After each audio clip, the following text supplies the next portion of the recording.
Ayy, I'm who every nigga white feel. Big thigh nightmare. I'm the boogie bitch. Oh, I'm every nigga tight, yeah. Jury so cold, gave these broke bitches goosebumps. White ghosts rolling through the hood, look like blue clubs. Say my name like Candy Man, and bitch, you know I'm there. These hoes wish they saw me when they looking in the mirror. Red bottoms on my feet, Bloody Mary on my toes. Every time I pop out, he get scared for you hoes. Yeah, he get scared for you hoes. Every time I pop out, he get scared for you hoes. Red bottom on my feet, Bloody Mary on my toes. Every time I pop out, he get scared for you hoes. I put niggas on their knees, I put bitches on their feet. Only time I put is bitches when I'm pressing on my keys. 600 on my chain, yes K, yes cheese. Looking for a bitch to play with, things better ass cheese. I know wolves, I know goblins, shoot and then robbing. Last out here, nigga who wanna bribe? I'm a dog ass bitch. That's a spade when I piss. Green up, just a fuck. Bottom line is I'm rich. In that ass like a pumpkin. Welcome to the dungeon. Where the niggas at? Tryna turn this into something. No, a bitch like me is a very rare sight. And throw that ass back, if done for that light, man.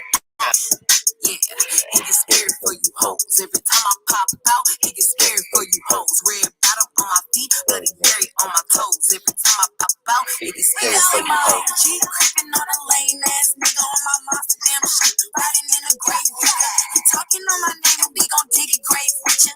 Zombie ass bitch nigga gave me brain for dinner. I want it and I got it. I met you with your haunted. Dog market fish and stockings like bitches, fools and goblins. This ain't no trick or treat, but your nigga trick on me. It ain't more than 1,000. I won't put it on my feet. When I pop out, it gets scary like a cemetery. I'm fresh to death, I need a hearse when I go shopping, baby. Because I'm God, yeah. Texas chicks all in the whip, shot up, making a hot. Yeah, I be the hottest topic. Yeah, he get scared for you hoes. Every time I pop out, he get scared for you hoes. Red bottom on my feet, Bloody Mary on my toes. Every time I pop out, he get scared for you hoes.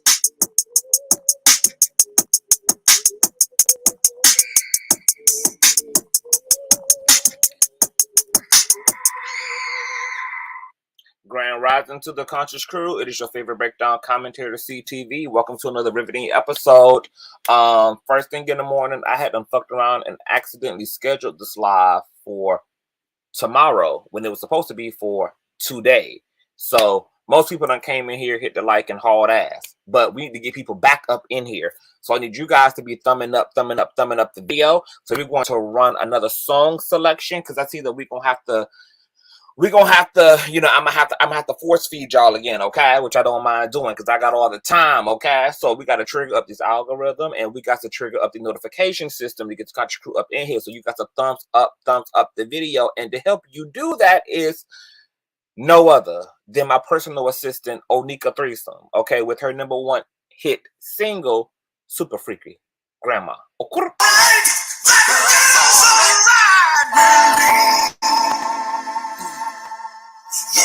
This is the extended version. I can lick it, I can ride it while you slipping inside it. I can do all the tricks. That's right. The dick up inside it. I can smack it, you can grip it, you can go down and kiss it. And every time he leave me alone, he always tell me he miss it. You got a thumb up the video.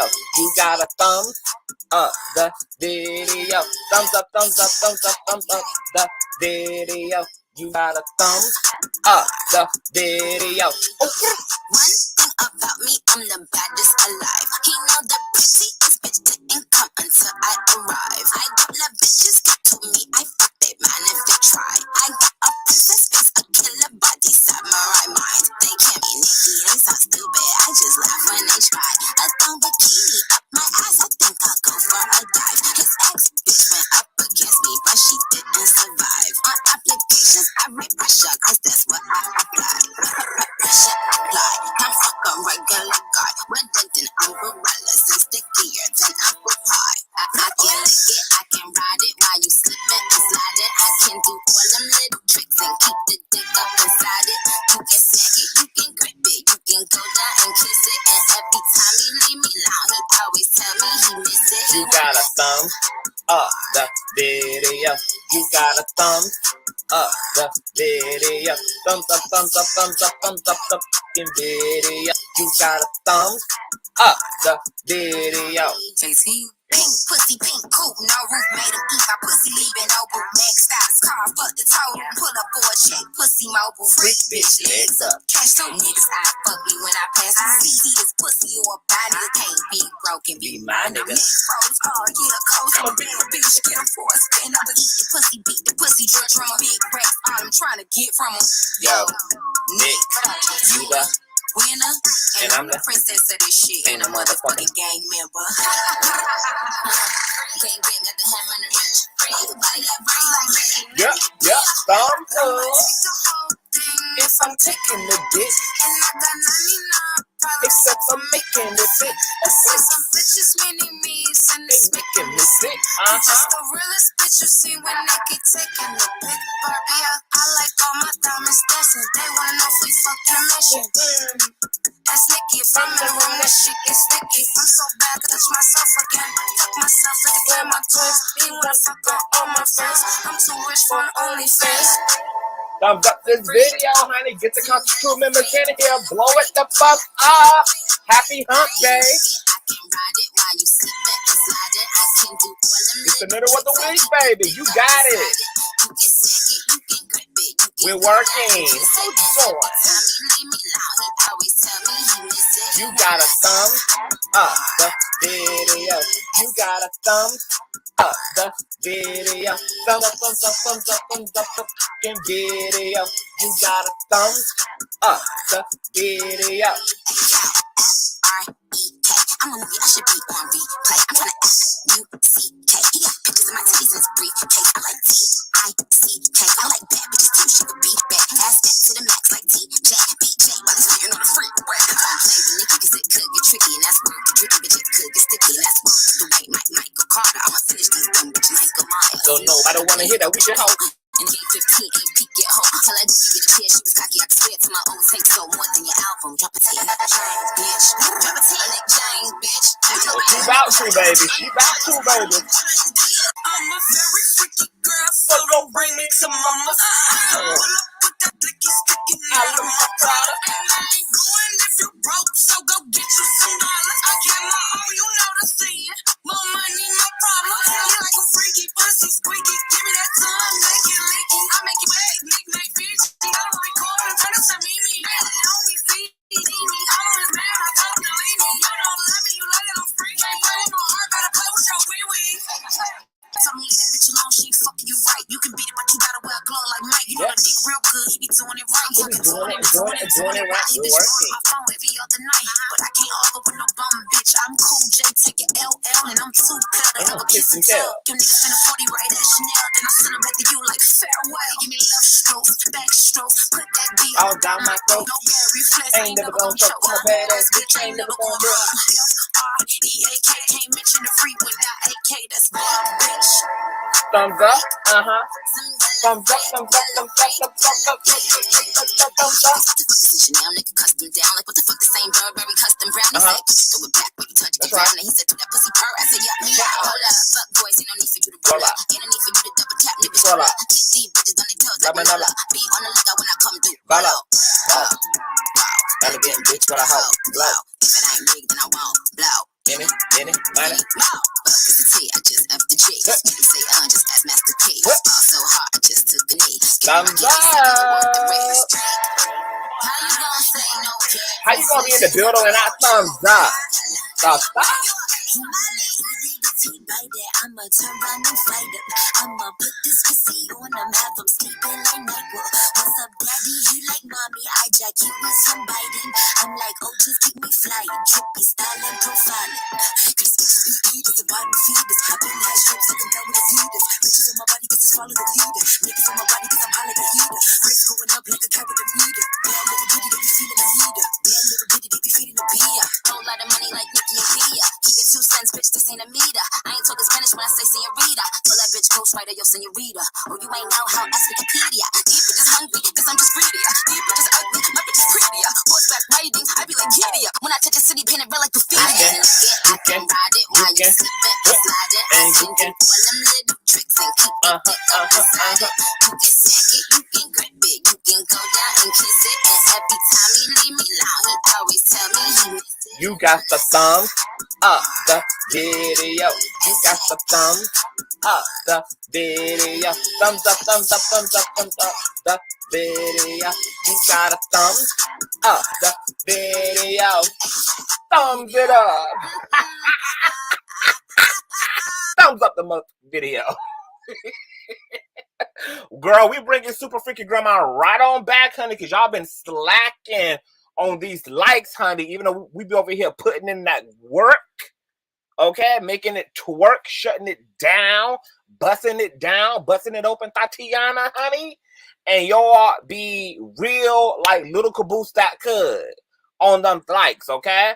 Liking the video is very important to the growth of the platform. It's very significant to the algorithm. And more importantly, baby, it triggers up YouTube's notification system because them dumbass whores only send out notifications to 10% of our subscriber count, girl. But when you get the thumbing up, you force the hand of the notification system, girl, so that they can make aware all the other conscious crew members who are lying dormant somewhere and have no idea that we are live in mother loving color. Okay?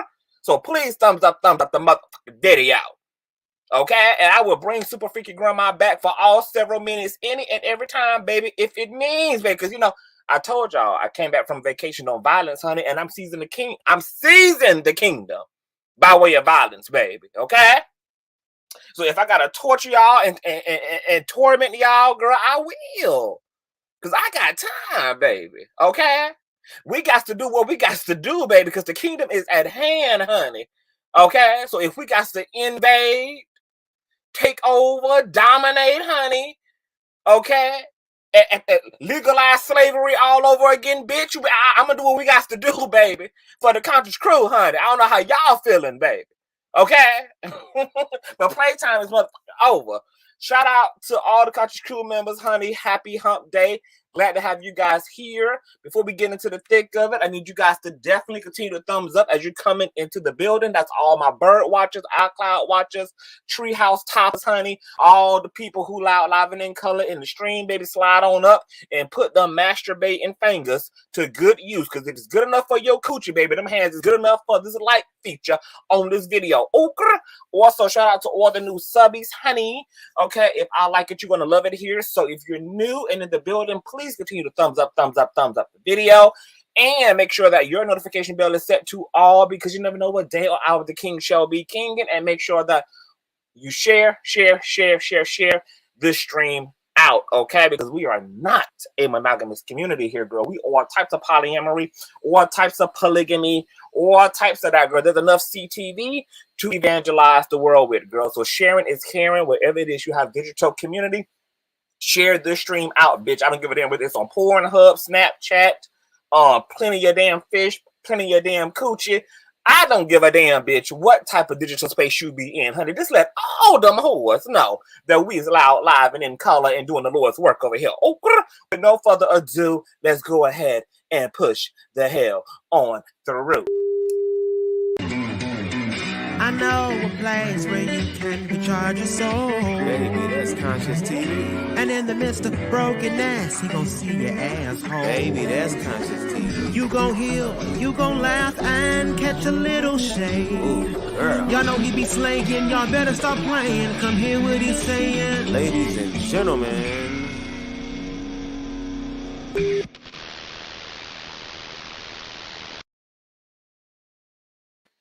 All right, you guys, continue to thumbs up the video. Shout out to my moderators and my ushers. Let me go ahead and greet the conscious crew on this grand rising, honey.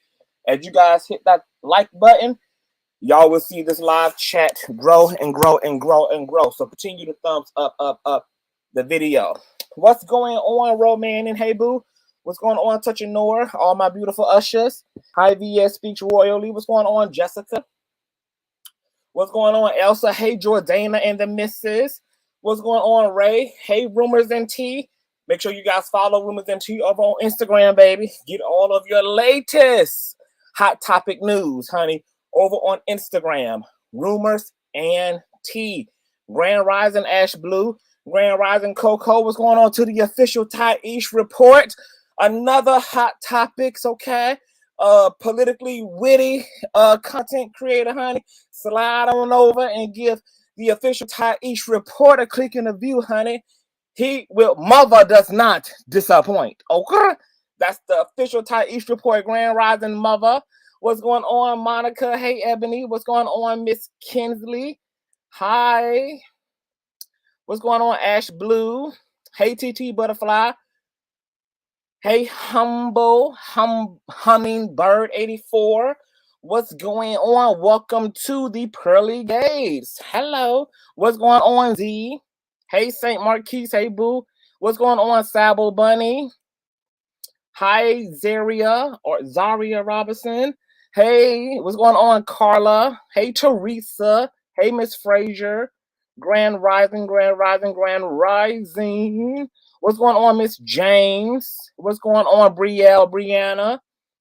Hi. What's going on, a Gift and a Curse podcast? Make sure you guys go over and also, okay, give my baby mother a Gift and a Curse podcast and a Gift and a Curse podcast too. Or nasty piece of subscription, honey, because she get into all of the things, honey. She get into all of the bags, honey. Grand Rising a Gift. Hey, Lady D. What's going on, CJ's daughter? I had an ex named CJ. What's going on, 214 Ladybug? Hey, Styles by Stevie. Grand Rising Boo, another amazing content creator over on Instagram. Make sure that you guys go follow Styles by Stevie, baby. She gets into all of the pop culture, honey. She has amazing interviews with influencers, musicians, actors, activists, web series, reality stars, honey. She get into all of the conversations, honey. So make sure that you guys subscribe to Styles by Stevie over on the IG where she gets it popping at, honey. What's going on? No power in the verse can hold me on, period. Hey, Royal. Hey, Larice. Hey, Boo. Hey, Lady E. Hey, everybody. So continue to thumbs up the video, girl. We got to get into the things now, okay? And let me keep super freaky grandma on standby, honey. It's 122 likes on this video and almost 200 of y'all in the building. We need 80 of y'all to hit the like button as you're coming into the building, whether you in the replay gang, whether you in the Bush Cloud gang, or whether you in the live stream with us, honey. Thumbs up the video. Thank you. Now, finally, oh, wait a minute, girl. Church announcements, bitch. Girl, how I forget this? Girl, we will be loud, live, and in color this afternoon, bitch. I have some shocking audio to present to you guys. It seems like the devil knows that his time is near, girl. And, you know, he tries to come through and rapture up all the saints, honey, and do all the evil he can, or in this case, all the evil she can in the world, girl. Before Judgment Day, finally, once and for all approaches, honey, okay? And we're gonna get into that conversation. So I'll be back this evening, girl, to bring you guys just be on the lookout, bitch. When you see the watch page, set your reminder and thumbs up, girl. Okay? Yeah. That's all I'm gonna say is yeah. Okay. Now, get into what we're here to talk about today. Finally, the court case that seemed it would never come has finally started assembling itself with a panel of jurors and dates set for opening arguments as it relates to the infamous July 2020 shooting that left hot girl summer rapper Megan Thee Stallion with bullet fragments in her feet, allegedly by the hands of an angry Tory Lanez. Here we'll catch up on the case and refresh ourselves on what's to come in trial. Will Tory be sent to prison for 20 plus years if found guilty, or will he walk a free man? And how will the outcome of this trial impact Megan's career and public image? Let's talk about it. Hey, Deborah. So you guys know that this trial had been set for December of 2022 back in July of 2020, okay? When the infamous shooting took place. You guys know that there was TMZ footage that showed helicopters, tanks, and all, okay, shining upon a black SUV and a bloody foot Megan Thee Stallion walking backwards as officers were telling her to get on the ground face down, okay?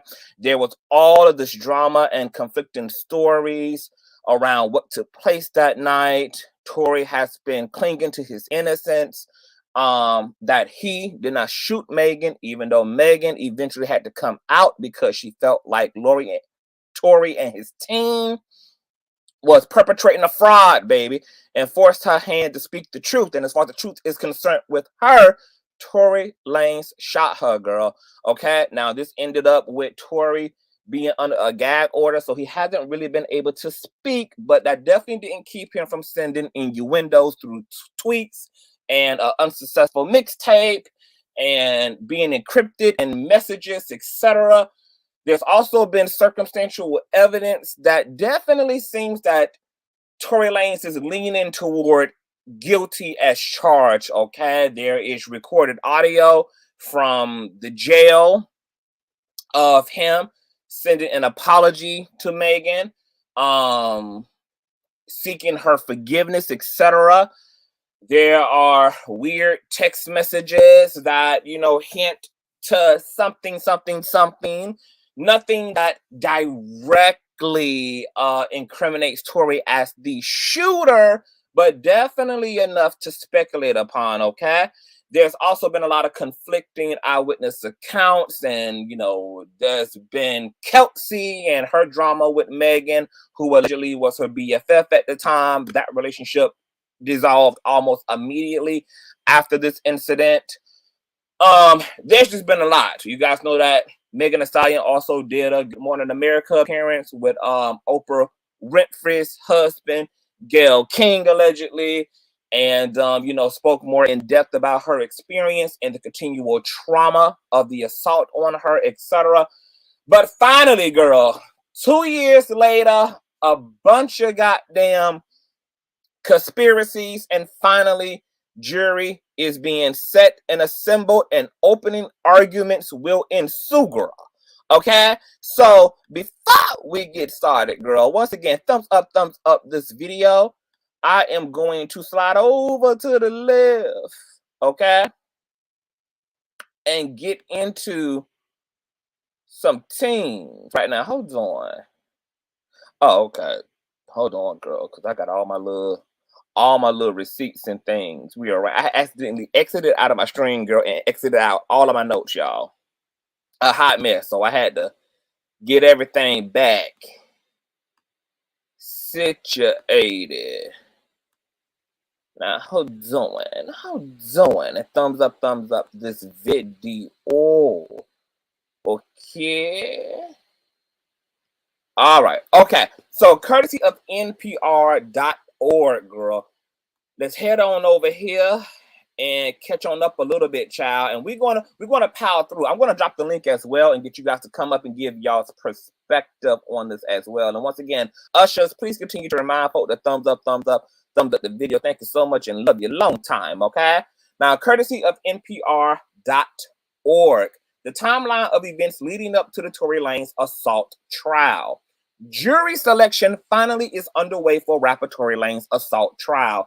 2 years after he allegedly shot rapper Megan Thee Stallion in the foot, Lanez is facing charges of felony assault with a semi-automatic firearm and carrying a concealed firearm in a vehicle. He has pleaded not guilty. If Lanez is convicted, the Canadian rapper could face more than 22 years in prison. From conflicting testimonies to rescheduled hearings to the involvement of fan bases and even fellow musicians, the hip-hop scene has been divided over the case, with opening arguments slated to begin once 12 jurors are selected.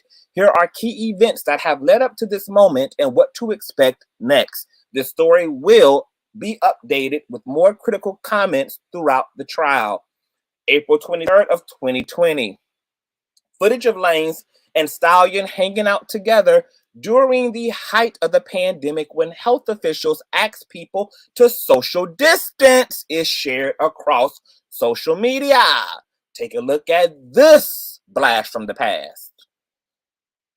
That's what I don't know how to throw it. You gotta teach me how to throw it. Okay, this way. Bow, bow, bow. Bow, bow, bow.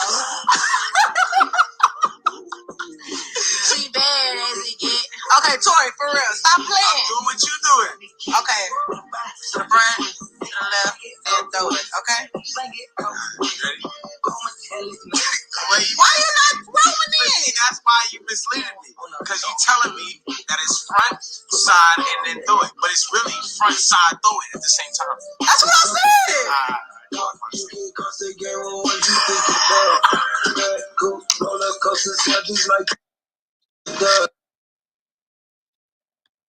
Come to find out, your ass was fucking with a nigga behind my back that I was on first.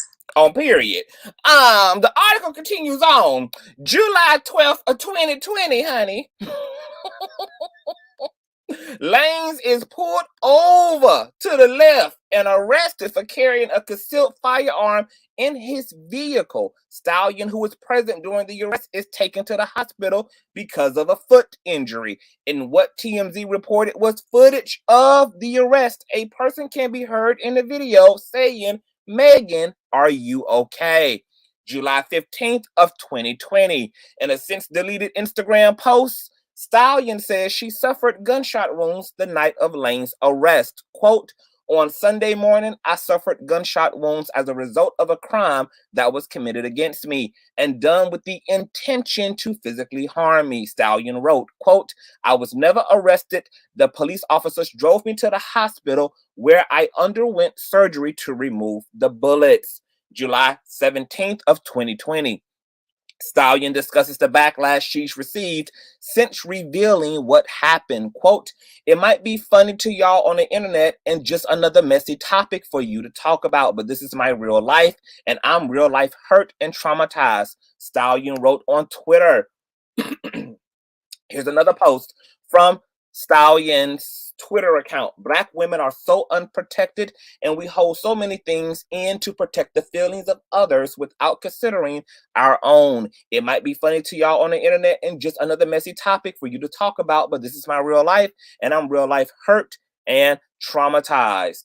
August 20th of 2020, Stallion publicly identified Lanez as the person who shot her. Quote, "You shot me and you got your publicists and your people going to these blogs lying and shit," Stallion said on the Instagram live. Quote, "Stop lying. Why lie? I don't understand. I tried to keep the situation off the internet, but you're dragging it." September of 25th of 2020, Lanez, whose legal name is Daystar Peterson, releases Daystar, an album packed with lyrics that assert his innocence and cast doubt on whether Stallion was shot. Quote, "How the fuck you get shot in your foot? Don't hit no bones or tendons," Lanez raps on the Money Over Fallout song. October 4th of 2020. Stallion's performance on Saturday Night Live includes references to the shooting. Rapping in front of a backdrop with the words "Protect Black Women," Stallion comments on racism, sexism, and gun violence. October 8th of 2020, the Los Angeles County District Attorney's Office charges Lanez with felony assault with a semi-automatic firearm. Quote, "On July 12th, the defendant and the 24-year-old victim got into an argument while riding in an SUV in the Hollywood Hills," prosecutors said in a news release. Quote, "The victim exited the vehicle and Peterson is accused of shooting several times at her feet and wounding her." Stallion was actually 25 at the time. Lanez is also charged with carrying a loaded and unregistered firearm in a vehicle, as well as a gun allegation, and that he personally inflicted great bodily injury, according to the release. October 13th of 2020.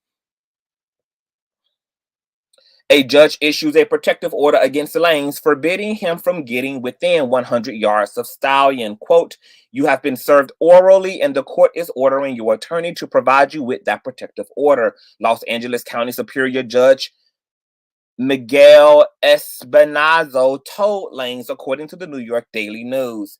In an For the New York Times, published the same day, Stallion discusses the alleged assault by Lanez. Quote, I was recently the victim of an act of violence by a man, she writes.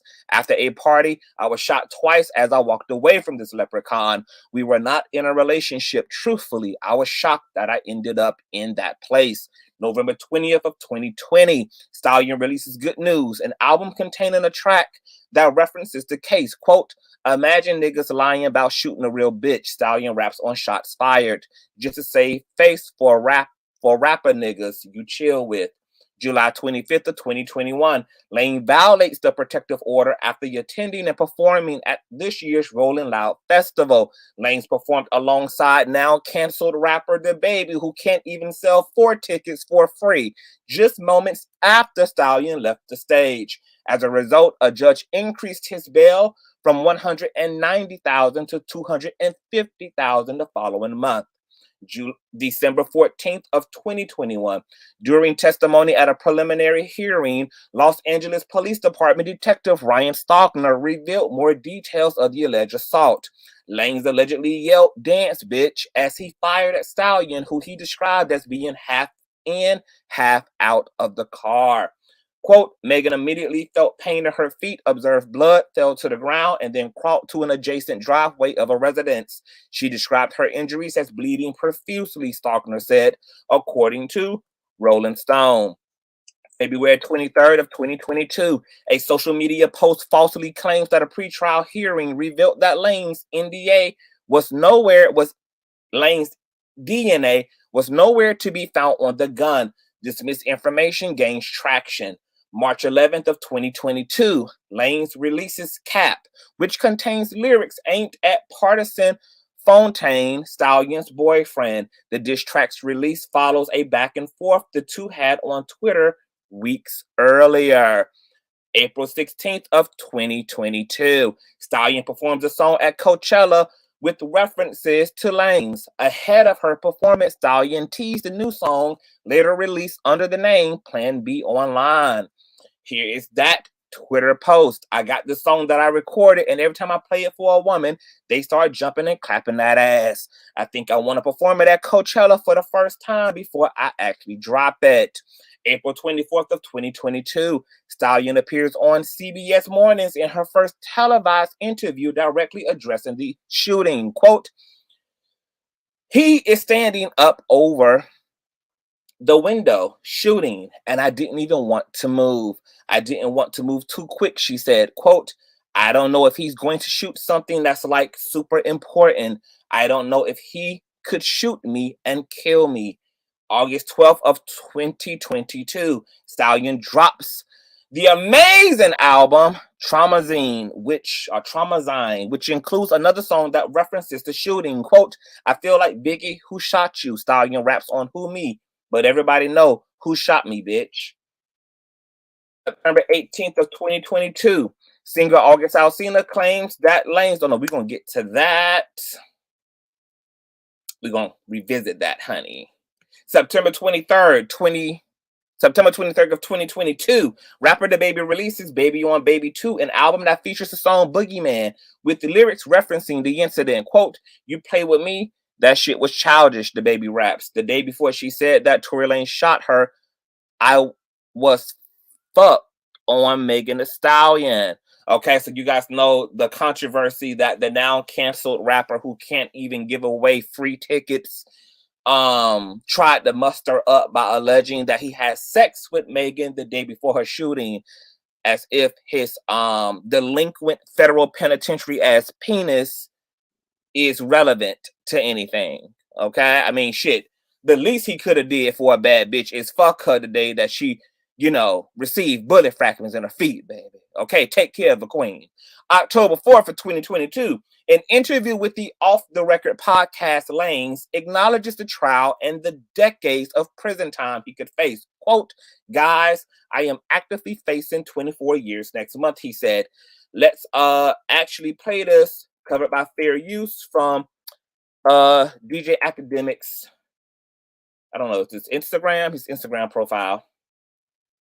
There is a time and a place, brother, when for those people who I do not know and do not owe any explanation, we'll get an explanation. How do you have the patience? Like, how do you, I don't know, I've never been a patient guy, you know what I'm saying? But I will tell you this, I've always been a time and place guy.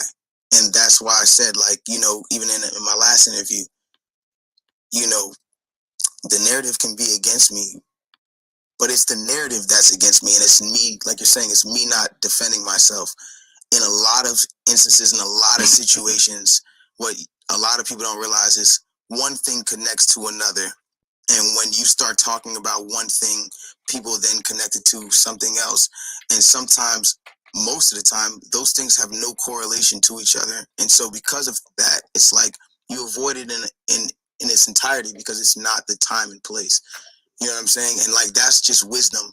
That's not about me trying to be too cool or me being like, yo, I'm too cool to give y'all the answer, or I'm so patient, or I'm so resilient, or I'm so da-da-da-da-da. No, guys. I am in an open case, and maybe I make this shit look really beautiful, but I'm facing 24 years. You don't seem too stressed. Like, I'm facing 24 years. I'm making shit look beautiful, don't I? But, guys, I am actively facing 24 years next month. Wow. Like, this is not no play situation. I'm not about to, I've been in this for 3 years. I've never played internet games with you guys. I'm not going to start now. Come to find out, your ass was fucking with a nigga behind my back that I was on first. And the article proceeds on October 26th of 2022. Lanez is placed under house arrest until the trial begins. He's also ordered to wear an ankle monitor at all times. The decision is made citing another violation of Lanez's bail in which he allegedly attacked singer August Alsina. November 4th of 2022. Rappers 21 Savage, Dusty's ass, and Drake's overly soft ass releases a new album, Her Loss. It includes Circo Loco, where Drake references the shooting and casts doubt on Stallion. Quote, "This bitch lie about getting shots, but still a stallion," Drake raps. "She don't even get the joke, but she's still smiling." December 5th of 2022. Jury selection for the trial begins in Los Angeles. Okay? My God, do day. Okay, girl. So that's just a little nasty chronological breakdown of the timeline of events, okay? From the time the shooting began all the way up till now, okay?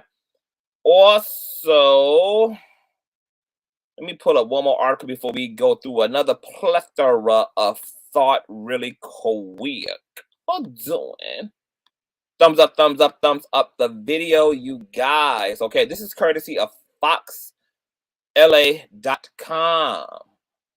Oh my God, girl, all these pop-ups and ads, child. Los Angeles, okay, amid jury selection in his trial, prosecutors added another felony charge against rapper Tory Lanez, who is accused of shooting fellow rapper Thee Stallion during an argument in the Hollywood Hills. The district attorney's office confirmed Tuesday. Lanez, 30 years of age, whose real name is Daystar Peterson, was previously charged with 1 count each of assault with a semi-automatic firearm and carrying a loaded, unregistered firearm in a vehicle, along with allegations that he personally used a firearm and inflicted great bodily harm. In an amended complaint, prosecutors added a felony count of discharging a firearm with gross negligence. The amended complaint was filed by the Los Angeles County District Attorney's Office on Monday, just as jury selection began in Lanez's trial. Opening statements are tentatively scheduled to begin next week. Lanez has been under house arrest and under electronic monitoring, but those restrictions were lifted by Superior Court Judge David Hereford. Lanez remains out of custody on $350,000 worth of bail. During a preliminary hearing last year, Los Angeles the police department detective Ryan Stalkner testified that he spoke with Thee Stallion and she told him she heard Lanez say, "Dance, bitch," before he fired a gun at her about 4:30 a.m. July 12th of 2020, as the bikini-clad woman got out of a Cadillac SUV for the second time that morning following an argument. Quote, "No one heard dance bitch except for Megan, ? Defense attorney Sean Hawley asked on cross-examination. Correct, the detective responded. The alleged victim, identified in the criminal by her real name, Megan Pete, said her feet were bleeding profusely and that she fell to the ground and crawled to a nearby driveway, according to the detective. She said a female friend who had been in the vehicle ran up to her afterward along with Lanez, and that he empathetically apologized for what he did and offered to drive her home. The detective said Megan Thee Stallion told police Lanez offered her money and begged her not to say anything, telling her that he was on probation, something Stalkner said he could never substantiate. The vehicle was subsequently stopped by police officers responding to a call of a shooting, and she initially told officers and doctors that she had not been shot and that broken glass had caused the injuries to her feet, according to the detective. She told the detective that she was extremely scared and embarrassed, was scared he was going to get in trouble, and was concerned that the police might shoot him, but was sincere, visibly distraught, and crying when she subsequently admitted Lanez had shot her, Stalkner testified. Some of the bullet fragments were subsequently removed from her feet by an orthopedic surgeon at Sinai Medical Center, but some still remain inside her. And she reported that she has ongoing physical therapy and difficulty walking in some types of shoes, according to the detective. Following his arrest, Lanez made a jailhouse phone call to her friend, her female friend. Come to find out, your ass was fucking with a nigga behind my back that I was on first. As she waited at the hospital, and he continued to apologize for the incident that occurred and explained he was basically drunk, the investigating officer testified. In an outburst from the opposite side of the courtroom during the hearing last December of the 14th, Lanez questioned aloud how the detective could tell why he was apologizing during the call. Quote, "Does he say anything in the jail call about shooting?" Holly asked the detective. "No," Stalkner responded. Megan Thee Stallion, who was bleeding, and Lanez were among 4 people in the SUV that was stopped about a mile from the scene of where shots were reported, according to an LAPD officer, Sandra Cabral. A handgun that was warm to touch was discovered inside the vehicle, and 4 spent casings were subsequently found at the scene. Cabral testified in a video posted on Instagram Live following the shooting. Megan Thee Stallion said, "Tory shot me. You shot me, and you got your publicists and your people are lying. Stop lying." She said police officers drove her to a hospital where she underwent surgery, and added she was incredibly grateful to be alive. In an published to the New York Times, she wrote that she was the victim recently of an act of violence by a man, and that she was initially silent about what happened out of fear for myself and my friends. "Even as a victim, I have been met with skepticism and judgment," she wrote. "The way people have publicly questioned and debated whether I played a role in my own violent assault proves that my fears about discussing what happened were unfortunately warranted." The rapper gained fame in part through freestyling videos shared widely on Instagram. Her song Savage went viral on TikTok and topped the Billboard Hot 100 chart in May 2020, while her provocative collaboration with Cardi B on WAP garnered her more attention. In a posting last year on Twitter, Lanez wrote, quote, "I have all faith in God to show that. Love to all my fans and people that have stayed true to me and know my heart. A charge is not a conviction." Okay? Woo! Child. So Lanez is holding on to his innocence like he is trying to hold on to the follicles on the back of his motherfucking head, ho. Okay? Megan has maintained that Tory absolutely shot her, that he intended to. She heard "dance, bitch" beforehand. She also alleges that he offered her $1 million to keep quiet, and allegedly offered Miss Kelsey Nicole $1 million to keep quiet as well. Okay? Now, that's Megan's side, is he shot me. She also clarified over the past 2 years that this was not a fight over a nigga between her and her best friend at the time, Kelsey. Okay? Because you guys know that Tory Lanez tried to insinuate that what he was apologizing for in the jailhouse call was sleeping with 2 best friends. Okay? something that he also alluded to in his unsuccessful mixtape, okay? Megan quickly dispelled that and said that she would never fight a bitch over dick, okay? Not 3-4 dick at that. However, Kelsey jumped in a few times, not only with a diss track, dissing her former BFF, but she spoke about the motive for why they really fell out to begin with, as you guys have been hearing throughout this commentary, which is... Come to find out, your ass was fucking with a nigga behind my back that I was on first. Okay?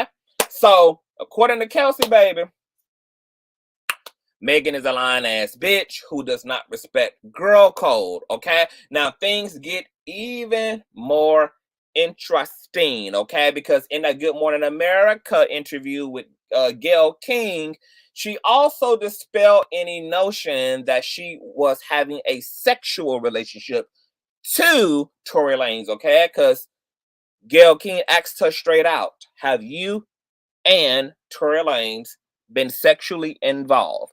And she said flat out no. And of course, the public found her to be even more uncredible because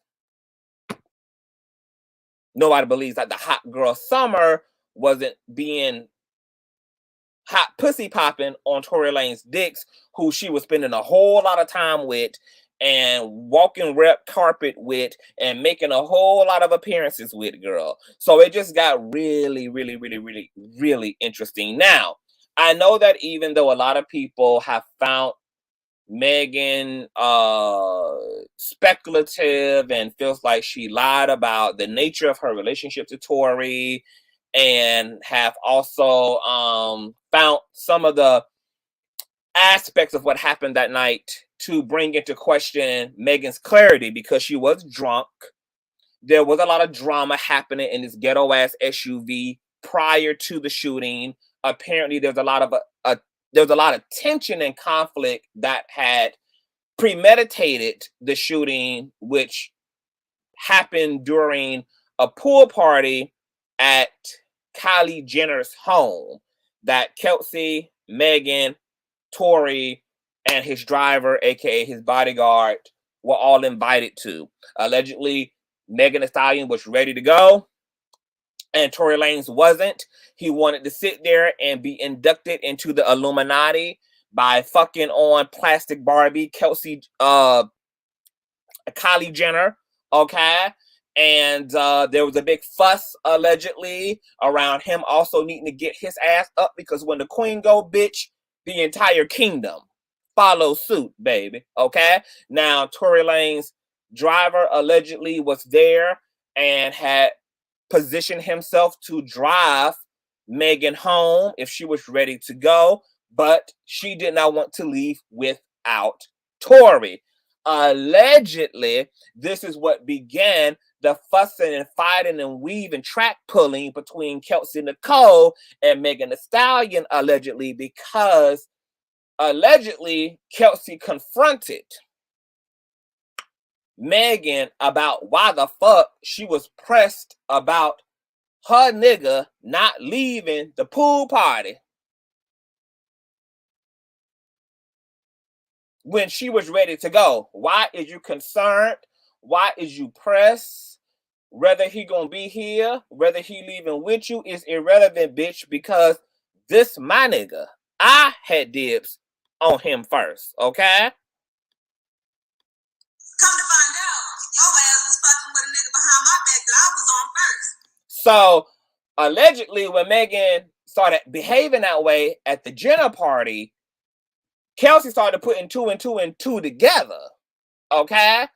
And there was a lot of fussing going on. Apparently, there was an argument over who was the better rapper between Tory and Megan, honey. Apparently, before she got out the second time, she had got out a mile prior in her bikini, had at 4:30 in the morning, drunk in a two-piece bikini, and sat at a bus stop on a mountainside and caught her manager and asked him if he could send her a private helicopter to airlift her ass back to Cabo. Okay? So when people are questioning what she heard, what she thought she saw, a lot of that is wrapped up in the fact that she was drunk, she was inebriated, she was agitated, there had been a lot of drama, maybe her perception was skewed, blah, blah, blah, blah, blah. But, you guys, Tory Lanez more than likely shot Megan. Okay? And I'm going to tell you why. I'm leaning more toward this. Because not only was gun residue found on Tory Lanez's hands, but the gun in the vehicle, the unregistered firearm that he was charged for, belonged to him as well. Okay? But on top of that, Tory Lanez has a track record of being a lying ass nigga. Okay? He just lies. He's the type of pathological liar that can just look you in your face and tell you a flat out lie. Stone-faced it, baby. Put his hand on the Bible even, baby. He even test the hand of God with his lie, okay? Let's look through some history here. Remember, according to Teen Vote, remember that whole controversy a few years ago, back in 2019, of Tory Lanez being accused of staging an incident to address colorism in hip-hop? Just to refresh your memory, colorism is still alive in popular music even after Michelle Obama was in the White House. It's still an anomaly to see women with a darker complexion front and center in music videos, on stage, and regularly on the Billboard charts. Last weekend, rapper Tory Lanez revealed that he's fully aware of colorism in hip-hop, but what was supposed to be a declaration of wokeness quickly fell flat. On Sunday, the Canadian rapper shared an Instagram video of him refusing to switch out a darker-skinned lead model for a fair-skinned model. The clip, which Tory posted on his personal Instagram, shows filming for his single Good Love, while the original deeper tone model poses next to him. You can see the shadowed silhouette of the director suggesting a change and motioning for the lighter-skinned model to step into the shoot. Upon realizing this, Tory instantly demands a cut to production and brings the original model back to the front of the shoot. Quote, Tory captioned the clip with a passionate statement saying, colorism is an ongoing problem in our community of entertainment that needs to stop. And the countless times I've seen directors swap out our women of color for women of lighter complexion or women with straight hair, etc. All caps, it is our responsibility as artists to stand up and not let this happen. However, soon after, the darker-skinned model from the shoot, Sotri Sheen, took to her Instagram story to dispute the story. She inferred that Tory staged the interaction and filmed the behind-the-scenes video to make it seem as if it was the director's decision, when in reality, she alleges that both girls filmed solo scenes with the musician and hers apparently didn't make the final cut. Quote, where is the scene then at Tory Lanez? Wanted me if he wanted me so bad. Where is the scene then if Tory Lanez wanted me so bad? Question mark, question mark, question mark. Hashtag fake news, Sheen called out on her Instagram story. If the incident was indeed staged and Tory's intentions weren't for the sake of the women on set, but about being a semi-woke savior for the day, it makes the complications surrounding colorism in the entertainment industry, and especially the hip-hop community, all the more frustrating. Okay, so clown shit. Clown shit. But this hasn't been the only time that Tory Lanez has just lied and flat out staged bullshit for the sake of relevance, for the sake of a boost to his fucking ego. You might also recall more recent lies told. Okay, remember the incident between Alcina and Tory Lanez? Okay, just a few months ago. Shout out to Newsweek.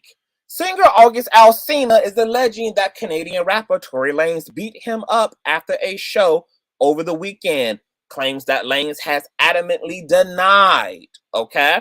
August Alsina opened up about the supposed scuffle in an Instagram post on Sunday, which included photos of his busted lip and skinned knee. Quote, me after a 2-paid sneak attack, then being manhandled by Buki security one deep as the jealous leprechaun runs back off into the building, he wrote in part, allegedly referring to Lanez. This would be the injuries that August Alsina acquired, okay, by an angry elemental spirit in the hallway.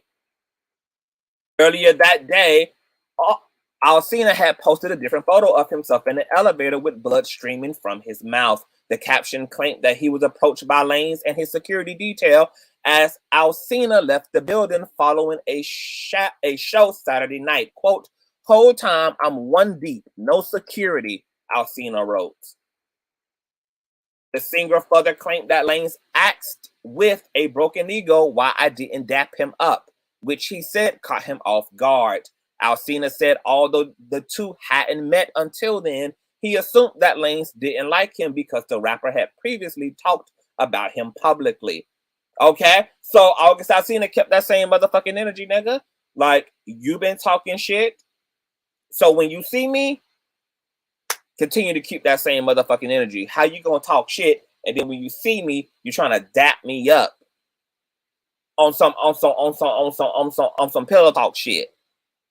Okay, keep that same energy, brah. You don't know me.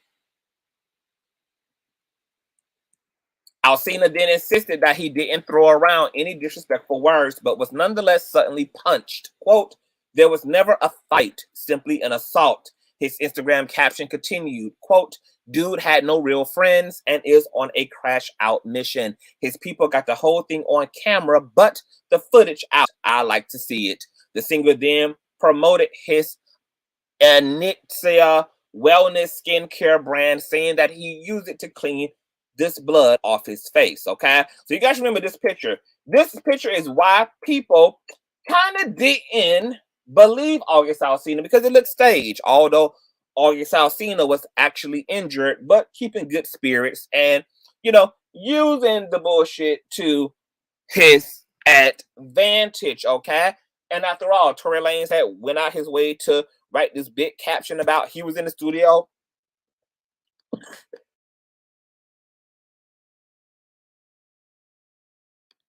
Hold on, y'all. I need some motherfucking water. He had wrote this big ass Instagram post about being in the studio. He don't know what the fuck Tory talking about. Blah, blah, blah, blah, blah. The pictures looked it weird. But then,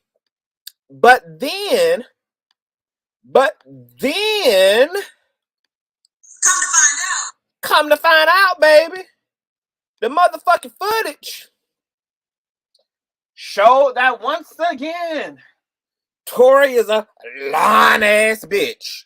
Okay? Watch this. And this is courtesy of Fair Use.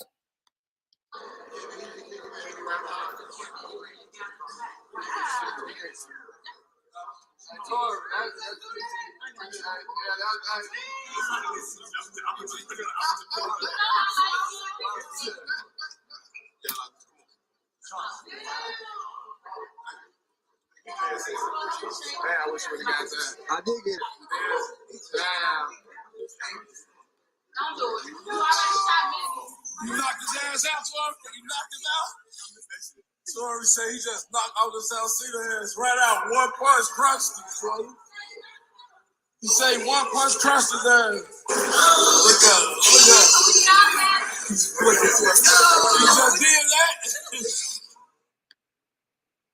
Okay?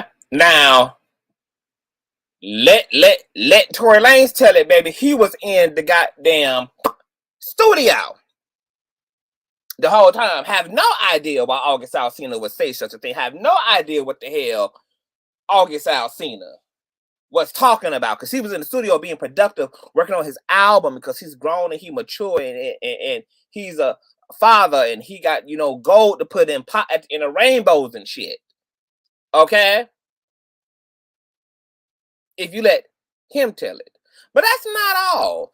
Not only does Tory Lori Lanez, I'm gonna call the bitch Lori Lanez. Not only does Lori Lanez have a habit of being a pathological, flat out fucking liar, but clearly in this instance also a fucking violent offender. But August Alsina wasn't the only celebrity that have experienced the leprechaun violence of Mr. Lanez. He also allegedly assaulted Love and Hip Hop star Prince, who he recently finally settled out of court with, okay? Shout out to oilandhiphop.com. Tory Lanez settles alleged assault cases involving Love and Hip Hop star Prince. It has already been a newsworthy week for Daystar Tory Lanez Peterson as his felony assault case in California heads to trial. The Canadian rapper-singer reportedly closed out another serious legal situation. Radar Online reports that Tory Lanez reached a financial settlement with Love and Hip Hop Miami star Christopher Michael Prince Hardy. Apparently, the agreement is part of an attempt by Lanez's new legal team to avoid that case going to court. Back in August, attorney Christopher E. Ells withdrew himself as Tory Lanez's legal counsel in the Prince Hardy civil case. Ells cited, quote, irreconcilable differences as the reason to part ways with the said performer. Prince accused Lanez of attacking him at Miami Beach's Vendome Club in 2020. That allegation came after the self-described Prince of South Beach claimed that he needed teeth surgery as a result of an altercation with Lanez at Live nightclub in November of 2019. Shout out to TMZ. This footage is also courtesy of their platform, and this is Prince talking about his injuries after the incident that night. My shit wasn't like this morning.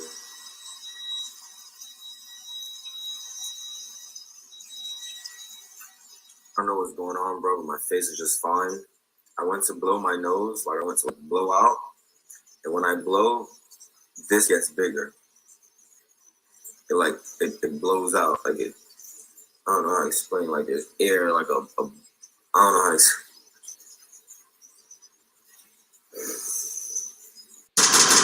Oh, don't cry, light skin. There's also footage of August Alsina punching Prince dead in the face in the middle of a nightclub, in the middle of a crowd. So you guys can also find that on the YouTuberations, okay? Quote, last night, our security broke up an altercation between Love and Hip Hop, Prince, and Tory Lanez.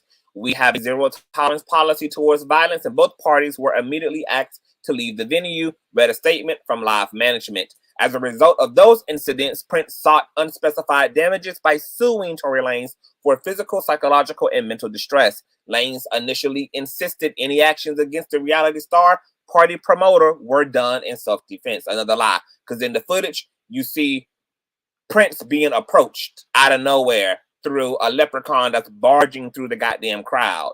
And a few words are issued, and then Prince gets hit in the face. Multiple people have accused Tory Lanez of violent behavior. Despite apparently settling his legal issues with Prince in recent days, Tory Lanez still faces around 23 years in prison if a jury convicts him of shooting Megan Thee Stallion. That assault firearm trial will likely begin in California on December 12th. In addition, R&B singer August Alsina alleged Tory Lanez also struck him backstage at the Fall Back in Love Comedy and Music Jam tour in September. At first, Lanez suggested he was in a recording studio at the time of the supposed attack. However, video footage showed Alsina and Lanez together at the location on that night. Tory Lanez continued to portray a positive outlook about his pending legal troubles. Attorney George, whatever the fuck his last name is, expressed confidence that his client will not be convicted of allegedly shooting Megan Thee Stallion. Lanez also recently tweeted, "No weapon formed against me shall prosper." Oh, the iron here, okay? And shout out to the Consciouztv member who also said in the chat that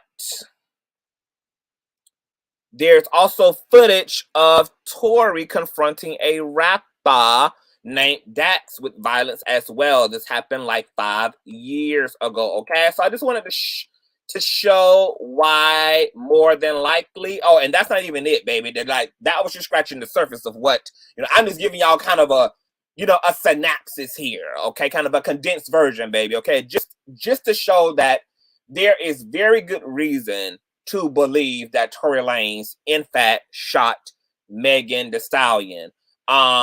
He is a liar. That has been proven time and time again. He staged events. He's lied about things to make himself look well. He's flat out said that he wasn't in places and didn't do things that he did and were at, even when he knew video footage would prove his lies to be lies. That's pathological, okay? He also has a history of violence, okay? So that's that. And Megan alleges that she saw and she heard her perpetrator, okay? So all that together, coupled with the fact that this was his weapon, the gun was hot, there's gun residue, fingerprints, blah, blah, blah, blah, blah. Okay? But another reason why the public is willing to entertain that it was actually Kelsey Nicole who shot Megan, because for one, Kelsey would have had motive to want to do harm to Megan. Come to find out, your ass was fucking with a nigga behind my back that I was on first. Okay? And to add further nuance to that statement, during the investigation, new details came forward surrounding the ongoing legal battle with Tory Lanez and Megan Thee Stallion, courtesy of STLamerican.com. According to the various reports, an unnamed source claims that they saw Megan and her former best friend Kelsey Nicole fighting before she was shot in the foot. During the preliminary hearing on Tuesday, a detective allegedly testified the witness saw the gun's light flash closer to Kelsey than Lanez. Now, if you guys don't remember, we covered this preliminary hearing and read from the transcripts, and there were officers who had questioned and interviewed the neighboring citizens of the community that this happened in, okay? And some of the witnesses who were woken up by ghetto ass music playing by a bunch of rambunctious ass niggas in the middle of the road came to their windows, came outside, came to their balconies, and had claimed that they saw not only physical altercations between the two females in the vehicle, but also saw a physical altercation that continued outside of that vehicle, okay? And allegedly, investigators were trying to also get access to door cam footage, etc., any surveillance that would have been on the properties of the home that surrounded this incident, etc. Those are things that may also come up in trial, okay? That may be evidence that we may see. The article continues. The muzzle flash detail is corroborated by the gunshot residue found on the other female's hands, Sean Hawley, Lanez's attorney, said, okay? So not only did witnesses of the event claim that they saw Megan and Kelsey fighting in the vehicle, fighting outside the vehicle, but according to Tory Lanez's attorney, gunshot residue was also found on Kelsey's hands, and allegedly more gunshot residue was found on her persons than on Tory Lanez, okay? So that made this whole thing even more fucking confusing in terms of who put their hand in the cookie jar. She also said that Megan's account of what happened that night has been inconsistent, and she failed to state key information to law enforcement. Quote, "We look forward to the opportunity to cross-examine her at trial about the numerous inconsistencies in her story," Holly said. Megan accused Lanez of shooting her in the foot last July as she was walking away from the vehicle they both were in, okay? So this is also why people are moving around, because the motive is Come to find out, your ass was fucking with a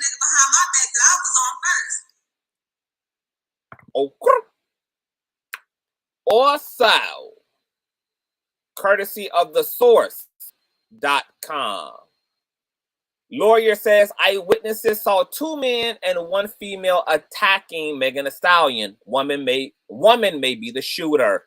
One of the most impactful legal voices to weigh in on legal and criminal cases in hip-hop is Mo Gangit, who has given his point of view on cases such as NBA Youngboy and Casanova 2X, but Gangit has some integral speculations about the Megan Thee Stallion Tory Lanez case that many may find shocking. According to Gangit's IG post, quote, 2 extremely interesting facts that came out about the Tory Lanez case. First, the police have admitted into evidence they've testified that the other woman who was involved here, Kelsey Nicole, come to find out, they tested her hand for gunpowder shot residue.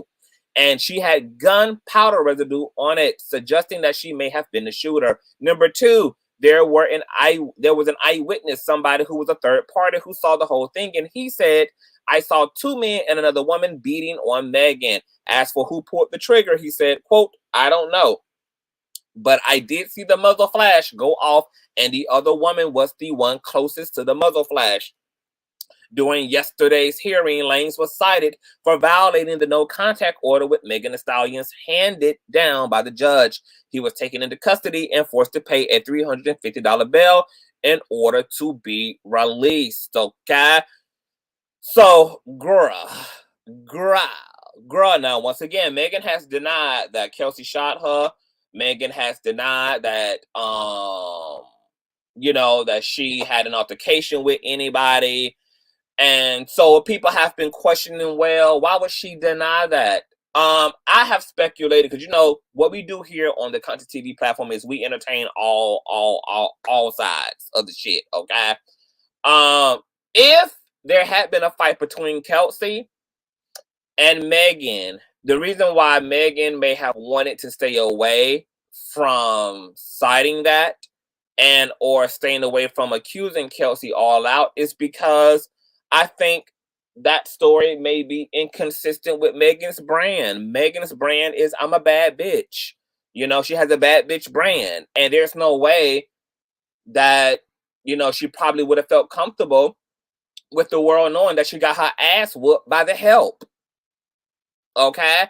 And if it's true, according to Kelsey, come to find out, your ass was fucking with a nigga behind my back that I was on first. If that's true, honey, not only would Megan Thee Stallion have to admit that she got her ass whooped by the help, by the water girl, but all the real tea about how she lacks loyalty and she lacks trustworthiness would have also had to be put on blast, because the whole thing around Kelsey and Tory being a thing and Megan trying to get in on the back end with Tory behind Kelsey's back, all that would have had to come up, and God only motherfucking knows how that would have impacted Megan's career, her brand, her public image, because those are all embarrassing things. I'm a 6'7" mile long Amazon who got my ass whooped by the water girl, and then got my ass whooped by the water girl because I was secretly fucking on her ugly ass nigga. And then ended up with bullets and shit at my feet. Child, I mean, imagine that being your damn truth, honey. Imagine you did get fucked up in the situation, girl, but all the details about why you got fucked up, girl, totally make you look like you was on demon time, child. So you don't even have the luxury of feeling like you can truly be seen as a victim, girl, because the truth just got you looking so demoralized. Okay? Now, I'm not saying that this is the case, because I don't know what the fuck, took place in this ghetto-ass group of heathens. But that would be why I would think Megan would not be interested in leaning in to the narrative that Tory Lanez put out, that he was fucking two best friends and he apologized, that Kelsey put out, that come to find out. Your ass was fucking with a nigga behind my back that I was on first. Okay, because all that don't work for Megan, baby. Okay. So if what Lane and I would suspect that Tory Lanez's attorney is not going to put out false information. If in fact gunshot residue was also found on Kelsey's hands, if more gunshot residue was found on her than Tory, then what does that mean is the question. What does that mean? How does this all work together? What happened that night? How because gunshot residue was also found on Tory. So the how this fits. How does all this work? Is what prosecutors and investigators and attorneys are going to have to wrestle out here. Is there also going to be sworn testimony from the driver who we haven't heard anything from? We've heard from Miss Come to Find Out. We've heard from Leprechaun. We've heard from Megan. We've even heard from some of the eyewitnesses. But who we haven't in fact heard from is the driver in this case.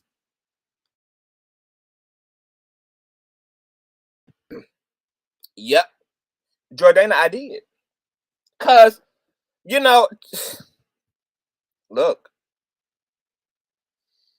that's unfortunately, the whole pool party situation that happened prior to the shooting, Megan was drunk according to, the officers, etc. They all had been drinking. There's a lot of shit that took place. And imagine how fucked up you got to be, to be in a two-piece bikini, practically butt naked, and to get out of somebody's car at 4:30 in the morning, out of nowhere, and sit at a bus stop at 4:30 a.m. in a two-piece bikini and call your manager to come and get you. This doesn't sound like a completely sober Megan Thee Stallion. It's a lot of shit going on in the situation. At the end of the day, I honestly feel like the Megan Thee Stallion case is a lot like the Shanquella case in terms of there's a Cabo 6. The Cabo 6 involves Kelsey, Tory, and the goddamn driver. And the reality is, I feel like at this point, all they ask, Kelsey, Tory, and the driver, need to be held accountable for what happened to Megan, because somebody did it out of the damn three. She didn't shoot her goddamn self. There's x-rays, there's images, there is medical testimony that in fact that there were bullet fragments in her feet. She still has some fragments in her foot today.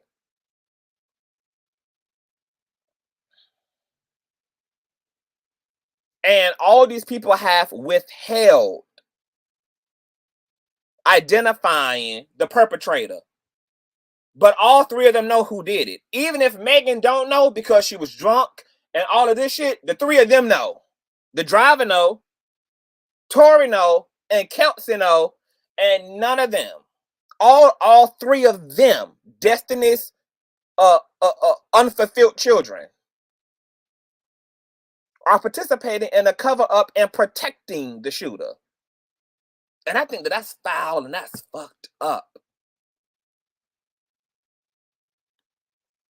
That's foul and fucked up. Can y'all hear me? Somebody saying that they lost the sound. Can y'all hear me? Can you hear me? Give me a 1 in the chat if you guys can hear me.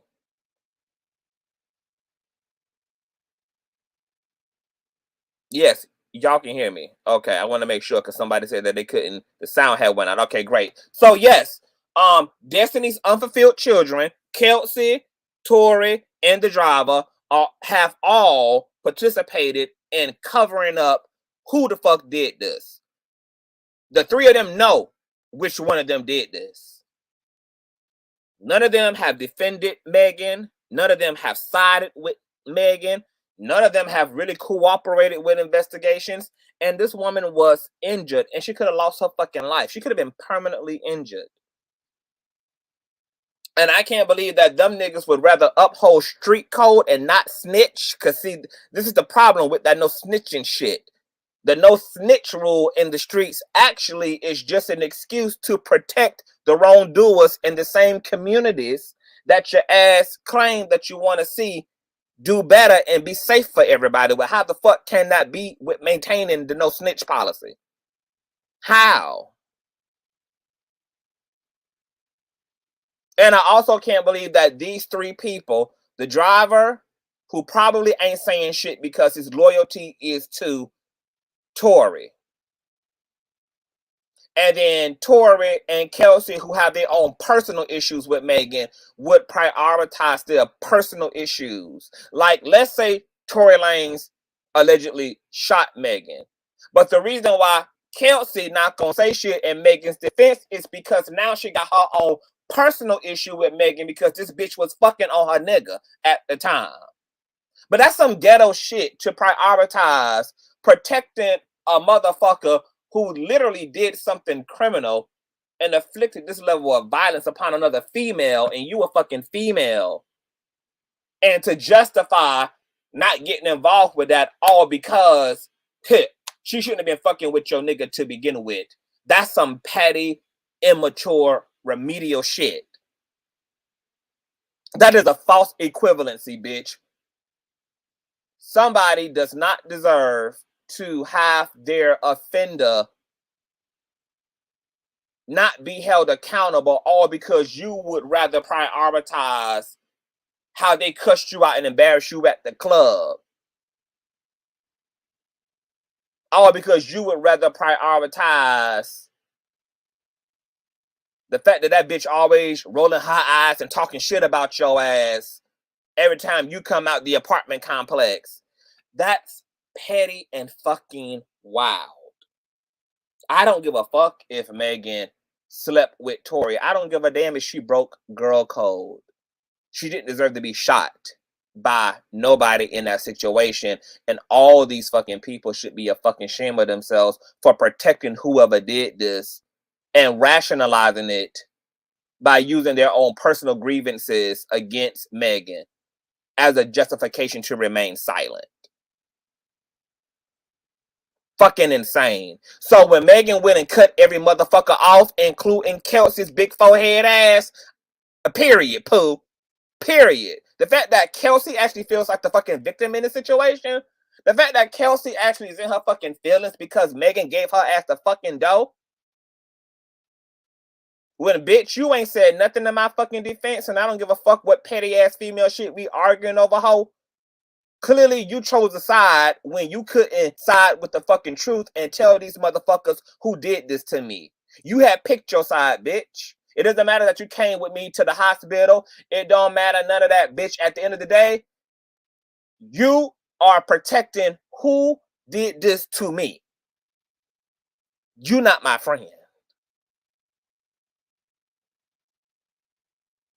You're not my friend. Trying to play both sides because you want to keep the clout that comes with you fucking on Tory, or you want to maintain the clout of your proximity to his pseudo celebrity, and you trying to hold on to the clout of my fucking celebrity. So you really ain't. So you trying to play both sides. You don't want to say who did it, aka him, but you also want to support me in whatever way you can support me without having to give him up in this situation. Girl, you are a morally deprived human being. Okay, I'm glad you said that, a mature black female podcast. Let's get to the lie. Nobody caught Megan in a lie. Megan told police why she lied.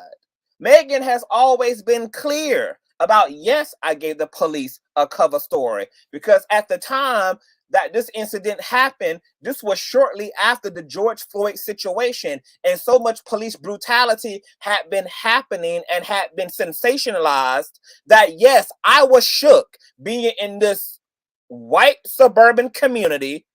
Niggas got guns done been shot, white folk frantic in their homes. Now helicopters are here, motherfuckers pulled up, guns blazing. Hell no, I don't feel comfortable telling all white officers that, yes, there's guns on the premise, there's been shooting. I don't know how the fuck these officers are going to fucking react. I don't even know if these people know who the fuck I am. I'm not even afforded the luxury of assuming that my celebrity will protect me in this situation. It's 4:30 in the fucking morning, and all these fucking officers see is a bunch of niggas. Blood on the ground, glass on the ground, and they done got reports that shots been fired. So yeah, I'ma tell them I stepped on glass. I'ma tell them, that my injuries are superficial. But then once Megan got to safety and everybody had been safely removed from the situation, Tory down there at the police precinct, Kelsey done took her ass down there with him.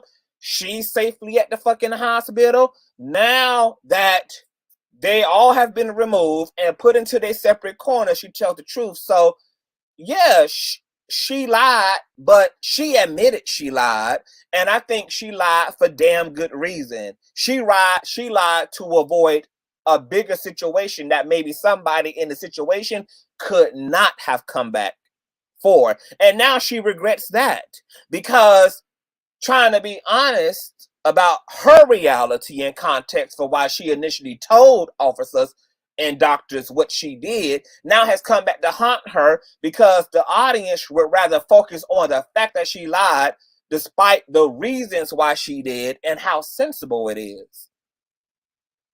How sensible it is. I'm a lie too. Let a motherfucking let any event, the Sandra Bland, George Floyd, let any of those fucking events have also happened shortly after I done found myself in a situation with a bunch of other goddamn black people, and then a bunch of fucking officers come rolling up, guns fucking blazing. I'm not gonna tell these people there's a gun in the vehicle. I'm not gonna tell these motherfuckers that somebody armed and dangerous in the situation. I ain't doing none of that. Y'all already know how black people get down with the police anyway. We get to hauling ass, baby, and zipping them fucking lips. We don't fuck with the police to begin with. So I just find it funny that all of a sudden, even though it's historical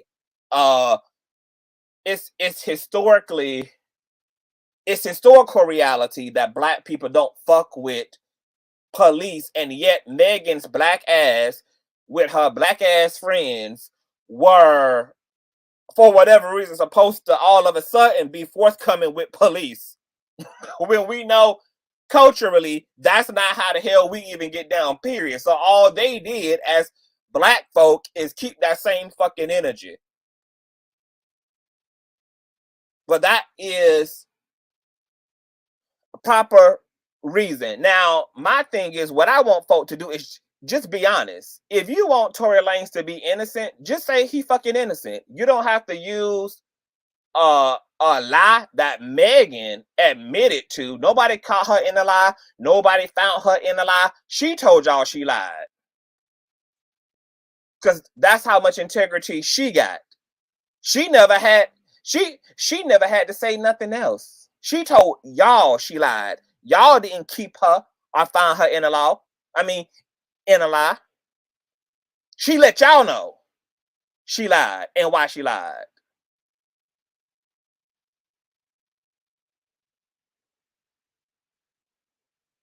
And you don't have to hide behind that in order to rally behind the innocence of Tory. You can just say, I believe Tory didn't do this.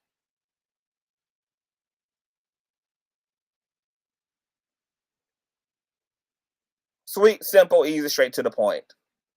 If that's what you believe in, that's what you believe in. And there's enough weird shit going on in the situation to suggest that, hell, maybe in fact he didn't. Because if what Lane's attorney said is true, then hey, that gunpowder residue was also found on Miss Kelsey. And Miss Kelsey also got her own motive. Come to find out, your ass was fucking with a nigga behind my back that I was on first. I think it's safe to say that it's one of the goddamn two. It's one of the goddamn two. Because what we know is that bullet fragments were pulled out of this woman's feet, according to two separate medical personnel who worked on her foot, examined her foot, observed her foot. X-rays prove she had bullet fragments in her feet. Two different medical professions at Sinai Hospital reported that. And guess who the fuck they never found gunshot residue on? Megan. So we know she didn't shoot her damn self. So we can rule her out. Somebody in the SUV did it. And everybody in the SUV know who did it, and they're all protecting who did it.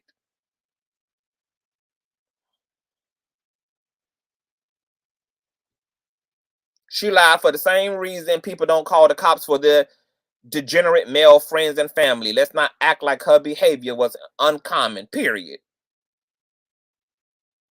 People don't call the police for far more gruesome goddamn crimes. How many black women don't report the sexual assault and the RAPE that happens to them? How many actual victims of gun violence and domestic violence also lie to the police when they get the knock on the door? That everything is all right. That there was just a common argument. Let's not play stupid here. Let's not act dumb. And how historically accurate is it for black women to go to the extreme to protect black men, even the worst of they black asses? Even the worst of they black asses. Those are historical consistencies of black women protecting black men in extreme ass situations. Whether they protecting their fathers, protecting their husbands, protecting their sons. That's collectively and historically factual. Megan Thee Stallion is a black woman doing the same things that black women have done generationally for sorry ass black men.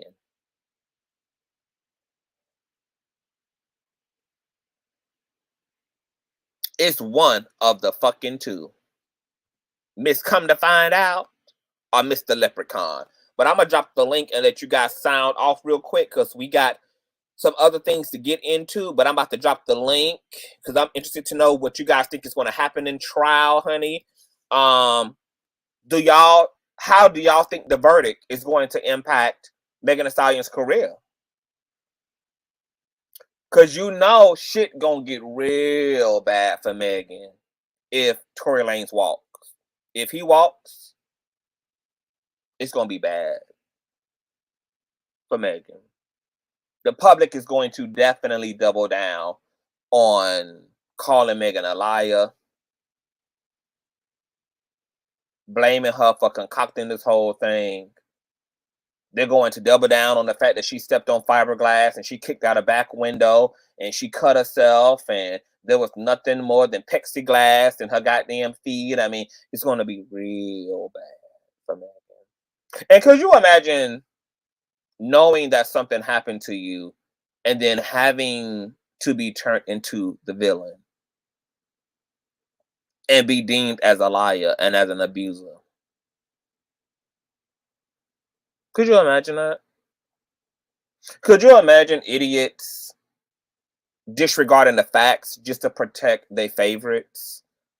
Could you imagine fingerprints being on the gun, gunshot residue being on a nigga, a firearm that belonged to a nigga who got history of much violence and pathological lying even outside of your situation, and yet you got both black men and black women who would be willing to side with a abuser who has a history of abuse just because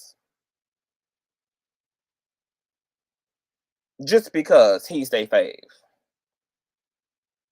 Could you imagine losing your career, losing public interest in your art, in your craft, and you actually are the victim in this situation? And just because the courts weren't competent enough to actually provide justice, because let's also talk about the legal system. The legal system isn't really ever hardly about facts. It's about everything two teams can put on the table, and then who has the most competent, articulate, clever, and creative attorney to utilize what's on the table in favor of who they representing.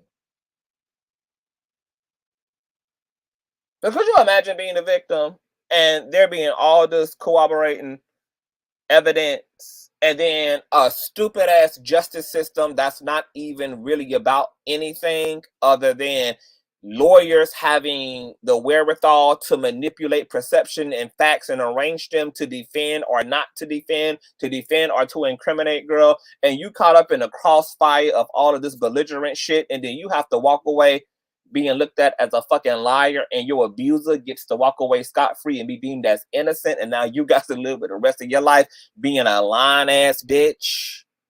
That's enough to make a motherfucker put a rope around their neck.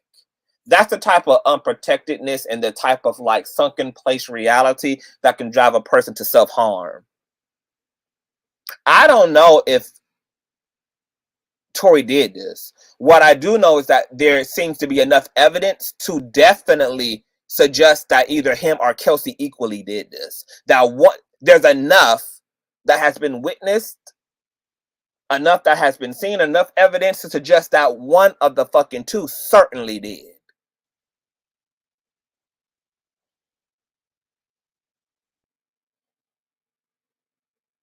We know those bullet fragments came from that gun that he owned. Gun residue is on the body and on the hands of both him and Kelsey. Supposedly more gun residue is on her than on him. But his gun, he got residue on his hands too. Both would have their motive. He arguing with her over music allegedly, and more than likely also arguing with her because Kelsey done been triggered up by catching on to Megan and Tory's situation. She probably confronting Megan. Megan probably is giving Kelsey the motherfucking silent treatment because she feel like she ain't got an answer to a bitch who was in a situation with a nigga, not in a relationship, but in a situation with a nigga who wasn't necessarily her man, but a nigga she had planned on being her man. And she ain't got an answer to a bitch for fucking with a nigga who was on the way to being some other bitch's nigga.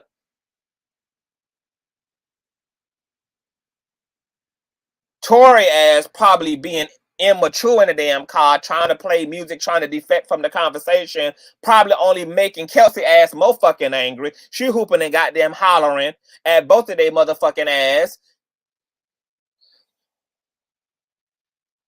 Megan probably started flipping off at the motherfucking mouth to fucking Tory.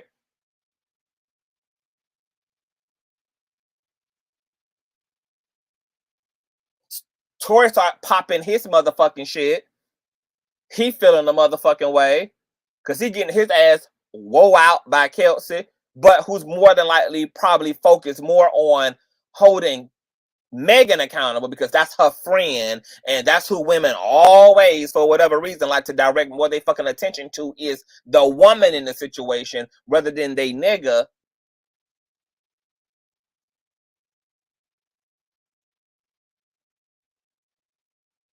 Megan probably got too much of a fucking ego to dignify Kelsey with a response, so she'd rather direct her attention to the other star in the room and not the help.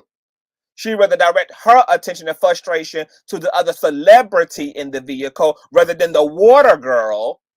So she popping her shit, dragging his leprechaun ass, dragging his music, calling him every bitch nigga that in the car. So both Kelsey and Tory would have had their motive.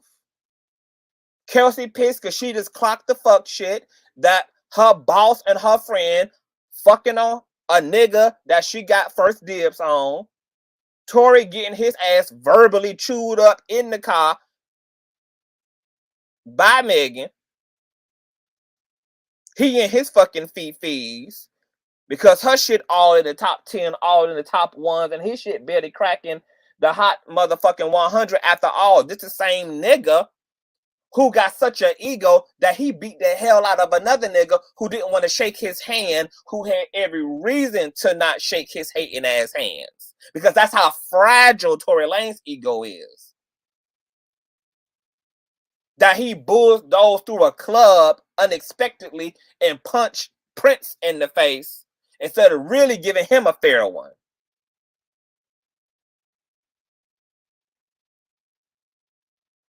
Oh yeah, so I can only imagine that Tory Lanez's ego could not survive all the shit talking that motherfucking Megan was putting on that ass in that SUV. He can't even take a nigga not shaking his hand, yet alone a woman, a black woman, being more successful than him, talking shit to him, telling him how his music ain't shit, his records ain't shit. It ain't no telling how deep off Megan got off in his motherfucking ass.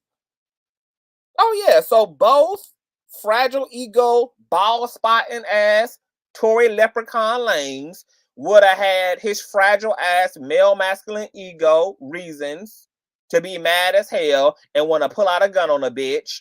And Kelsey would have had more than enough reason because she would have been in her fees by seemingly finding out that it's more to the motherfucking picture between Megan and Tory than what she understood there to be.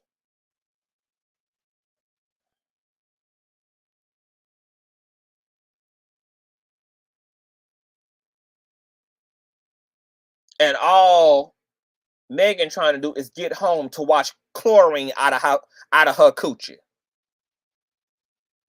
That's all she trying to do, baby. That's all Megan trying to do, baby, is get back to Cabo, get back to the motherfucking marble hot tub, baby, and scrub the goddamn chlorine off her coochie meat.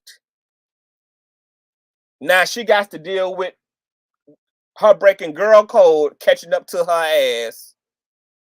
And Tory Lanez adding insult to injury by being immature in the motherfucking situation. And now everybody triggered up and having a hot girl summer.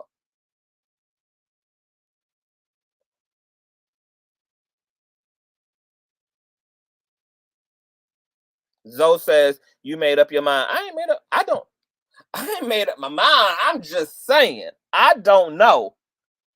I'm just saying it's a both. Come to find out, your ass was fucking with a nigga behind my back that I was on first. I'm just saying that both Forehead Kelsey and Tory Lanez would have had their motive. And once again, gunpowder wasn't found. Police picked up shell casings. They retrieved the gun. Bullet fragments in this woman's feet.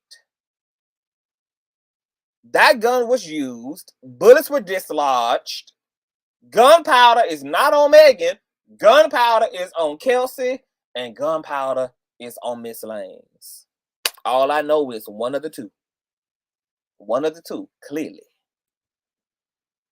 And what we know from today is that Tory Lanez has a history of being a lying-ass, violent-ass nigga, not just as it relates to Miss Megan, but as it relates to the rapper Dax, as it relates to the reality star Prince from Love and Hip Hop, as it relates to R&B singer August Alsina. Liar, liar, liar. So all these people are equally incriminated. I'm just going to drop the link once again. Hit the motherfucking link, thumbs up this motherfucking video. I'm going to let y'all come up and sound off. honey, make sure that you are thumbing up the video and you are subscribed here if you are new to the sanctuary. Okay, make sure that you thumbs up, and you are subscribed to the platform, honey, because we do it all. We get into all the teams. Rumors and tea, what's going on, love? Hey, boo, how are you? I am awesome. How are thou? Wonderful, wonderful. You know, this topic is so, is old, and I would have thought it wouldn't have took so long, but then again, it does sometimes. I agree with everything you said. Honestly, I definitely believe that Megan should have also pressed charges against Kelsey and the driver. But it's funny that you say she also, because she didn't even press charges No, against. we know that they, because it was we. But I'm saying she should have. There should be some charges pressed against them because you already have an eyewitness. Number one, that stated they saw you being jumped. Right, so that's assault right there. Because if he does not actually, if he wins this case, someone needs to be held accountable. I can still hear you, boo, but you can keep talking. I gotta run to the restroom, but I can still hear you. Someone should still be held accountable. Now, what I think happened was that there was a tussle. I believe that with the time where they were like jumping her or whatever the case may be, I definitely believe that Tory pulled out his firearm, and I believe that I believe Kelsey, and not so much the driver, but I believe Kelsey did try, because at that point it went beyond the escalation, and I believe that she tried to grab it, and that's when the trigger was pulled. Because that's the only thing I can see, the only reason why she would have the residue on her hand, and she had more than he actually had of the gun residue. So I definitely believe that's the case. My problem is the fact that, okay, man, we know she lied in the beginning.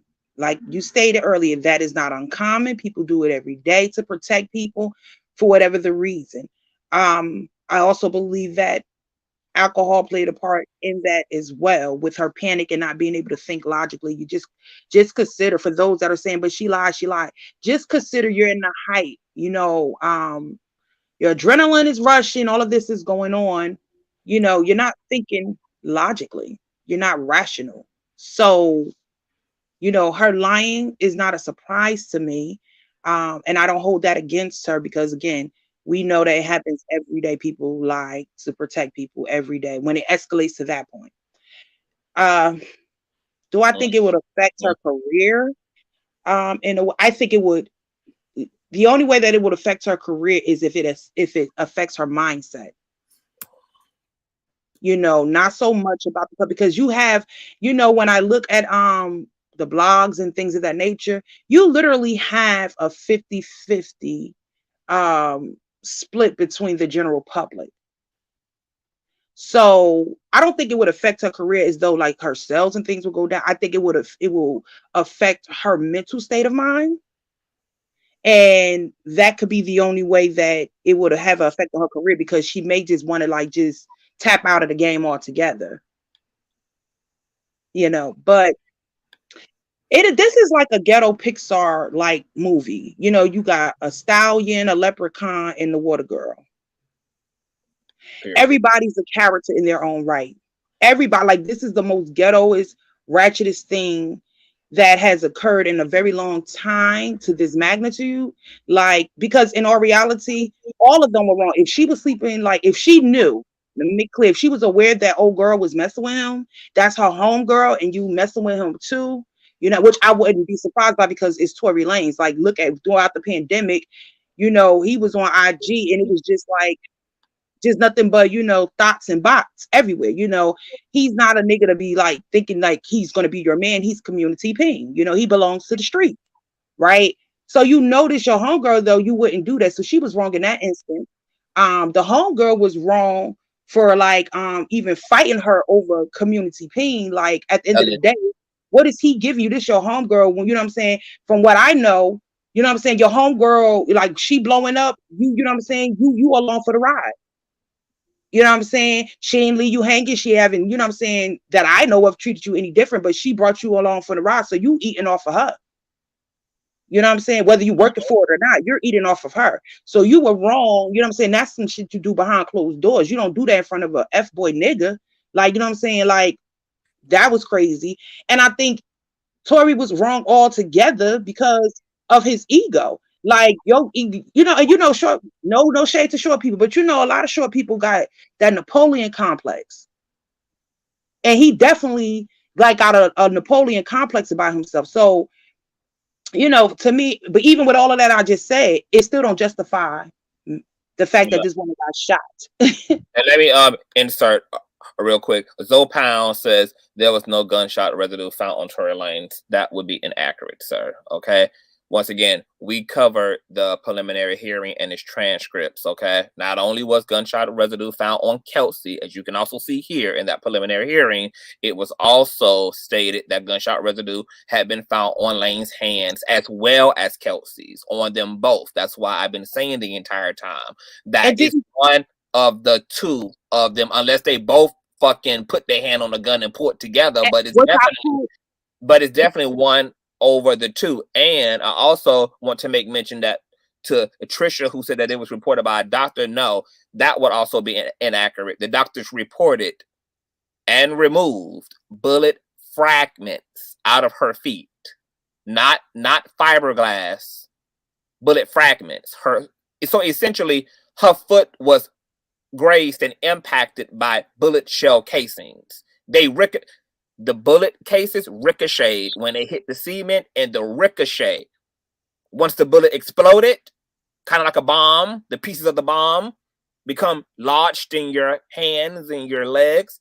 That was the type of injury. So when Tory Lanez wrote in his rap lyrics, trying to be clever, talking about what bitch get shot in her feet and don't have no broken bones, because her foot itself wasn't impacted by the bullet, but by the residual impact of the bullet near her feet is what impacted her feet. So her wounds would have been considered superficial. They wouldn't have warranted bones and tendons and shit being disconnected, etc. But go ahead. I wanted to ask, because I don't want to be, you know, giving out misinformation either. And I was watching the video. I was live with you when you read the transcripts. Was there not more residue on Kelsey's hand, found on her hands, than it was on Tory's? That's according to Lane's attorney, yes. So, you know, like I would say, I know you walked away. I would say that I basically feel like I think they were fighting. I think that, you know, why, you know, they were jumping her and everything. I think Tory literally pulled out, you know, and was talking about dance, whatever the case may be. And I do believe that at that moment, Kelsey probably grabbed it when and the trigger was pulled. And that is the reason why. I don't know who hand was the actual, you know, the finger that actually pulled it, but I believe that that is what occurred, something to that magnitude. And again, my problem with the whole thing is because even with the fact of we could give account and say that Meg allegedly was smashing him. That still don't justify the fact that even if it was an accident, and that's my problem with it. Like, I think he deliberately pulled? I don't. Do I think that he has the character to do it? Yes. But I don't think that he literally just took it out and just popped. You know, I think that he was in his ego, acting like a whole nigga, intoxicated, inebriated nigga. And I believe that it just got out of hand, and I don't understand why Kelsey, out of all other people there, I don't understand why not say, yeah, it happened, and this is what happened, if it was not intentional. Because the reality is something happened. That's why I said earlier, I really believe that there should be some other legal actions for the people that was there. You have a whole witness to state that These people jumped you. Yeah. Yeah. There, find vindication somehow, some way. If you can't get him, then okay, well, I can't get you on that charge. Well, now I want to press charges because I was assaulted. I don't understand what. Hold on, let me okay. So let me, girl. Zoe, hit the link. I want you to hit the link, sir. I want you to come up here and contend, okay, in the court of public opinion, honey. Come and take the stand. Because I'm interested. And I agree with everything that you just said. Rumors in T. Before I get to Jordana and Dreaming, I want to read a medical report, okay? Courtesy of page6.com. Megan Thee Stallion medical report from shooting details bullet findings. Doctors found 3 major bullet fragments in Megan Thee Stallion's feet after Tory Lanez allegedly shot her in July 2020. A medical report exclusively obtained by Page 6 reveals, and we've covered all of this and read the actual report and all of that, so you guys can look at that prior commentary. Police brought the Savage rapper, now 27, to Cedars-Sinai Medical Center in LA on July 12th, where she was admitted under a pseudonym. The report notes that she was alert, oriented, and breathing comfortably at the time of her admission. She had a visible small wound to her posterior ankle with an active bleeding prior to a more in-depth evaluation. Throughout the report, Megan appeared to withhold information from several officials about how she sustained her injuries. She first told authorities that she was walking at a party and heard a loud noise and ran away. The medical report states, adding that she thought she had stepped on glass.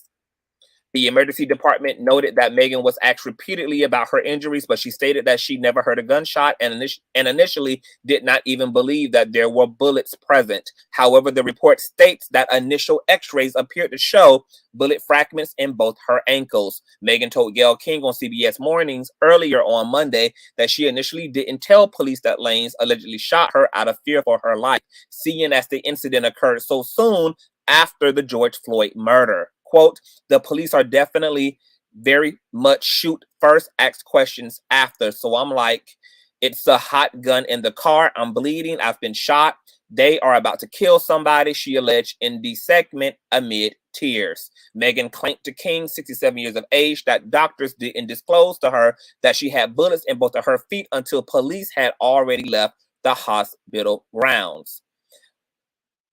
An insider exclusively told Page 6 on Monday that Megan told doctors the full version of the night's events as they discussed the prospect of surgery. As a result of the surgery, 3 bullet fragments were saved, packaged according to standard protocol, and passed off to appropriate authorities, the medical records reveal. The report also states that they were tiny fragments of retained missile, that they were deemed too small to attempt retrieval, meaning parts of the bullets remain in her feet to date. Megan was discharged from the hospital on July 16th of 2020, okay? So, missile, okay? So that's what I can't believe some of y'all don't know what a fragment is. Like, so that's what a fragment is. What got lodged, what injured, what scraped, what penetrated the first layer of skin and provided a superficial wound to her feet were missile, was broken up pieces from the bullet cases. Bullets explode upon impact of a hard surface or wherever the surface is. That fragment, and because she was being shot near her feet, just imagine sitting a glass jar near your feet. Imagine somebody shooting the jar. That glass is going to explode in a volatile way, and more than likely all over your feet, and there's going to be injury from the glass to your feet. Fragments of glass in your feet. So there were bullet case fragments in her feet because the area around her feet were being shot. Fragments. That's why she was able to pretty much go on by her life in 2 weeks worth of time, etc. But to this day, there are still fragments of bullets that are in her foot. I want to get to Jordana. Welcome to the platform, boo. Hey, Happy Conscious. hump day to you and the missus. What are your thoughts? I don't think I've ever spoken about this really outside of like small circles of people off the internet. And The reason for that is YouTube and social media has our community effed up. But at the same time, it has exposed the lack of knowledge and awareness that a lot of people have. And because of that, they look at these kind of situations that are real life, that are bigger than just like, you know, your 5-block radius from your house. They look at it from that perspective. And when you look at things like this that are not some hood shit, like in general, right? Like maybe the argument, the incident itself was some hood shit, but once it gets to law enforcement, it's no longer hood shit. It's legitimate, it's fact finding, it's investigations. But because our community lacks that level of depth and knowledge in general, I'm not saying all, I'm saying some, I'm saying a vast majority. Because of that, people tend to gear towards just being like, oh, well, if it wasn't a whole bullet, it's not a bullet. And it's like, come on, really? Like, you can eat a piece of a steak and you ate steak. Like, that's just it, right? Like, you can leave half of it on the plate, but you still ate steak. Why do we have this like cognitive dissonance in general where we can say OJ was found innocent, but we think he did it? And then at the same time, we would say if Tory Lanez is found innocent, he didn't do it. Like, we do know that people can be found innocent even though they did the crime. It's just the fact of the facts, the investigation itself, especially when you have people that are not cooperating, to your statement before about snitching, quote unquote. When people are not cooperating, it makes it incredibly difficult for an investigation to actually work in the favor of the victim, which is why a lot of y'all's cousins and uncles don't get convicted and no charges are brought. So I need stuff that everybody know that they did. Exactly. So to me, it's frustrating as a person in this so-called Black community to see people really just lack basic knowledge of what a fragment is, and that you can shoot the floor and the fragments can hit somebody. Like, it's literally that simple. Throw a glass cup on the floor. What does it turn into? Pieces. Right. And if you step on it, it'll hurt you. It's literally that simple. So to me, you know, I come from the mind frame of, based on the timeline that you gave with Tory and his behavior, if it was left up to me, I'd put his ass in prison because you're a problem to the community itself. Oh, now speaking of that, Jordana, what do you think about Kelsey as well and her attitude toward Megan? Right. And the fact that gun residue is found on her hand as well. So the same way I feel about the Shanquella case, right, is that people need to shut up when there's something going on, because that thing that you keep playing could be used as a confession. And should. Right. I agree. It definitely should be. But that's why people need to shut up. Stay off the internet, trying to defend yourself, and then you're saying what could be a motive for why gun residue is on your hand. So Megan chose not to press charges officially, but the state did, which is fine. But at the same time, if Megan turns around and is like, you know what, because Kelsey has now been the ultimate betrayer in some way, shape, or form in her mind as the victim, she can use this case, if Tory is convicted or not, and then turn around and sue her. Because now because law enforcement has done the hard work of getting the facts. In real time, you're probably not going to consider pressing charges against Kelsey because you didn't press charges against Tory. But now that law enforcement has some information, you can turn around and cite that court proceedings and say, okay, maybe we should now press charges against Kelsey. Right. And use that as your citation. Because they found that she had gunpowder or gun residue on her as well. You wouldn't know that in real time to be like, I'm just going to press charges against everybody. Nobody's just going to do that without actual facts. And you can't just keep charging somebody over and over again. So it's better to actually withhold pressing charges until you get DNA, gunpowder evidence, and all of that, and then bring it to the judge and say, This was found in that investigation, and now I want to proceed with pressing charges. Like, this is why I say I need our community to get some knowledge, because when we address these issues like it's a family issue, you're gonna get it effed up, and it's not gonna work in our favor. So we have to like evolve, educate, get some knowledge, and stop listening to these people who are covering stories and they just want your follow and your money, because their integrity is in shambles. That's the only reason why I can continue to follow you, is because I know you're gonna pull up receipts, you're gonna have integrity, and you're not just trying to get, shares and And likes at least and when money. we speculate, we try to even form like sensible speculations and actually be critical and make sense of things. Correct. It's just a sworn duty to attempt to make sense of things. Correct. And when people do not have that perspective of an incident and they're just like out here blackmail worshiping and they're just like, oh, black men are always innocent, then of course their framework of looking at the case is going to be holding on to the initial lie, not understanding that people do it all the time. That's why a lot of people's baby daddies ain't on child support, because you want to cover his ass and keep the law out of it, but you're broke. Same thing. Ooh. So Ooh. let's do better at holding people accountable when they do something and when they're problematic. That would help.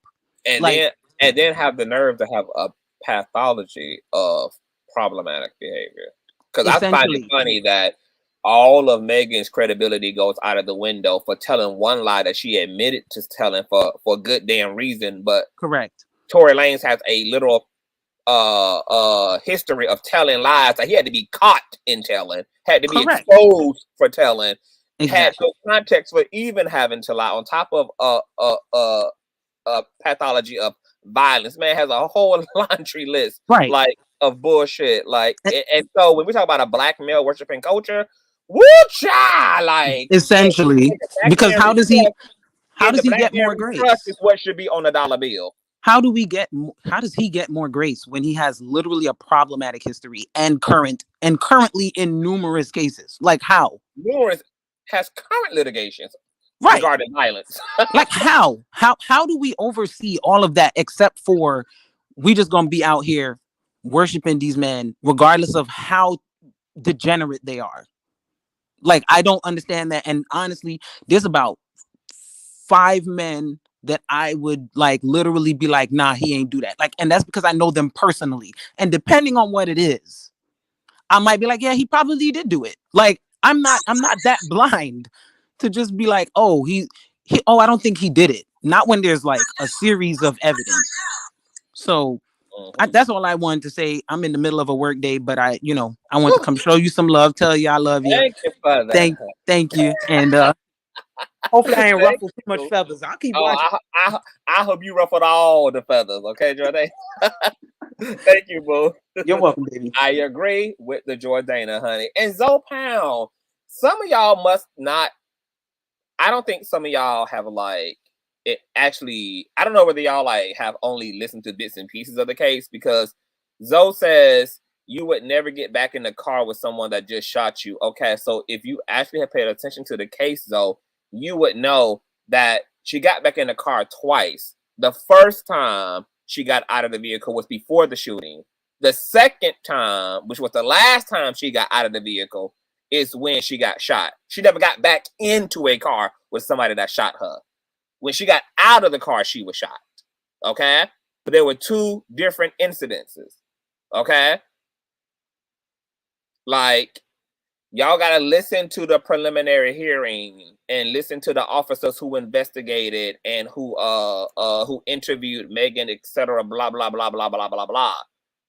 To understand the continuity here. Some of y'all are just like basing conclusions off of like partial as information, and y'all haven't took the time to like diligently look at everything so that you understand. I'm wondering, do Zoe even think that Meg got shot at this point? Because that statement doesn't even make sense. If the arguments that the people try to use to make sense, still, like, it's like, do y'all not think this girl was shot? Like, do y'all not think she got injured? Because I'm really, really confused as what his statement is. I'm reading it, and when you was reading it.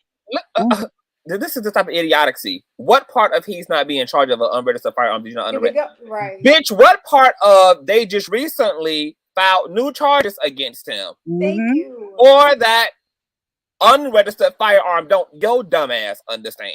Are you not reading? Like, Absolutely. are you okay?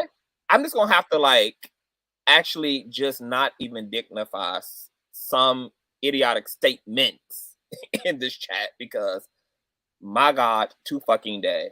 But speaking of dreaming, I want to give you an opportunity to get in here and to cite your initial thoughts, etc. Welcome to the platform. Your thoughts on the bullshiggity.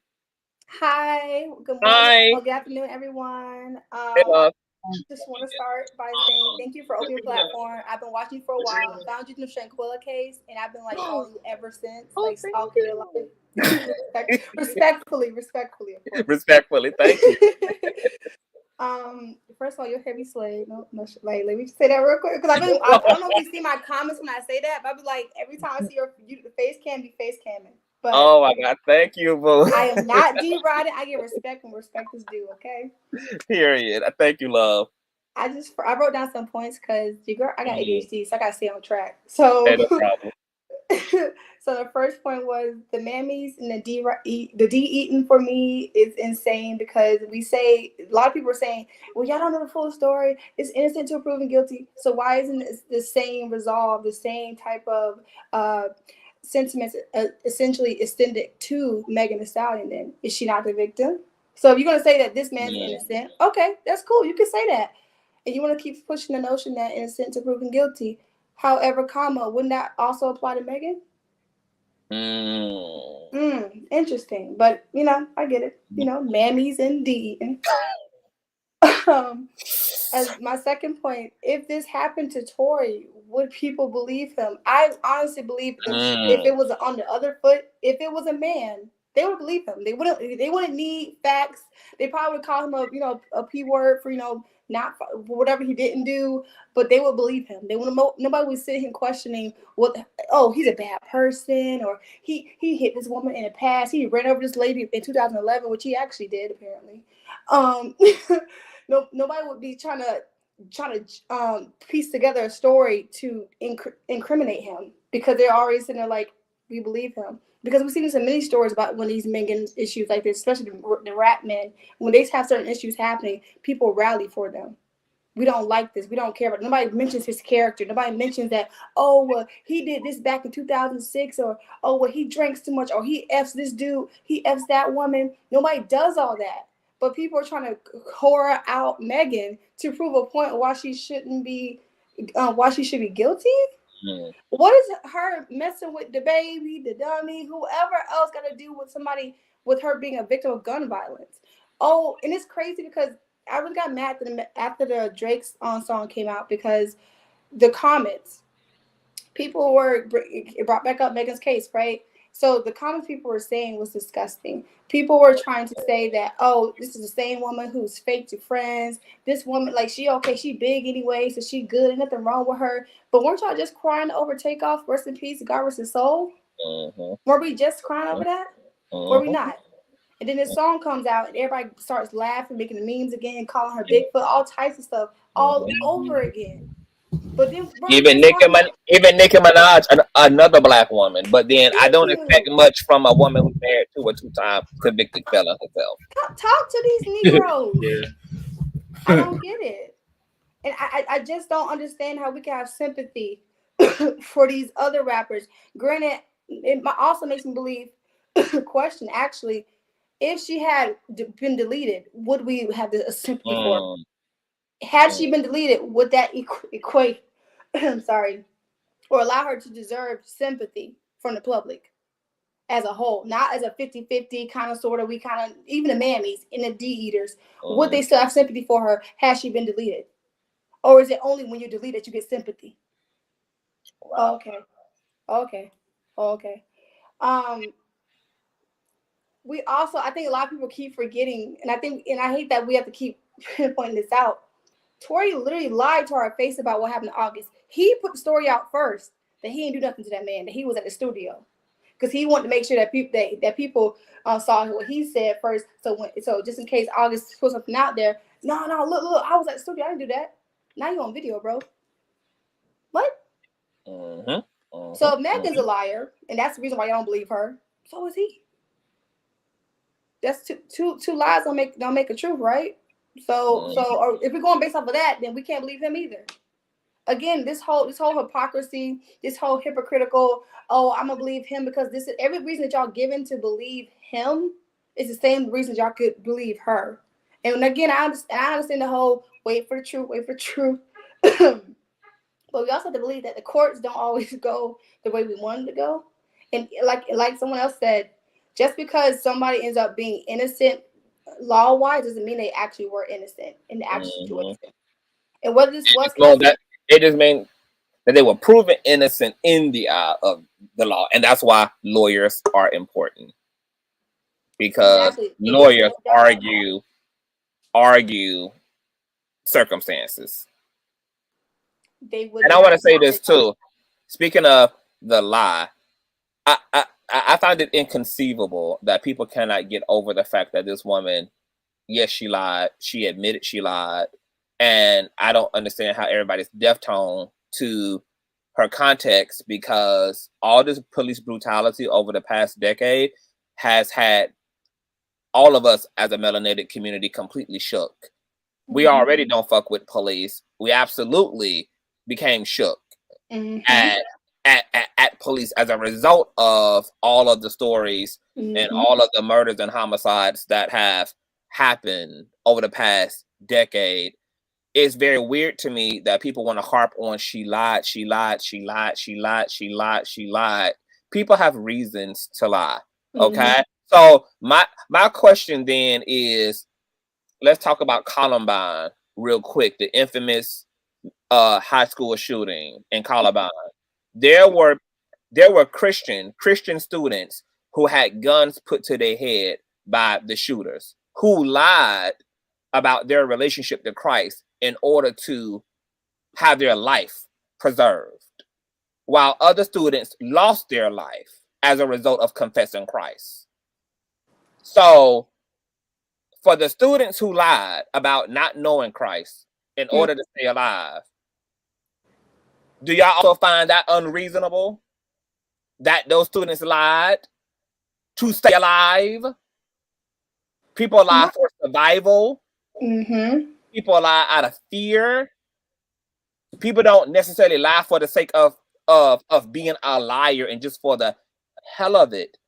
And for me, I excuse lies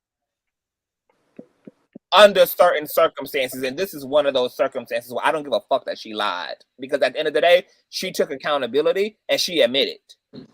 She told us that she lied. She told us why she lied, and that's not more important than the fact that at the end of the day, somebody shot her and put her in that situation. They're trying so hard to negate that fact that at the end of the day, she is a victim of gun violence. She's a victim of something. Someone did something to her. She didn't do. She's not on trial because of who she messed around with, what she did or didn't lie about. She's on trial because someone did something to her, and then they try to cover it, and then they try to lie about it. And now she has to deal with the PTSD or whatever else mental health issues. She has to deal with that because of the repercussions of that incident. That is what she's on trial for. She's not on trial on the stand saying that, okay, yes, I lied about this. She's not on trial for that. Hold on for a minute. Yeah, you are absolutely right, Dreaming. I want to add another piece before I get Queen Intro, Zoe Pound, and R Logic in here too. Is I want to correct myself when I say that she didn't get back in the car the second time. She did, but at that point she had made a choice between the two of she made a choice between the lesser of two evils. I can either get back in the car with these niggas who just shot me but didn't kill me, or I can wait for the police who I absolutely do not trust and expect to absolutely kill us when they Mind you, the police were being aggressive. They were noted to be aggressive. You look at the video, they're like literally all over. They got guns pointing at them. Can you imagine being drunk, naked now now assaulted 4:30 in the morning, and there are helicopters and police and 8 police vehicles, guns drawn, police officers speaking to you through a microphone, and you know that niggas got loaded guns in the car. She decided to make a choice between what she felt was the lesser of two evils. I can either get out of this situation and possibly with my life by getting back in the car with these niggas who are, because she did claim that they apologized to her profusely, that there was immediate regret, that Tory Lanez came to her rescue, begged her not to turn him in, offered her $1 million, that him and Kelsey was aiding and abetting and trying to comfort her, etc. Blah, blah, blah, blah, blah, blah, blah. So they were trying to diffuse the fact that they were an actual threat. And she was actually more afraid of police than she were of these stupid ass drunk niggas that she was with, who are now trying to, who are now trying to make it better. So, and yes, people can judge and ruminate over all of that and talk about what she should have did, what she should. At the end of the day, she was in the situation. Exactly, not you. She made under the circumstances based upon the way that she was experiencing whatever she was experiencing in her mind as it relates to police, as it relates to them niggas. And everybody's going to make their own decisions, and these were tough decisions, and these are tough decisions for anybody to make. Tough. Your sympathetic nervous system in the being applicated at that time, you can't talk about what you would or would not do. There's so many people who said I would do this, I would do that, but you were not there in that situation as she was. Point blank, period.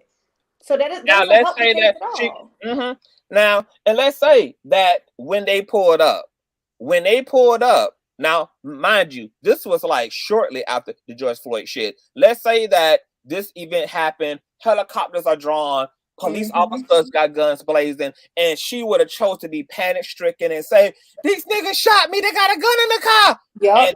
And all the officers would have shot off into that vehicle or shot off into their direction and killed all of their asses. Would y'all be standing behind the fact that she did the right thing? No. Yeah, why is she telling them? Why is she telling them? Why is she telling them? What's she protecting him for? For the same reason that they kill us for. Y'all will be the same people in the chat saying how stupid she. That bitch stupid. She should have known. She should have known there was gonna be all this shit going on. You think to say y'all made y'all mind up already? It's not about making our minds up. We're using logic because again, how are we gonna make our minds up over a case? How are we going to make our minds up over a case that hasn't even been given a verdict? Hasn't even hit trial. So how are we going to make our minds up on what? On what? Okay, let me ask you a question. Let me ask you a question, right? So if you get into an altercation with somebody, right, and they claim they were shot, and they claim they were shot, and the evidence comes up missing, what you think your lawyer gonna do with that? They gonna get that thrown out?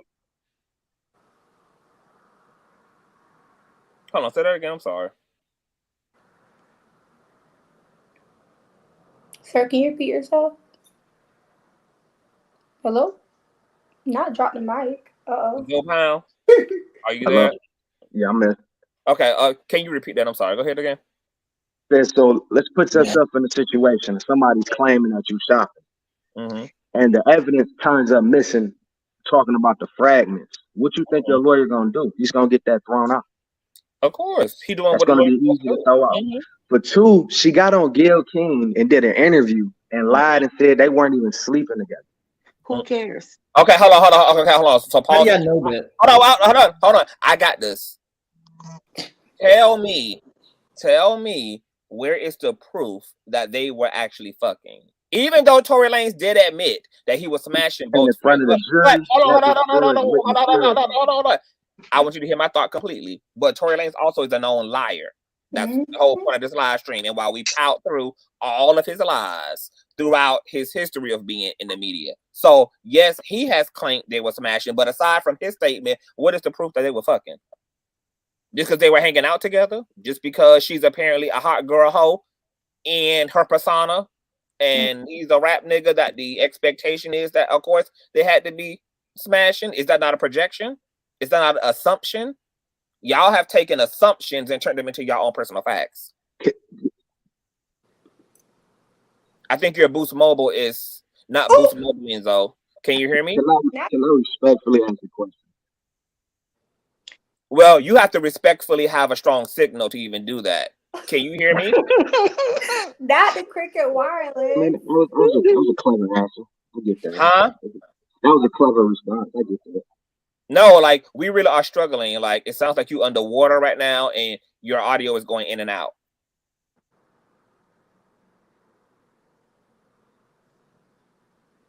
Hey, Quashawn. So, hold on. So, are we going to wait until? Well, are we going to let Zoe?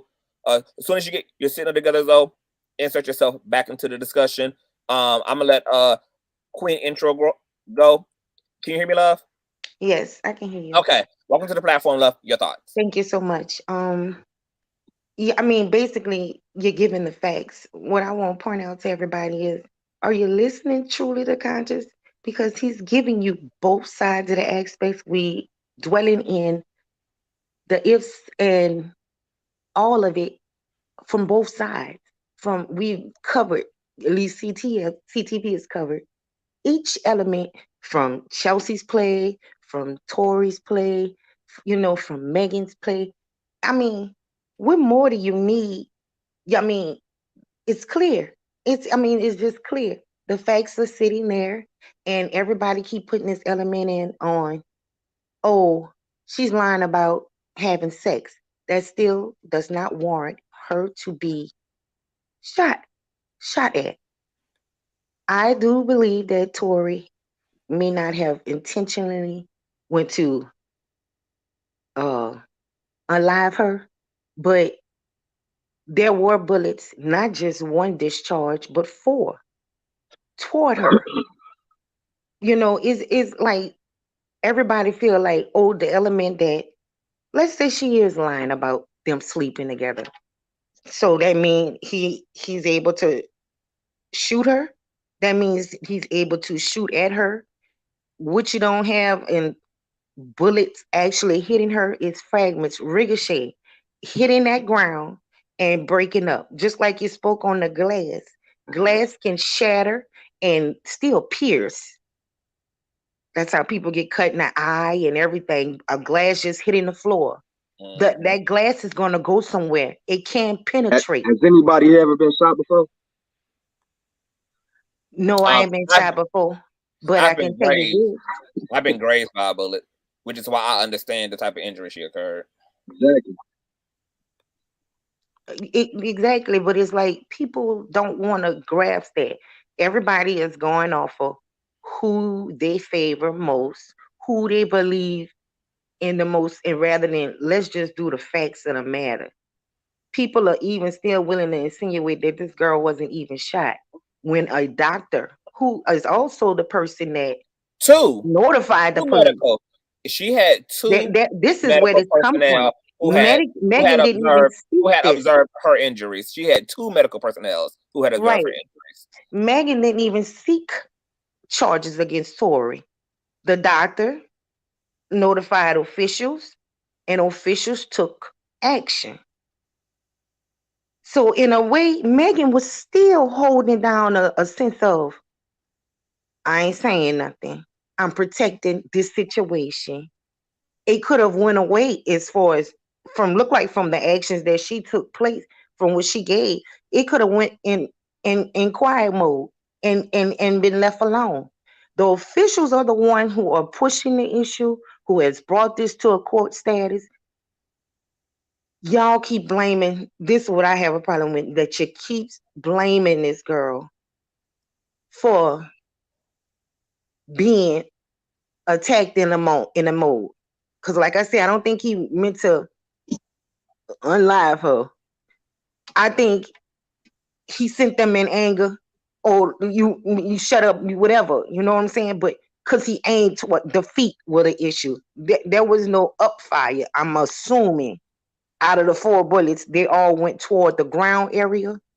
So it's kind of logical to me that it could be a dance bitch type thing. But this, please, just why we own her so hard? Like, why are we so to the point that, because let's say, like I said, let's assume she lying about the sexual. Okay, but does that warrant her to be shot at?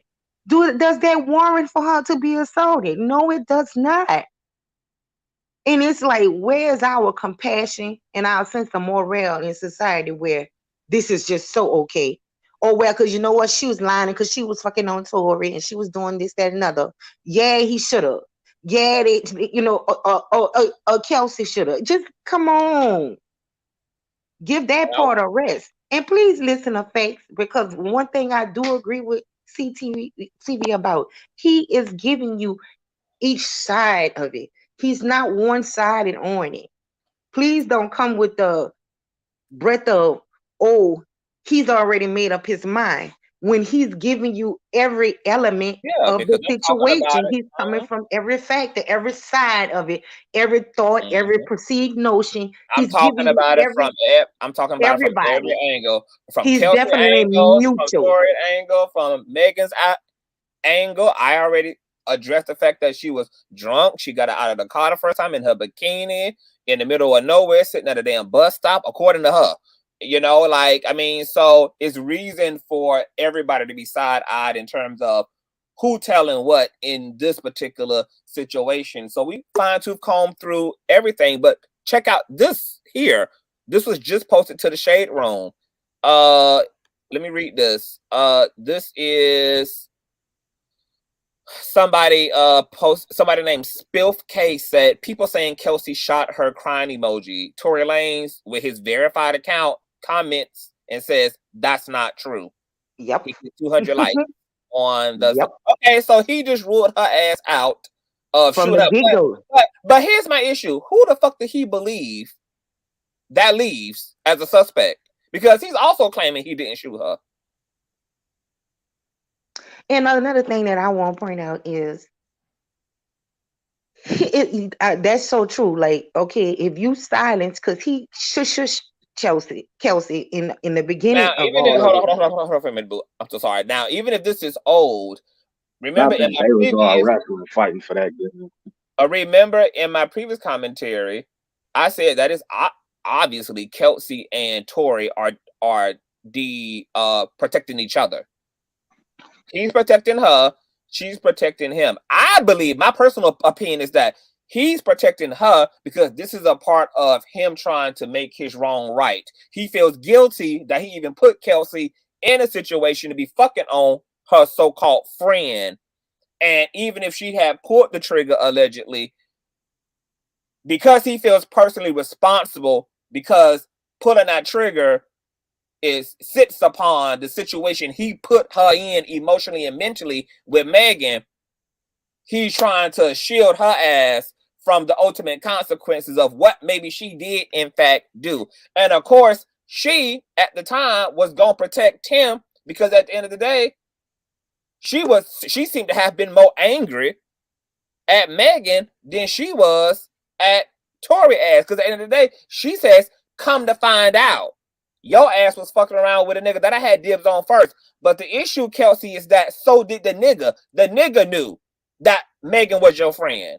So if you was gonna call her ass out for fucking on a nigga that she knew you was interested in, how you not gonna equally hold Tory Lanez accountable for fucking on your friend who he knew not only was your friend, but also was your boss and your superior? I don't mind Kelsey being angry, but I don't understand why women can't at least be angry at both parties instead of predominantly directing most of the fucking smoke toward the other woman when it's the nigga that really has the utmost loyalty to you. Now, in this situation too, I do feel like Megan owed Kelsey equal loyalty because they had a so-called friendship and they had a business ship, and it was inappropriate of Megan, if it's true that she was fucking or trying to fuck or trying to develop something with Tory. But at the end of the day, none of that should have led to this. Right. None of it. Well, the Kelsey confuses me all the way through. Like they're saying, in the chat there right now that, Tory more or less cleared her from the get-go in the sense of things. And I keep getting confused because even after this fact, well, one thing I definitely get confused is I don't believe the person that says that there was a big old fight in the matter. And I believe that that is the person that the transcript is referring to as not a reliable witness. And stop putting Kelsey other. Hold followed on, Meg to the hold on, hospital, so there was hold still on, a boo. level of friendship. Hold on for a second, boo. Hold on for a second, boo. Please stop putting other content. Matter of fact, moderators, block temporarily people who are putting other content creators' names in my chat, because some of those content creators would not allow this platform to be supported on their platform. So temporarily block those comments where other content creators' names are being listed. We don't give no free full motherfucking promotion over here, especially when people don't keep that same fucking energy. So ushers, get to ushering. Go ahead, boo.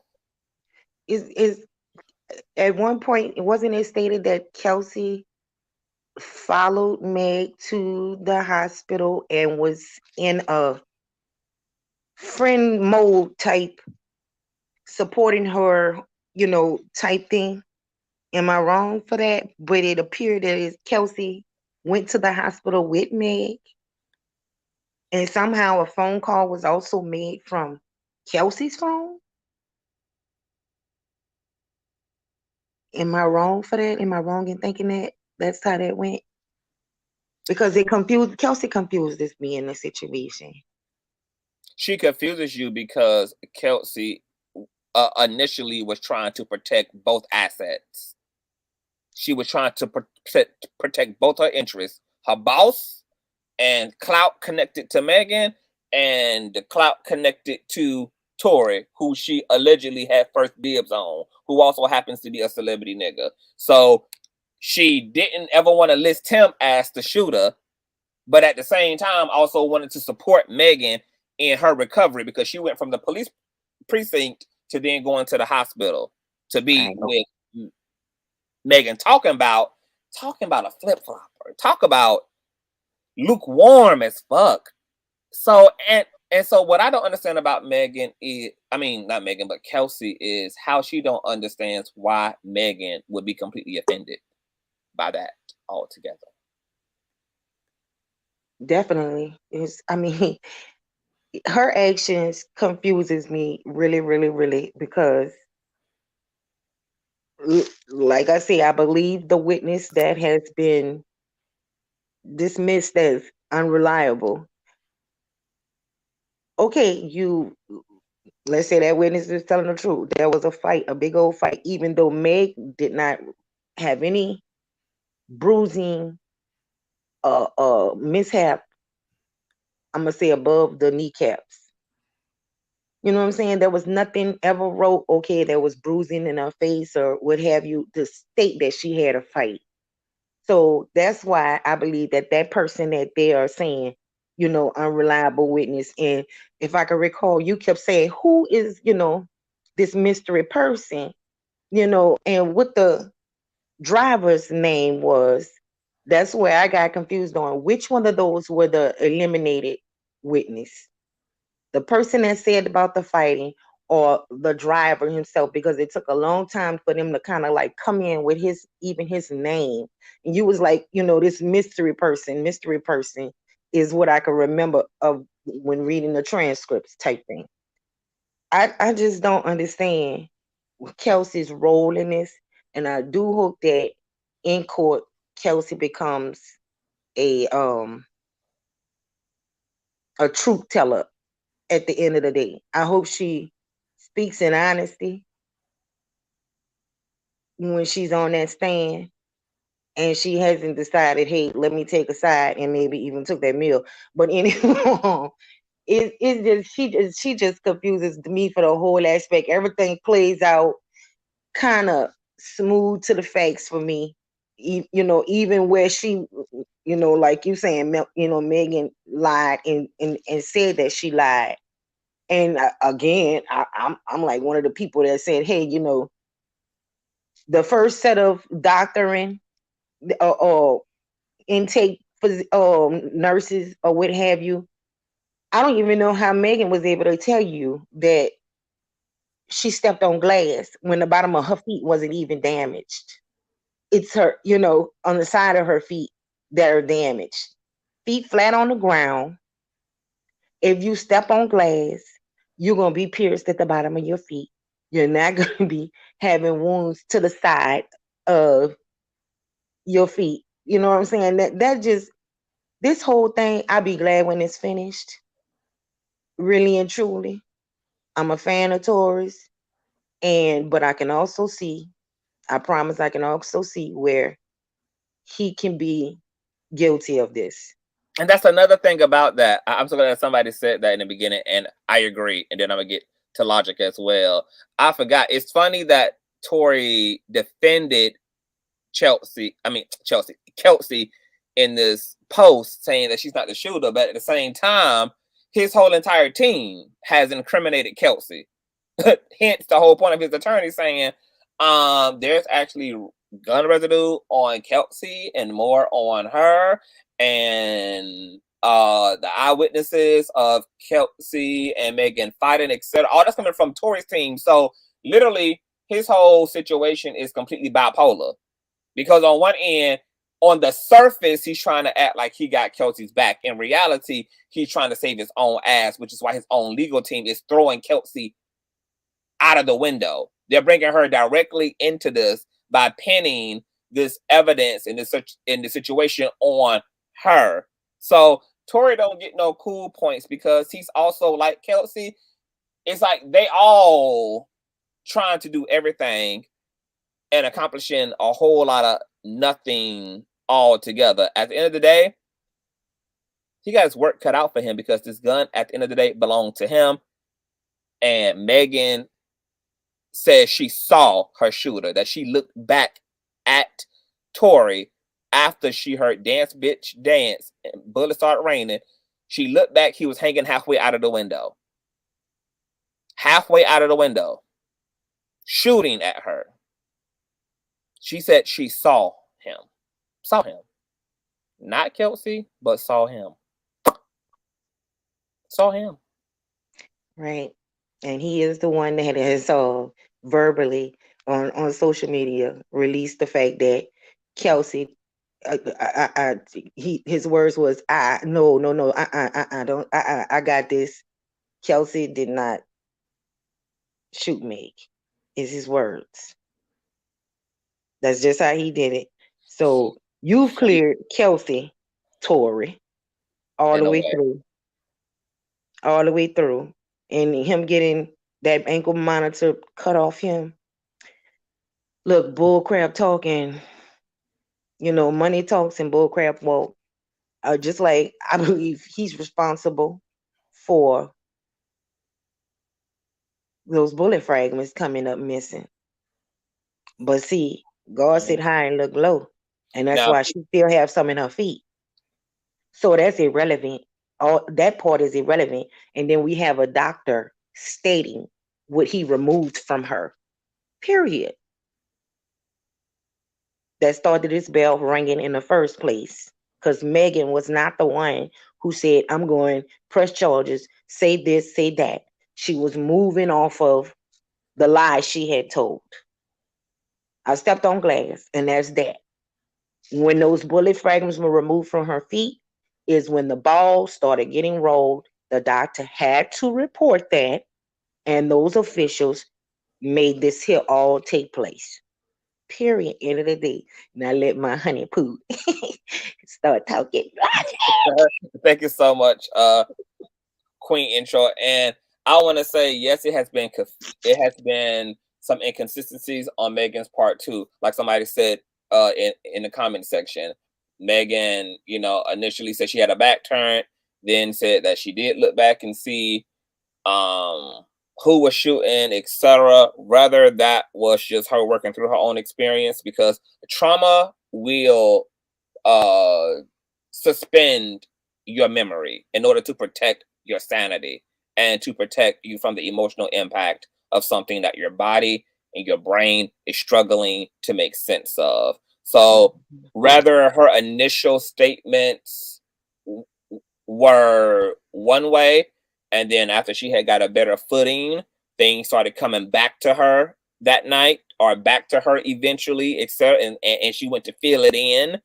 I mean, you know, all of those things are going to be considered, but at the end of the day, Megan doesn't have to prove that Tory did this. The state will, and with his history, and with this being his gun, and with his fingerprints and etc. being all over this shit, I mean, it's just not looking like it's going to come out well for Tory Lanez.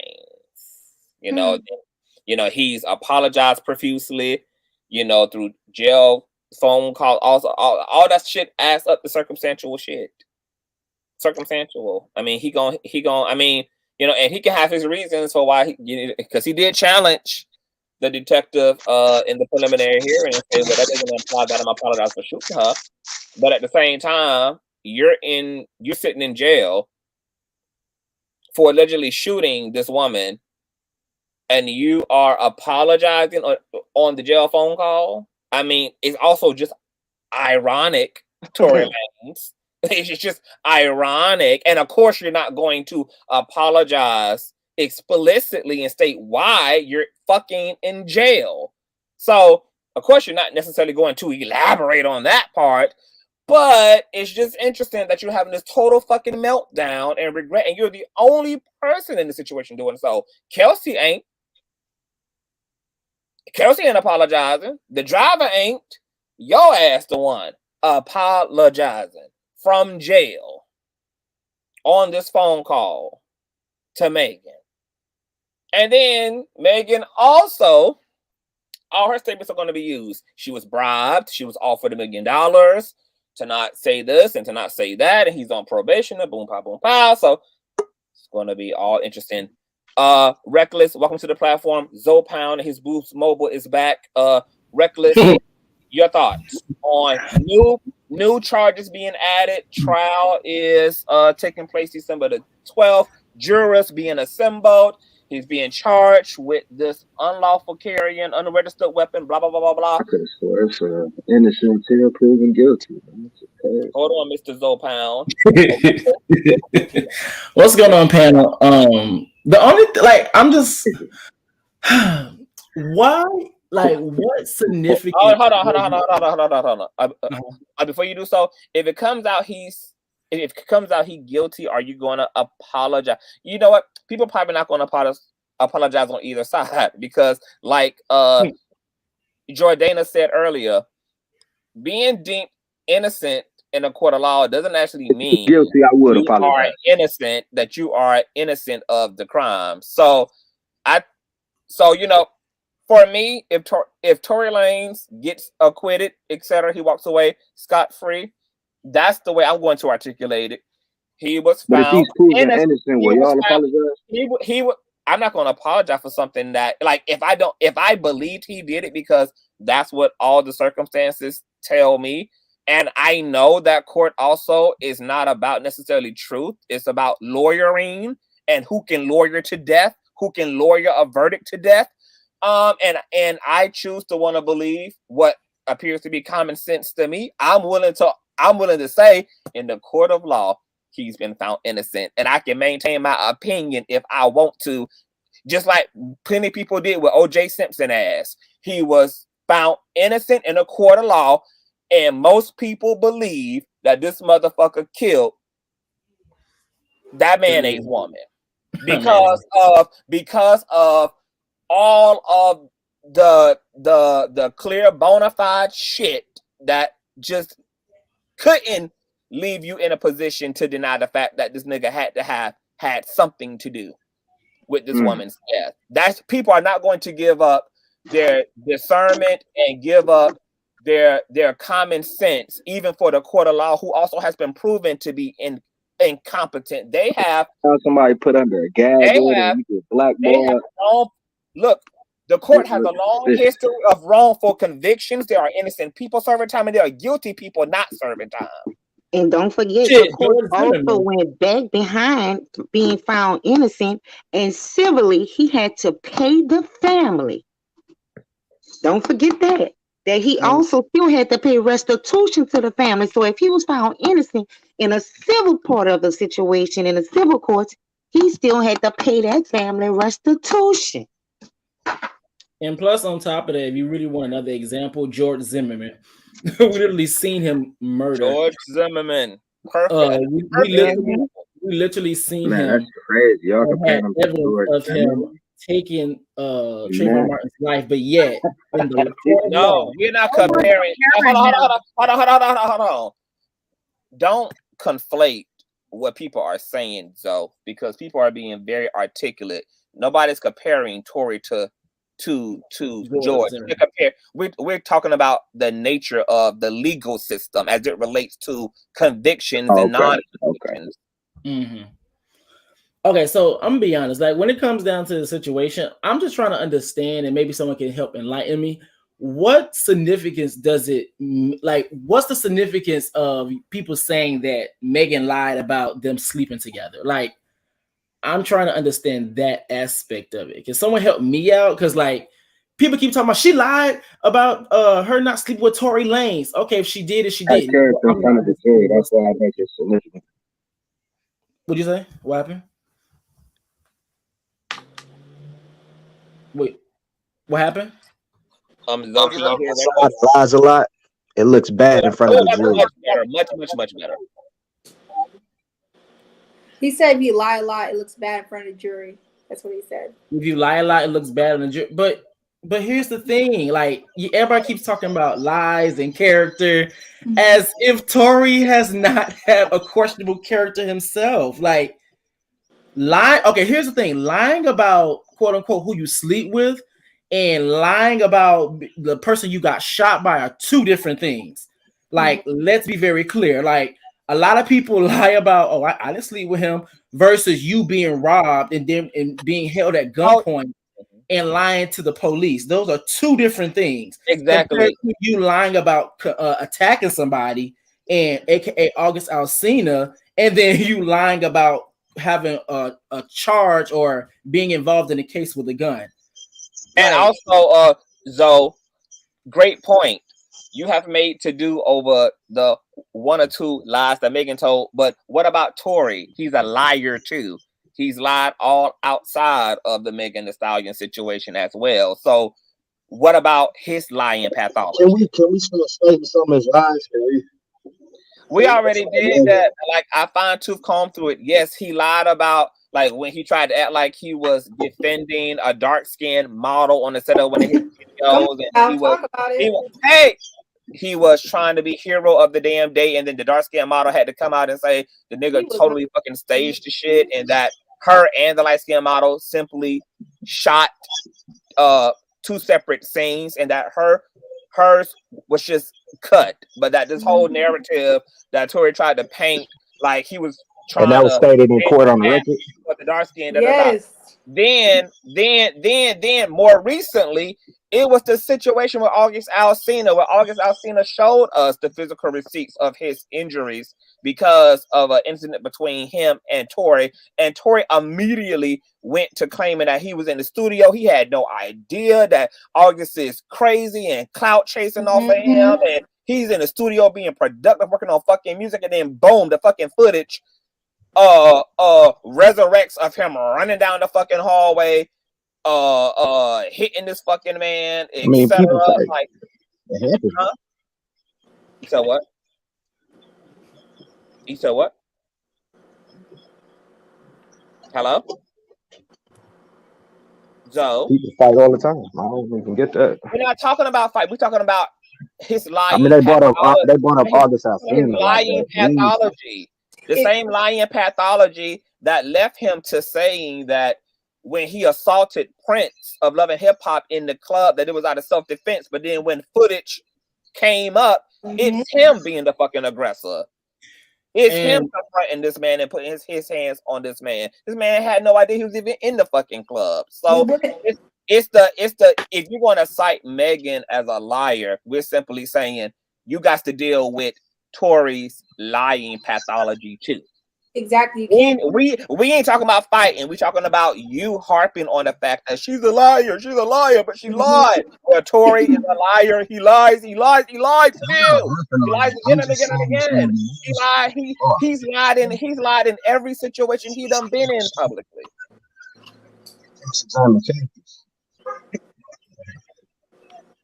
Oh my God. Your service no pound. Like you can't have the Cricket Wireless is not doing this job. You cannot have this big dope boy, big pen ass name like Zopound and then come up here with fucking straight talk. Sound like you in the pound. Oh my gosh. No, that nigga. I'm gonna say this, man, let's be mature, guys. Let's not do name calling and things of that nature. Because we all grown, right? A reckless. But I want to say this, like the reason why I brought up him saying that him like people lying about who they sleep with versus lying about actually getting into a physical altercation is because it's one thing if this is a one and done when it comes down to Tory Lanez, but however, it always seems to be a pattern of behavior. Now, I do understand people do want to give people the benefit of the doubt, but however, you only kind of given the benefit of the doubt if it's a 1 time, 2 times, 3 times within your lifespan. But however, if it seems to be a pattern and it's always seemed to be a consistent thing with you, and typically in most situations, it's always you lying about it. I'm sorry. For me, someone lying about who they slept with, that does not equate or even has me thinking that they would actually lie about who shot them versus someone lying about, bitch, I done punched the shit out of August Alsina and I lied about it. And now I have a weapon that's registered to me or not even registered to me, but it belongs to me and someone shot somebody and not lying about it. Like the activity of violence, those two can correlate in a sense because it's like if you lie about punching. Does anybody here care, dude? Wait, but here's the thing: is like if you lying about punching a motherfucker, then you most definitely gonna lie about shooting somebody. That's just no shade. Oh, that's it. And the jury is not going to fucking care that Megan Thee Stallion lied or didn't lie because at the end of the day, her fucking him or not fucking him don't have anything to do with the fact that he allegedly did something illegal. Exactly. They're looking at the results. They're looking at the results of their findings, investigation. They're not investigating. Hey, how many times did y'all were in bed together? How many times? So we can sit here and look at it and compare that to the bullet fragments. Just one more time, you go over that again, Miss Pete. How many times y'all fuck? What? Come on, y'all. Like I understand that a lot of people have their own pretenses about how they feel about Megan, especially with her whatever past.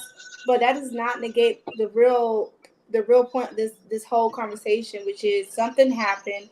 People are victim blaming because of whatever reason. Nobody wants to believe someone who's actually been hurt, someone who's actually been affected by the situation over somebody that they just because it's their favorite or whatever. We like Black community, we do this all the time. We wonder why our children don't come and tell you that their uncle touched them because you don't believe them. But that's your son, so you don't think your son gonna touch a child. So you're gonna tell the son that no, he didn't touch you. Shut up, don't say stuff like that.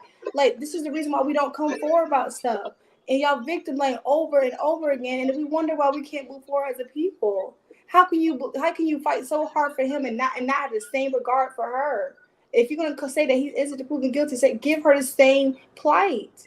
Don't be on the fence about stuff if you're not gonna be on the fence about both of them. No one's sitting here saying that, oh, we know for a fact Tory did da. We're just saying if you're gonna sit here present as stuff as facts, present it as facts and that's it. Don't be on no, well, she a hoe, so of course she didn't get shot. What? Zoe, I'm interested in knowing how what he thinks happens. I'm kind of curious about his thoughts on what he think the accounts were. Zoe? I remember he got a straight talk. Okay.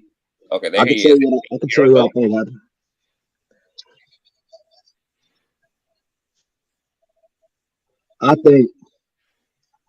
I think a fight broke out in the car, and somebody being emotional grabbed for his gun off his waist as he trying to break it up, and the gun fired, hit the ground, and hit somebody in the leg. Somebody being emotional grabbed for his gun off his waist as he trying to break it up, and the gun fired, hit the ground, and hit somebody in the leg. somebody being emotional, grab his gun off his waist as he's trying to break it up, and the gunfire hit the ground and hit somebody in the leg. Somebody. Okay. So your argument is not that your argument is basically, you basically feel like Kelsey should have been the one that's, going to trial right now.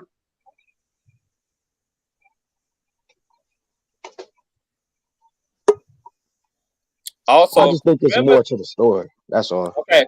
So speaking of that story, I want to refresh everybody a little bit on, because what I found it to be interesting, because I haven't looked at this shit since I reported on it last. But this here is courtesy of Vulture. Let me read this real quick. According to an Instagram Live, Megan claimed that she was in Lane's car on July 12th of 2020 with him, his bodyguard, and her friend Kelsey, and that the four were arguing. Megan, who was in the front seat, left the car. She alleged that Lane shot her through the car's back window. Megan insisted that rumors she had hit Lane's were bogus. She also said that the shooting did not relate to Lane's purported romantic interest in Kylie Jenner.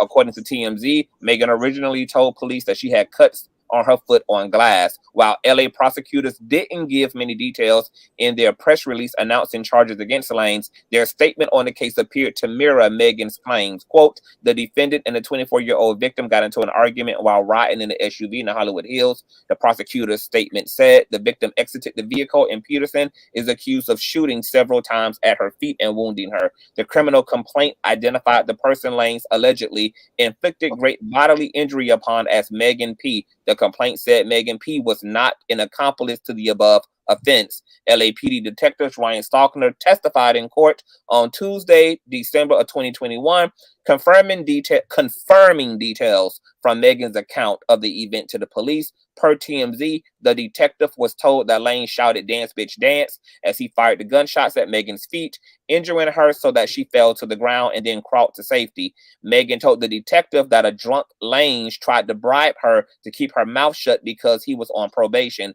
Stalkner also testified that she lied about the shooting at first, saying that she stepped on glass because she was afraid of police violently escalating the situation if they were caught on Lanez, a black man with a loaded gun in his car. During the hearing, the judge was also played a phone call from Lanez in jail to the woman who was there, Kelsey, during the incident, apologizing for something he did while drunk. So now this completely, so remember when in the preliminary hearing, Lanez had objected to the detective, talking about this phone call and saying, well, how do you know what I was apologizing for, when the narrative was you was apologizing for shooting Megan? Well, it's interesting that he didn't leave that apology vague. Like, he literally is apologizing for something he did while drunk. That's even more fucking incriminating. Because it wasn't just like a blanketed apology, like I feel like that statement, while I'm drunk, apologize for something while he was drunk, that he did while he was drunk, and there's an injured woman and a gun that belongs to him, and gun residue that belongs to him, and an eyewitness Megan herself, and he's apologizing on a jail call for something that he did while drunk. Like, all that's way too specific. He did everything but simply state, I shot her. He went as close to the border of it as he could without obviously incriminating his fucking self, because no nigga is integral enough to do that. No nigga feels that bad that they're going to just confess the entire fucking truth. And he did just that. He did enough so that she could understand his sympathy toward the situation, but also obviously not enough to fully incriminate his fucking self. But I mean, that's pretty fucking close to apologize to somebody for something you did while you were drunk. And there's a whole incident now that you in fucking jail for, and somebody's fucking injured as a result of you allegedly shooting them. Anyway, what role did Megan's public statement on Lanez play in the case? Oh, here it is. During the hearing, the judge was also played a phone call from Lanez in jail to the woman who was there during the incident, apologizing for something he did while drunk. Quote, he says, "How you going to tell me what I apologize for?" Lanez repeatedly yelled in court. But what else, Lanez, what the fuck would you be apologizing for while you were drunk? You're not apologizing for playing loud ass music in the SUV. You not apologizing for spilling wine on her goddamn bikini while in the car. I mean, what the fuck else would you be crying and drunk and emotional fucking about and apologizing for doing while you were drunk? In late August 2020, a spokesperson for the LA said the office had asked law enforcement for further investigation before making a filing decision on a charge of felony assault with a semi-automatic firearm, personal use of firearm. However, prosecutors asked law enforcement to do this on July 24th of 2020, so their request had nothing to do with her public statement. It's unclear whether Meg's statement ultimately played a role in prosecutors' decision to bring felony charges. Vulture reached out to LA District Attorney Office for more information, but they have not yet responded. Why did Lanez allegedly shoot Megan? It still appears to be unclear why Lanez allegedly shot Megan. Megan claimed in the video, however, that Lanez did it for no reason at all. I don't believe that. What is Lanez charged with? It sure seems that way when Lanez was arrested, that it was on a charge of carrying a concealed weapon in a vehicle, not for allegedly shooting Megan. Now Lanez is charged with one felony count, each of assault with a semi-automatic firearm, personal use of firearm, as well as carrying a loaded unregistered firearm in a vehicle. Prosecutors said that he personally inflicted great bodily injury. If Lanez is convicted as charged, he could get up to 22 years and 8 months in the state penitentiary, throwing that ass in a circle. So Lanez's legal problems are more serious than before, but the ultimate consequences won't be known until everything plays out in court on November 18th. Well, now December of 2022, Lanez pleaded not guilty to 3 charges brought against him by LA. Could Megan get in trouble for changing her story? Okay, Miss Liar, Liar, Liar, Pants on Fire, according to you guys. Prosecutors previously declined to comment on that. Generally speaking, however, authorities don't go after accusers and victims for changing what they said. People who experience trauma might change their stories after they've thought about an incident and had time to process what happened. Robert Shapiro, who was on O.J. Simpson's defense team, notes that there are many reasons someone might not provide accurate information right away. Quote, hold on, let me let up. There are many reasons someone might not provide. Boo, I think you got me on in the background, Killer. Quote, is very similar to many of the women who have been victimized, who initially don't say anything and then years later change their mind for certain reasons. Sharpio told Vulture it's maybe out of fear of retribution, and maybe they have been given some type of comfort that they can be safe. In her November 16, 2020 GQ Rapper of the Year profile, Megan Thee Stallion claimed that Lanez tried to offer her and her friend money in exchange for their silence before police arrived to the scene. Police are just killing everybody for no reason. And I'm thinking, I can't believe you even think I want to take some money, she said. Like you just shot me. Lanez's lawyer denied this claim in a statement to GQ. Has Lanez issued a statement or an apology following Megan's 2020 live stream? Jim Lewis, one of Lanez's lawyers, told Vulture, quote, we're not commenting right now. His publicist did not immediately respond to a request for comment. Lanez remained quiet for the remainder of the summer. Then on September 24th of 2020, he tweeted to fans, I'm sorry for my silence, but respectfully, I got time today. Fans assumed he was heading on Instagram Live to finally tell his side of the story, but at midnight, Daystar dropped a surprise album online. Quote, there is a time to stay silent, he tweeted, and a time to speak. And I said all I could say on this. On track Money Over Fallouts, he said, Megan, people trying to frame me for a shooting, denying her claims. Later, he questions her injury and insinuates that Megan's team has tried to pay for his silence. Quote, gotta see a couple of questions. How the fuck you get shot in your foot? Don't hit no bones or tendons, he raps. Quote, how the fuck your team is trying to pay me in some whole millions. He denies involvement a second time, but doesn't offer another suspect. Quote, girl, you had the nerve to write that statement on an affidavit, knowing I ain't do it, but I'm coming at my truest. He says at one point, quote, trying to keep this shit 200 with you, shorty, I can't prove it, but then people in your ear, they the true ones that I fear. Lanez also mentioned singers Kalani and JoJo on the album. Both women removed his features from their songs for the deluxe versions of their respective albums. Following Megan's Instagram live, quote, because when I'm scrolling through the Spotify playlist, see me, my name, both in y'all top 5 pages, it just feels a little insincere, he says in Comeback. After receiving backlash for dropping an album denying violence against a Black woman as the Black community was reeling from the grand jury decision made in the Breonna Taylor case on September 23rd, 2020, Lane said he chose to drop the album on September 25th, 2020 because it was his mother's birthday and the day she died. After the felony charges against Lane were announced, Lewis told Vulture the victim doesn't appear to be seriously injured since I saw her on Saturday Night Live last week. Oh my God, this is such gaslighting.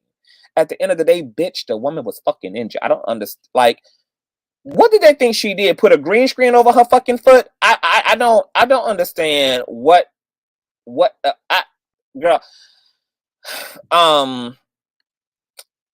Logic. Anything else you want to say before I move to Miss Barbara and then the killer? No, I'm good for right now. Miss Barbara, welcome to the platform, boo. Hey, how you doing? What are your thoughts? How are you? Gaslit as hell because I know the lawyers have to fucking lawyer, but I just cannot take people acting like this woman didn't have an injury. I mean, that's just literally like you're literally just denying reality. Like, she was injured. She wasn't permanently fucking abled. Like, if I'm in a domestic violence situation and I get a busted lip, bitch, I'm injured. That doesn't mean that I can't go twerk 2 weeks later because I got my ass whipped by my lover 2 weeks ago. Well, like, Getting shot, man. it's weird that they keep like trying to speak and narrate in a way that almost. Hold on, somebody got some bad echo. It's an echo somewhere. Echo. Okay, it's not there no more. But anyway, Miss Barbara, your thoughts? Well, speaking of domestic violence, I don't know. Maybe that's my computer. I don't know what's going on. Nah, that's Zoe. Zoe, mute yourself. I'm gonna mute Zoe temporarily. Go ahead, Miss Barbara. Speaking of domestic violence, there are so many women in jail, Black women particularly, I'm speaking of, that the society was taught not to even care about, defending themselves. They're serving life, so their society is actually taught not to care about Black women, that they're not important. So that's one thing. Unfortunately for Megan, this system of United States law system is so crooked that his lawyer is going to eat this up alive due to the fact it's beyond reasonable doubt, because there's 2 people with gun residue on their hand, and it's not their job to defend Chelsea. It's their job to defend Tory Lanez. So they are going to chew Chelsea up alive, throw her under the bus, get it off of him, because no one with 2 people having residue on them and really ghetto thinking, streetwise thinking, it seems like maybe this fool actually snatched the gun from her and showed her how to do it correctly, or snatched the gun from her because maybe they was in a confrontation. I don't know, but 2 people had residue on them. So with the law system being the way it is, they're just going to eat this case up alive and have it thrown out. And one thing about lies, we have to go about this. Okay, it's unfortunate that she lied, but look at all the lies that women have testified against and men have spent many, many years in jail for. So it goes both ways. Like, when you lie, they can discredit you, incriminate you, build up cases against you because one thing you did, lie. There's so many men sitting in jail right now because a woman lied. And it could be because of the fact that how many women go for vengeance if their man is having sex with another woman? I'm allowing this nigga, all the time. all the time, like a But drop of a dime. But what did she lie about, Miss Barbara? Like, what did she lie about? No, I'm saying what you would lie about. Okay, what you would lie about? Oh, this nigga fucking this bitch, and now this bitch, and them trying to say this nigga tried to shoot me. You know, you never know. How the hell, Miss Barbara? I'm just saying, you never know. Miss Barbara. You can't put my thing is this, but Miss Barbara, my thing is this: the girl was shot. It's one thing if she wasn't hurt, and the thing about it is that why wouldn't I think it's that it was him that shot me when bitch it's his gun? Because there's two people with residue on their hand. I'm talking about like in the hand. So if I'm talking about in the instant. Two women are arguing. I would think that the reason the gun was snatched because this woman tried to shoot me with the gun, and this nigga snatched the gun from her before she shot me or something like that. That's the way I'm looking at it. You know, it's just unfortunate due to the fact that Megan did lie. His lawyers are going to eat her up alive because of all the women that lied and sent women to jail. And that's just how it go. That's just how it go with this American justice system, good old American justice system. So many innocent people are in jail and so many people are not convicted.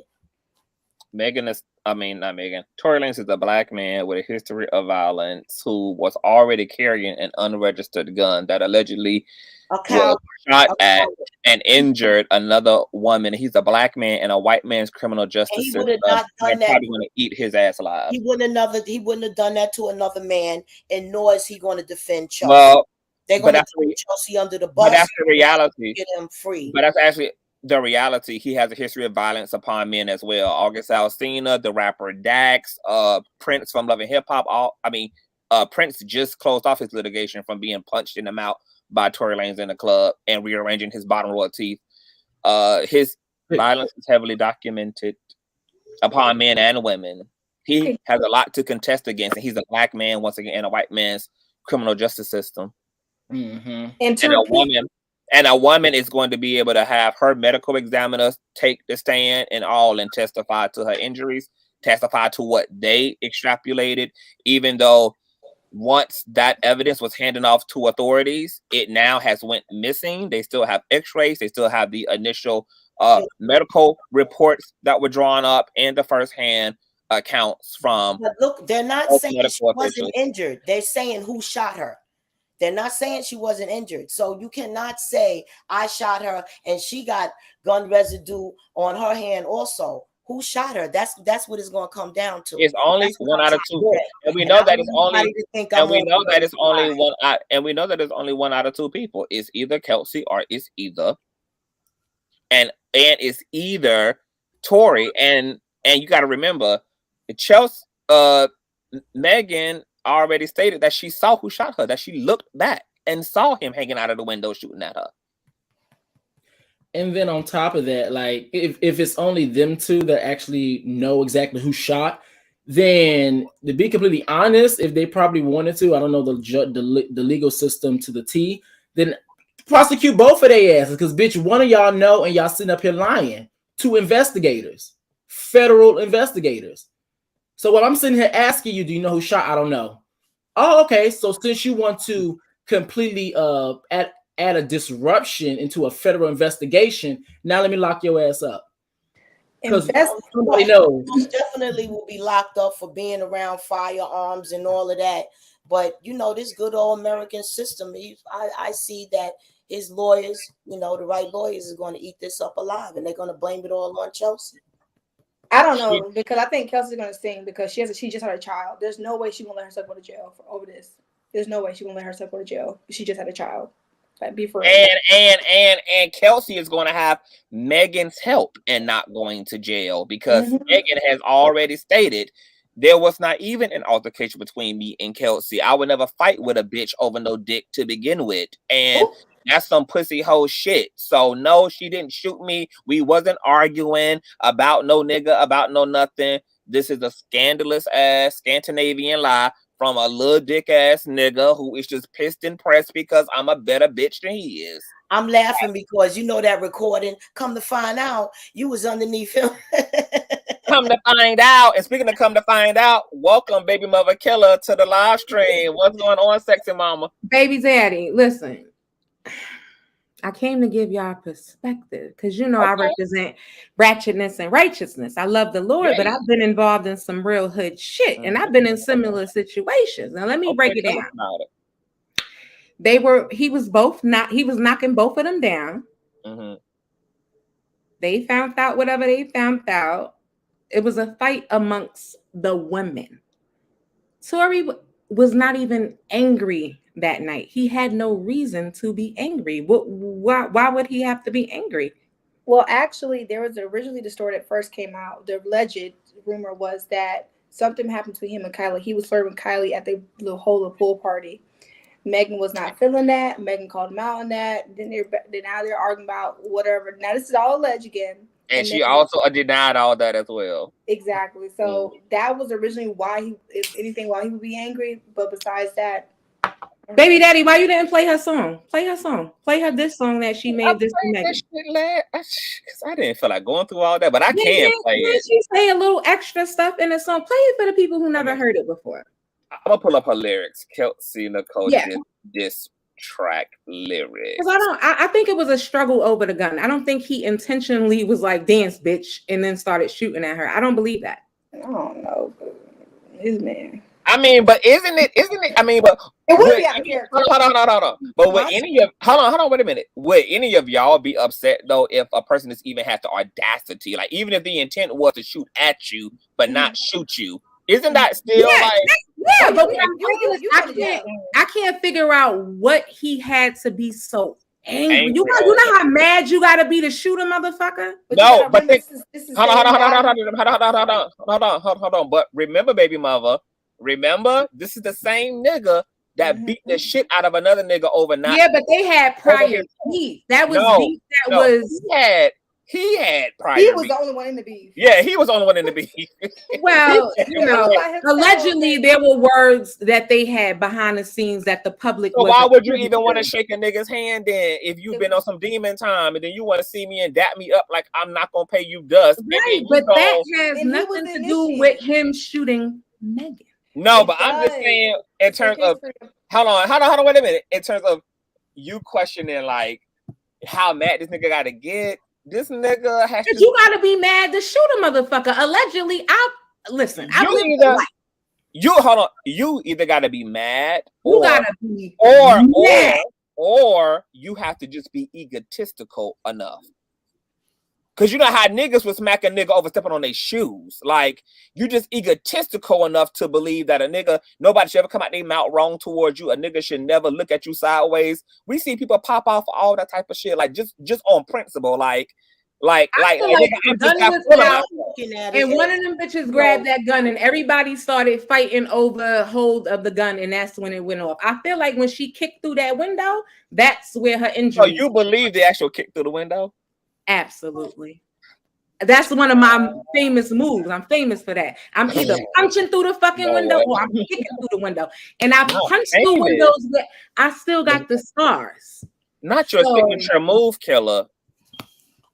If you not pulling this car over, I'm kicking through the fucking window or I'm punching through the window. Killer, this is what I'm thinking. So what do you think about the fact that they removed bullet fragments from her foot? I feel like the gun went off and hit the ground, and that's what hit her foot. So she kicked the window out, and she also got her feet shot at. Look, she kicked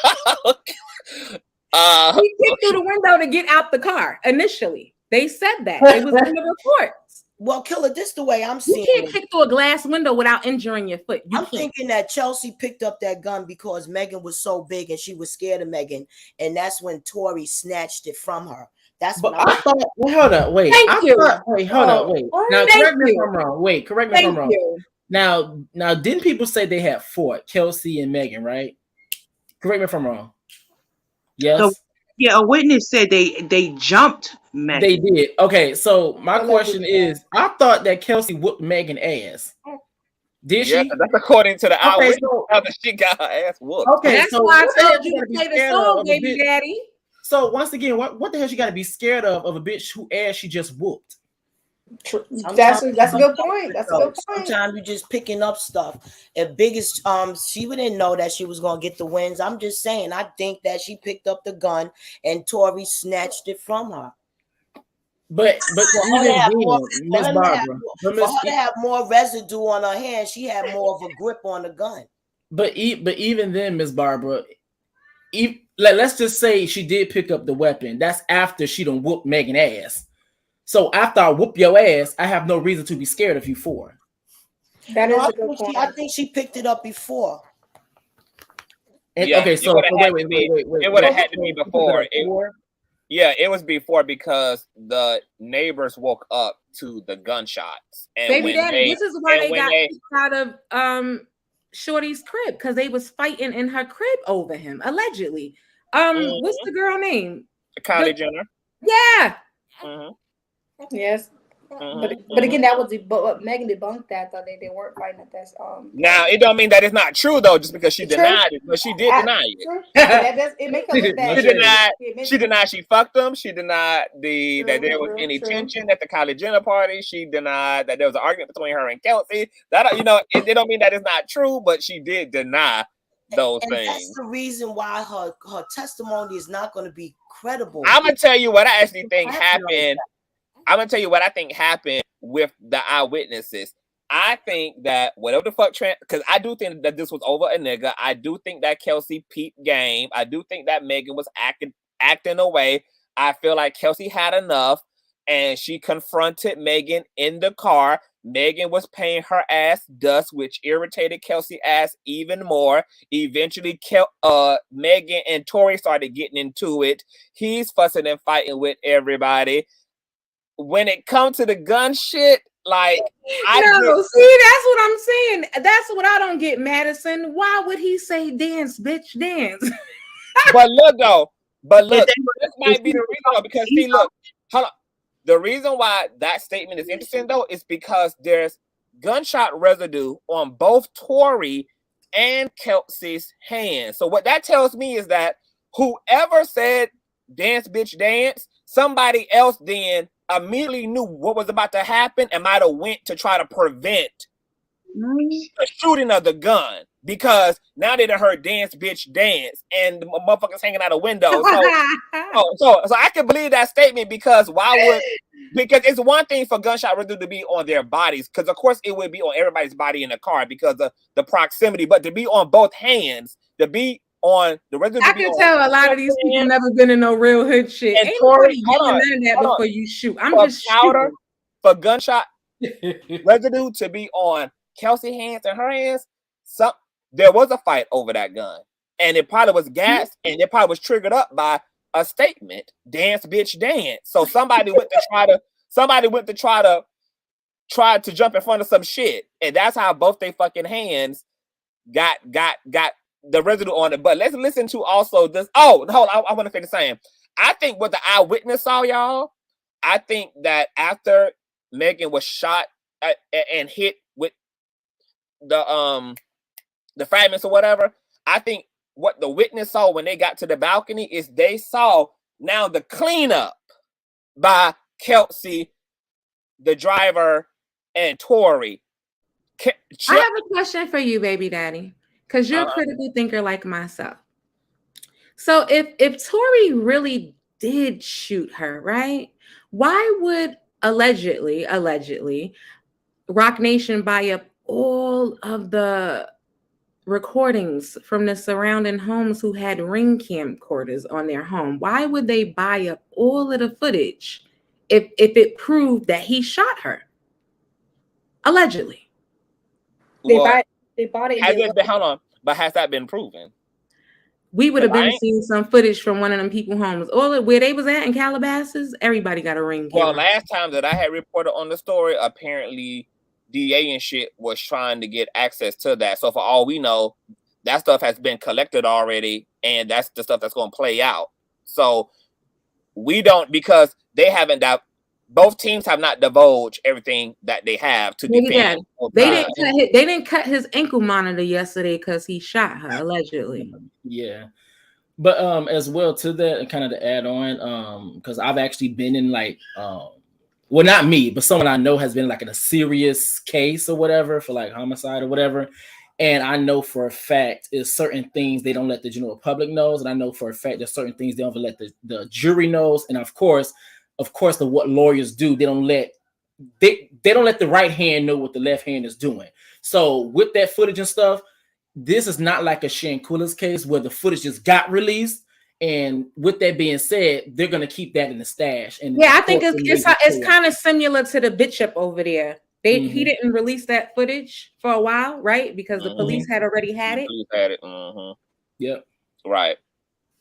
And Jordana saying the same thing. They could have, if they did buy it, which I don't know if Rock Nation would have incriminated themselves like that by getting involved in an investigation, because that would be a problem for them, between them and the state as well. And it would just look, so I don't know. That seems like, I don't know if I disagree, but what I wanted to say is that I believe what the neighbors saw was Kelsey and Tory trying to console Megan. And to white people who not violent and not hood and not used to witnessing fuck shit, when they saw all those niggas galvanized around a bleeding Megan, who was probably screaming, telling them niggas get the fuck away from her, crying, it's all this panic, she's on the ground, they're all on top of her trying to get her to stand up, put her back in the car, they probably felt they were seeing a fight.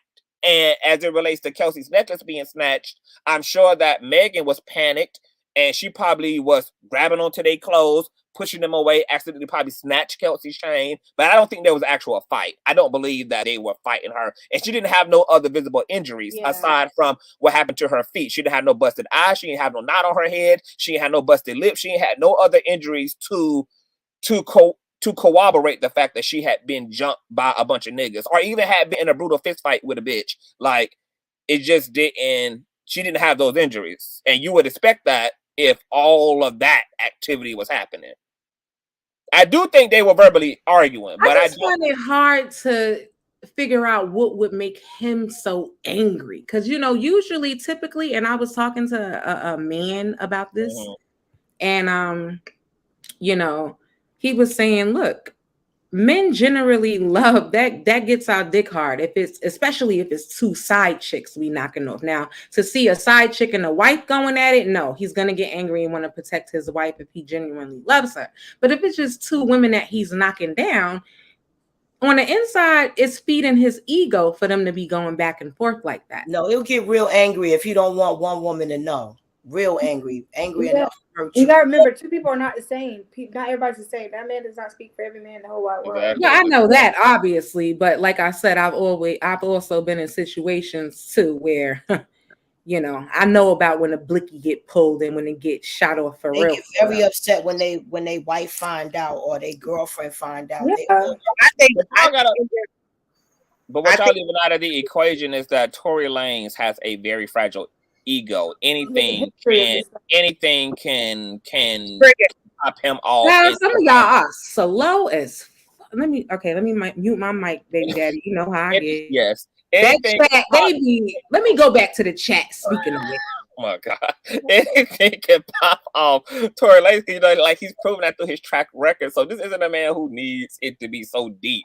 You know what I'm saying? Like, and then you gotta remember, I'm sure because you got to realize Megan Thee Stallion is a female. She's a woman in a man's world, and she's more successful than this man here. And even though they have a friendship, it doesn't take away the fact that he could hold some inferior feelings toward her because she is a more successful rapper in the same genre. She's a more successful employee under the same label. He could hold that in his consciousness. So if there's now a confrontation, and let's say Megan Thee Stallion knows that this is a weak point for him, so they arguing in the car, and she get to trashing his records, trashing his sales, trashing, like, and she gets to sizing that nigga up because we know Megan can pop. We know black women, period. Black women can argue better than any man. Men know they can't contend with women in a verbal sparring match. And matter of fact, it's that mouth that men oftentimes cite as a reason for putting their hands on a woman.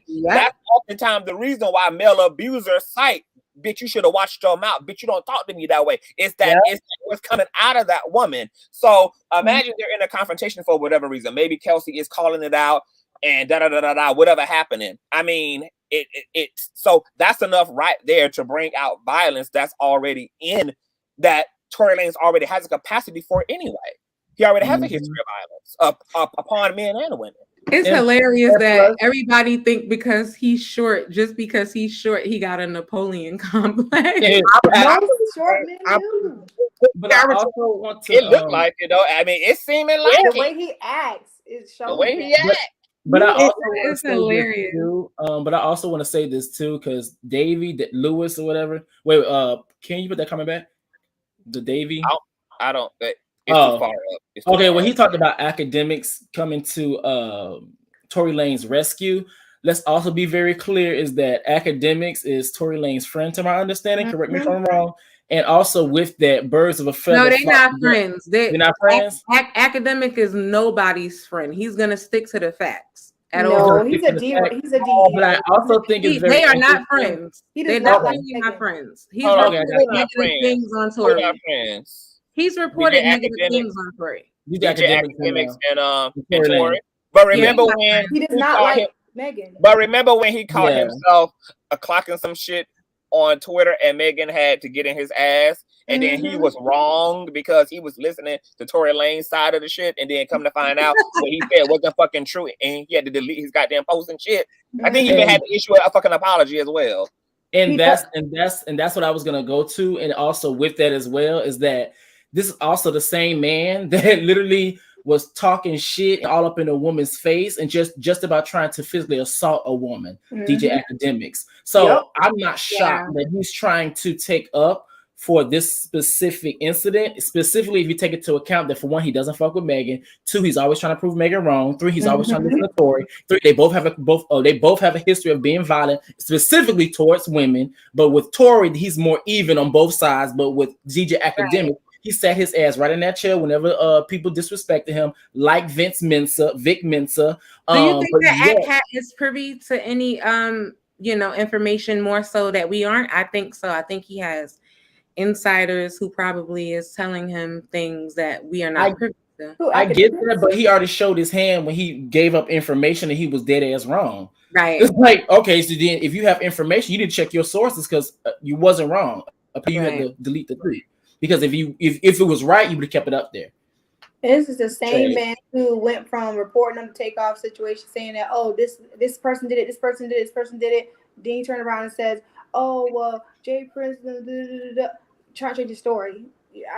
He's not an investigator. He's just somebody who has a mic and them headphones and a Twitch following. That is all he is. Come to find out. Now I want to read Kelsey's lyrics from her diss track here to Megan. Get money, yeah. Who I'm taking shots at, bitch? I'm busting you. I'm talking to that same bitch that crashed the boat on 42. Well, we're talking about. Go ahead, girl. I mean, if you want to break it down, boo, you can break down. No, you read it because I'm reading the comments. They said we don't want y'all don't need to be tagging nobody other bloggers in the chat just because we're talking about them. That doesn't make any sense. Not Mammy Radio. Now, if I want to give them niggas their prison names, y'all can give them niggas their prison names, okay? But don't give them no literal free full promotion. But I can deal with Mammy Radio. That's hilarious. That Mammy Radio. Oh, that is hilarious. That's hilarious. But okay, so here are the lyrics. Who I'm taking shots at, bitch, I'm busting you. I'm talking to the same bitch that crashed the boat on 42. It's a shame we here today. Truth be told, it's because of you. Couldn't control your little feelings. Look what dick is costing you. It was all good, about a week ago. Shout out Bobby Smurda, but this bitch is really tweaking, bro. If I was the one with the gun, you would have heard about a murder. Said her back was turned, but that girl know who really hurt her. Never been a jealous friend, and the people really know it. If you would have kept it silent, then I would have been told it. See, I really thought I knew you, thought you would keep it G. If you want to talk gangster, bitch, I'm really from the street. Imagine lying to the DA saying I took some hush money. Put a muzzle on your friends. Y'all acting like some crash dummies. Got my chain snatched. Damn, here you go lying. To be a A-list celeb, you doing too much trying. Where I get this money from? Bitch, you knew I was a hustler. Way did 1501. Shoulda knew I couldn't trust her. Protect black women, huh? But you sending threats to me. Damn, I thought you were solid. Now the joke's on me. Damn, I ain't want to have to do this, but you started shooting shots. Dad said if I spoke that a sex tape could drop. Was never supposed to be against each other. This what y'all made it.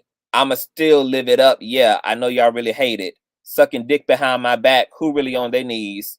You an overachiever. All you do is succeed. Claiming you a pimp, huh? But you slipping on your mackin'. Are you lying to your label? Do they really know what happened? Cause you know it wasn't me. I was 10 toes down whenever you had beef. It's a goddamn shame. All you had to do was clear your best friend's name. All you had to do was keep it real and stay the same. But you switched up on me for the money and the fame. Who shot you? I'm gonna tell you, that bitch slaughtered Megan lyrically. What? I mean, I ain't saying, I don't know whether her side of events is true or not, but the bitch murked on motherfucking Megan ass lyrically. Kelsey pinned down to the ground. That shit was trash, dude. That was Dr. I'm sorry, man. Get the fuck out of here. Nah, you rapped it better than she did, baby. Really nothing but sing for the FBI. They're gonna run that like a fine tooth comb. She ain't gonna implicate herself. Period. But you know what's so funny though? Even though Kelsey is claiming, bitch, you know I ain't did this, but at the same time, ironically, come to find out, your ass was fucking with a nigga behind my back that I was on first. And she can't get over it. Because even in her diss song, she keeps harping on the fact that Megan was sucking seed, sucking dick on her knees, broke girl. So it's like, it's given, you trying not to be pressed, and you trying to act like you ain't bothered, and you trying to act like but it's like, you really are hung up on whatever it is allegedly Megan did, honey. Like this situation with I had first dibs on the nigga. Come to find out, you was bloop bloop bloop bloop bloop bloop bloop. Like, and then once again, but then you saying she basically saying Tory shot her.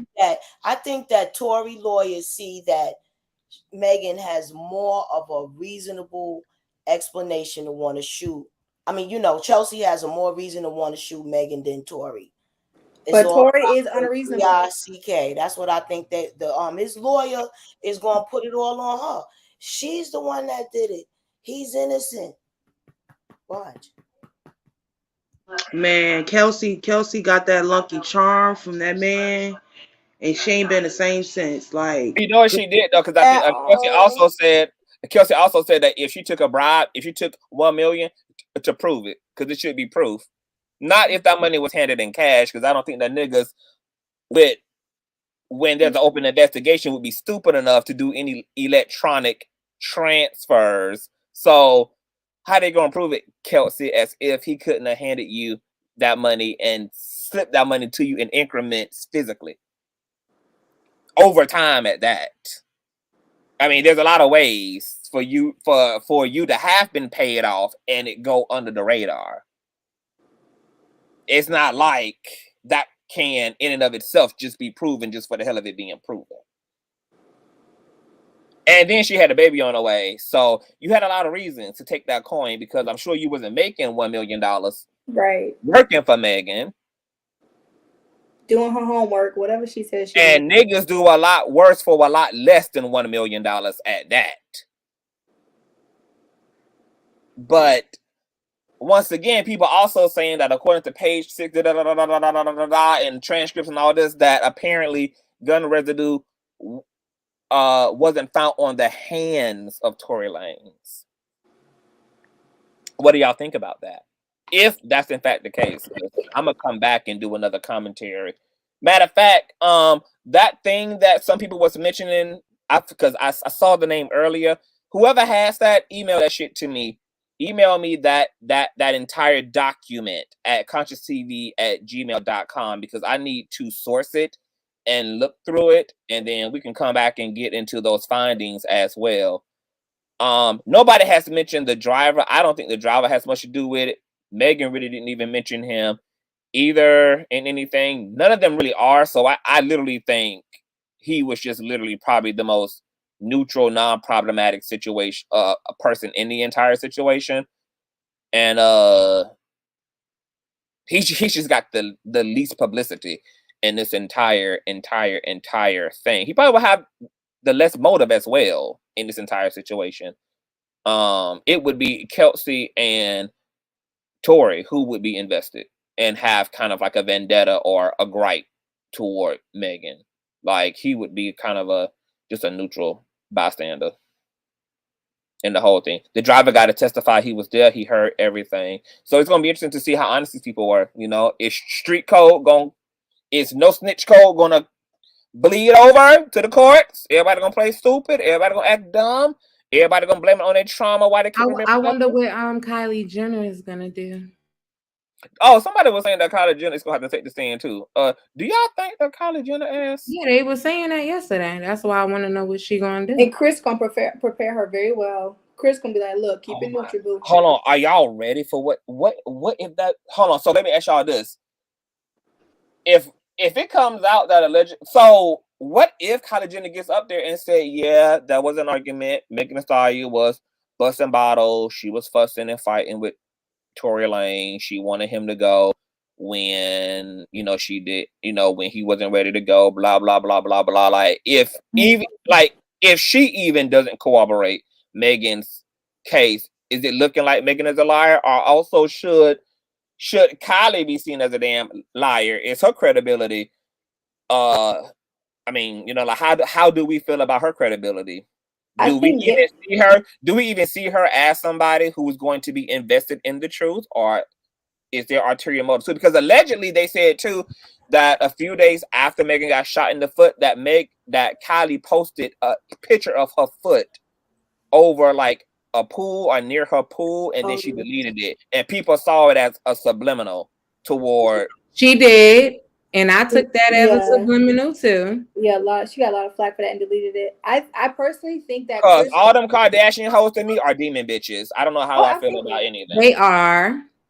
I truly believe that Chris is not going to allow Kylie to get too invested in this. Like, she's not going to allow her to say too much to that point where she's constantly being called back, constantly being called back to the case, and being recorded full on information. So she's going to keep it very short. She's going to keep it very cute. Mind you, her husband was a big time attorney. She's not new to this. She's true to this. Okay, she know how to gather stuff. I don't think that she's gonna let her daughter go up on that stand for these in her mind, these three hooligans, and sit there and mess up their brand based off of this situation.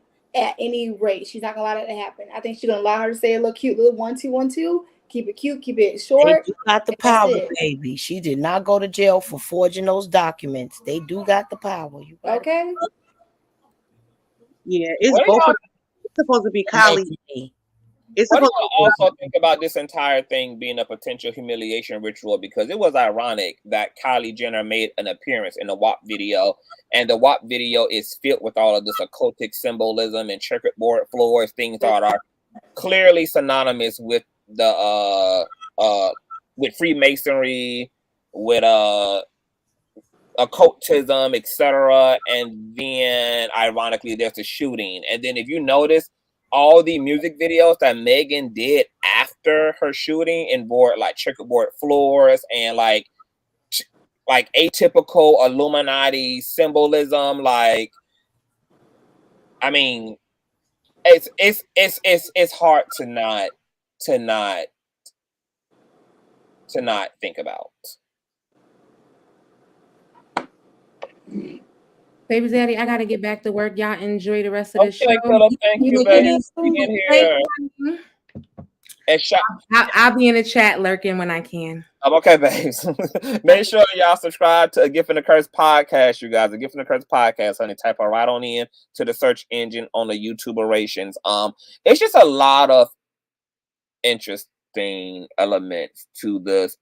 Before we wrap up, I'm gonna simply ask everybody on the panel, who shot Megan? Starting with Dreaming. This is a hard one, to be honest, because it can go either way. But I truly believe it was accidentally by Tory. Okay, Tory for Dreaming. Logic, who shot Megan? I have no clue. I have no freaking clue.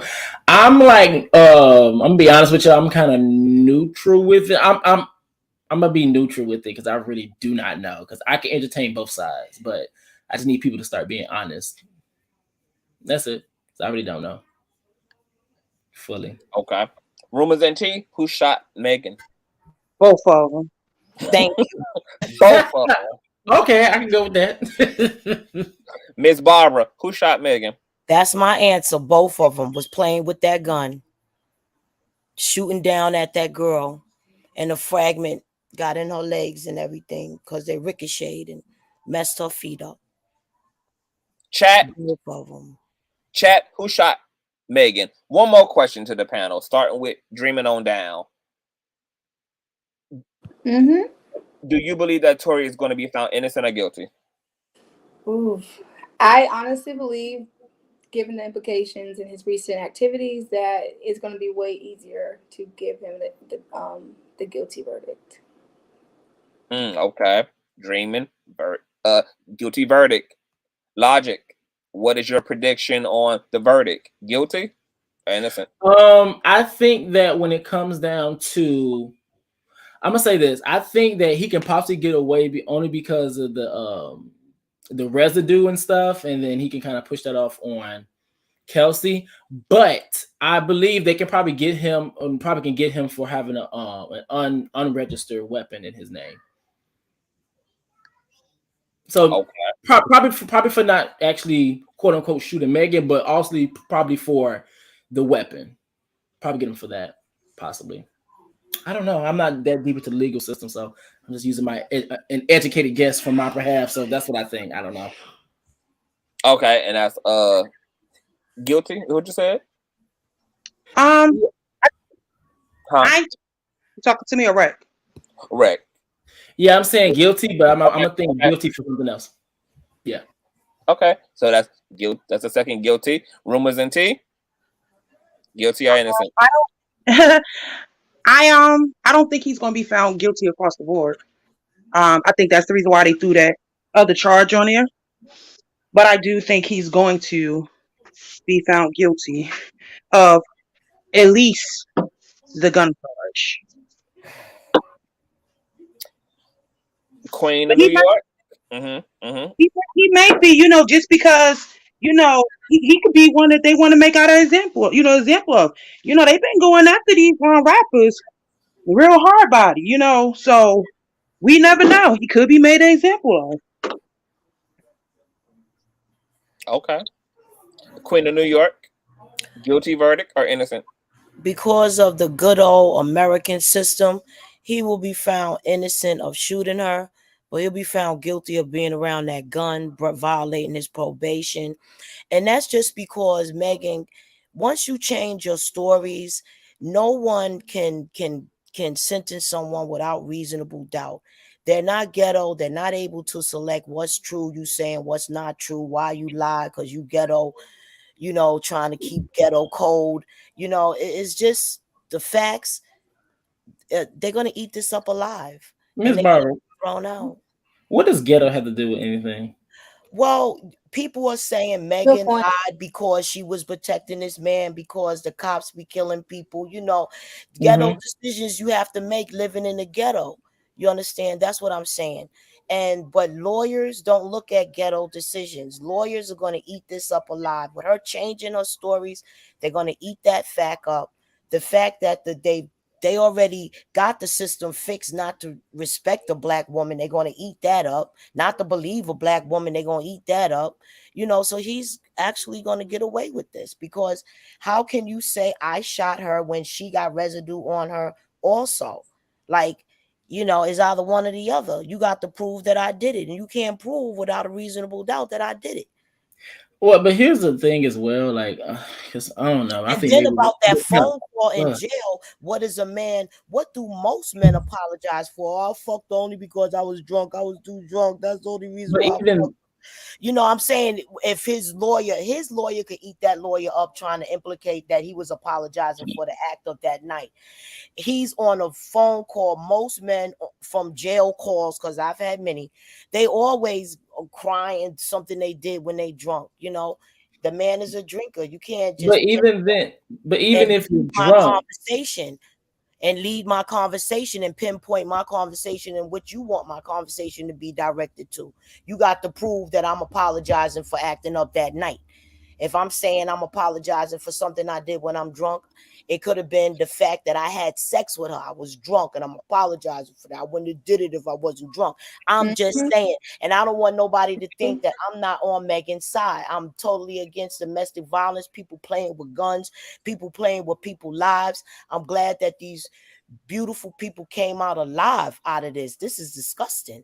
All of these killings and shootings, everything. Hold on, wait a minute. Yes, we understand, Queen, but I forgot about the text message from Kelsey to the bodyguard. Oh yeah, that Tory has shot Megan. Yeah, so that's why I'm like confused. I'm like, she also done fucked around in the heat of just the moment and incriminate. Now I argued, okay, because y'all know we do both sides. I argued that maybe she did that shit to cover her ass. That was strategy. Yeah, I mean, it could have been strategy, but yeah, but nonetheless, that text stands and her statement stands. So we got you apologizing on a prison phone call for doing something while you were drunk. We got a woman who been injured who also alleges she saw you hanging out the back window shooting at her. We have once again Kelsey's text message that you shot her. She also is a witness in this case.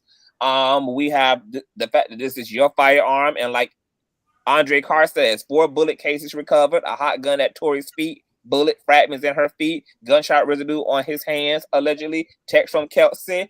It's a lot going on. And once again, we don't even have everything that they have. We know that they haven't given us everything. There's going to be surveillance in this shit. There's going to be door cam footage presented. There's going to be so much shit that's going to come up and out. We don't even have the full picture of evidence that's going to play out in the scope of this case. Mm-hmm. There's a lot to be said. Okay, so now my last question to everybody on the panel, starting first, is irregardless of the verdict, how do you feel either verdict will impact Megan's career if he's found guilty and if he's not found guilty?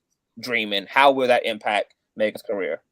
If he's not found guilty, and we already see how people are acting with her now, it's going to get worse. It's going to get worse. It's going to get worse. If he's found not guilty, her sales are going to drop.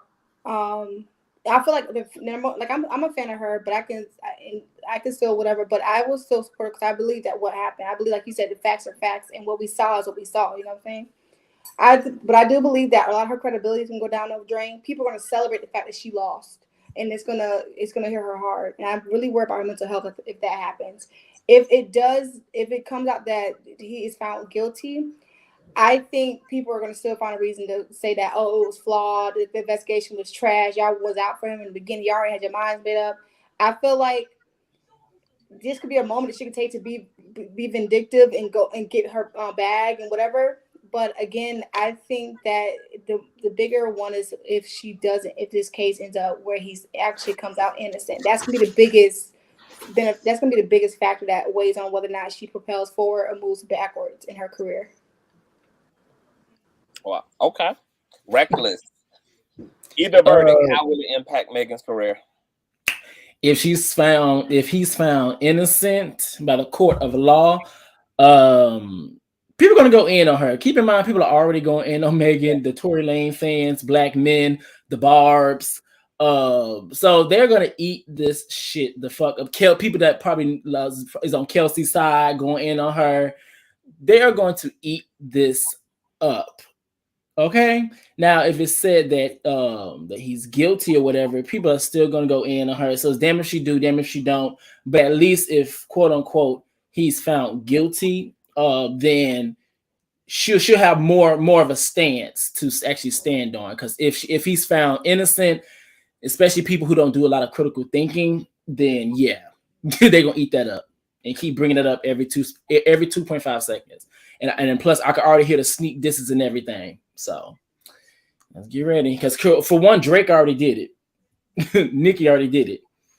Tory has already done it. Kelsey has already done it. So just imagine after it gets solidified, baby, they're gonna be on her neck. No shade. Jesus Christ. Anya, how would it impact Megan's career? Either verdict. Same as I said earlier. I don't think that if he, the only way I can see it affecting her career if he loses is if she's suffering from PTSD or something of that nature. Like it would affect her mentally, emotionally. She may just want to just exit, you know what I'm saying, the game. She just may want to just go on and just bow out, because it become too much for her. But I'll outside of that, like I said earlier, she still, we see a lot of bashing, but I also see a whole lot of support for Megan as well. Mm-hmm. So, it's not like it's straight across the board where she don't have no fan, support from the general public. There are people like us that use common sense. Like, okay, it may not be intentional, which I think people are not understanding his supporters or whatever. They're not understanding. Nobody, it is up for debate if it was intentional or not, but doesn't mean that didn't happen. So I think that's where everybody's be like really losing focus on, because I think they're thinking of the intent, but at the same time, a person pulling something out, you know what I'm saying? Your intention, look, I don't know what you're pulling it out for if you ain't trying to use it. So yeah, because I don't know how much intent is going to be necessary when at the end of the day he used a weapon that he knows is deadly against a woman who had her back turned. So he can't even argue self-defense. He can't argue none of that. All that goes out of the window because her back was turned to the event. So and he knowingly used a deadly weapon, irregardless of intent. And then on top of that, it's like, let's just say if Kelsey actually was the one that took it out and actually tried to dance, bitch, dance. You wasn't supposed to have that weapon at all. Mm-hmm. It wasn't supposed to be there. Even though in the black community, we know, girl, the law say this, but yet we still do this. Like, let's just call a spade a spade. But in the court of law, they're going to be like, first and foremost, you're not supposed to have that weapon. And that's the reason why I said, even if they don't get him for the quote unquote shooting Megan, then I do believe they're going to get him for even just having that weapon, because you're not supposed to have it. In their eyes, possibly, because I don't know the law, in their eyes, they probably can say things along the lines of, if that weapon wasn't there, it never would have escalated. So I don't know. And I wonder if the lawyers are going. I wonder if the lawyers are going to use that against him. Like, here it is. Even now, this man is still a lawbreaker. So how does that add more reasonability to him being the suspect in question? Here it is. You literally are still breaking the law. You have a weapon you know you're not supposed to have. That's unregistered. That's illegally owned. And it was used. And yet you're crying innocent on top of all of your other violent pathology and lying pathology outside of the situation. I mean, it looks terrible for him. The situation for him looks just as bad as the top of his head does. It looks a mess. It does. And that's the reason why, I believe that the jurors are going to look at these things. Like, people are talking about evidence, this and the third, but probable cause, just it's like, it's a lot that he still will, unfortunately for him, if he didn't actually wasn't the one, you still at fault, because like you said, you had it. What was your purpose of, you're not supposed to have this item? Why did you even bring it with you? Why, you know what I mean? Like, that is the whole intent right there. Like, what was your purpose? Like, so yeah, but I don't think it's gonna. I really don't think that. Other than, like I said, the fact that if he gets off, I mean, I can see that being too much for her mentally, because yeah. but then there's other things that can be done, and if her attorneys are, really, really good, they've already advised her, they're already planning ahead, for either situation. Yeah. People were also talking about a potential lawsuit coming from I Tory. hope she start doing that. She should start just suing people. No, You said I was coming saying that no. People were talking about a potential lawsuit coming from Tory toward Megan if he gets what? off. Mm-hmm. For what? But see, this is. Can you sue somebody under these type of circumstances? Like it's like like I mean, he's a suspect reasonably. I mean, like I don't know if he would have grounds for a civil suit. And that's what I was going to say, because there are a lot of circumstances. See, that's almost like saying that anybody brought into a lineup is has the capacity to sue because they were, potentially deemed as a suspect in a crime. I don't think he can sue her. I believe that the music industry is controlled as far as their careers are concerned. It's going to be who got the most money behind them. They can make you or they could break you. Just like they make certain people up to be superstars and then they break them down when they want to. Meg has more. For some reason, Miss Barbara, when you said that, I thought about. I said, now she over here trying to listen to Kanye West. Megan got more things working for her than against her in this. It's going to depend on whoever got the most money behind them. No, but she still has more things working for her. She has so many deals. She has deals. He doesn't have a leg to stand on when it comes to wanting to sue her, because the reality is, even if he's found innocent, guess what? It was still your weapon. Someone discharged it.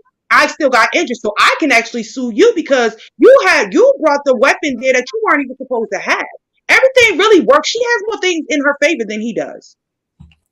Wait, why can't David Lewis come up? Losing a lot of endorsements. I'm sorry. Wait. I'm sorry. Okay, so David Lewis says, I got people in the industry watching right now. They can't comment, but they say Tory innocent. But here's the thing. They weren't there. We weren't there. So them saying that Tory's innocent, that's like me saying like, personal opinion. Exactly. And that's like me telling a woman that was physically abused, saying that he didn't hit you. Bitch, I wasn't there when he lifted his hand and smacked the shit out of her. That doesn't make any sense. Yes, they can be in the industry, but however, they weren't there in that incident. Can I bring up something too? I'm tired of that point that people keep bringing up that, oh, y'all see how Drake them treating her. There's no coincidence. Nobody's her friend right now. Nobody's publicly defending her. Y'all see how they must know something we don't. What are you talking about? What are you talking about? They know something that we don't. Dude, like somebody mentioned in the comments earlier, there's so many stuff in the case that we probably don't know. That's not public knowledge right now because it's an active case. So we're not going to know every single detail, every single hair that was placed in this part, whatever. So the fact that everybody keeps pushing this notion, this narrative that Drake and everybody else who made shots at her knows something that we don't, that's such a stupid accusation. It's just a stupid point to try to make, and like, stop doing that.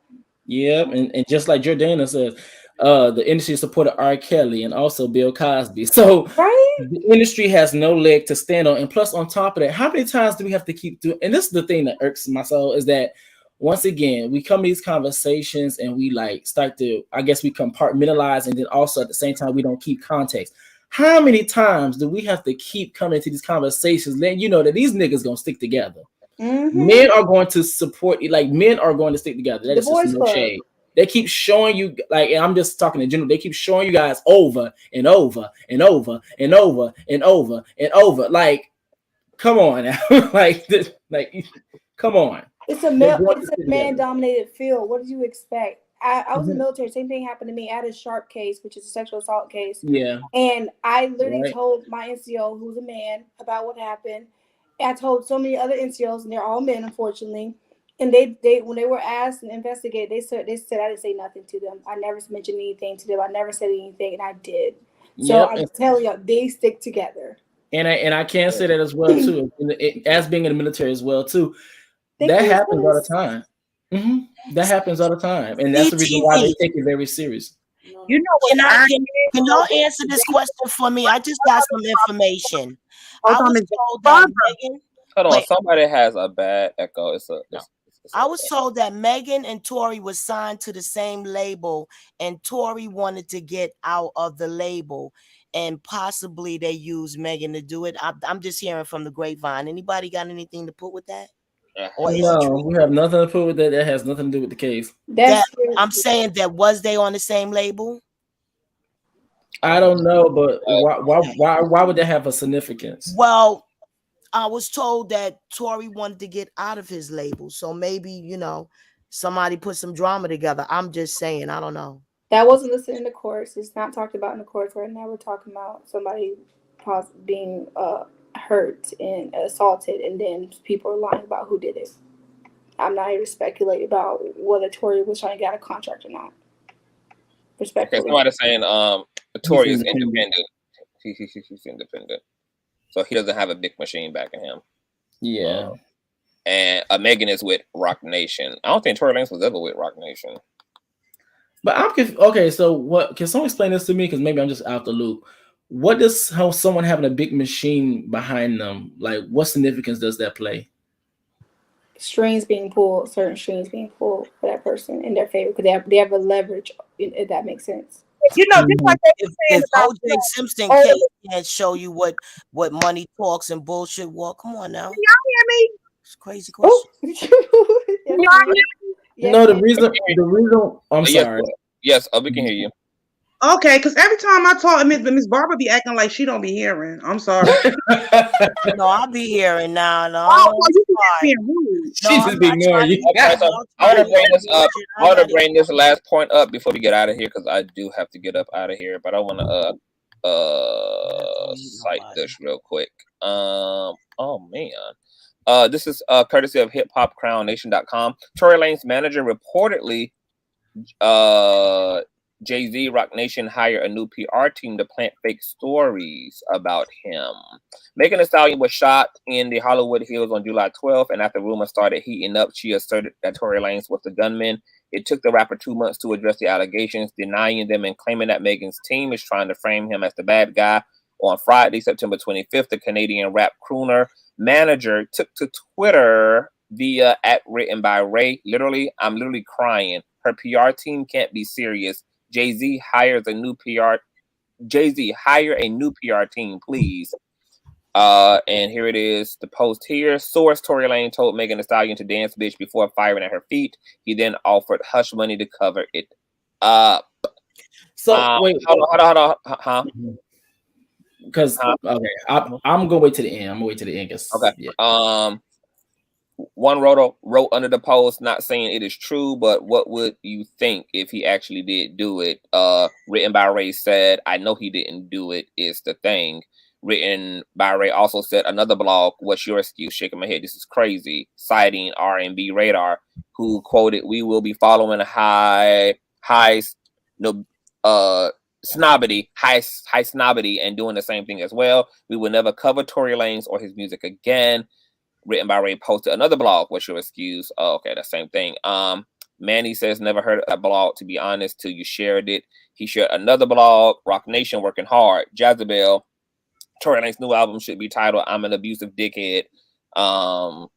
Written by Ray posted another. Look at these blogs. Rock Nation still working the silent and blackball. So I guess his manager was trying to make the argument that Rock Nation was basically paying these blogs to start canceling and painting Tory Lanez as the bad guy and just trying to bring up a point. Him out. He says here, look at all these blogs that Rock Nation still working on silencing. Artists make music to express their feelings and emotions and what they're going through. So why y'all mad at Tory Lanez for doing what all artists do? Plus, he dropped it for free before putting it on DPS. These haters are out of control. I'm scared in today's world due to the fact that if a black female wants to slander my name, she could. No matter what fake narrative she speaks up, people will believe her over the truth. Shaking my head at everyone going against Tory Lanez.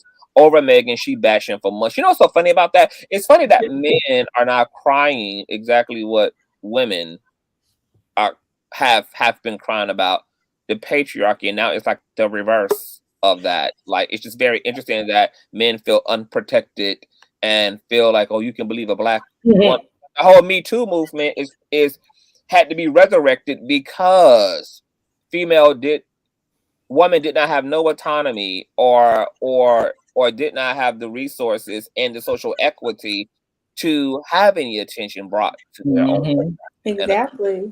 And okay, so let me say this because this is And the I'm reason also why. not saying, hold on, and I'm also not saying that women don't weaponize the criminal justice system and child protective services, and don't, we know that those things happen independently, but we're talking about like more systemically, like women have not had the luxury of being in the position of being heard and being protected and having proper justice and protection brought to their situations against male perpetrators, etc. That men have always held that power. So it's just very interesting hearing a man feel victimized by women having the stage and having the ability to, to address sexism in the workplace, sexual assault in the workplace, to actually deal with all of these things that affect women's experience in this country. But go ahead, Reckless. But the reason why I asked the question about the industry and the backing and stuff is because, like, yes, you can go with that point.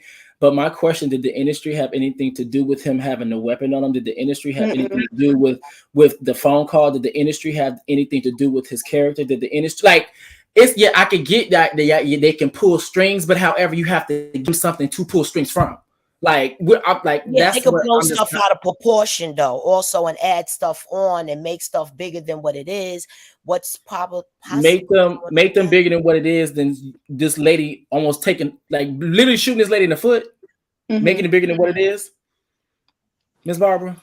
Because lace up, Miss Barbara. Here's the thing. Like, Miss Barbara is like, every single time we get in these conversations and stuff, you come off with this stance of, I'm not here to completely disrupt or dismiss Black women. I'm here to protect Black women. But yet you literally get on these panels every single day, every week after week, and you literally repeat the rhetoric which is used in the system that is weaponized against Black women. So I need for you to make sense to me. Reckless, the fact of the matter is, many women have been in jail because of false allegations, and many women and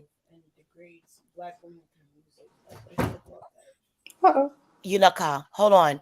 And I'm saying, I bring up facts. You understand?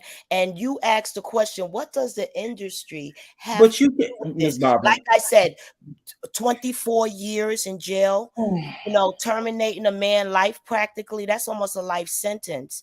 And money talks. And you don't know if somebody wanted to get a hold of his money or some kind of way, if he's incarcerated, they get his contract. So let's feed this. I'm saying he's independent, Ms. Barbara. It's one thing if you talked about bringing up facts, but you talked about him, quote unquote, being under a label, and we just clarified that he's independent. At the end of the day, this has nothing to do with why in the heck a gun was involved in shooting someone. That, like, all that other stuff you're talking about, men instantly going to jail. This isn't one of those situations where it's hearsay. It's between two people. We're not just saying that we're only implicating him. We're saying it can go either way, him or Kelsey. There's two people that could have did this. Those two people are both lying. One is going to tell the truth. Unfortunately, most of the evidence is pointing towards him because of his history with violence. It's not like we just pulling stuff out of our butts. He has a history of violence. He's on a trial on something right now under the case. And you cannot be found credible if you keep changing your story. But Miss Barbara, he has lied too. Like, I don't understand why. Like, change their story all the time. She literally admitted, I changed my story because of the implication of what was going on at that time. She was in a situation where she's freaking out. They all drunk. They all got in an argument over some stupid shit. It done went too freaking far. Now you got cops over their head. Then there's white people dominated neighborhood. Then a terrible situation. She's trying to protect him. She's trying to protect her friend. She's trying not to lose her. She's trying to make sense of what's going on. So she sat there and she said, yes, I lied. However, the police has more evidence than just her little lie. Okay, you acting like there's not more evidence. Okay, she lied. She admitted she lied. She told you why she lied. How many times are you going to keep implicating her for lying? Exactly. About that? How about the fact that if he was not the one to have done it, how about the fact that he knows who did it? And he's not even offering up that information to allow her to get justice. That's a good point too. That's a good point too. Like, what are we talking about? If it's Miss not Barbara, him what? and it's Kelsey, or it's the freaking bodyguard or the plot twist, then why hasn't he said anything? Miss Barbara is just pointing out the crooked ass American justice system. Okay, And Miss Barbara is doing what she always does, is always try to put that cape on. Get him free. Okay, That's what Miss Barbara is doing what she always does, is put that cape on. But yet, that's the exact same cape. Girl, fuck it, I'm just gonna go there. That's the exact same cape. The reason why you was able to talk about your domestic violence experience. That's the I didn't want to say it, but that's the fuck shit that's pissing me off. Because you literally sit up here talking about your domestic violence experience, crying and all that, and I 100% sympathize with you and empathize with you, but you're doing the exact same thing. Is that when you talk about your domestic violence issues, people turn a blind eye to it. Exactly. And they nitpick and they completely disrespect your experience. And then people who weren't even there, will literally look at you and tell you that you're lying. Megan, hold on. Y'all getting mad at the fact that I'm pointing out that some women viciously lie on men. But this is not this. But we're not saying that is the case. I'm sorry. But we're sitting here saying that is not the case, because she told us. Hold on. I just want to say, hey Sean, shout out to Sean David, you guys. I love Sean. Hey Sean, subscribe to Sean, you guys. Sean. To Sean, he's an amazing content creator. I also want Niecy to hit the link, Niecy, because you ain't been up here in a minute anyway, and it's time for you to get dragged. Okay, it's the quarterly drag. So Niecy, hit the link, girl, and come up here. Okay, go ahead, Reckless. And the thing about it is that she told us she lied. Then on top of that, if you could take into account all of the lies that were told by Tory, we found those things out, not by him, through other people. We found that out. So even if you're talking about her lying, she told us. But however, when it comes down to him lying, we got to find out through the fucking grapevine. So if you're gonna have that, if it makes sense, and if it's logic, if the car can go forward, it can go backwards. And that right there lets me know there's a bias. And that right there lets me know that you guys are not being honest. Miss Barbara, you're not being honest. Let's not being honest about what? And Miss Barbara, what am I not being honest about? Hold on, one at a time, please. What am I not being honest about, Reckless? You're not being honest about this, Reckless. Okay. Megan is not going to pick and choose what we're going to believe to come out of her mouth. If you say one lie, you could say another lie. And that's why the lawyers are simply this is the same man. Whether she's 100% innocent, whether she's a victim. Because she lied, the American system is going to hang her. That's what the Americans do. Once again, Ms. Barbara, if the car can go forward, it can go backwards. You're also talking to the same person that said that lied. He said he did not do anything to August Alsina. We found out that was a motherfucking lie. This is the same person that said that he did not hurt. Like, Ms. Barbara, your logic can go both ways. And if it goes both ways, they're more on Tory Lanez. It contradicts more what Tory Lanez said. And I already read Ms. Barbara. We already read that when it comes to victims, like forfeiting information or lying, like that doesn't become the focus of these investigations. So it's going to be irrelevant to the American people. They're not going to be dealing with what she initially told police, etc. At the end of the day, once again, he owned a gun. That gun is linked to the crime scene. The shell casings found all over the scene and the fragments found in her foot, and her testimony that she saw him hanging out of the window and shot her, along with the fact that Kelsey also identified Tory as the actual shooter. They're not going to make this trial about Megan saying that she didn't tell police initially that she was shot because she was scared of police. That's not going to be the focus here. They're still, and even if it is going to take up some space, Tory Lanez is not going to dodge having to fight for his freedom in this situation, no matter what all is argued in this entire trial. Tory Lanez and what he allegedly did is going to be dealt with, and how that's going to stand is what we're all looking to see how all that plays out. But this is not going to be about Megan Thee Stallion defending why she told authorities what she initially did. At the end of the day, she was still a victim regardless. Just like women don't go to jail for telling police initially that their The husbands boyfriend didn't abused slap them, them yeah. and beat them and didn't abuse them. It's not going to be a thing. And the DA already has cited that because that was a question that kept coming up, and they said no. You know, that's not going to be something that's going to be of interest or a factor here. They're going to be dealing with the crime committed.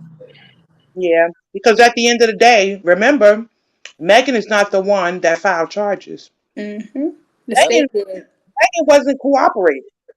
And people really be really lynching her. Like she's the one that picked up the phone call, that reported it, and she wasn't cooperating, just like the rest of them wasn't cooperating. But I think at that point, the way that I this is why I believe she did move forward in telling the truth from her perspective of what happened, because of the public. The public, you know, or like I said, even though I've seen just as many people support her, I've seen a lot of people that have not supported her. And the public has drugged her so much on social media that she had no choice. See, if he really would have kept his mouth closed and tried not, you know, instead of trying to antagonize her, if Kelsey would have kept her mouth closed and instead of trying to antagonize her, he probably wouldn't have had to worry about defending himself, even though he probably still, because the state picked it up. But I mean, he wouldn't have had to do as much as he's doing, and have to be worried if he would have kept his mouth closed, because she was not cooperating. Mm-hmm. Mm-hmm. She was trying to protect us. And the thing that like really was irking me, no shade, Miss Barbara, is that you kept moving the goalposts. As soon as it'd be like she lied, and we were like, okay, then as soon as we addressed the lying thing, all of a sudden now it's the industry. Then when we start talking about the industry, and all of a sudden it's something else. Like that's what I'm saying. You're not being honest. You looking at the point. She made a statement. Okay, then when she started talking to people, the statement changes. So why couldn't people believe it? But it is the industry. Oh, this is our chance. This is our chance. Let's get them, y'all. Megan, you got to say this. You got to do this. You got to do this. Y'all got to do this. Y'all got to report this. Blogs. But Miss Barbara, the industry didn't make him have a weapon in the damn car, Miss Barbara. The industry did not make it. Miss Barbara. All that is conspiratory. And I'll tell you one thing. All that is if I'm a rap star, I'm Miss not going to be Barbara. caught without a weapon. I'm not going to be caught without a Miss weapon. Barbara, this case is Hold on. Okay, but Miss Barbara, if you was a woman of wealth and you had as much to lose as Tory Lanez does, why would you not have a registered weapon if you were going to have a weapon on you? And you are in a position to do it the right way. I'm probably not. Tory is not in a position to do it the right way. Probably had charges. They don't legally give you a weapon. Like, okay, remember when everybody was coming after Kodak Black? Ain't no way I would have been him walking around without a weapon. It's no way. I won't care what the law say. That's what you have security for. That's literally what you have security for. Yeah, but everybody if you're already money. If you're already on any type of legal restriction, such as parole or probation, you have security for that. It's no reason for you to actually carry the firearm. It shouldn't have been here. Security ain't going to protect me better than Miss Barbara. I have a question for you. I'm just saying, I would not respect no law telling me I cannot have a weapon on me to protect myself. And I'm a known figure. I'm a superstar. I got to protect myself. And this is all. But that's the very reason why he held accountable, because Hold on. So I think it's so funny how that's completely reasonable, but Megan lying about stepping in glass to avoid being shot to death by police is not reasonable. Miss Barbara, and that's why I said she's not being honest. Like, people are not being honest, and this is the reason why it's irking my soul. Like, if people could be honest, then we can actually get somewhere. But let's stop trying to move the goalposts. Like, that's gaslighting the living fuck out of me, like right now. Because just be honest. Because I also in this exact same conversation, correct me if I'm wrong, you literally moved the goalposts 1,001 times when it comes down to Megan. Now, what goalposts are you going to move when it comes down to Tory? They move no. Especially knowing your history of having your cape on for black men. Specifically, especially when they're in the wrong. That's going to work against her. I'm talking about our good old American system. That's crooked. That money talks, bullshit walks. That you can lawyer up and lawyer justice right out of the system. You know, innocent people going to jail, and guilty people getting set free because they have more money. So are you negating the fact that they have evidence? You're negating the fact that these lawyers, they probably got top money for top lawyers, right, on both sides, right? Or you negating the fact that they have evidence? They have evidence that we don't even know about yet. They probably got. They're going to footage. take that evidence. They're going to take her testimonies, and what I see, they're going to poke a whole bunch of holes in it. And Miss Barbara, what? I'm sorry. I'm sorry. I did not want to do this, and I know the person I'm about this name had nothing to do with it. Miss Barbara, okay. When I was in high school, there was always a teacher. There was always a teacher that always gave me a quote, and this quote basically stuck with me for the rest of my life. It's called "Consider the Source." Miss Barbara, you're the same person that's literally sat up here and believed that Tasha K was going to win her lawsuit, and then when it came forth, she lost. Get girl by. I'm muting. Everything ATL, hit the link, sir, and just have a conversation. We kind of already discussed that though, because we've been here for 4.5 hours, so we already done gone over the gunpowder and Kelsey situation. But it's just easier for you to hit the link, sir. Just hit the link, come up here and chitter chat. But you are right, Miss Barbara. Of course, his lawyers are going to. Their job, of course, is to punch holes in the situation. That's why it's called a criminal defense attorney. However, he's going to be equally cross-examined, and there is heavy evidence weighing against him. Once again, he's cited by 2 witnesses as being the shooter, both Kelsey and Megan. Kelsey did it inadvertently through text, and Megan did it explicitly. They also going to have all of this dash cam footage. All this door cam footage. There's all of this. It's all of the things. It's the apology. It's blah blah blah blah blah blah blah. However, welcome to the platform, Abraham Turner. What's going on, sir? What's up? Thank you for letting me come in. Of course, no problem. Yeah, now, you were stating in the comment that you wanted the gun residue powder found on Kelsey to be explained. Yes. So obviously, like everything around that is completely speculative.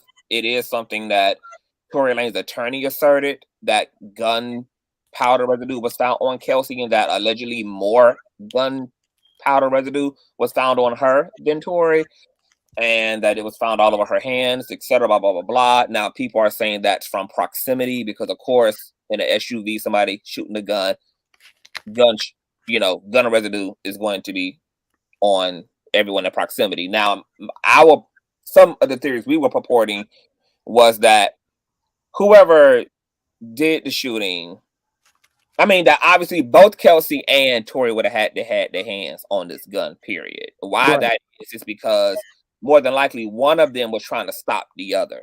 Right. So who ultimately is the perpetrator now? Kelsey already communicated through text that same night after the shooting to Tory's bodyguard that he had shot Megan. Megan also ended up identifying Tory as the shooter. She said she looked back behind her and saw him hanging out of the window shooting. Okay. So would we be wrong to since we are in a public opinion, we speculating on what happened. Would it be wrong to speculate and see who would have a motive, not necessarily a motive to shoot her, but a motive to be angry enough to go for the gun or want to intimidate someone with the gun? Do you get what I'm saying? Yeah. I argue that they both had their own motive. Okay, we going off of this. I want you to listen to this from Kelsey. I want you to listen to this from Kelsey. This is from Kelsey responding to the shooting. Come to find out, your ass was fucking with a nigga behind my back that I was on first. And then she goes into a whole dissertation about how her and Megan used to laugh at bitches who found themselves in this type of stupid shit with niggas, and how she didn't think that that's the type of time that Megan was on, and that they had a different type of situation. But come to find out, her ass was dealing with girl she couldn't trust, who was coming up on a nigga that she know that Megan knew that she was interested in and talking to, et cetera, et cetera, et cetera, et cetera. So I felt like Kelsey also said that she'd done it before. Yeah. So she might have been mad out of emotion. Of course, because we know if there's anything that drives women to pure violence against each other, is certainly the insertion of a man. Definitely. You know, Out so of emotion, right? Because you feel like, I gave this to this person, we're locked in. This person knows me on this type of level. And the fact that you went behind my back and you were dealing with this dude, although you knew how I feel about him, how he feel about me, you still did it. And you're supposed to be my friend. I've been in that situation before. and So I not know how only it is feels. Megan one of her close friends, but Megan is her boss as well. So there's Right. a very intimate relationship here between So is it and Megan. possible? Is it possible? Okay, because I'm looking at the situation. Well, I don't know who told this side of the story, but they were at the party. You also hear it on Tory's, mixtape that he put out. They were in the party, they were at the pool. He was talking to Kylie. He got excited. He's talking to Kylie, so he's trying to do what he do, and he's dealing with Meg. And we see the video with Meg and them in the pool. Meg looks irritated. Maybe she's not getting the attention that she wants from Tory because he's all in Kylie's face. So she's upset. And once she's drinking, everybody's drinking. So she may have said too much to let Kelsey know, hey, there's something else going on. So they leave. It's a big fight. They kick him out, and they leave. They're in the car, and that argument is still going on. So you got Kelsey mad at Meg. You got Tory mad and just mad because she was cop blocking, basically. And then Meg is And mad he's at also Tory. now dealing with two badass women because Kelsey probably raging over what she done peeped from Right. Megan toward Tory. At Megan and Tory. Probably. So you got everybody in the car is mad except the driver. Everybody is pissed off. Tory is trying to plead. Megan's probably doubling down, and Kelsey is trying to figure out why to both of them. So, like, would it be absurd to think that maybe there was a fight for the gun? Maybe, somebody grabbed the gun, that it was just there, and while they were trying to wrestle the gun away from one another, it may have went off. See, I do not believe the narrative that the gun in and of itself was accidental, because you cannot pick up a gun and then it ironically shoot in the very close proximity of the person who has exited the vehicle and is walking away. There had to be a total intentionality on somebody's part. Not necessarily, because if a gun, most people who carry guns, the gun is already loaded. There's a bullet in the chamber. So all you have to do It's not is like pull the somebody would trigger. magically just go for a gun, right? Like you would even have to have motive to even see the gun and then feel the need to pick it up and then to pull it out of a window. And like that all takes a lot of premeditated and intentional choices. That's not something. It's not like lightning striking the ground. Like that is those are actions taken. Those are decisions being made to get there. To get from grabbing the gun, to get that gun out of the window, to then pull the trigger of that gun, and then it ironically doesn't shoot anywhere else but all in the proximity of Megan Thee Stallion. Was she shot? Because I remember I heard something. She was shot in the car. Was she shot in the? Did the gun go off in the car, or was she sitting in the front seat when the gun went off, or was she outside? She had exited the vehicle and was walking away. She had gotten out of the vehicle and was walking away from the vehicle, and gunshots rang from behind her. She says that she looked back and Tory was hanging out of the window, shooting at her. Personally. And once again, Kelsey also, in all of that confusion and police and being at the precinct, Kelsey had texted Tory's bodyguard and said, "Oh my God, Tory just shot Megan." So he was identified by two people as the shooter, Megan and Kelsey. I think it'd have to be more.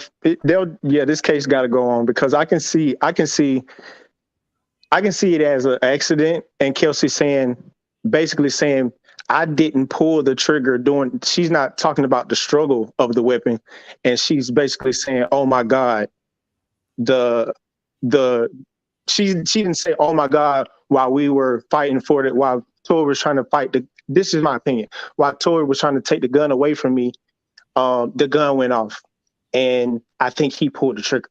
Or it could be Megan said something totally disrespectful, and Tory shot at her.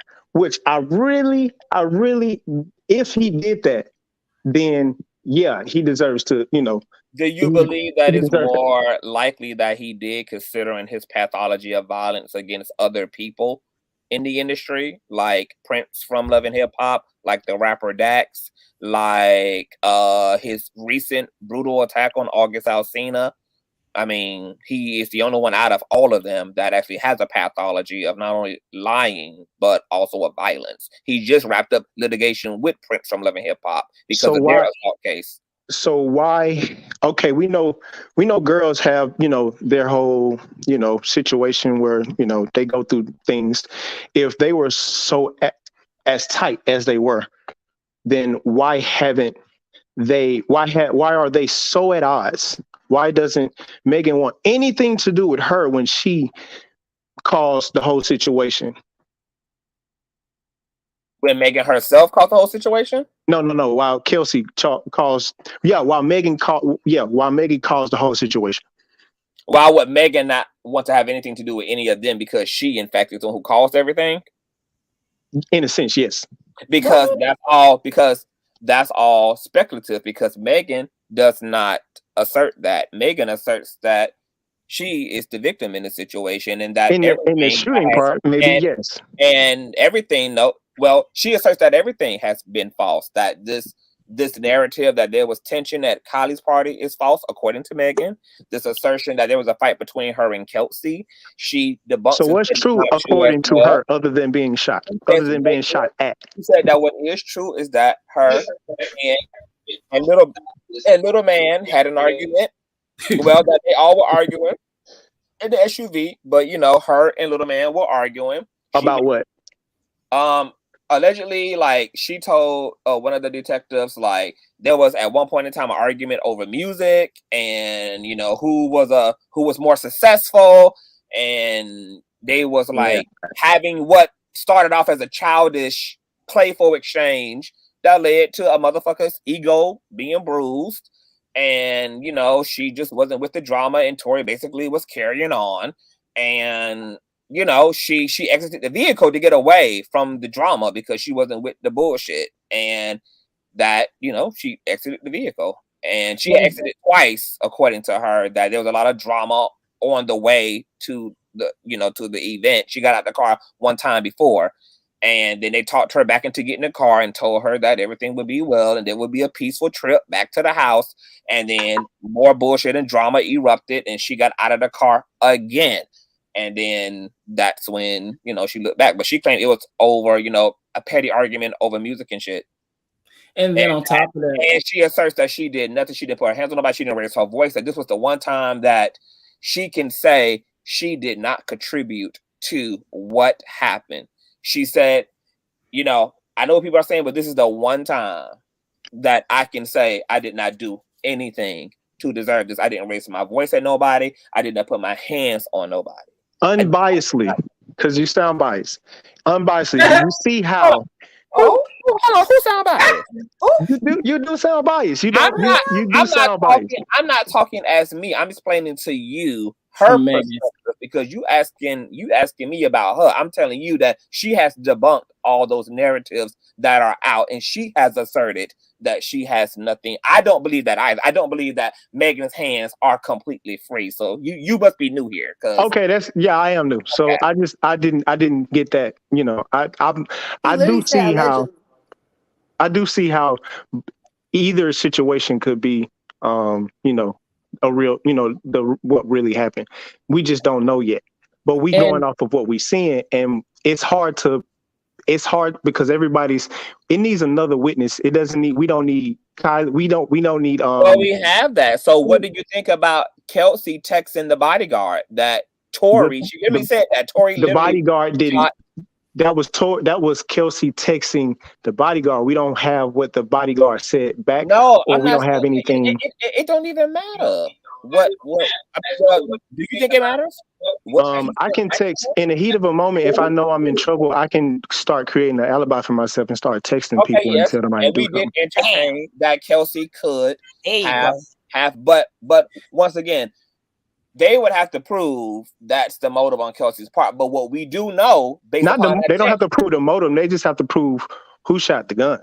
But here's the thing that that's and they have to prove who shot that gun based upon all the circumstantial evidence. You have Kelsey, who has identified him as the shooter in the text. You have Megan, who says, "I looked and saw my shooter. I turned around." Did they shake hands? And did they shake hands afterwards to put all the gun residue on her hand, more gun residue on her hand and on her shirt? We don't know. I'm just trying to figure out the evidence. Kelsey, that's the evidential part of it. Kelsey and her team would have to battle that out. That's what I mean. That's the evidence we speaking of.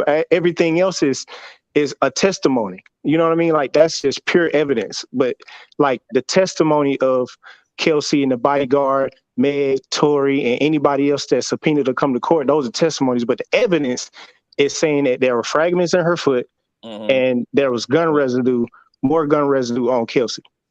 So they're going to have to fight the evidence with testimony, right? Am I wrong or am I right? The evidence also shows that the firearm belonged to. Oh, of course it belongs to Tory, yeah. But anybody, Tory, who had but I can own a gun.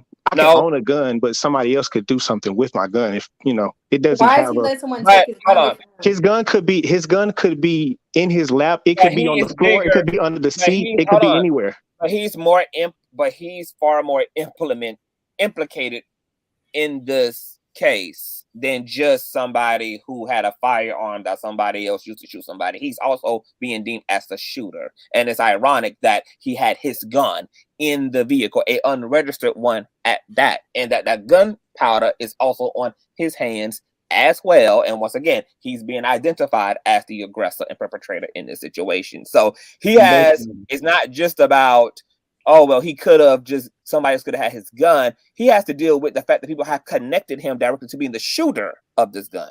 The shooter. And two people have identified him as the shooter. The shooter.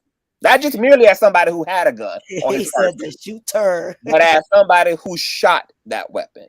Yeah. And two of the three witnesses already confirmed that. Kelsey and they have testified. They didn't. They said, they said what they said. They confirmed their side of the story. Hopefully that side of the story doesn't change when they get in court, because if it does, then that's not going to look well for them. Well, let me ask you this, Abraham. So then, so who do you think did what in this situation? Like, what do you think? Who pulled the trigger? Who shot Megan? It's either two things that happen. Either Kelsey, because when people, he may not have had his gun on him, because I'm pretty sure he did not go into Kylie's place with a gun on him. He probably left it in the car, under the seat, somewhere inside of the car. When they got back in the car, everybody knows, he put the person sitting in the back seat would have seen him take his gun, put it on the seat, leave it in the car. Right. So they would know that the gun is in the car. So I'm thinking that maybe they were arguing. If we're going off the narrative that he was dealing with Kelsey, and then he had he was having relationships with Megan on the side without Kelsey knowing, Kelsey finding out, she's very upset at both of them. She's just mad. And at the moment, they all were drinking, and emotionally, she may have was like, fuck this, where's the gun? So she get the gun, and Tori's like, no. He takes the gun, they're struggling for it, and then it goes off in her direction. Or it's either that, or Megan was talking reckless to Tory, maybe bruised his ego, and then maybe he did that. I don't see that happening, but that's a possibility also. I don't understand how, if he did that, how gun residue, more of it was on Kelsey than him, if that's what happened. But that's just something that maybe they hugged or shook hands or high-fived or some shit. I don't know. We'll figure that out. if that's what happened. But my thing is, what is the outcome of the situation if Tory is not found out to be the shooter, or they don't have enough evidence to say that he shot Megan or shot at Megan? Well, that's something that we all been, speculating both sides of it. And to be honest, I just think that at this point it's starting to become, it's a serious matter to me because it's so much happening to, Black women. But it's starting to be real laughable because people are caping and pushing hard, pointing the finger more at Kelsey, harder than, like super hard at Kelsey than Tory is. Like, and that's what I think people just really not understanding. Like, clear. And I think that's the reason why he's not, in my opinion, the reason why he's not talking to say, like, try to implement her, because he does, like you said earlier, Conscious, much earlier, he feels guilt. I think there is a level he may not actually put it out there for the public to see, but I believe that his actions in him not saying Kelsey did it is, some guilt on his part. Like, you know what I mean? Like, okay. Because, I'm sorry, but look at it like this. Okay, without to protect Black women, what if Megan says that he did it? How would it look if he says, I didn't shoot at her, Kelsey did? I said this as well. I said he's still just as much at fault. First, because it was his firearm. Second, because you know what happened, and instead of, even if it was an accident, you know what happened, and instead of just being honest and truthful about what happened, considering all the legal troubles you have, because let's be realistic, as we said numerous times, the legal system is not always fair and just, or whatever the case may be. But if you think that if you're in one legality going on and another one going on at the same time, that those judges, especially when it's something so public, you don't think that judges don't see that, and it doesn't have somewhat of an influence, that then you really don't have real logical thinking skills or whatever. But the truth of the matter is, he's still at fault. He shouldn't have had the gun, and he should by now have corroborated and told the truth of the matter of what happened. Okay, well, one thing about the courts, they tell you, your lawyers tell you, do not. Because I talked to somebody, like I have a friend that's in jail right now, and he could not even tell me what was going on when I met up with him, because his lawyer told him, do not talk about the incident with anybody, because I have to touch on that, because he still has been talking about the incident. So that doesn't make sense. He's still standing on that he didn't do it. He's innocent, but he's not saying anything. Like, you just don't say anything at all. Kelsey would have been smart, because she was mute for a good while. She would have been smart if she'd have kept her damn mouth. That's he the whole did say something. He had a whole mixtape dedicated to the whole situation. This is the reason why I don't understand everyone's hostility towards Meg in this situation, because again, she was mute. She wasn't none of them was cooperating. She didn't contact anyone. She was not cooperating until they just continuously antagonized this woman. Thank you. They literally just continued to antagonize. Megan wasn't getting up subbing. She wasn't even saying anything when accusations was flying all over. They began to push her to say something. People literally push her to say something. They were like, if you're so innocent, if that's not the truth, then why don't you say something? Why don't you say something? And every time she said something, people got mad. Every time. I don't understand the same. This is my thing. Two things, as we say famously on this platform, two things can be true at the same time. He could have literally stayed mute and just allowed the system to do what it was going to do. He didn't have to antagonize her. Okay. Who antagonized her? Tory. He did. It's almost so similar to like Nicki Minaj. I don't have to, as certain celebrities don't really have to say much to actually have their fan base do the dirty work. Okay.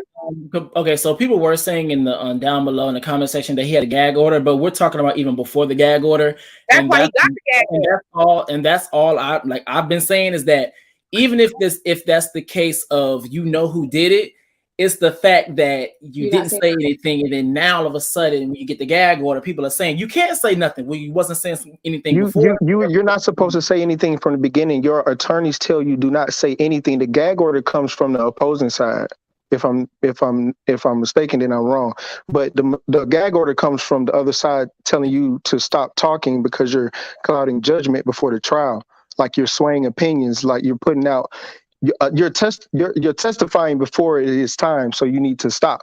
But like, I think that was after he put out the mixtape. The Playboy mix, no, is it the Playboy? No, it's the Daystar mixtape where he talked about Meg. He just talked about how he feels about Megan. He talked about the situation, about the pool and everything. He put that in there. He put a lot of stuff in that mixtape.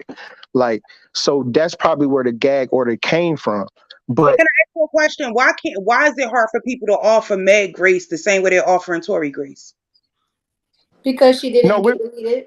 We're saying that saying don't convict the man of shooting Meg before he's convicted because it's innocent until proven guilty. We don't know who did it. We've been up here for going on 5 hours, right? I promise I don't know how long you've been listening, but honestly, everything you're saying is what we were saying too. No one is saying he's going to jail, and we're literally all saying the same thing. We're seeing what evidence is put out there. We're not necessarily saying that he did it. We just know that he or either Kelsey did it.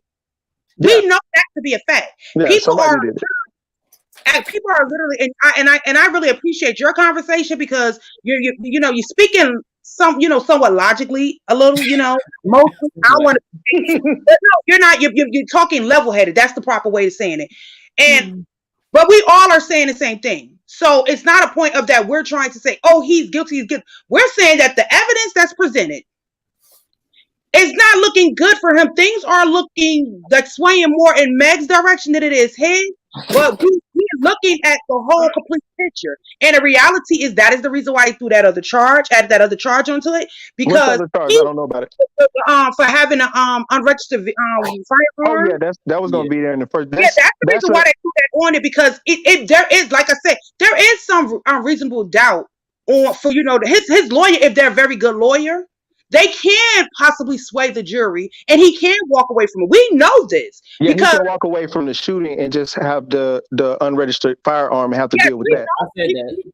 We know that's a strong possibility, just like we know it's a strong possibility that he could be found guilty on all charges. You understand? But what we do know is that it happened to her. And most people that are, instead of just saying, listen, we don't know. Let's just, you don't even have to say let the courts weigh it out. But we don't know. But we see that what the evidence is saying. No one's really articulating that. People are talking about she's a liar because she slept with him and lied about it and all of this. That has nothing to do with anything. Yeah, I'm not on that side. Like I'm not on that side. Like I look at it like there's no denying that. She is a victim in this. So I'm not mad at her. Like, I wouldn't be mad at her. I'm just mad at people. I'm mad at the side that's saying, Tory did it. Tory did it. I support bad women. I believe everything she's saying because she's a woman. Like, that's what I don't agree with. No, I just want you to consider, Abraham, though, that I mean, I understand that everybody has to go through due processing and everybody is innocent until proven guilty and should be given the benefit of a doubt. But the reason why people are leaning toward him is because of just his history outside of Megan as well. It's just like it creates a higher probability that he is the perpetrator, given all the circumstance, all the evidence we have right now, and his behavior and pathology outside of the Megan situation. That's consistent with elements of this case.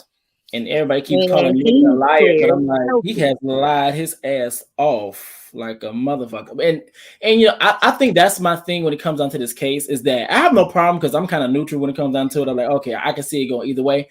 But my thing is that when it comes down to Megan, people like have a fine-tooth comb when it comes down to Megan, but then when it comes down to Tory, they kind of have like a wide-tooth comb.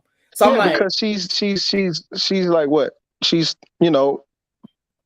pressing, well, she's she's not pressing charges. Is she pressing charges? I don't know how this works. No, the state.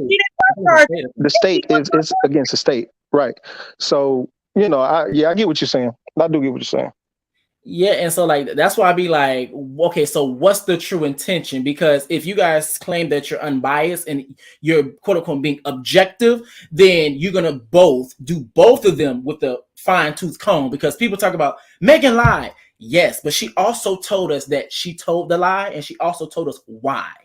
Like, she told us that she gave up that information, and then people try to conflate and say that, well, she lied about having sex with Tory. What does the, if that's even true? If you lie one time, it does mess up your track record and your wait a minute. But that's true though. Hold on, Abraham. I'm okay with that.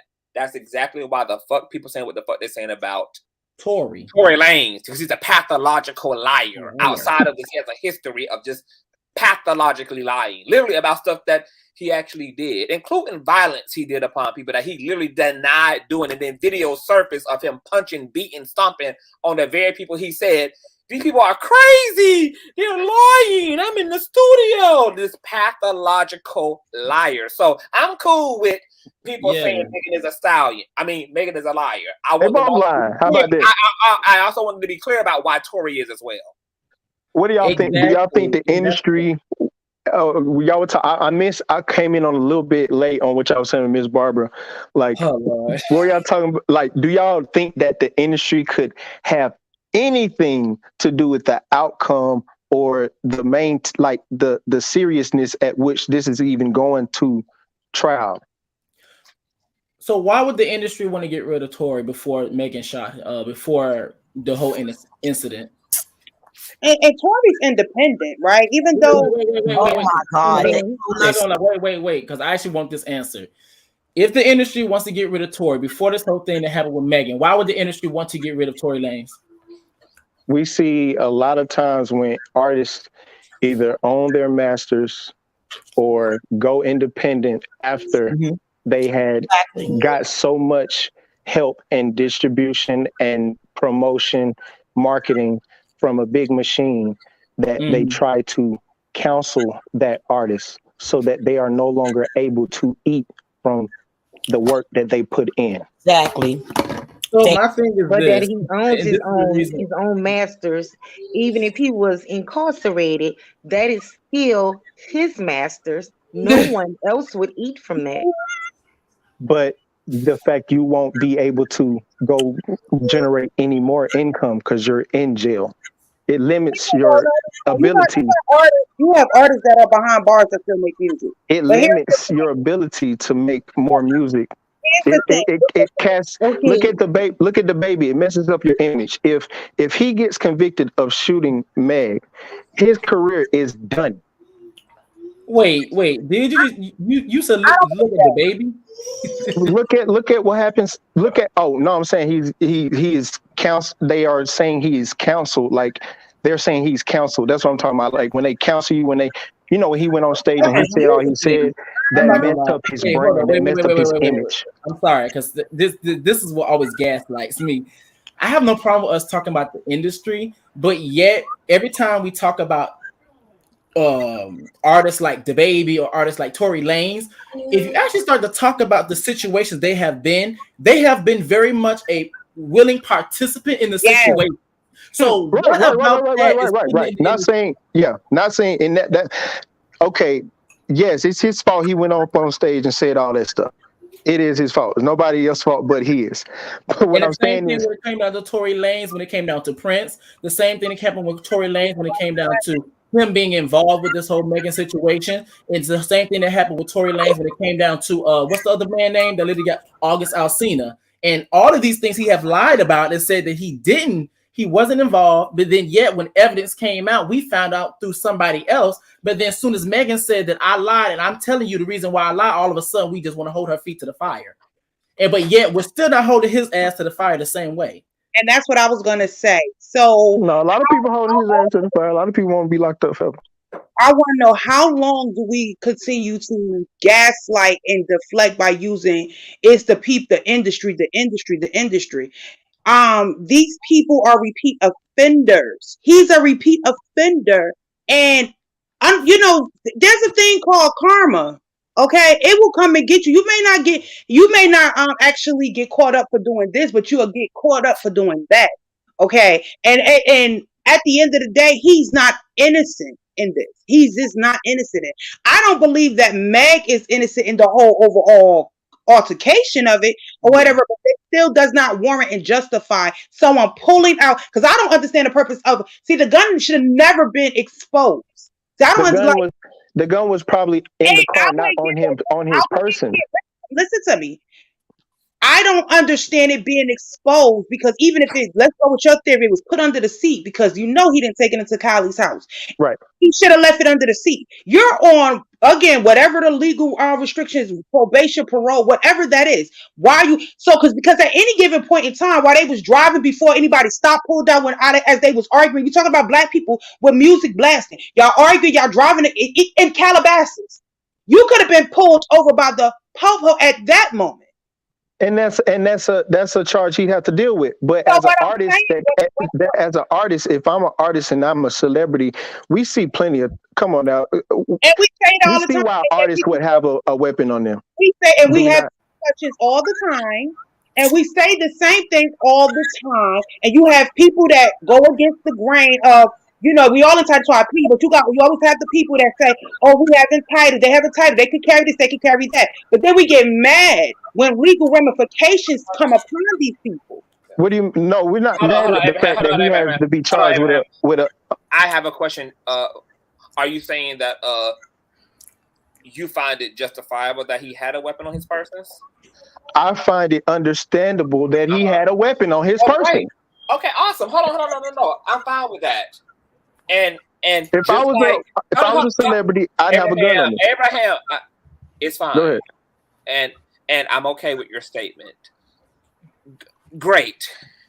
So you can rationalize that Tory had reasonable doubt to protect himself from imminent danger by being in possession of a weapon, even though it was unregistered. The same way that Megan had reasonable doubt to utilize a lie to protect herself and her squad from imminent danger of police brutality. I'm just saying that the same reasonability is in Megan's as well. She weaponized a lie to save them all from what she believed was a bigger threat, which was the police task force that showed up with guns blazing and helicoptering over them in white people's neighborhood, white officers shortly after the George Floyd incident. Just like he rationalized protecting himself by being in possession of a weapon against whatever forces he thought he needed to protect himself from. Why doesn't the rationale work in both ways, in both directions? The rationale, I never said I was mad at Megan saying that nobody, there was no problems or whatever she said at that moment when the police came. I'm not mad at that. That no, but everybody's harping on she lied. That is actually that part I don't. But he also had an unregistered firearm. He had an unregistered firearm because he couldn't register a firearm. It doesn't matter why he had an unregistered firearm and he felt the need to tow the gun around to get himself out of a dangerous situation had one arrived, just like she chose to weaponize a lie to get them all out of a situation that she deemed as dangerous. Right. But I feel like him being accountable that she was shot just because if it was registered, would you still say he's at fault? He has some type of, well, yes, because he had a gun. Because nobody can justify putting a gun on a person walking away from them. Who's to say he did it? I'm saying like, okay, when she was saying that the fact that the gun was shown, brandished or whatever, who's to say that he did it? If the gun was under the seat, who's to say he got it? The people who were there said that he did it. What you mean? It's not us. Did the bodyguard say anything? No, we haven't heard. So we got two people one person who it may have been, and the other person who's the victim saying that one person did it. You need somebody else. See, y'all don't want to understand the machine. Hold on, wait a minute. Do not interject. Two people are saying that one person did it. The victim and the other suspect. So let me help paint the picture for you again. Megan has already alleviated Kelsey as a suspect by flat out saying she did not shoot me. Kelsey has said, I did not shoot her. Tory is on record on social media posts saying Kelsey did not shoot Megan. Well, guess who the fuck?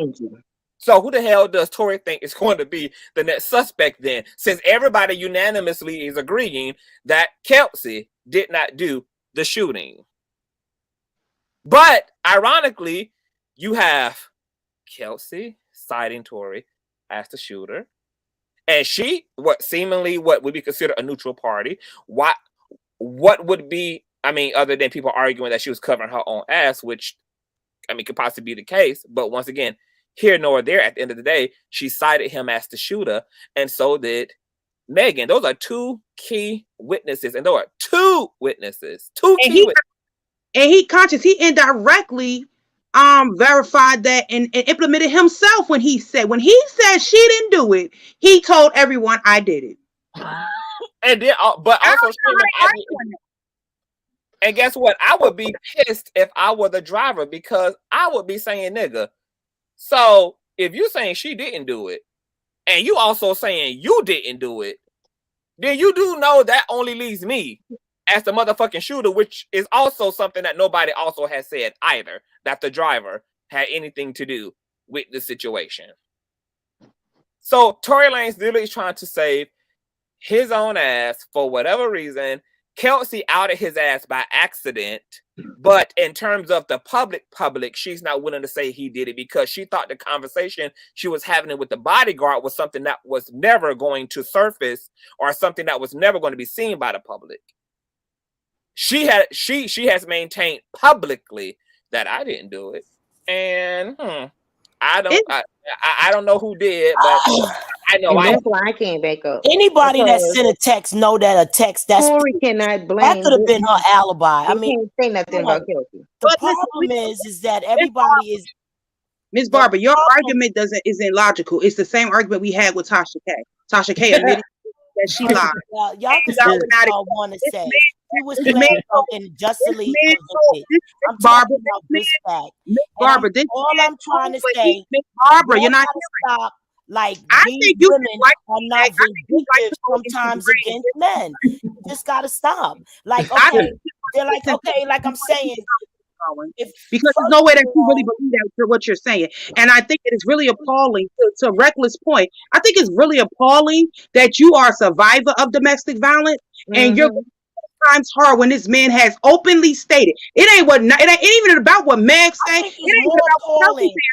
People just believe a woman just because she's a woman. I'm talking about facts and truth. I'm not going to consider no man for 24 years to any woman that keeps changing her story. 24 years is almost life. Miss Barbara, the man that is the one that is on trial, the man that is facing these charges, said Kelsey did not do it. How could your argument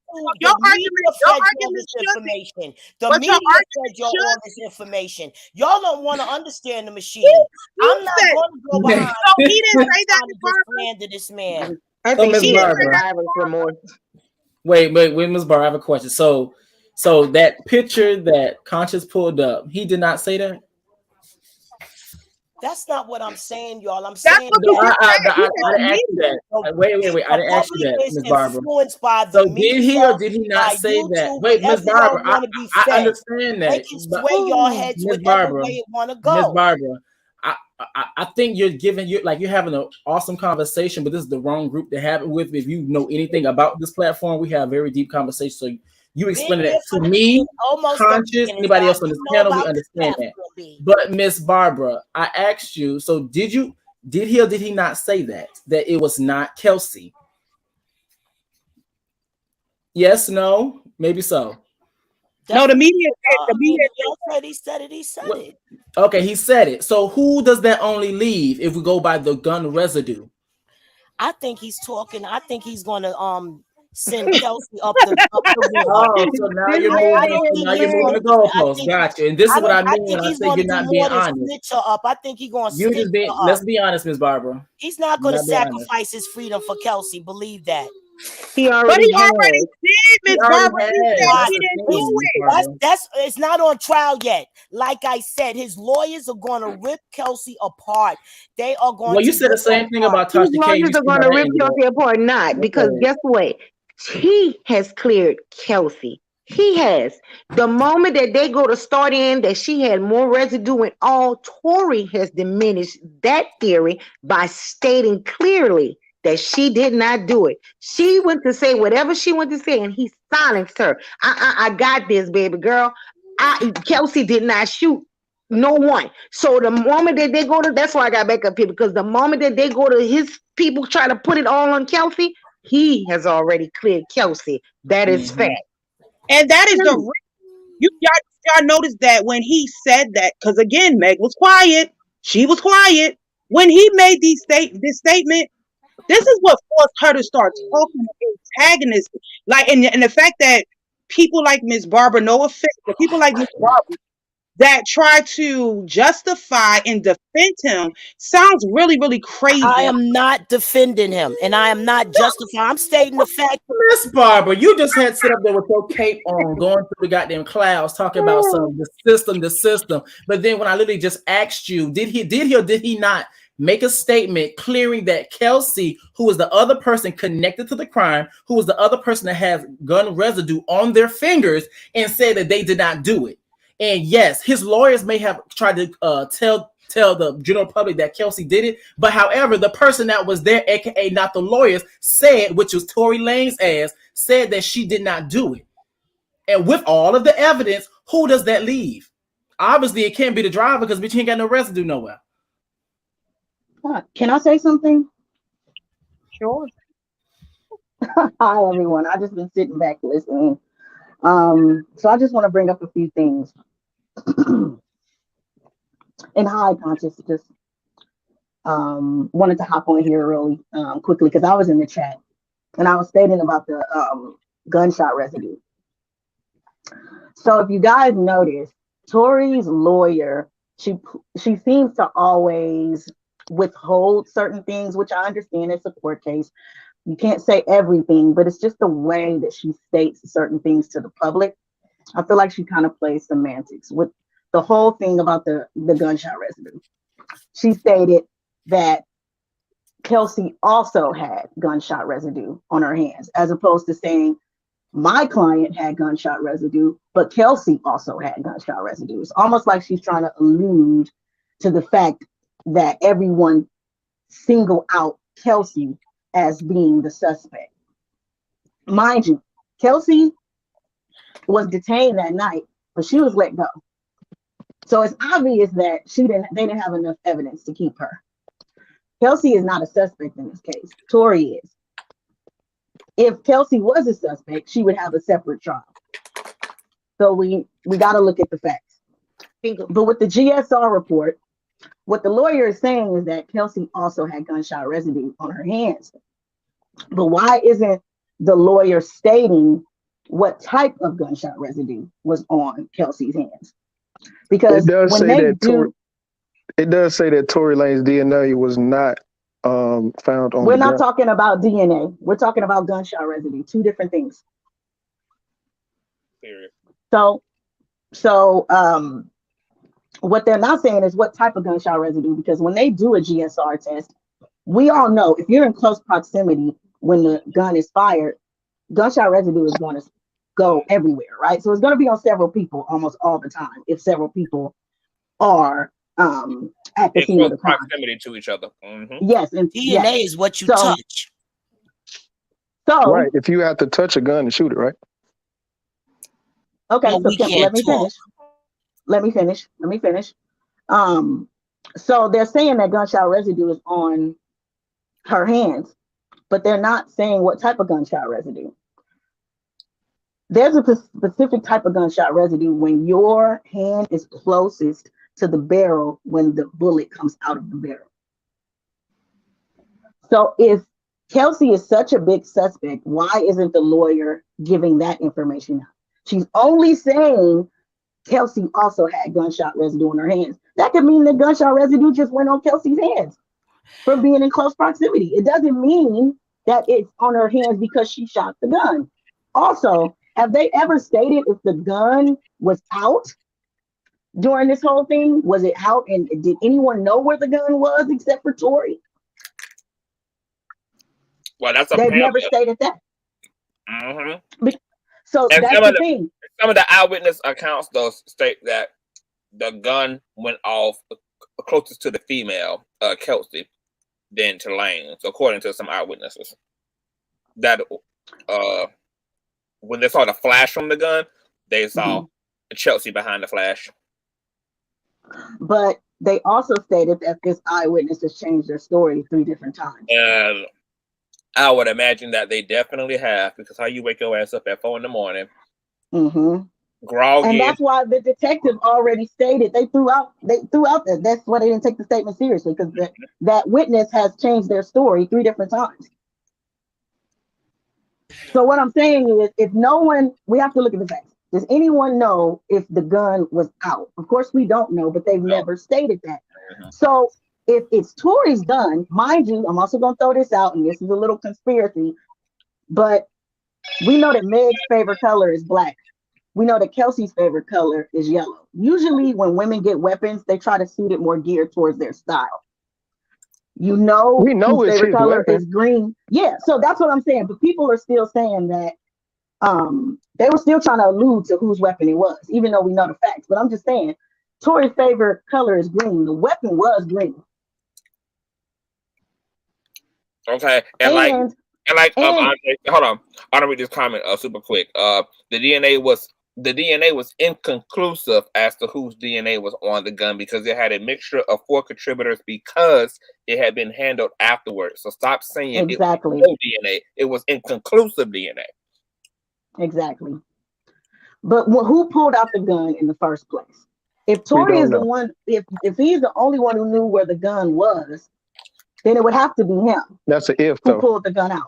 That's if he's the only one that knew where it was. Because if they're in the car and they're getting ready to go into a house, he takes out his gun and he puts it underneath the seat. Anybody in the back seat would have saw him do that.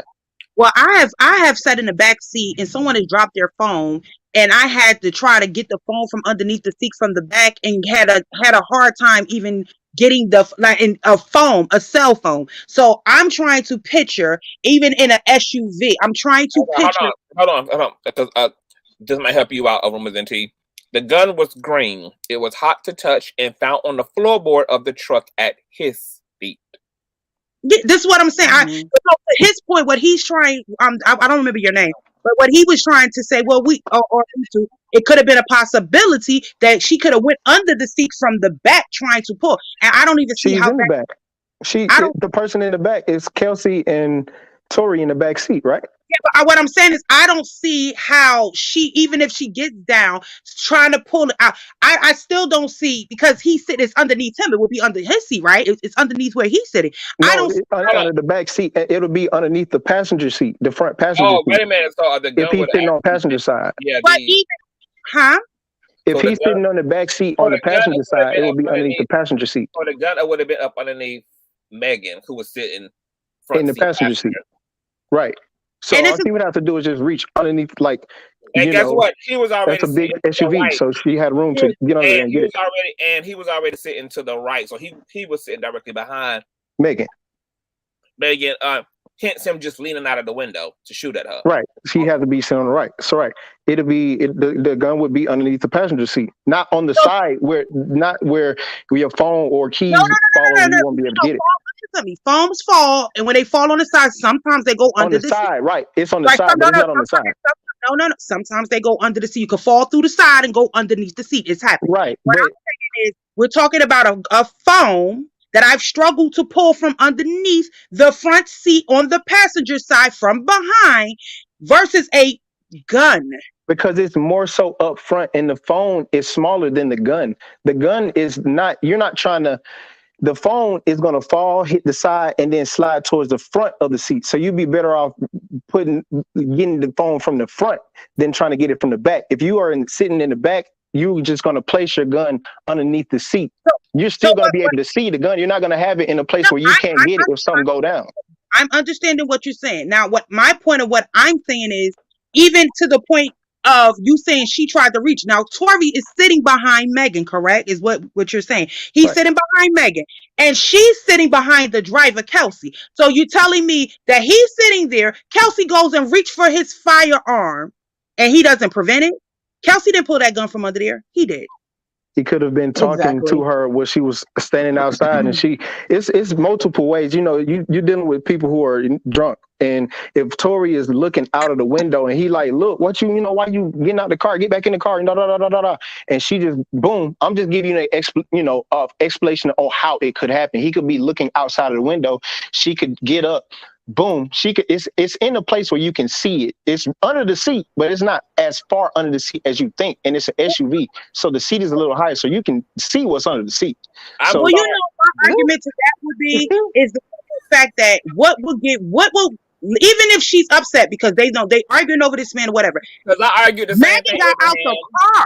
Megan got out the truck though, guys. Think about this. She got out the truck walking away. What reason would Kelsey have to go get a she's mad that her best friend is back And not doing even her. just that. Well, she Not mad even that just she that. mad he's Kelsey trying to would put have behind it to. too. She mad at him Kelsey would too. have to Exactly reach what I said over earlier. She Megan. mad at everybody. Let him talk. Kelsey would have to reach over. Kelsey would have to reach over Tory to even shoot Megan. This is what I'm saying. That doesn't even.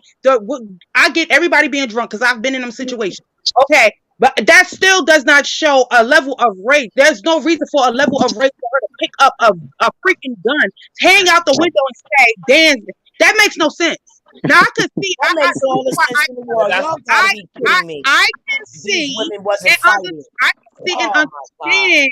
I can honestly see and understand Tory doing, and the reason why I say this is because of his ego. Because they again, if it's true that they were What about arguing, Kelsey's pride? please listen to me. If it's true that they were arguing, right, and Meg, they're arguing. Is Kelsey trying to argue about what Megan did with Tory, right? Megan and Tory arguing, and Megan is, you know what I'm saying, attacking his, his artistry, his level of success. I'm a bigger artist than you, da da da da da da. His ego, because we see his ego is out of control. He gets enraged. I can understand. It makes more sense to me logically for him to be the one to say "dance, bitch" and pull the trigger because she's hurt and wounded his ego. So Kelsey's pride isn't hurt that her best friend is dealing with her. According to Tory. Hello. I want to allow the captain to insert. I equally can see it both ways. I think that Kelsey had just as much of a. Women don't typically have an ego, but what gives women a super ego is the insertion of a nigga, and that's typically because. And it's more so pride to me. Hold on. Go ahead. Hold on. And that's what ego is. It's pride. Ego is a strong identification to self. And she would have had, and we know, once again, historically, we know that women typically put more emphasis on the mistress and the side bitch than they do the nigga who got the side bitch. We know that women typically will forgive the man and direct most of the brunt of their frustrations to the woman. They put more responsibility on the woman to stay away from another woman's man than on the man to stay away from other women. And if she just peep game on top of whatever else, because like somebody else said, this wasn't the first offense, according to Kelsey, between her and Megan. And then on top of that, you also got to consider the fact that Kelsey is an employee. And it's been rumored in the industry that Megan is a bit of a selfish, narcissistic individual. So we also don't know what Kelsey's experience of working for Megan, and then the type of proximity that regular people have to celebrities who obviously take up more space in a friendship just because of who they are anyway. That Megan is going to get the brunt of attention. She's going to be mainly the priority in any relationship to any other non-celebrity person in the situation. So Kelsey working up under that, her own ego is having to deal with being subordinate to her. I think I used that right. And and now you have this woman that is already easy for me to feel insecure next to. She got all the money, all the wealth. She can have any nigga she want. But then, out of all the niggas she can have, she choose my nigga. I'm a regular bitch who finally has the opportunity to fuck with a nigga of status. Even though he's small. I'm already working for you, maybe possibly feeling like a damn slave. I'm the water girl. I'm the water girl. And according to Kelsey, she was even doing Megan's homework. Yeah. She's literally like, you know, giving all these frivolous, childish ass tasks, working for another grown ass woman. And this grown ass woman starts fucking around on a nigga that she has the potential to be made a wealthy baby mama by. Or to, right, or, yeah. I don't believe that whole story. I ain't even finished. Or to either be a trophy wife too. You know, women have these type of fantasies. Like this, the whole point of fucking with niggas with money. This is the whole point of fucking with niggas who got clout. We know that women literally go to NBA games and literally scout and hunt niggas of clout. They go to concerts, fuck niggas with clout for the sake of status, for the sake of financial gain, for the sake of a better lifestyle. It's reasonable to assert that Kelsey would have had all the same aspirations. Why else would she be fucking with an industry nigga to begin with? Why She's probably looking at it like you could have The Rock as your pet. Hold on. Other than for the same reason that anybody else fucks with industry niggas. And now she's having a big ass ego death because she's already the assistant. Once again, very easy to feel subpar next to somebody with all this and all the conversations you have in your mind at night. Girl, well, I'm supposed to be what this bitch is. I should have been in her fucking position. After all, we see she came out with a diss record. So what? You secretly want to be a rapper too, Kelsey? Were you secretly already harboring inferiority and jealousies toward Megan because she's already successfully doing all the things that you want to do? You were so quick to get your ass in the studio and show the world your chops and use the situation for clout when you could have been taking your ass down to the DA office and telling who the fuck shot this black woman because you could be this black woman someday. But instead, bitch, you was ready to pussy pop and get into the studio and pop your shit and ain't did no aid in the abetting toward no actual fucking justice in the situation. Okay, so there's a lot that can be said about that. And then once again, you do the biggest ego death. You, my friend, you, my boss, who I potentially already feel subordinate to, does the ultimate thing to prove that I ain't worth shit and that I'm the lesser woman in the entire situation. You fuck my man, my friend, and my boss. You fuck my man. You destroy her ego is obliterated. Obliterated. She probably could even rationalize his flirtation with Kylie because she don't know fucking Kylie. Kylie just another raggedy mayonnaise bitch. Like whatever. But Megan, my friend, my boss, the woman I trust, and you, like you, and according to her, the same chick we laugh at bitches who do what you do. We made fun of girls doing the shit that you now have done to me. We talked about how wicked, wild, and deaf dumb chicks like that are. She had her trust in Megan. And now in this moment, all her feelings are culminating. All her ego is culminating. All of her insecurity culminating. All of her heartbreak is culminating. All her anger is culminating. And of course, she got more smoke for Megan because that's who she had the for sure relationship to. He was somebody she was building a relationship with. She is somebody who she had a relationship to. So I can damn sure see Megan popping that shit in the car. She was already tearing down, allegedly, on old boy's ego, letting him know, bitch, okay, clearly I'm the better artist. The charts prove that, boo. The album sales prove that, boo. The streaming sales prove that, boo. The Grammys prove that, boo. The WAP success prove that, boo. I'm that bitch on my shit and your shit. That part, boo. Ain't no telling what the hell Megan, what type of energy she had for Kelsey while losing her mind in the back seat, trying to get Megan to answer for this shit. Like, you fucking my nigga, bitch, what you tripping for? And I can imagine Megan paying Kelsey dust, which only inflamed Kelsey's frustration toward Megan anyway, because I feel like even if Megan was fucking Tory, even if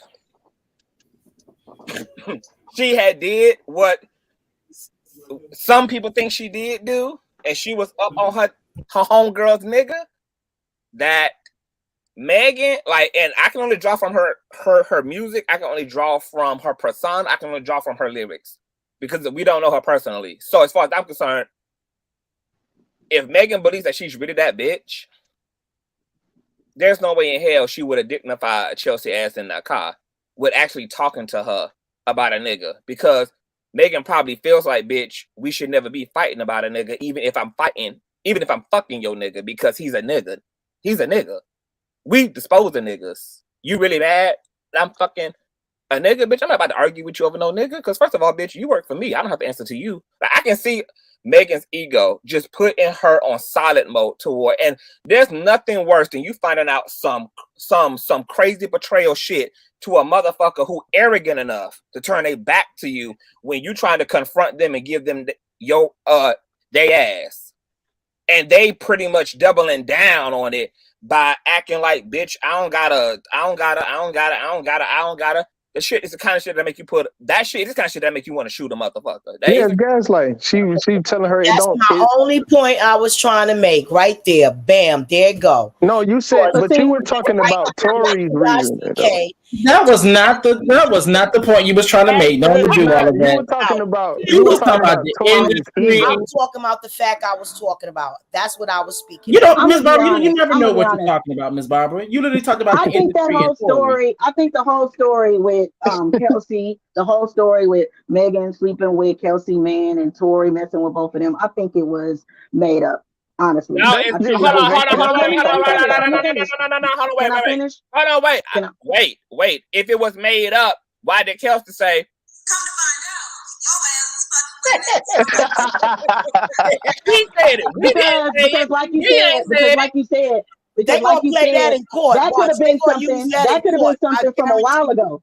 She never said it was Tory. It wasn't from a while ago. It was a direct response to the trolling she was getting in her live chat about the situation. Mm-hmm. No, but what she was saying, because I watched that, and what she was basically saying is kind of insinuating that Megan has messed with guys that she's messed with before, but she never said it was Tory.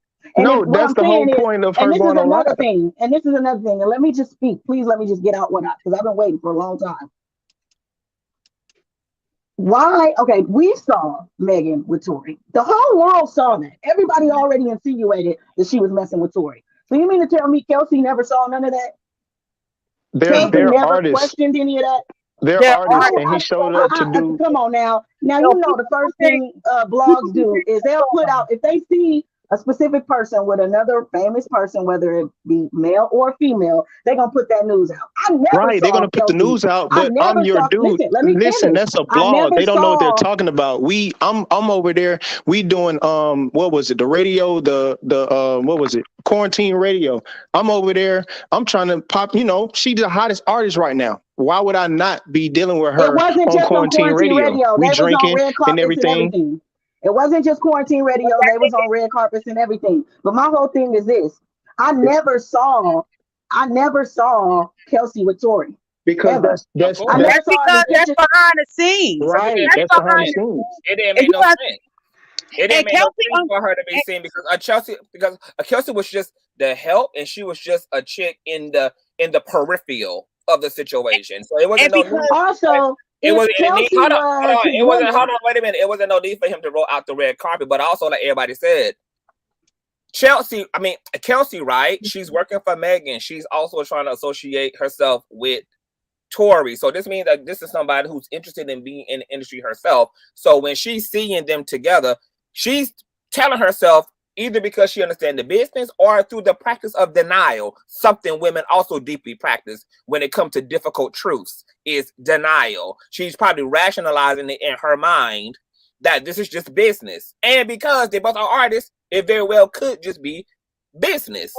Yeah, business. But my thing is, why wouldn't she be more mad at Tory because my thing is, let's say they did, you know, whatever Who you say she behind wasn't? Kelsey's back. Megan is her Can you boss. let Megan is her friend. So why would she be okay, more but let me mad? finish. Why would she be So, more mad at Tory than what I'm at saying, because Tory made a whole damn album about Megan. Megan Damn, is her professing his friend. love. Megan is her friend and her boss.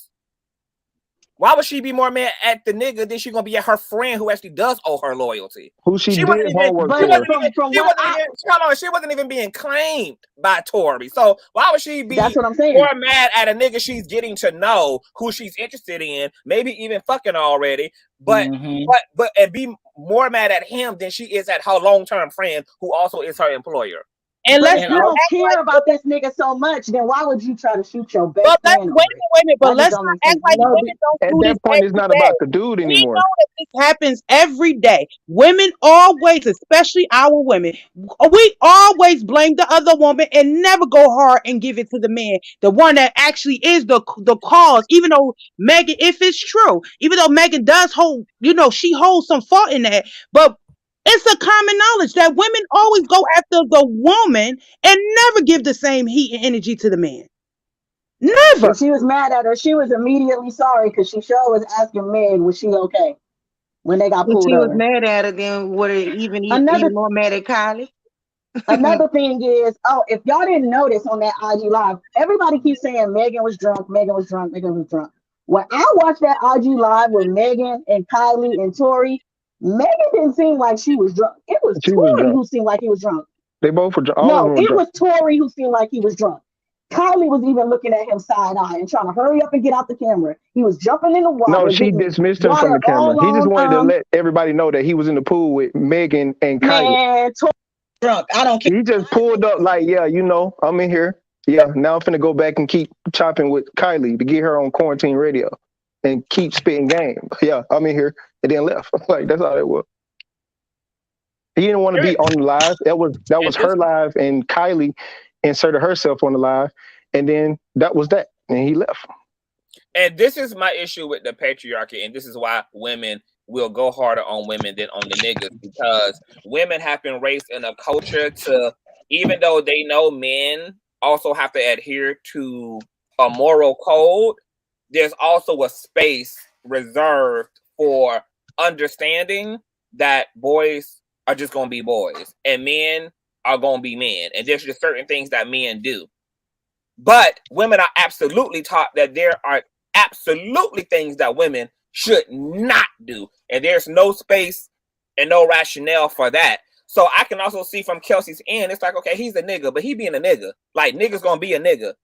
But bitch, you a woman. So she going to project more virtue and more expectation, just like patriarchy taught her how to do, on the woman, because patriarchy burdens women more with being virtuous and being kept and being integral and being honest and being responsible, etc., etc., etc., while niggas ultimately are allowed to run amok. So so of course, like, she's not going to be more mad because the culture taught her to be more mad at the woman.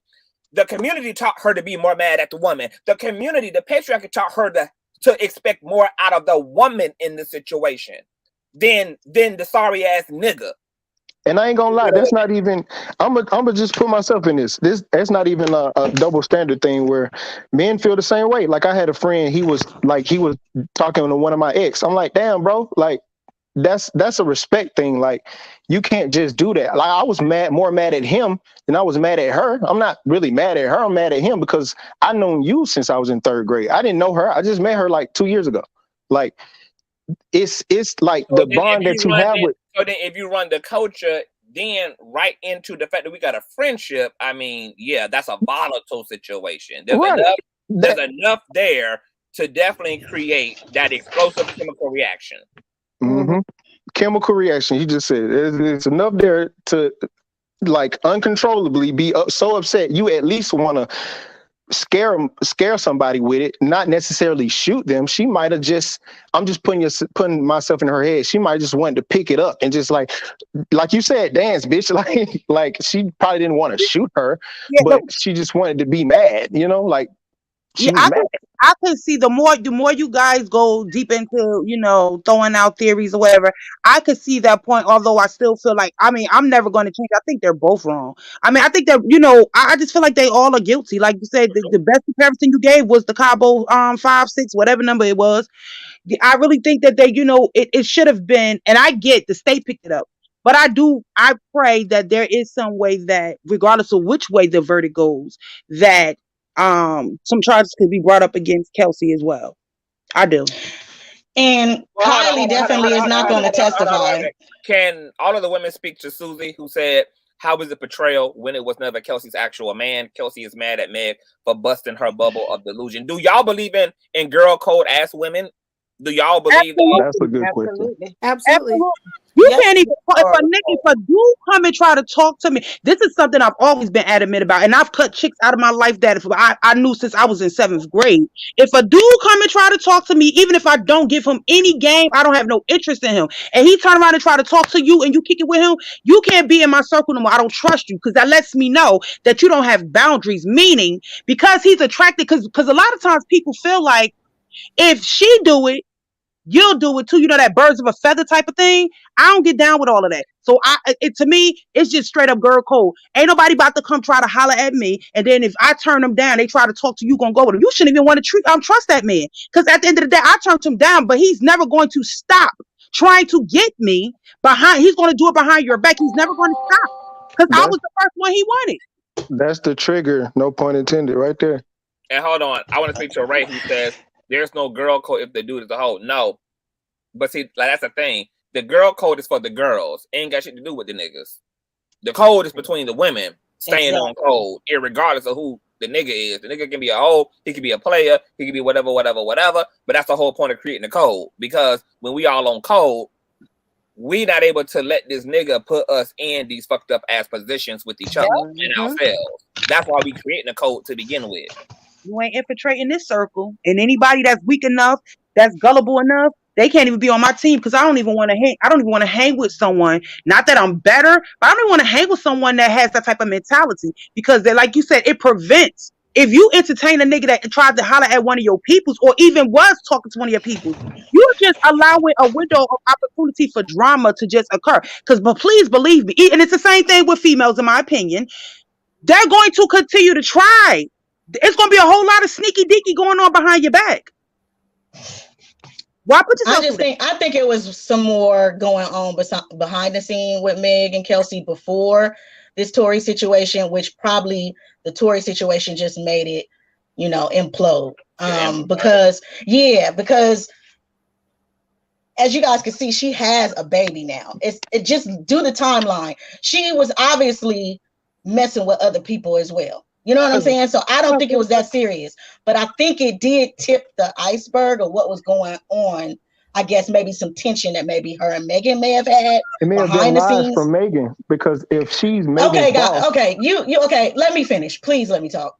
I mean, every time I say something about Megan, you come in. No, I'm agreeing with you. I'm agreeing with you. I'm saying it was probably the lies that Megan was saying that I don't have nothing to, there's nothing going on between me and we don't know. Tory. We still don't know if that's lies. We still don't know if that's lies. We still don't know if they actually had SCX. We don't know if they had sex. Okay, we don't know that. They could have been messing with each other. Could have been some other things going on. We don't know that. I'm just saying, if we gonna continuously give Tory the benefit of the doubt, we got to give Megan the benefit of the doubt too. Did she say that they never had sex? Yeah, she did say that. She did say that. Mm-hmm. Oh boy. She said it on Good Morning America to Gail Kane. But how do we know that they did though? You know what I'm saying? Like, come on now. Well, we only know through assumption, but we also know through Tory who stated it. But Tory is a known liar, so it's no telling. Exactly. So we gonna believe Tory. Kelsey never said she slept with Tory. She never said that. She just alluded to the fact that Megan had messed with guys she had messed with in the past. She backdoored her. She never said it was Tory. Why would that come up at that moment? Why would that come up in that live? Why would I even bring that up? Because Megan had put out an album saying that she didn't do that. She was basically saying, why would I mess with somebody who was messing with you? So obviously that was in the air that she had done. Yeah, it was in the air because it's a narrative that Tory's team is putting out. That's why. No, it's no. Don't say no. It's not, because you don't know. No, I'm saying it's not Tory's team. It's Tory. It's not Tory's team. He said You I can't make did. this up. You really So now we believe Tory all of a sudden about everything. You can't We make this saying shit. that we saying that okay, if Kelsey's saying you backdoored me in the past, Tory saying we smashed, and the baby saying I smashed while you was doing Oh, what you please was don't bring doing. up the baby and what he be saying. No, I'm saying he said that I was smashing while he was, whatever. And then we looking at we going. I'm looking. I saw another video where they went more on what happened at the party when she was calling his name, like the anger that she was having that he was in Kylie's face. Why was she mad that he is in Kylie's face if she's not? Who said? But you dealing with going him? all off of speculation though. Everything is speculation Because at this what point. I'm saying is what I'm saying is when I was looking at that video with IG, both Kylie and Megan looked annoyed at Tory. They was looking annoyed at the fact that he was even there. Nah. Yeah, no, they was because he obviously was drunk. You could tell he was enamored. Okay. Come on now. We was all watching the same video. But Megan wasn't drunk. The only thing we do know for certain is that Megan had got shot with bullet fragments entered into her foot. That's the only thing we all know for certain, for sure. That the people that was there, that was involved. Some people even debating that shit. So everything is speculation. Man, that shit was glass, bro. I'm just saying everybody keeps saying that Tory was everybody keeps saying that Megan was drunk, but nobody mentioning Tory was enamored as well. We did. Everybody was drunk. No, I'm not talking. Okay, I want y'all to listen. I'm talking specifically to the guy who was just talking. I'm talking to him. So I'm not saying everybody on the panel. I'm just talking to him. Mm-hmm. You keep insinuating that, Megan was drunk. Megan was drunk. Well, Tory was drunk too. Yes, that's what I'm saying. Everybody was drunk. Everybody. It's a pool party. And then you're basing. Okay, now you're trying to give Megan all these bodies based off what a man is saying. So just because the baby said he slept with her, she said yeah. Oh my God! Wait a minute, So now we're doing the whole misogynoir thing now. We're not saying. We're speculating that if she was having sex with Tory, we're saying that would that would explain why Kelsey is so upset with Megan. But you brought up the baby. What was you bringing up the baby for? I brought up the baby because you said that it's not. Nobody said that Tory and Meg were having sex. SEX. You said that it's not confirmed that they did.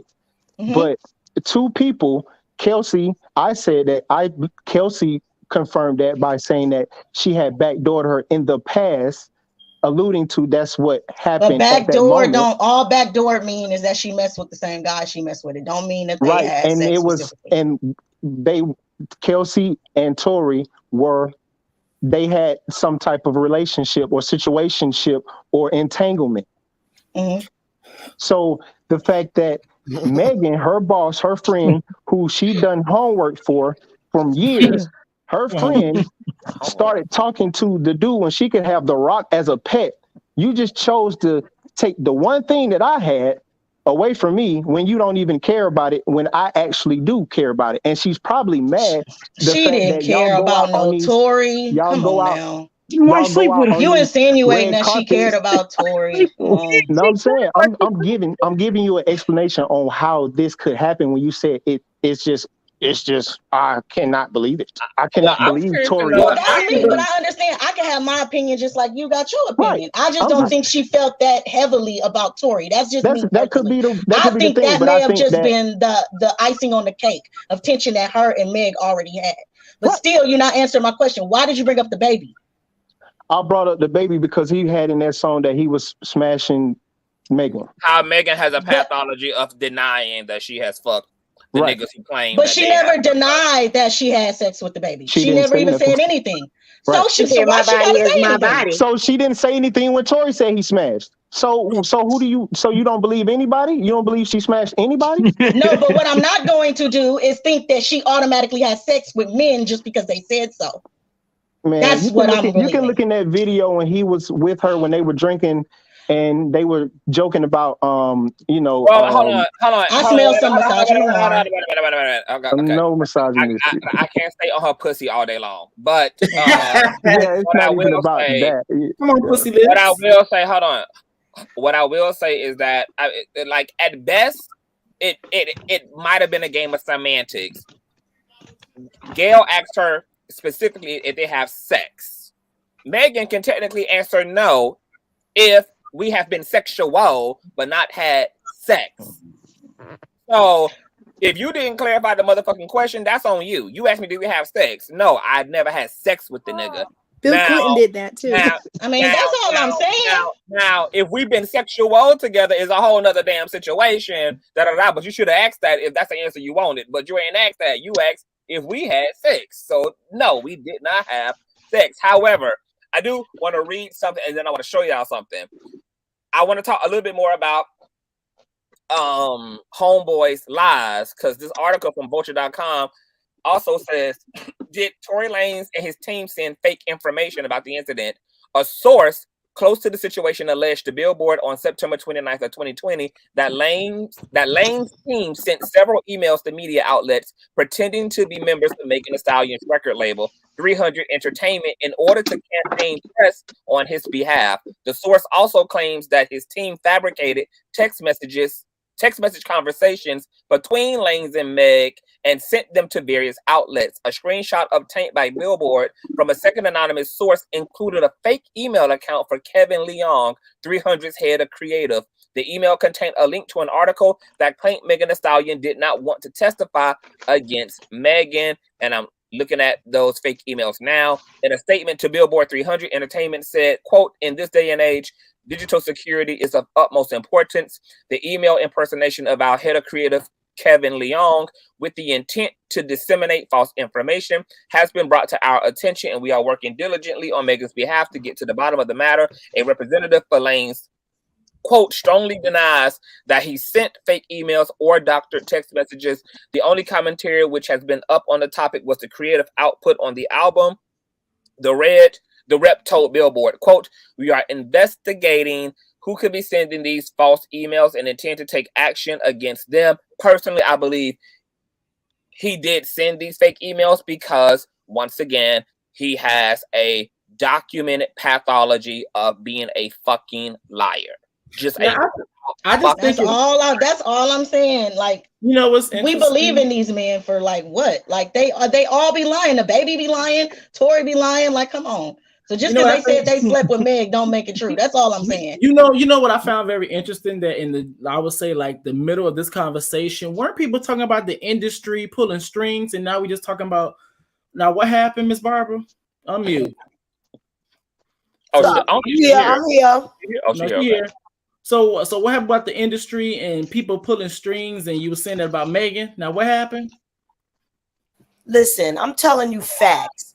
Okay. The society of entertainment is control. If they want you to be up, you're gonna be up. If they want you down, you're gonna be down. So if my question, they coming against you, they'll put a lot of media, YouTube, people like you know, bad things about people, and then everybody will start believing it. I'm so just saying facts. Okay, that's perfectly fine. But my question to you is that since now we have the information that Tory's team, not Tory, but Tory's team was trying to falsify documents. So now what happened? And we have evidence. Well, we have more of a source when it comes down to that, but we don't have a source for Megan's team doing the same thing. The trial is not here. What happened? We're gonna see what happened when this go to trial. And what's gonna happen is Tory is gonna throw that child underneath the bus. He's gonna stitch her up, throw everything on her. And that's the bottom line. Okay, and let me get to because I want to get to Marquez and also get to Racy G, and I also want to show you a little bit of what Tory said about what happened that day as well. T-Ray, I see you in the background, boo, but it's saying that your device won't connect, so you might got to exit out and come back in. Marquez, are you there? I'm here. How y'all doing? How everybody doing today? Marquez, everybody's doing wonderful. Your thoughts? This is the epitome of just. It's hilarious to me, Conscious, because oh Lord, all these people are just sitting here lying, and it's just like we can't make. I understand we got sources, this, that, and the fourth, but we really won't know until we get a conviction. Let's just put that out there to begin with. You got people on this panel talking about, and I quote, "Oh, Tory sat there and Tory shot the gun and pulled out and said, "Dance, bitch," and all this. And a 5 foot and above guy in Tory Lanez, you're telling me is going to shoot Megan Thee Stallion, who's at what 5'11", 6 feet? You're telling me he's going to have to get up out the car, right? Shoot her in between her feet. She's going to walk backwards. Not only that, Conscious, if you get shot in your foot, I've seen people have family members shot, Conscious, who've been shot in their foot before. There is no way in hell that you get shot in your foot and then you go and twerk after that. There's no way in hell. My quest, before you go down the rabbit hole, Boo, she wasn't shot in her feet. She was shot at, and she was hit by the ricochet of the bullet casings. The bullet casings. Was she shot? She was shot at. She was shot at her feet. Like if somebody shoots around your feet, the bullet casings are going to, the bullets are going to. The bullet case is going to explode, and the fragments from that case are going to lodge themselves into your body. The bullet itself. So she didn't. I mean, Megan hasn't worried about cleaning up the semantics, because at the end of the day, she was shot, as far as you ask her concerned, which it doesn't really matter whether she says I was shot or shot at, because the gun was pointed in my direction and I was injured as a result of a motherfucker shooting a gun in my direction. Whether I was hit or grazed by the bullet, or whether I was because of proximity to the bullet, at the end of the day, I got fucking shot. So she's saying shot, but technically, yes, she was hit by the strap metal of bullet casing. Correct. So she was hit by the strap metal, right? I'm saying that to say all this. We have, just to put it out there. So everybody and she never said that he got out of the car. Apparently, he hung out of the window because he was sitting behind her.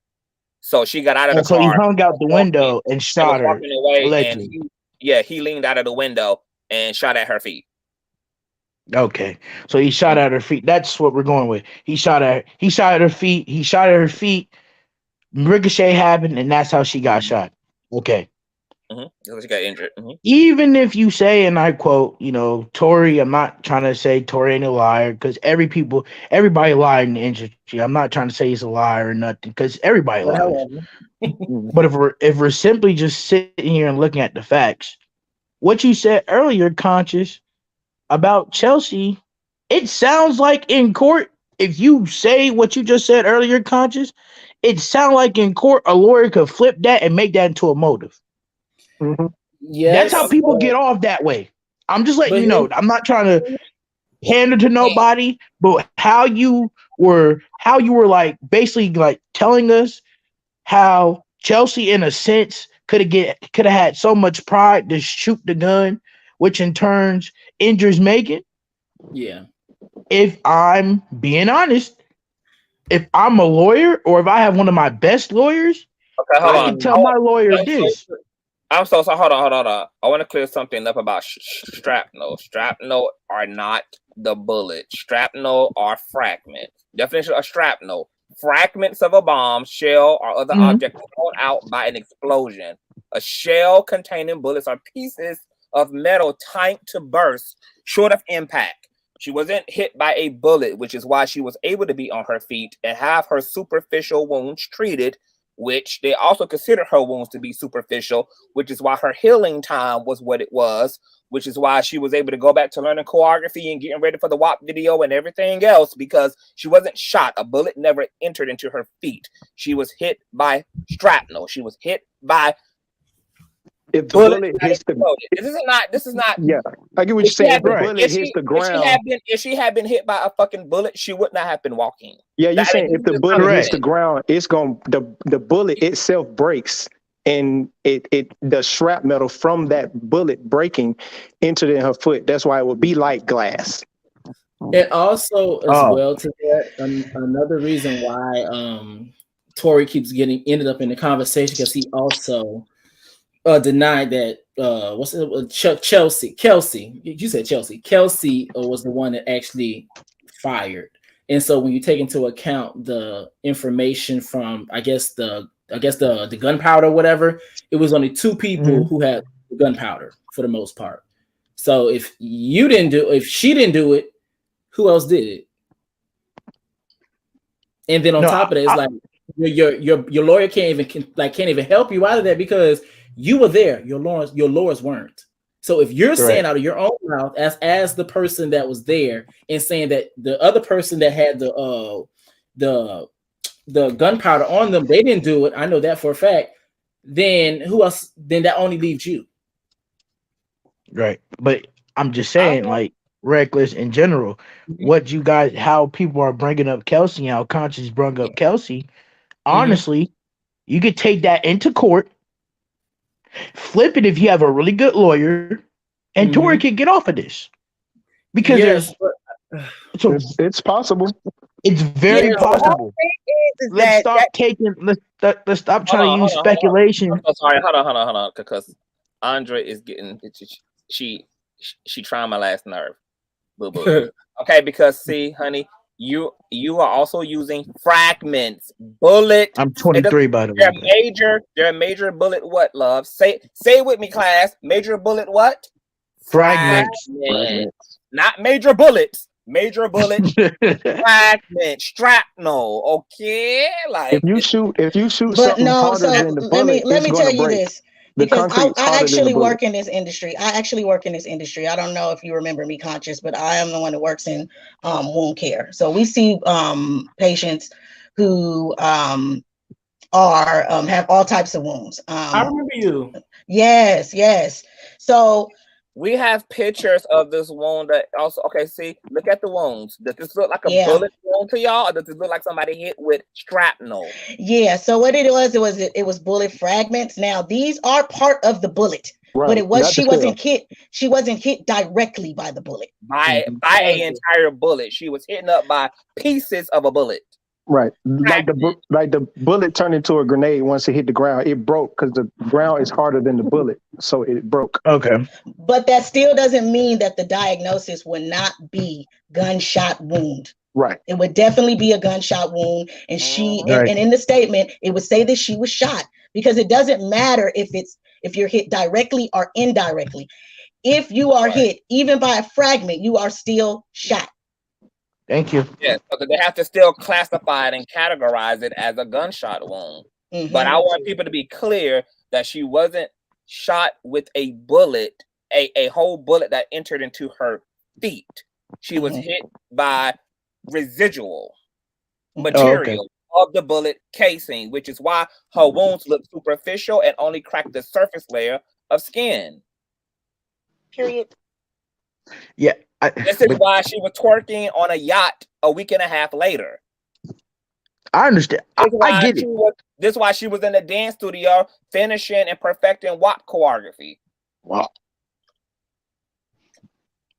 This is why she went on to perform. This is what was confusing the public because they're like, wait, she was shot in her feet. They were getting, it wasn't, all the semantics and verbiage was conflicting people's expectation and perception around the nature of the wound that she experienced. That's why a lot of people are kind of like mad because they don't, they were trying to figure out how were you shot, So that's why a lot of people were mad at Megan because they don't understand that, she got shot by the fragments, not necessarily a whole bullet. Right. But like Megan said, bitch, I was shot because if you shot at me, if you shot in my direction, if you shot at me and I was grazed or I was hit by shrapnel, bitch, you shot me. I was shot. And see, that's what the new charge is. The new charge, they're stating gross negligence. That means that when you shot that gun, you didn't care about what happened with that bullet. You didn't care about the human life that it could affect. You didn't care. So we keep saying intent and she wasn't hit directly by the bullet. None of that matters. When you shoot a gun and you shoot it towards someone, there is a chance that that person can be hit and that they can sustain serious fatal injuries. That injury could have been fatal. It had hit the wrong place. Thank goodness it didn't, but it could have been. Does anybody have a list of the charges that he's being faced with? Is he being faced with attempted or anything like that? Or is it just like, what are the charges? I believe he's being charged with possession and then possession of a loaded firearm, and then they change. This new charge is possession of a firearm with gross negligence, or something to that degree. Okay. I don't know if I have the exact wording correct, but I have a question for the person who has an experience in this background. Is it possible for a person to still get hit with gun fragments and still take a longer time to heal? What I mean by that is it possible for a person to get shot and can't go through choreography and do the stuff that they need to do? So it's like, is Megan a weird situation? Because I've had family personally who's been shot by either fragments or just by straight up the bullet. And even the fragments, they're not able to realistically even walk normally on their own. So that's why I'm like, I don't So get it all that depends on the process. depth. It all depends on the depth. How deep does the bullet fragment or the bullet go? The deeper, of course, the more injury it's going to sustain, the more chance it's going to have to hit ligaments, tendons, or bones. Now, if she just had a, let's say, subcutaneous, which is the fat that is around the muscle and the bone, it wouldn't be as extensive. And yes, depending on how deep it went, that person could walk out of the hospital, of course, on crutches. Of course, they're not just going to get up and walk. But I'm telling you, I've seen cases that people would consider a miracle. I've seen people shot in the head who were able to discharge from the hospital, and still go on and live a normal life with no long-term effects. It all depends on where you're shot. Shit, I stomped my toe yesterday. I couldn't even walk. It's all hold on, wait a minute. And Rach Dree, imagine this too. So you have a low-level injury. The depth wasn't deep enough to cause any. Diana need to tell your ass to mute the mic, Miss Bob. Okay. So you have a low level injury that doesn't require her to be amputated or anything like that. But then imagine the adrenaline to supersede this injury. Yeah. If I have one of the biggest collaborations of my life coming up, you damn right, bitch. I'm stepping on this foot. I don't give a damn if it's 4 toes on it, 3 toes on it. I am in the midst of a life-changing collaboration, and WAP turned out to be just that. And Megan knew the potential impact of a Cardi B co-sign, a Cardi B record, a Cardi B whatever. So and Megan spoke about pushing through the pain, and she still says that her foot ain't all the way right per se, but of course she's gonna be on her fucking feet. Like this is a low-level injury, and I have a big motivation to transcend my pain and my injury, because this project I've already been paid for, business has already been done, and it requires a huge choreography piece. I'm on this feet and I'm pushing through this pain. After all, this is for the most part, a superficial one, and I'm using that very loosely when I say superficial one. Just like athletes. Well, this was after they filmed the video. Perform hurt all the time. They perform. This was after they filmed the WAP video. Okay, the WAP video had already been filmed, yes, and that's why that was part of the reason why Kylie was giving that party and Megan was there. This was right after they filmed the WAP video. Now, I don't believe it's before the WAP video came out, but they had already filmed the WAP video. Tory was in town because he was filming a video with the baby. Okay, so now WAP they done shot WAP and done performed WAP. So now they're waiting for it to be published. So now she got all these press runs coming up. Yeah, the show must go on. Exactly. I was gonna say it's the promo. It's the promo. She got the promo and the industry parties and all of that. She got all this shit coming up. Once again, huge life-changing career-making moment here. Nobody who's dealing, hell, Black people push through gout, Black people push through diabetes, Black people push through all type of shit in everyday life. I don't wish a toothache on nobody. Them shits, boy. But I also want to show y'all a little bit of this before we wrap up. And this is what Tory, because I haven't even seen this either, but courtesy of fair use, I want to listen to a little bit of what Tory Lanez had to say about what happened that day. I don't know what this is, courtesy of Atlanta Hip Hop Day.com, but the video is from YouTube. But I'm going to cite fair use for parody, research purposes, commentating, etc. And all of that, fair use. But let's listen here. Brown in bathing suits and blah, blah, blah. And everything I'm saying, and you see it's all sprawled.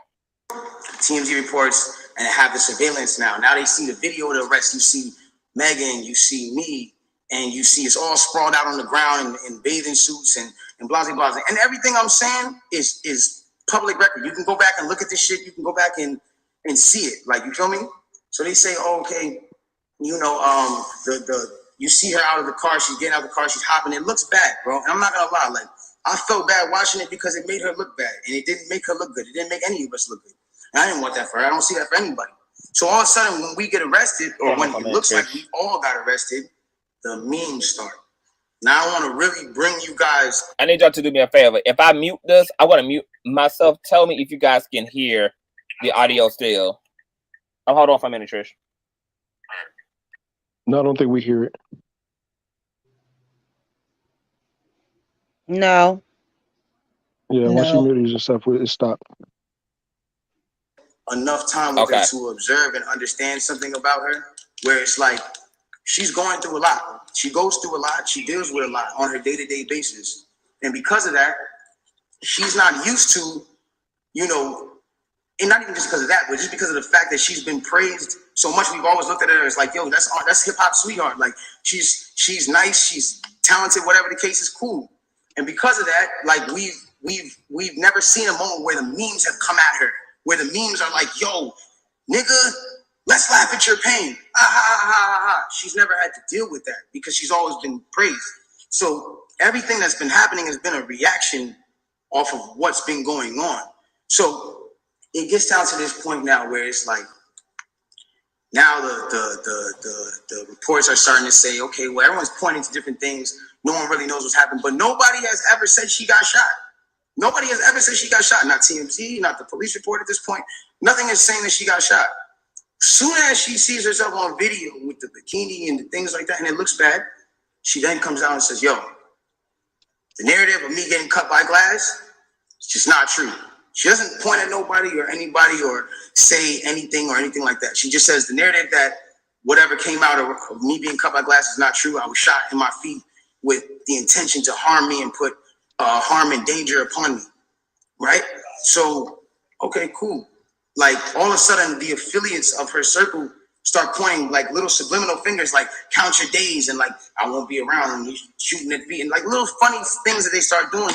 And I'm kind of like, damn, hold on, where are y'all about to take this? Because y'all told me not to make a statement, so I'm trying to figure out where y'all taking me to. I don't get it. So then at this point she goes live because people are not really understanding the story or whatever cases. She waits. She doesn't go on, you know, a time when it's just a regular time. For y'all who don't understand, it was one of those things where me and her knew what was going on, but y'all didn't know what was going on. She went live on my birthday. And then she says, yo, you know, and the thing about the whole jury thing is like, my bad. She knew that it wasn't a situation where, like, she knew she had to do certain sympathetic things, I guess, to push the narrative. And I don't know who told her to do certain things like that. And I'm not the one who's trying to, like, ever point the finger at anybody. But when it really comes down to it, it's... Okay, does anybody have anything they don't want to say so far about what they've heard? He lied. He literally just said that soon as she saw the video from TMZ is when she started coming out and saying she got shot. I could have swore that TMZ stuff came out pretty much right away. Pretty much did. And then he says... She didn't come out and say that until his team started pushing information out. So that's what I'm saying. So at what is he talking did she about? say at what point did she say I was shot? Because at first she said she was cut by glass. So at what point, when did she say, no, I was shot? She said it to the second professional who was actually the one that was extrapolating the shrapnel because when the she first, went to the hospital. yeah, and this was after police had already left the hospital and all of that. She told us she opened up too because they were talking about surgery. The actual physician who was working on her, because she had one physician that just observed the wounds and documented, and then the second physician came in and actually did the removal, and he was talking about surgery. And that's when she broke down and told him what actually had transpired. I got an idea. I want y'all opinion. So what if Tory said, you know, Kelsey didn't do it, trying to protect her because he doesn't want to implicate her in this and want her to be charged. Instead, he just wanted all to go away, trying to protect her. And he said she didn't do it. You know what I'm saying? Like, and saying that she didn't do it, trying to protect her from any like charges or anything like that. Why that doesn't make sense to me, because Kelsey said that he did it. Kelsey, but even though she didn't know that those text messages was going to be exposed, she implemented it.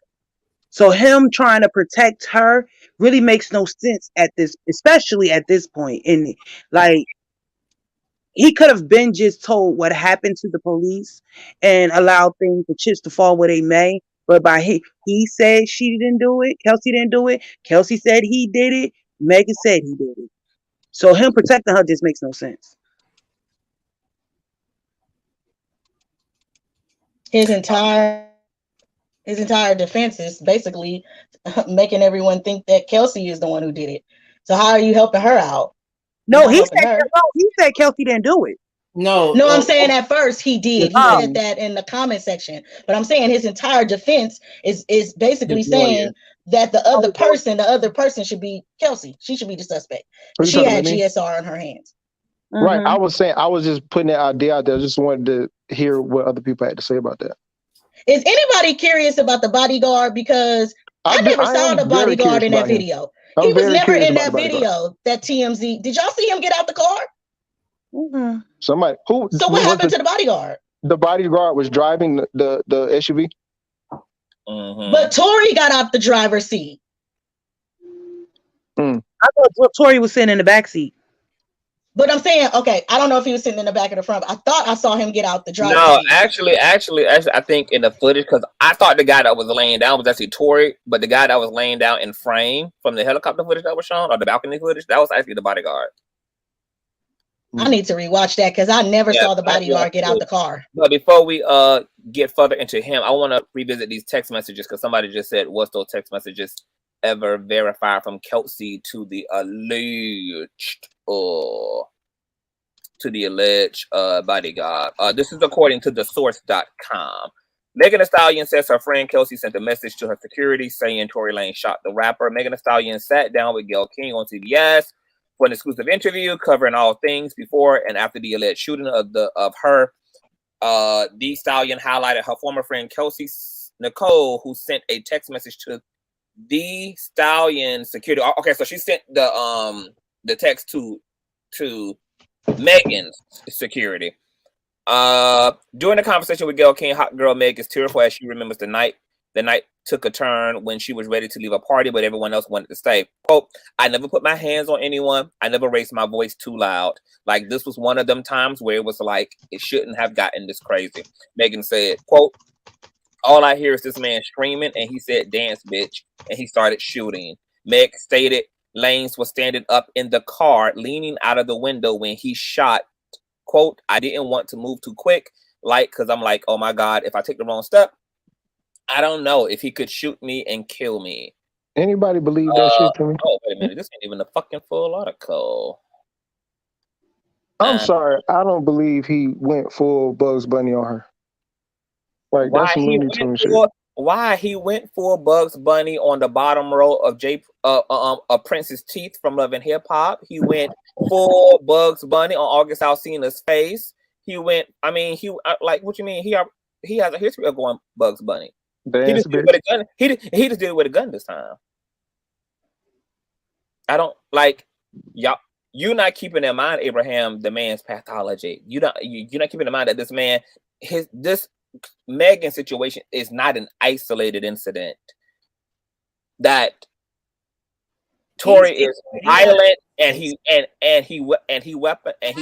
weaponizes violence in order to conflict resolve.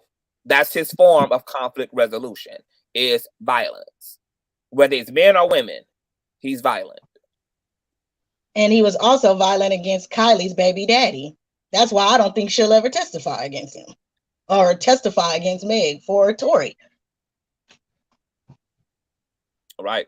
Okay. Y'all don't remember the video of him going off on Travis Scott? I don't, but I did hear about it. But I think I remember.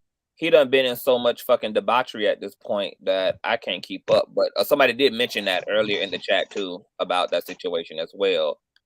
Why I got an alleged rape allegation? Oh my God. Oh, where's the fair use? Okay. All right. So let's continue to listen to this. Like, you went on live on your birthday, and then you said, on my birthday, and then you said, I got shot in my foot, and it didn't hit no bones or tendons.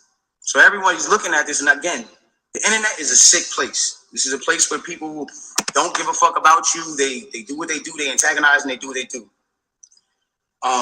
You go in and you see you get shot in your foot, no bones or tendons. The internet goes into an outrage because some people are like, hold on, how you not get shot? How you get shot in your foot and it don't hit no bones or tendons? Like, whoever is watching this, like, if you... I want to speak to that too, because he knows what he's doing by weaponizing Megan's language around her injury. I want people to remember, Megan is not a medical physician. She's not going to use the same precision in terms of vocabulary around her injuries. That's what a professional is going to do. She's a regular person with a medical emergency, and she's been injured. And as far as her mind is concerned, all I know is I was shot. And I was shot, and my injuries are from a bullet. She's not going to go through the rigmarole of being nuanced and saying, well, I was shot by fragments. I was shot by bullet fragments. No, I wasn't. The bullet didn't hit my foot. It was hit. Like, she's just a regular person. She's just going to say, I was shot. Somebody shot me. I was shot. I had, they had to take bullets out of my feet. Like, she's just speaking as a regular person. He also knows this. And I think a large part of social media does too. And they're intentionally twisting up every single thing that she's saying. And yes, that does happen in the court of public opinion, which is why I think she should have never jumped out of the window and spoke at all, because she was going to enter the gauntlet. Because in a court of public opinion, everything you say is with a fine-tooth comb. People cling to every word used. It gotta all fit and make perfect sense to social media. Anything that don't make perfect sense, a bitch is a liar. Anything that doesn't make perfect sense is And unfortunately, she opened herself up to that by being impulsive, letting him trigger her up, and then she started speaking. And then her team obviously never really like helped her to clean it up. I don't know whether they were paying attention to social media and the conversations around her side of the events and all of that. But right now it's a game of semantics, and he's about to use that. He's about to use, oh, bitch, you said you got shot, but how you got shot and ain't hit no bones on no tennis and da. Even though the medical report done cleared up what the nature of the injury is, but go on Google and look at a foot anatomy of bones and skeletons and tendons, you realize there's like 30 bones in your feet and like 100 tendons, some crazy number like that, right? So she now gets to this place where the people are like, hold on, and again, the internet is sick. The internet starts coming at her and say, yo, show your feet, because we're seeing you at DJ Khaled's house and you're on your tippy toes, and then we're seeing that you're, that you're here and there, and they're antagonizing her. They're brutally coming for her and not giving her, I guess. It wasn't no glass there. Hold on, who is this? Hold on, wait a minute. And thank you, Andre, for the emails, boo, because I'm gonna be able to review those things and we'll be able to come back and get into what I had asked you for. Thank you so much for that. Someone else has said Tashi says there had to be glass there in order for the cops allowed her to tell that lie. Remember, she told them she acquired the injury at the party, that she stepped on glass at the party. That her foot was cut from glass at the party. So, yeah. But there never was any glass found in her foot. So this is the thing. When you guys have to understand the report. There was one report that was going around saying that that the cop put on the report that it was glass. Now they're gonna go by whatever the victim says. If the victim says they were cut by glass, that's what they're gonna put on the report. They're not medical professionals. Think about that in the Shanquella case. Just how the medical personnel took the Combo 6 word that Shanquella was suffering from alcohol poisoning. So they brought IVs and shit. Because, like she's saying, they're just going to take your word for it. Because why else would you? I mean, like, what they're going to think you lying for? Like, I mean, it's your injury. If you say this is how you got injured, then the next thing is just to get you treated. We're not here to question you down about your injury per se. You say you got cut on glass. Okay. When she went to the ER, now when you go to the ER or urgent care, you're going to see the ER urgent care physician. That's the physician that's going to treat you first. Now, depending on what you're there for, they will then refer you out to a specialist for whatever your injury or illness is. So what the ER physician did was they tried to treat Megan based on the glass injury that she stated she had. So they saw that after doing that procedure that there was no glass. So what then happened is they called in a orthopedic surgeon. Because anytime you get any kind of wound, whether it's a cut, whether it's bullet, anything like that, they're always going to have you also see an orthopedic physician just to make sure there's no damage, no further or extensive damage that the ER physician isn't seeing. So when she consulted with the orthopedic surgeon and he took the x-rays, that's when they saw that there were bullet fragments. Also, when he did the procedure, he physically removed bullet fragments. And I saw the pictures. Yeah, now, the big chunks of them. Were pictures. There were pictures of the fragments. So when people say that the fragments got lost, yeah, the physical evidence may have gotten lost, but there still are pictures and a medical report that states that she had bullets in her foot. And that's going to stand in trial. A physician is never going to go on the record on an operative note and lie and say that he took bullets out of someone's foot. And he didn't. Yeah. And the police are able to verify that the physical fragments were transferred. They just got lost in police custody. So there were physical shrapnel that was really there, but it got lost once that evidence got transferred from Sinai to police. The police and also and the investigators had dropped the ball. It wasn't just verified by the surgeon. When you go into surgery and they remove any foreign body from your body, sorry, the doctor will state in his report what he thinks it is, but they also send it to the lab and the technician will verify what type of material it is. So not only is it stated in the report, a lab technician also verified that that was bullet fragments that was in her foot and signed off on it. So you have a technician and a surgeon, and you have the detectives that are all saying that they recovered bullet fragments or they saw bullet fragments, because the cop that was there that night, he saw those fragments as well. It was transferred to them. So we got to stop with the glass story. That's been like debunked. I saw something in the comments. I just want to make sure people don't. Hold on. Okay, go ahead. Somebody talking about kick out a back window. Are you telling me that you actually believe that Megan Thee Stallion has the power to kick out the back window of a fucking SUV with her bare foot? And let's say she did that. Let's say she garnered all the divine feminine power she can muster, including toxic masculinity. Her leg strong as hell. And summoned it in her leg and threw her foot through the glass window of a XUV. Do you think her foot would look the way that it does? Oh no, her foot would be tore up. That's just crazy. I don't know who said that. Her foot would be broke. She would have broken toes. She would have, her skin would be sheared and charred. She would have deep lacerations. Do you know how fucking thick an SUV window is?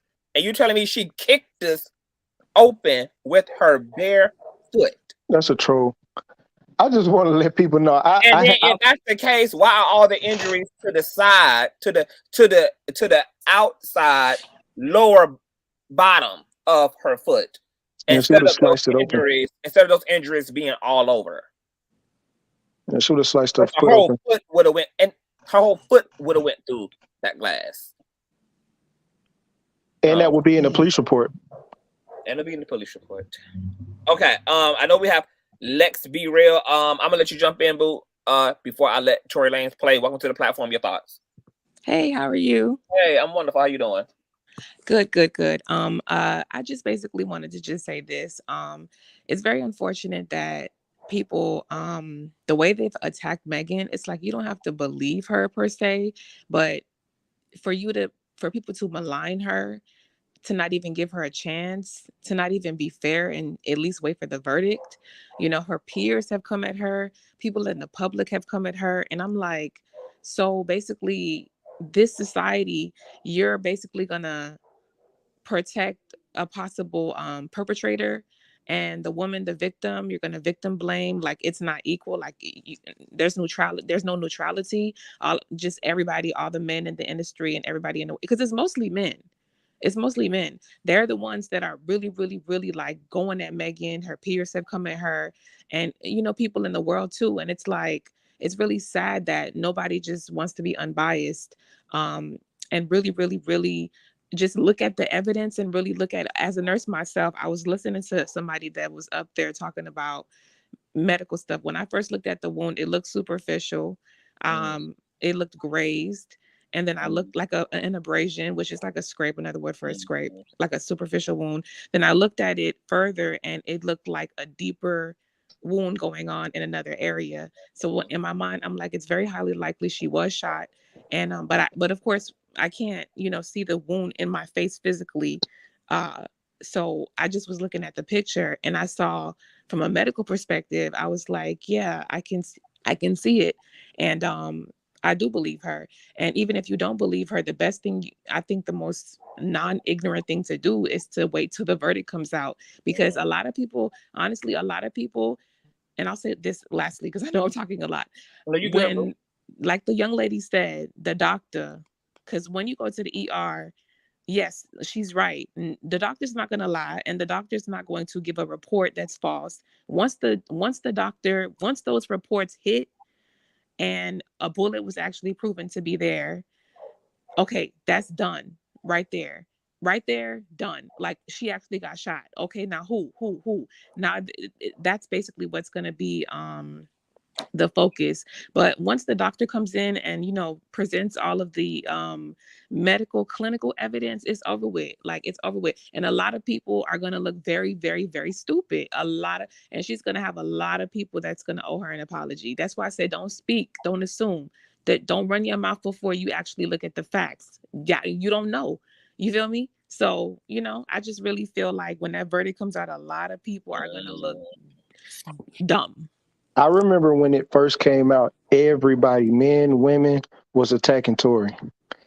And I just want to make sure nobody believes that she, as far as I'm concerned, she got shot. Like, I'm not belittling her injury or, that the fact that she got hit by fragments, whole bullets, it's all the same.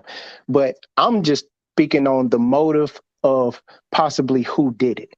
And like, she got shot. That's, I don't believe in the glass thing. I think the glass thing was what Conscious said, that was a cover up so nobody got hurt at the scene, because they did come up with guns and helicopters and stuff.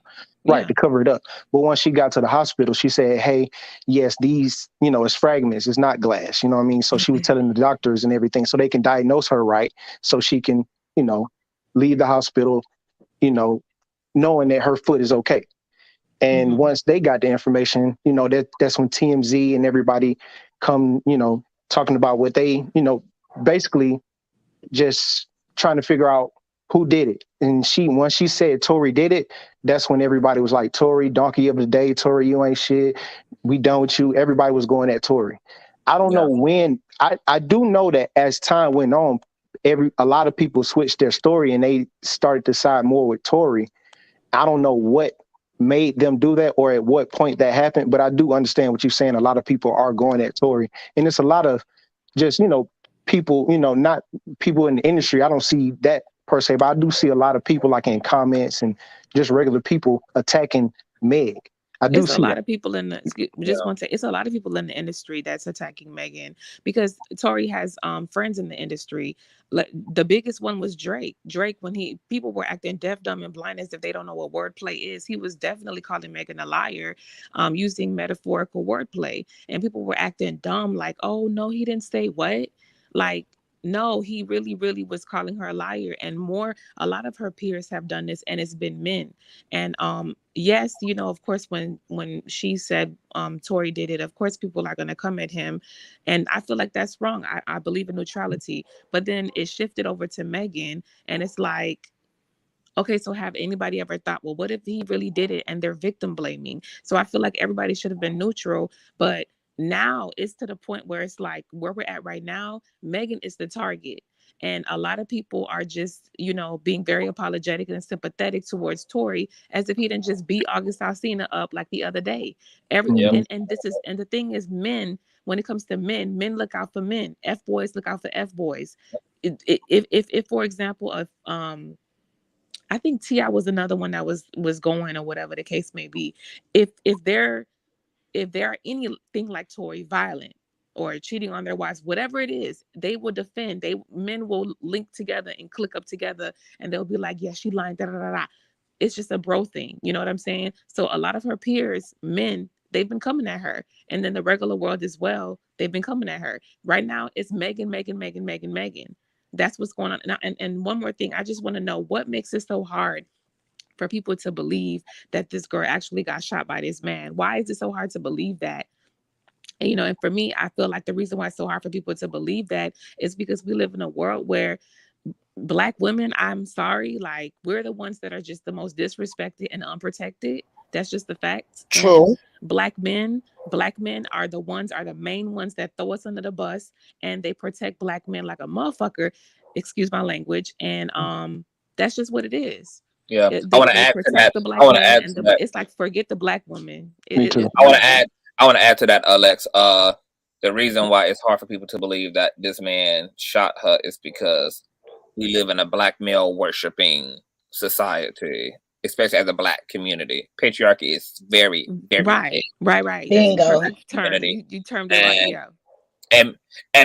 and Miss Barbara knows all about Black male worship. Yeah. I'm so glad you got it because I was about to tap on her box. Now, One thing. hold on. Before you talk to Miss Barbara, I want to say one thing.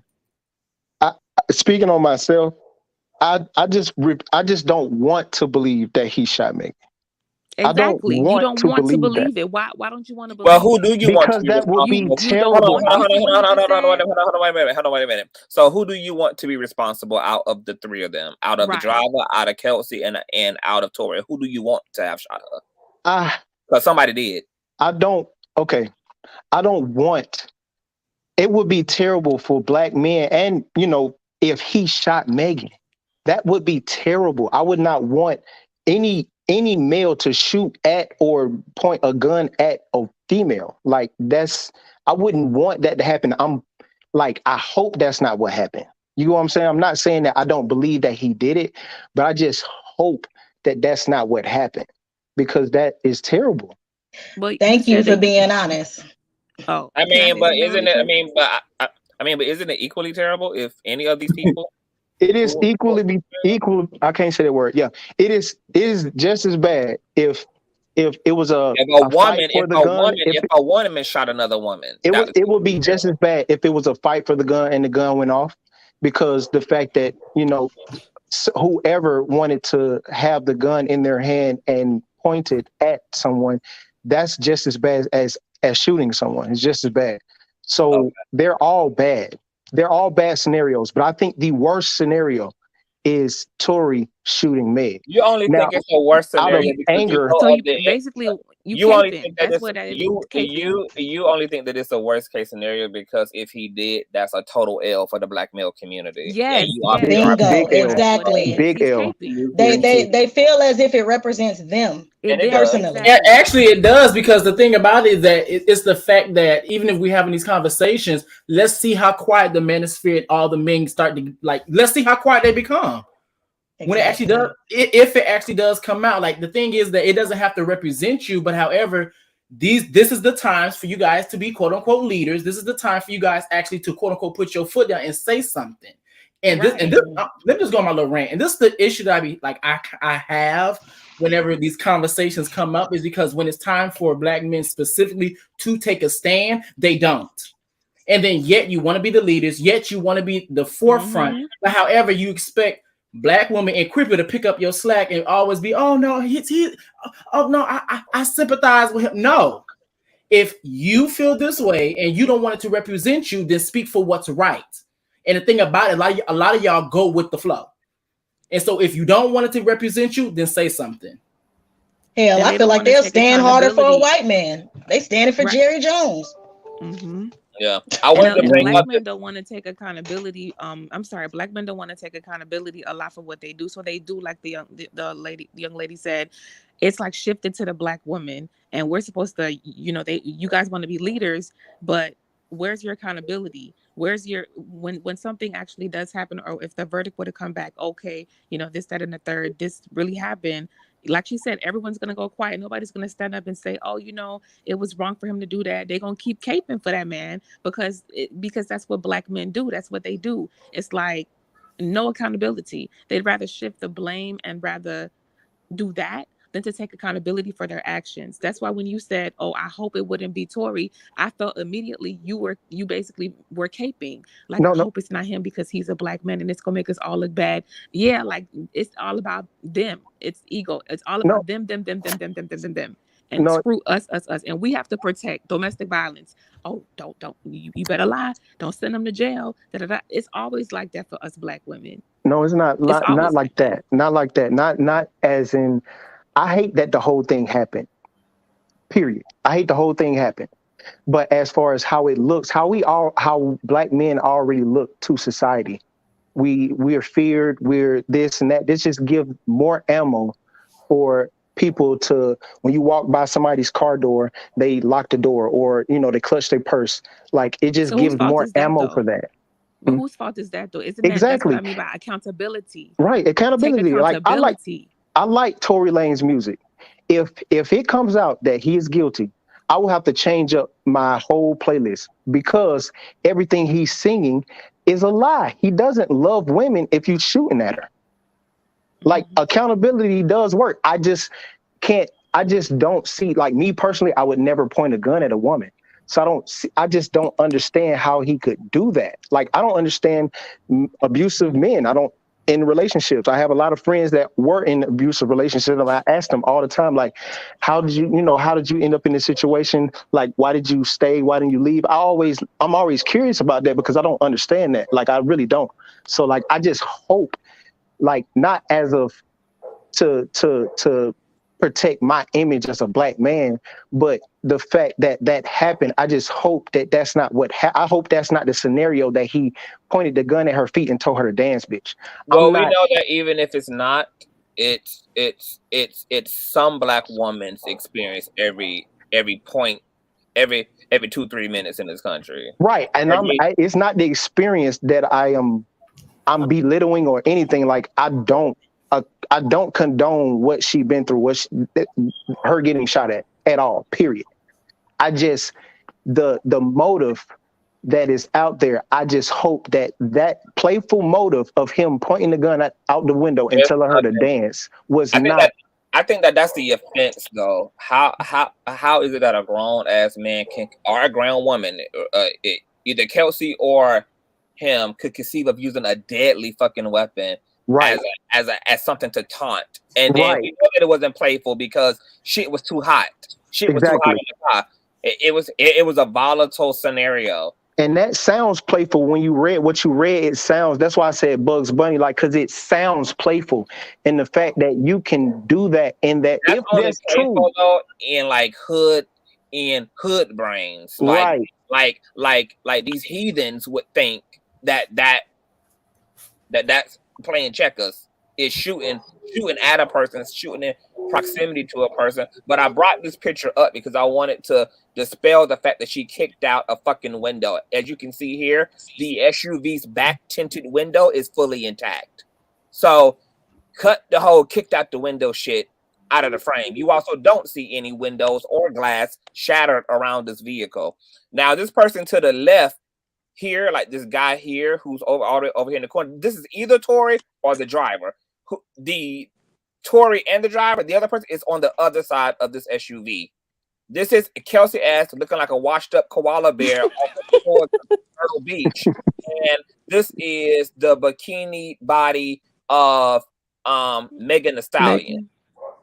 See, that's what I'm saying. So when did the bodyguard get out of the car? Because if you notice, I believe that is Tory that's up by Kelsey. And if you noticed, so Tory would have gotten out of the driver's seat because only the driver's seat door was open first. And then Megan got out, the passenger seat in the front seat, the passenger side, she got out and that door was open. And then Kelsey got out the back behind the driver's seat. So where did the bodyguard get out? Because that's Tory in those black shorts and that he had a wave cap or something on. Because that's the same thing he had on in the IG video. Yeah, the wave. Yeah, that's Tory. So that's Tory on the ground, and obviously the bodyguard is out of frame somewhere. He's out of frame somewhere. But I just want to know why Kelsey was laid out like that. She wanted the Popo to know she ain't got a gun nowhere. She ain't got to get it. Look, I ain't got nothing. I mean, like, she ain't got the gun tucked in the BBL, baby. She ain't nothing on her arm dangerous, baby. Trying to light up in there, baby. Do what you got to do, Kel. Looking like standing low and spreading it wide. Let me tell you something. So Megan's statement proves to be true because look at how Kelsey even shook, baby. This is exactly why Megan lied to get their ass up out of this situation, baby. Look at how they pussy popping, honey, to make sure they can listen to it today. And if y'all notice, Tory is talking to her right there too. If y'all watch the video, his head is turned, and they're talking, and you can see Kelsey. You could tell that she was talking back and forth with him. I don't know what they saying, but they definitely were talking. Of course, they probably told her, baby, stay on code. I just wanted to show that though, to show that there was no window bust out. The back window wasn't bust out. She didn't kick shit out. All that is, I mean, debunkable. Just by looking at the actual footage. I don't even know where they got that from. Footage. They got it from bullshit and lies and rumors. Because she a black woman assaulted by a black man, baby, it had to be everything but. I want to listen to a little bit more of the Tory Lanez situation, and then we can get out of here. Is that she needed, but it gets to this point where now she posts a picture of her foot. And she posted this picture of her foot. There's no exit wound.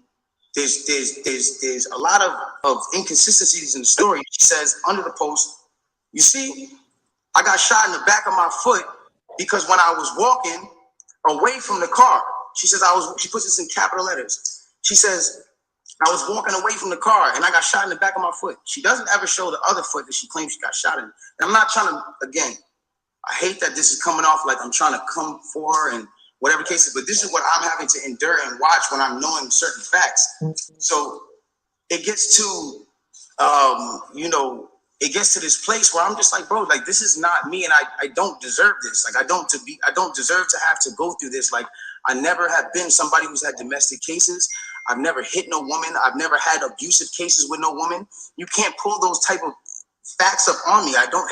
Yeah, but are you gonna just swap the gender out? Not against and women. He baby. said that there's no. Not can women. I say something really quick?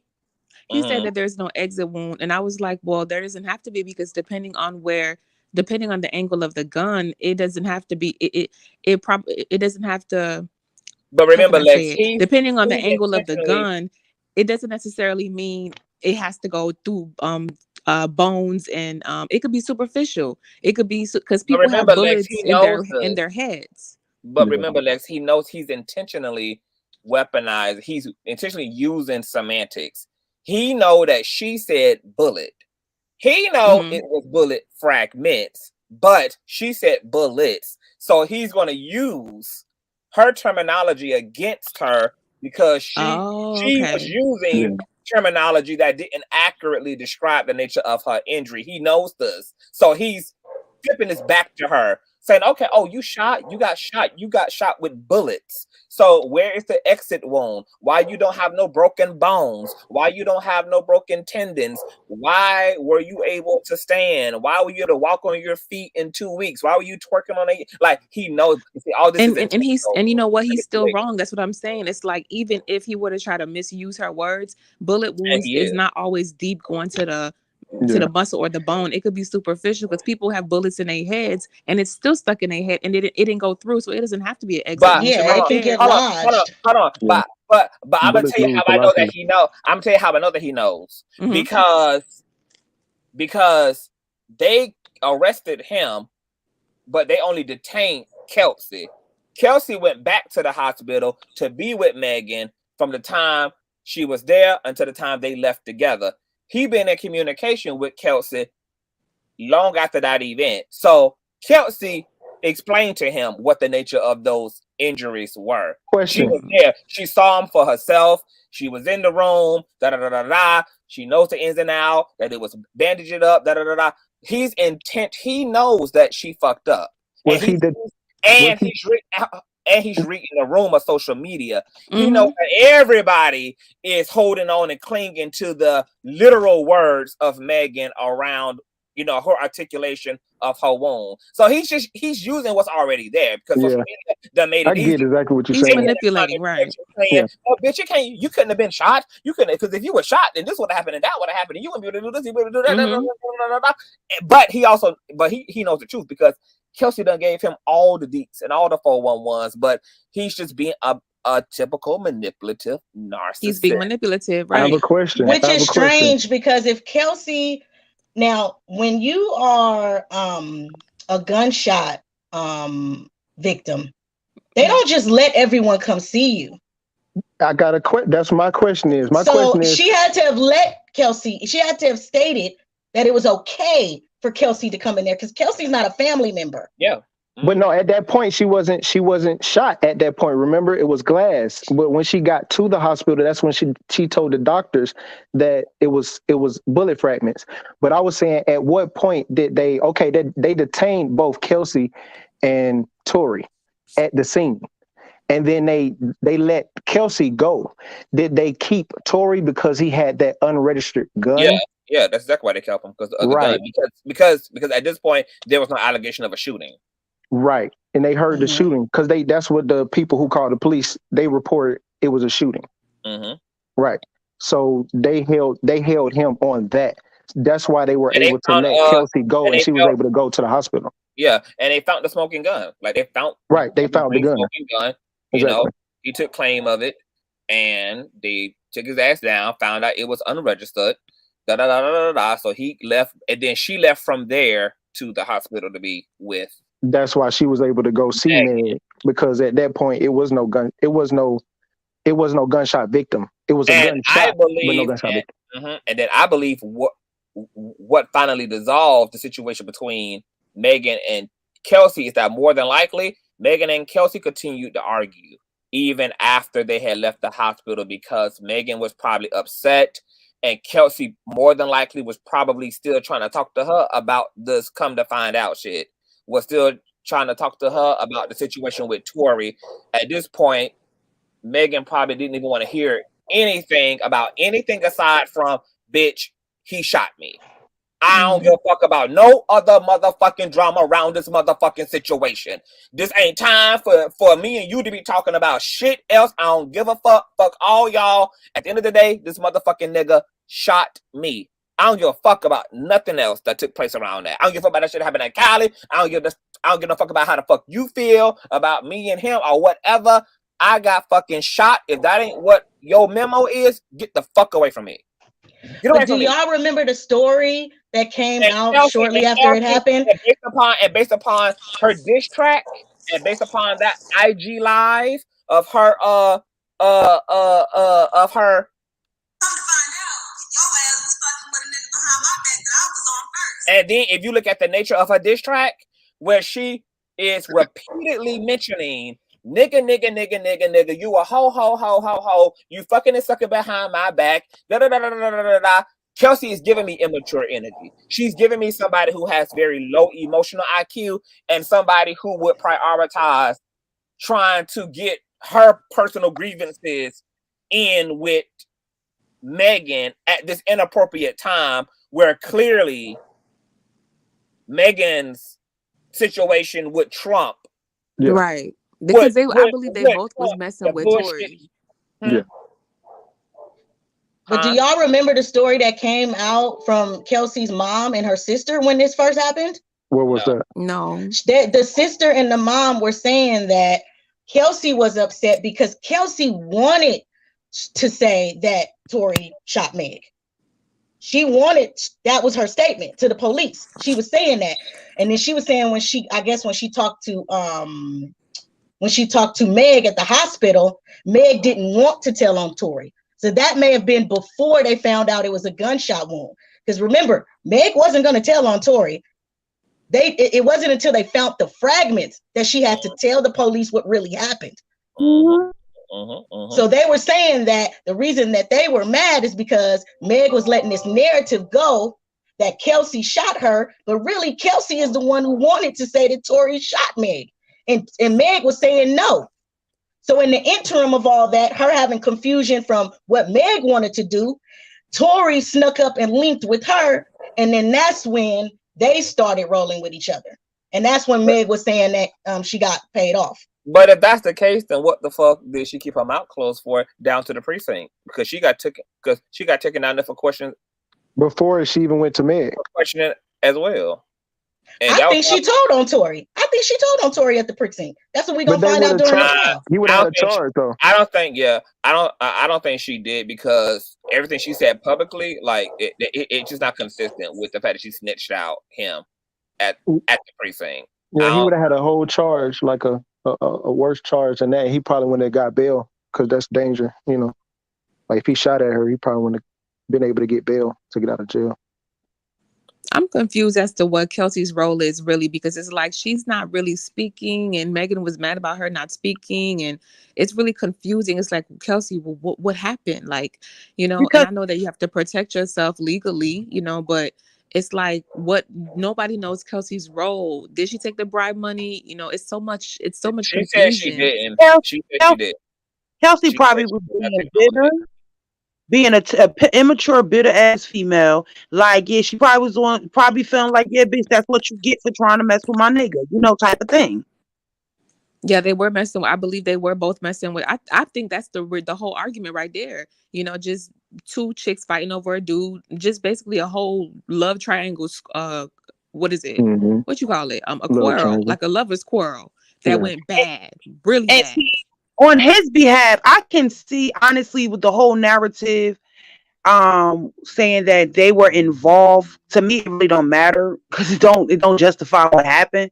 But even the whole narrative of she was messing with my man, I'm going to say I really don't believe that Meg and Tory were messing with each other. I think for Meg it was business, like, you know, for publicity, whatever the case may be, because like we've all a few people have said, this was during the pandemic. Tory Lanez had one of the most popping IGs during the pandemic. I mean, he was like close to like 1 million views every time he went live. So I can understand, and I can understand like her, you know what I mean, allowing that narrative to be created or whatever. But I think when Kelsey came at her, it was pretty much like, I'm not even going to entertain this because you should know better. Like, you know what it is. But I also believe that Tory started to believe the hype of it all, though. No, but why would Kelsey like say, you know, come to find out you've been sleeping with what I think is, right. I believe that Meg really was messing with Tory. I think that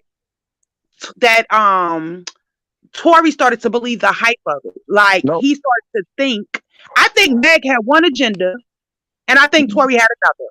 What Okay, was that? and I just think, again, he was dealing with Meg was one of the hot girls, right? Not saying she's not anymore, but she was like one of the it girls at the time. You know what I'm saying? And it's like, okay, who wouldn't want to be hanging out with the it girl and have the public to believe that this is my chick? You know what I'm saying? So this is like more publicity for me. I already got this going for myself. It's like both. It worked. It would have worked hand in hand for good for both of them. Beneficially for both of them. But I don't think Meg seriously was involved with this man. I think it was just business on her behalf. And I do believe that because he's a whore. Let's be for real. Like I said, he for streets, the street nigga. Why do you Literally. think he's a whore? Why do I think he's a whore? Because of his during the pandemic. You're not going to his what during the pandemic? His antics during the pandemic, the lives and things. You're not going to tell me he had women in his present and online. Like, let's be for real. It's the industry that we know how they get down. Rappers get down in the industry. But you're the same person that don't believe that the baby and Tory were lying when they said they had sex with Megan. See, and that's my problem with you. That's the misogynoir, though. Listen, guys. I've been quiet the whole time. Let me get it out. I'm not trying to debate whether or not he's a whore, she's a whore, or any of that. What I'm saying is, I'm thinking that his ego, he wanted more because it's just kind of like common what dudes do. Not to alleviate anything. I think she played into the narrative again for business. I think that he started to believe the hype. I think Kelsey, because Tory started believing the hype, and I think she understood until she realized how Tory was acting. I think that's what triggered her, because she wouldn't have got as mad as she got with this girl. It would have been an issue a long time ago just because of the publicity of it. But if your boss is telling you, "No, girl, it ain't nothing between me and Tory, this business," and your boyfriend is saying, "Oh no, it ain't nothing between me, this business, I'm promoting, quarantine radio, I'm trying to pop it, I'm trying to get it popping." If both of them are telling you the same thing, why would you not believe that? And then come to find out that it's actually a lie, you would be upset. No, it became an issue at the point, but you're saying that it's a lie. What I'm saying is, because I don't want to go down that rabbit hole with you. What I'm trying to say is, I don't believe that Megan and him actually had a sexual relation. Okay. I think relationship, just like how people are saying with Diddy in Miami. I think but you're saying relationship, sexual relation. Sexual. I believe that Megan. Hold on. Hello. Hold on. Anya. So, like, do you find it interesting that Megan denied Tory's claim, but Kelsey never did? Because I think Kelsey believes it. I think that's part of the. No. I'm talking about the specific claim that I was smashing two friends. That's what I apologize for. Megan denies that she even smashed Tory. Kelsey has not debunked the fact that her and him were fucking, because he implemented her ass too when he said, "I'm at fault for smashing two friends." She never refuted that part. I believe. I really do believe that Megan did, but Kelsey didn't. See, I don't remember when this all first came out, and the whole story about Tory messing with both of them. Remember, this came out on one of the blogs, and Kelsey was in the comments, and she said that that's all cap. Because her boss is telling her it's cap. And her boyfriend is telling her that's not what I'm saying. That's not what I'm saying. She was saying that the whole story that they were saying about Tory messing with Megan behind Kelsey's back, she stated in the comments that it was all cap. But that was before he said it, right? That was before he came out and reiterated it. But you got to understand, if she did get that hush money, she wouldn't say anything. But that's true too. Yeah, I just think that, to me, I really don't believe that him and Megan actually slept together. You do have people out there that you don't have to sleep with. Like, you can string them along and literally, basically, like I said, string them along and have them think one thing because it suits your agenda. And I believe it just backfired on Meg. That's what I would the argument. Let me ask a question. If they didn't sleep with each other, or all three of them slept with each other, whatever, what would be so triggering, and what would be the argument about? Because Because again, wait, let me just say this. What would the argument be about? Because if everybody's just business, whatever the case may be, it's too much emotion and too much emotion and feelings involved for this situation to blow up how it did. That's why I said I feel like on this part, I feel like they did all have sexual relations. I feel like they were messing with each other, and that's why it was so big and like a twirl gone wrong. Because like what else could precipitate someone to go hard like that if they not messing, if they not sharing coochie? You gotta remember Kelsey worked for Kelsey was the underdog out of the two between Corey and Meg. She was the underdog. How's she the underdog? Because Meg is the celebrity. She works for them. She works for Meg, I mean. So if you have an opportunity, it does matter. If you have an you saying that Meg is Kelsey's the underdog because Meg is she may not be the underdog in a relationship with Tory. She could have been his main girlfriend. That's why she was upset that he's dancing, that he's talking to Megan. Excuse me, do y'all listen? Do y'all ever stop and listen what people say instead of trying to argue or debate y'all fact? Y'all opinions? Baby, you're the one that's yelling, hon. We're listening to you. You're the one that's upset. But I can't get louder than this. But y'all acting like y'all don't hear me talking. Y'all talking over me, and I've said okay, so we can be quiet. Hold on, wait. Hold on. She's asking to complete an entire thought before y'all get to butchering. I'll be quiet. What I'm saying is, Kelsey was the underdog in the situation in regard to the status of Meg and Tory. Your homegirl and your boss is telling you there's nothing going on. This is business. Hypothetically, this is business. This is nothing going on. But she gets an attitude at a party about your nigga in another chick's face. And it didn't make sense. And probably for Meg, because Tory was, as y'all say, was drunk in the video. And whatever creepy shit he was probably attempting to do, it triggered Meg off because that ain't the time we on. You know what I'm saying? Like, you know what I mean? Like, if I'm allowing my image to be used with your image in public, you're not about to get out here and put, you know what I'm saying, create this whole thing. And plus, if I know you mess with my homegirl, that ain't cool. But like most women do, they get emotional and they fly off the handle without using emotional intelligence. And that's probably why Meg was ignoring that heifer while they was fussing in the car, allegedly, or whatever the case may be. And that's probably why she got the hell out the vehicle, because she probably was like, I'm not messing with this, but you really doing all this for the street. This nigga's community pain. He has not publicly made it known that you are his woman. So he probably didn't make it public to he probably ain't never say that shit to Chelsea together or Meg at all.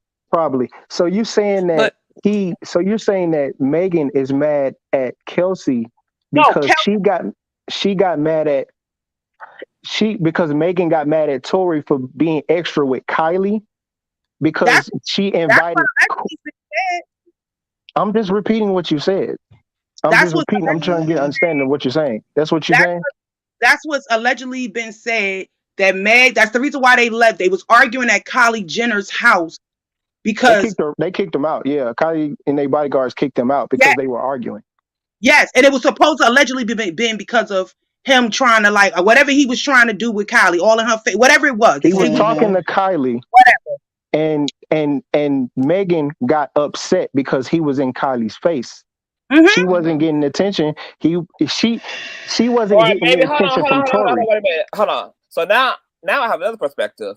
What if she was upset? That's the video right there. Hold on. What if she was upset not because she was fucking him or caught up? Maybe Megan was upset because he was an embarrassment and this was a industry situation. These are really important people in this industry, and you're drunk, obnoxious, you're all over this woman who has a fucking man.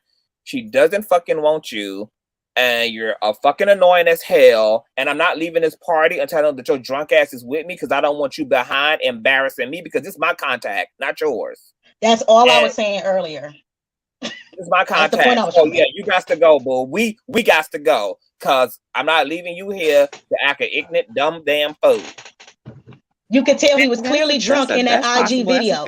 He was acting drunk, not Meg, not Kylie. He was. And then what if Chelsea, insecure ass, already on the edge, is misinterpreting the energy between Megan and Tory Lanez, thinking that, oh, like, why you worried about him, worried about her, and she ain't worried about him, worried about her. She worried about him embarrassing her professionally and all of that. But Kelsey got a whole other narrative in her motherfucking head, because clearly from her diss track and her verbiage on her live, all she concerned about is who Megan is fucking and which one of her niggas she may be fucking. So we know what her attitude at when it come to Megan.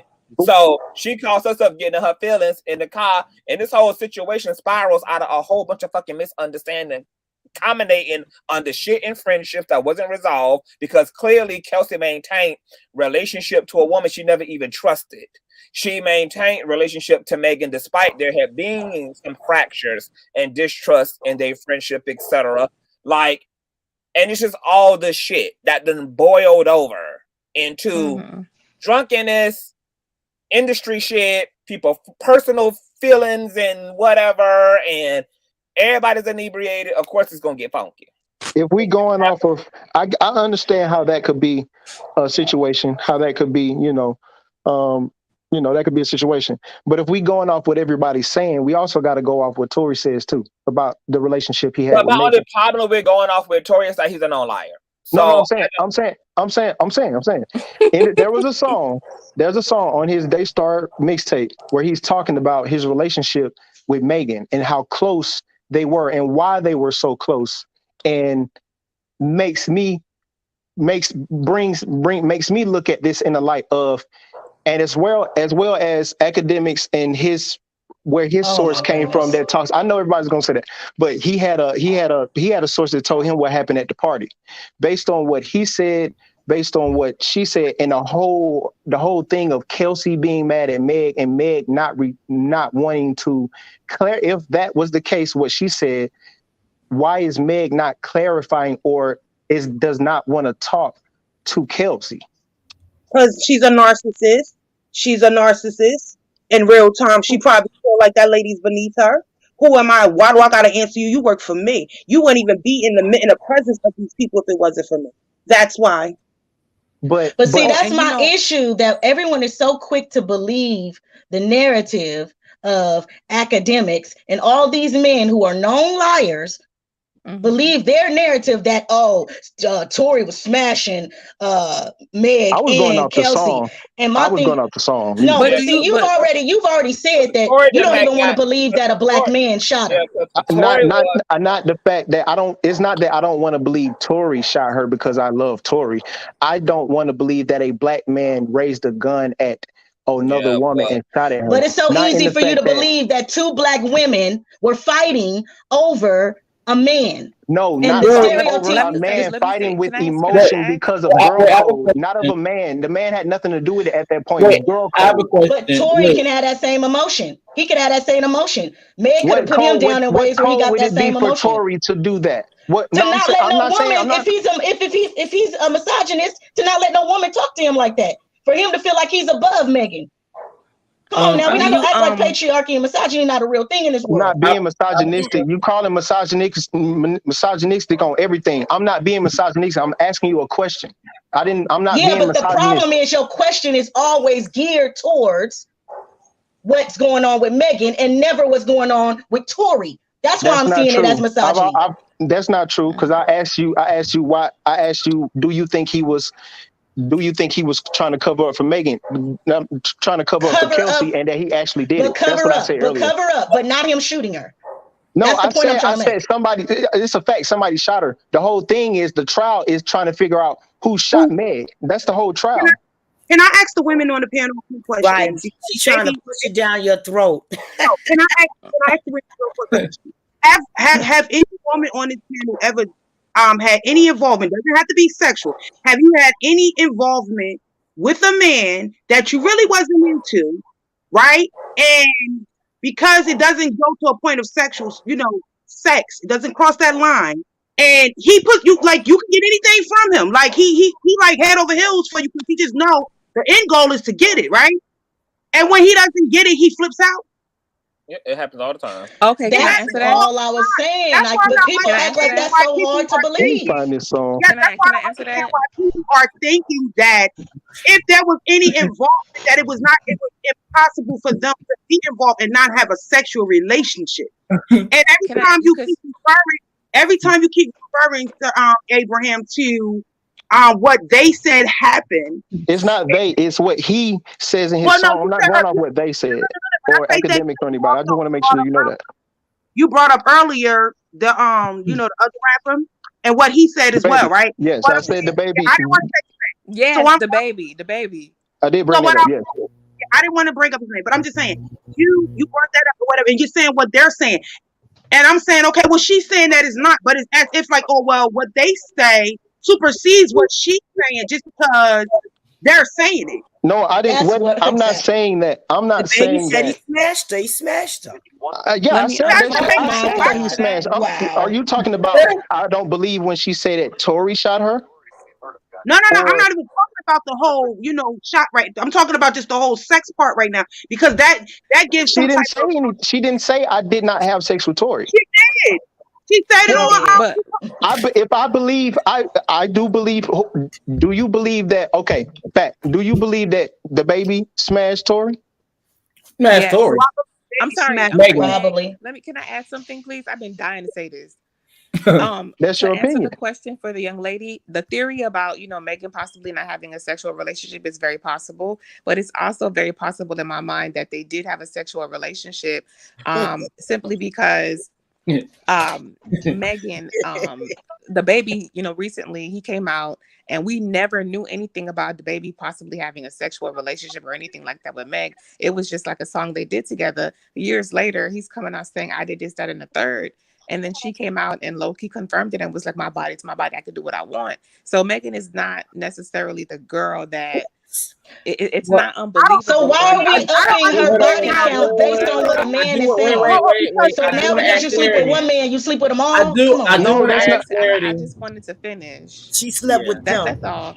If you listen Wait. to I'm this song saying what called you're I do "Friends wait, saying. Became hold up. I Strangers" do want by to add Tory clarity, Lanez, you'll y'all. Hold up. understand where I'm coming from when I say I believe they had a sexual I relationship. couldn't even Okay, finish. wait.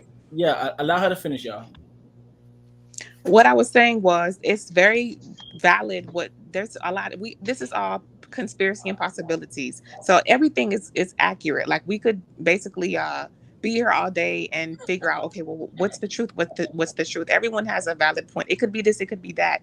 But my thing is I do believe I believe did Tory shoot Megan? I believe that. Do I believe that just how I say black men shouldn't cape, women, I'm not gonna cape either. So do I believe that Megan had a sexual relationship with Tory and Kelsey? Absolutely. Do I believe that? Yes. And it's possible. The same way the theory that the other young ladies are explaining, it's also very likely and possible that Megan, could have said, no, we didn't sleep together, but she probably really actually did. Because when Gail asked her, it took her a mighty long time to respond to that. And I looked at her and I was like, yeah, all these emotions, all of this craziness that happened, yeah, you're not going to just shoot somebody or have all of these high rise emotions if y'all not involved in some kind of way. In Thank you. my head, I was like, okay, he might, yes, I think he shot her, but do I feel like they were all involved in a sexual relationship? Kelsey basically implying that she had him first, Megan got him after. Do I believe that? Yes. And I'm not going to cape, because she's a woman, because I don't believe in caping, period. But I see both sides. But I was just saying that I do believe that they all were, involved, and the baby coming out is just more fuel. Not saying that, oh, you should believe what a man says, but for him to come out and somebody claim your pussy, and it be true, it's like, well, it's not impossible to believe that she could have been involved with Tory. It's Right. it's yeah, it's, it's but likely she could have been. two things could be true at the same time. She could have had sex with the baby, and she could not have had sex with Tory. Just And because she slept And she with the could have baby, had sex with Tory. and right. vice versa. It could, you know what I mean? But I'm It could not be going to. right. It could go either way. Yeah, but I'm I do want to add clarity though go about ahead. about Megan talking about my body's my choice.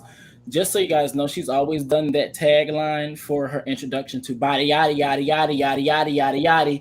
So yes, I do understand that that can be used and as a way to address what happened with the baby, him coming straight out the window. But at the same time, she's always used that tagline before. She's always talked about body, yada, yada. And also keep in mind, around that time, that's when Roe v. Wade was going on. That's it. Y'all continue. She didn't And I deny just it. want to, I don't get my belief comes from the song that I heard, you know, everybody going off diss tracks and what people saying. So that's another, you know, thing to put on the table. There was a song called Friends Become Enemies. Let me see what's the name of it. It's something about friends and enemies. It's Friends Became Strangers. Friends Became Strangers by Tory Lanez. And he's talking about the situation in the pool and how he, you know, feel about Megan and stuff like that. And it leads me to believe that they had a situation going on, as well as the live when they were together. When they were drinking, it was just the two of them doing it was a live. I seen that. I was like, okay, yeah, some chemistry there. There's definitely chemistry between them. Yes, there are situations where you have a friend that you don't have sex with that you can give, you know, you'll give the shirt off your back to him. But I don't think that's the situation that Meg and Tory had. No, I don't Right. think I agree with that. I don't think it was I don't think it was a deep friendship. So let me explain. I personally just think that Megan took things too far, not in a sexual manner. When you know, like it's almost like when people take advantage of a person because you know that they like you, like you know that you could get this person's after. I think that Tori legitimately really likes her. I think her purpose was for business, okay? And I honestly think that she played a dangerous game and she got caught up in it. I don't think that she thought it was going to go as far as it did because for her it was just business, right? And I think that she knew because she knew her homegirl and him had some type of dealings, or at least she knew the homegirl liked him in some way, or whatever the case may be. She probably figured I never had to smash him. I could put my homegirl, you know what I'm saying? Oh, girl, going to do the work. I don't have to give him nothing. So, but I know he liked me, and she took advantage of that situation to her friends. You know what I'm saying?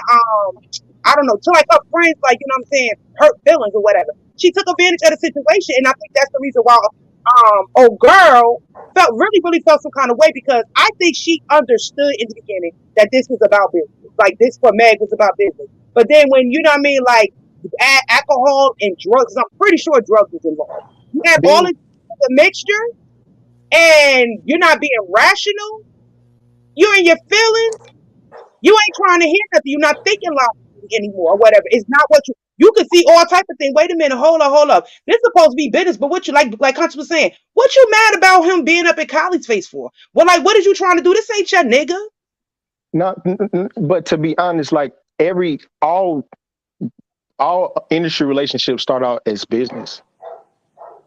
Like majority of them start out being in the studio vibing, and then they find common interests, continue talking, and a relationship buzz out of it.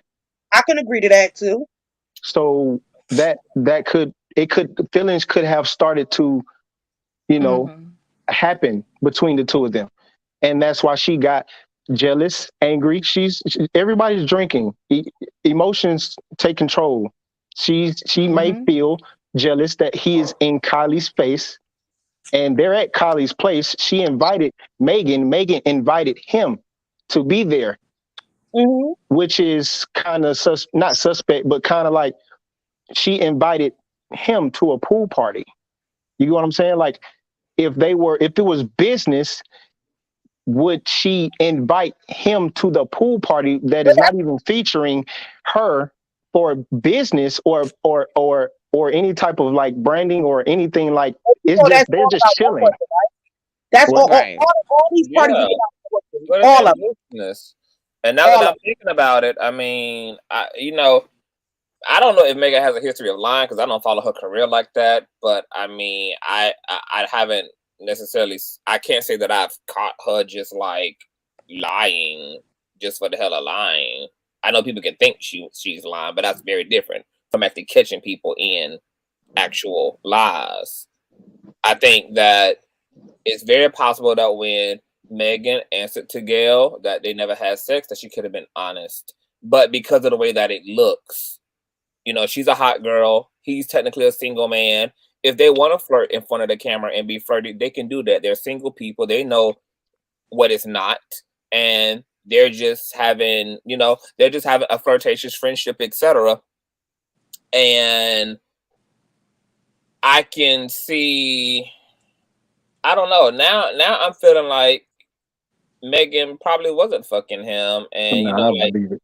they had a friendship, and that the situation at the party, because like Anya was saying, or whoever was saying it, Megan was invited by Kylie to Right. So if Right. Megan, So why did she why invite is she so Tory? tripped that he's in Kylie face? Hold on. Tory was the plus one. He was the extension. Megan brought him into the situation. Why? And at that point, Megan would have had a good thing going. She just wrapped up production for WAP. She just got, the single with Cardi is about to hit. Kylie Jenner was in the video. They building their relationship and rapport, etc. She trying Why to is maintain Tory her. there? All right, she's trying to maintain. She maintaining her career. She focused. Shit is solid. Shit is good. She got a friendship to Tory. She like, hey, push through. Network is cool. So why did she get mad when he networks? Can I talk? I'm asking you questions as they develop. You might not have to ask if I can complete a fucking sentence. I might Go be ahead, answering brother. your question. Go ahead, brother. She invites him on some it's gonna be cool shit, not expecting him to come and be a nigga at the party. He comes there, get carried away, he feeling good, take it too far, he drunk, he losing his inhibition, he hitting on Queen Illuminati. And Megan also knows that her good girlfriend is liking the nigga.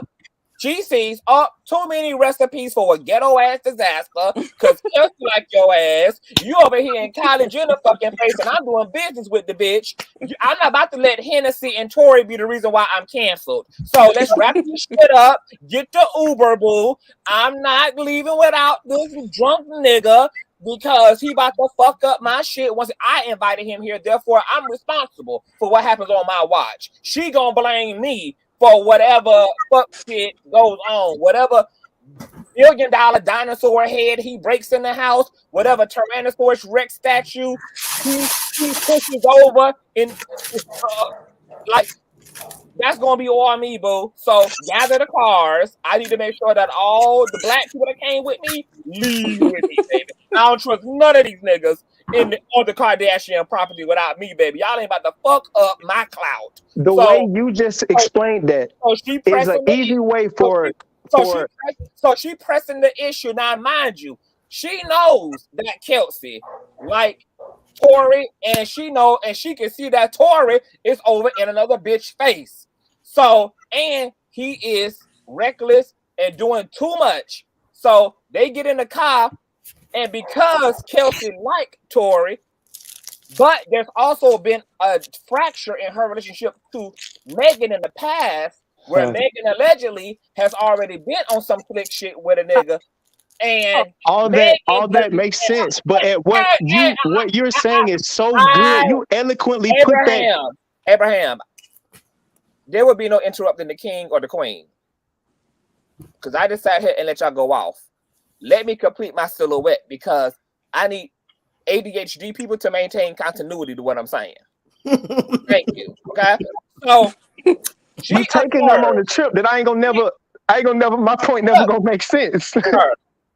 Write it down. Write down do what you got to do to keep your ADHD control. Take some notes, Abraham. I can remember everything. I'm talking for the callers. Hello. Go ahead, so, bro. Megan, that's what I was saying. So Megan is trying to protect her clout, her assets. He done came and did too much. He drunk. He hitting on her. She can't tell whether she with it or uncomfortable, but she on girl code. Like, okay, let me get this nigga off you, because he my company. You ain't asked for him to be all up in your face. And then my homegirl here also got the side eye for this nigga. Kelsey now is seeing all this, and because Kelsey does like Tory, but she also got trust issues with Megan, but Megan hasn't explained what's going on. She's just being the leader in this situation, taking control of shit and getting everybody to safety. Kelsey now ruminating over her insecurities. She's like, well, what the fuck this bitch all up in my nigga face for? Why she worried about why he all up in Kylie? She got a whole different context and interpretation of what Megan's motivations is for getting Tory ass out of Kylie's face. She thinking that it's on some because she fucking them secretly, and all this shit that she done been through with Megan now, she thinking it's happening in this situation. She drunk too. She got liquor in her too. She losing her inhibition. This is so ghetto. This is, man, I tell you. Everybody, Let me know when I can go. now is going down in the motherfucking SUV all night at bus stops in bikini and shit. Now Let it's me going go. the fuck down in Bikini Bottom, baby. All right, you ready? Can I speak now? Can I speak now? I got two things. All right. The way Hold on, wait a minute. hold on, wait a minute. I need to get a review. How the fuck does everybody feel about what the fuck I just said? All right, let them It's talk while I possible. speak. It's They gonna type while I'm talking. Okay, how you eloquently put that together? You put that the little piece that you put together on why Meg was mad. She couldn't state that to Kels for her to understand. We left because your nigga is all in her face. Because because Kelsey was probably being passive aggressive. Because you got to realize Kelsey trying to get into the industry too. She fucking with a nigga got clout. She worked for a bitch who got clout. She at the cloutist of estates, the Kardashians. She not about to act like a ghetto bitch at the party. So she's sitting quietly being we talking passive. about in the car, right? So in the car, she not peeping. She ain't got a brain and eyes to realize that. Wait, getting filled up, okay? And Megan probably don't even want to address the situation because she also not trying to trigger up Tory ass, because if she got to explain in front of Kelsey why it happened, she also got to start chewing away at what Tory is doing. He already inebriated, already talking shit, and if I got to tell you that we left because he on his bald-headed hoe shit, then I'm also now opening up conflict between me and him, and I'm just trying to get home and wash my pussy from chlorine. That's all I'm trying to get home to do. Chlorine out of my pussy. Oh my God. Conscious. Y'all want me to be Conscious, you a good storyteller, brother. You all need to write a y'all book.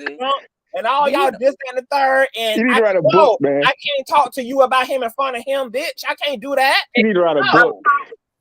Do you know that Megan did an article and she had said that basically her and Tory were arguing, and she said that she called Tory a feature artist and that triggered him. He got real mad. Like his ego was like bruised. So I'm like, what you're saying is, definitely possible. My thing is, what would be the argument between Tory and Megan? That's why I was like, maybe they were, whatever, because why they arguing? And then she commented him like, oh, you a feature artist, and we all know Tory Lanez don't have no music like for himself. He's like a sample feature type artist. So his ego was bruised and stuff. And I'm like trying to figure out, okay, well, what's the argument? What is Megan and Tory going at it for? Because if that's the case, at the party. But you gotta y'all gotta hold on. Y'all really gotta understand. Like people are saying, Megan is a businesswoman. She prioritizes business over everything. That's how she ended up in a feud with Nicki, because she wasn't willing to choose friendship over business opportunity. So yeah, I just did Hot Girl Summer with you, honey. But the other baddest bitch in hip hop also done called my name. And hey, I got to do what I got to do for my business and my career. I'm not going to say loyal to Nicki Minaj at the expense of turning down another high-end opportunity that can skyrocket my career. And so Megan has always prioritized doing what's in the best interest of her shit.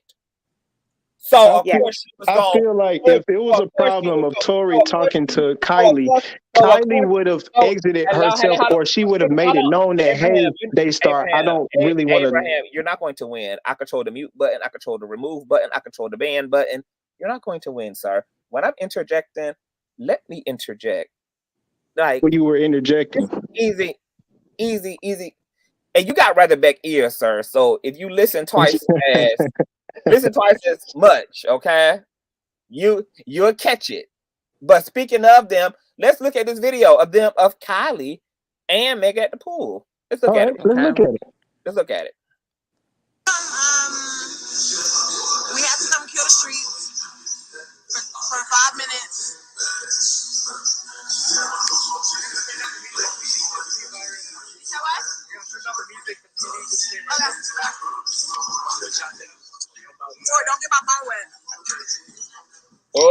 baby. Oh, you see? No, that's a don't get my phone wet. Like you like.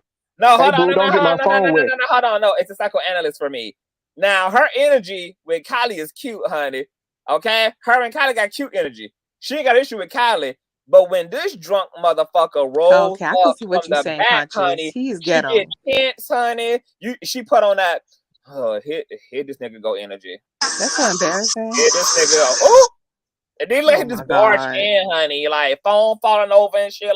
Like, hit this nigga. This nigga go, What he like, say? Talk she about my over wife. it. She over it. And look at the expression on her face, honey. She's not So that's what I'm saying. This ain't giving me fucking. It's giving me, bitch, I'm happy you niggas ain't about to black people, this white people's party and fuck up my shit. Because just like I pissed off Nicki Minaj by choosing my career over her ass, I'm gonna do the same thing when it comes to you niggas. Let's go. Y'all not I about know to you blow can't this. play music. Did Tory Y'all call not about to Megan his blow this wife? for me. I know you can't play music, but I do want you to, when you get time to listen to that I ain't song playing I no was saying. music, but I will. I'll put up the lyrics and Yeah, read the lyrics. yeah. It's okay. It's called Friends Become Strangers. You can do that. Yeah, I know you can't play music. Conscious, did Tory call Megan his wife? No, he didn't. I think he the said. subtitles. Am I tripping? Oh, I Which didn't one? even catch it. Is that what he said? 'Cause I didn't even catch it. No, I don't think he When you said played the that. video, there was like subtitles. I think TMZ was trying to do subtitles. That's what was said. And I saw a wording that said talking to my wife or something like that. Oh Lord, I'm gonna have to go back to it because I didn't even pay no attention. Just can you go back really briefly because I don't want to be tripping because I could have sworn. Let me see. There can't be two facts. Oh yeah, he did. He says, hold on, let me see something. That's what I'm saying. Don't get my phone wet. Now he says about talking about my wife. So I don't know what he's referring to. That's what I'm saying. Somebody's there as a wife. Somebody. Don't get my phone wet. Yeah, I don't know what he referred to somebody as his wife. Yeah, right. It ain't about Kylie. talking about my wife is what he's saying, but who he talking It ain't to? Kylie. Who he talking about? At that point, we all know somebody was smashing because we cannot take that part out of the situation because that's a big part of why it all happened. Right. Like we can't just say that didn't happen. That's not the reason why she shot and like why she was shot, but that is a fact in the situation. Why they so upset and the emotions and stuff like that. So I want us to let's be realistic. If he can go to, I just want to see if he going to the lyrics. If he looking at the lyrics and see what he's saying. Out of the way first. Because as soon as he said my wife, I'm like, what's he talking about? He's referring to somebody. Okay, so when he pull the lyrics up, and I'll stop talking. What I'm saying is, we know that a lot of celebrities in this time, they like to have these publicity stunt as relationships. Okay, I don't think this was it. Some of them real. Some of them real. And I I'm believe that this is for publicity. Stay strong, Abraham. That's a real thing. Like I'm an engineer. I work in the studios. I worked in the studio. I'm an engineer. So like I understand what you're saying about some of the. I like the way you handling them. I do understand how you're saying that some stuff is business relationships, but some of it is real. I'm familiar as well with the studio. I have relatives that are literally producers, like Grammy winning producers. Yeah, and I work with a lot of Grammy winning artists too, so I understand what you're saying. I know. That's why I'm saying I can see, I see straight black and white, and I can see the gray areas, but I just deal with the black and white. You missing the gray areas. You missing some of them. You're missing some of them. You gotta see the green. Hello, the gray areas is what blurs and cause confusion. But he got the lyrics up. Go ahead, Conscious. Okay, because I was given two songs. I was given this song by Abraham and then given this song as well by Abstract. But I'm gonna read the lyrics from "Friends Become Strangers" by Tory. Now, what's the context of this song? This is the song he made in response to the situation. Is what you're saying, Abraham? Yeah. Okay. So it reads, "Fuck them other niggas. You see me all in your day shift. Money on me looking like it went and got a facelift. You been tripping. I've been tripping. Still ain't on the same shit. You still in my kitchen arguing about the same shit. Who and what and why I don't call you my main bitch. Everything is changing. Friends turn to strangers. Friend turn to dangers. Friends ain't your friends if they giving ultimatums. Flipping all the pages, dip off in the range. Oh, I done been through all these stages. You act so different now. Ain't nothing that amazes me when you be tripping, how you speak when you be tripping. I can see that you be slipping. That's tequila that you sipping. I know. Yes, I was tripping. I envisioned something different from the situation. You was my bitch. Not only that, you was my nigga. Got me through when all these niggas hated. You started taking me too serious, and then that's when all this desolated. You yourself don't even know the full story. Why you letting people escalate it?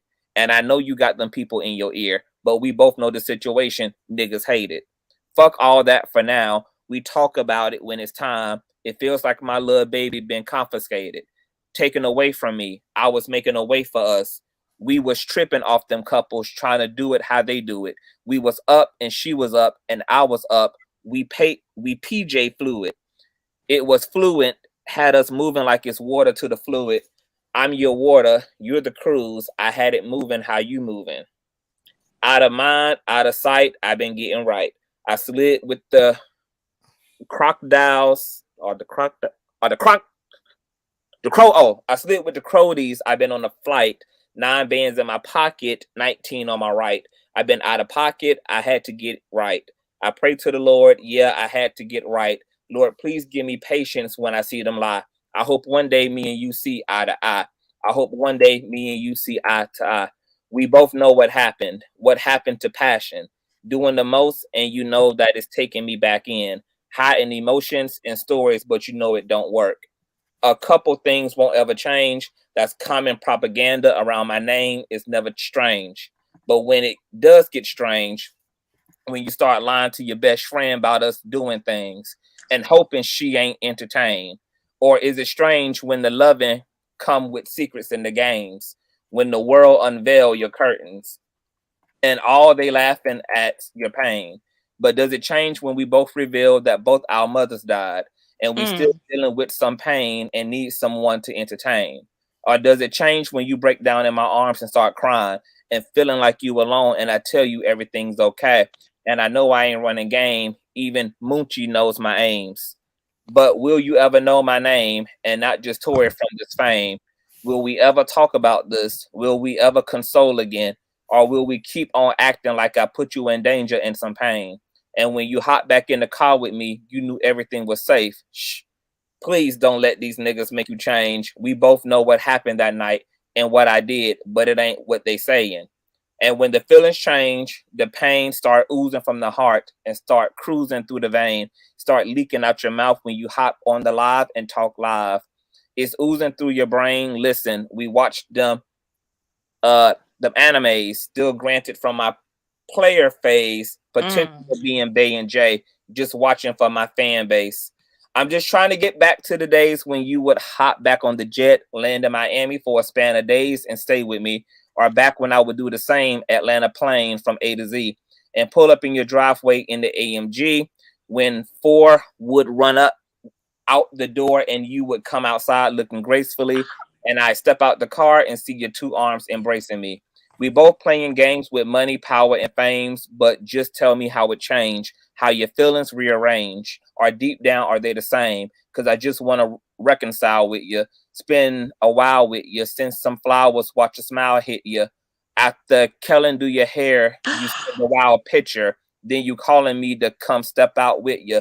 Type of shit I like to do, type of ways I like to move, all directions in my view, still pointing right to you. Child, not Foe, not Kellen, not Enemy. He basically spilled the beans, So sweetheart. that's what I'm saying. Like, you can't tell He me, spilled the bruh, beans. you can't tell me all that shit kept. That man said anime, mother love anime. Hold on, wait a minute, I Abraham. knew I was gonna get Hold on, some wait a minute. No, wait a minute. No. Abraham, please. Niggas will put babies and put whole ring on women's, on ringers' fingers and waste their whole life. on a relationship that they being real about. Niggas are historically known to serenade a woman, to say whatever needs to be said, to either excuse his behavior, to get in her draws, or to keep her from going upside her motherfucking head. I'm just saying So that yes, all this can be capped as hell. Do you believe, based on this song, do you believe that it was just professional? I He think said a on lot. that part, I think, again, I said earlier, I think it was all business for Meg. And I think Tory got in his feelings. Oh, man. I believe it 100% that Tory got in his feelings.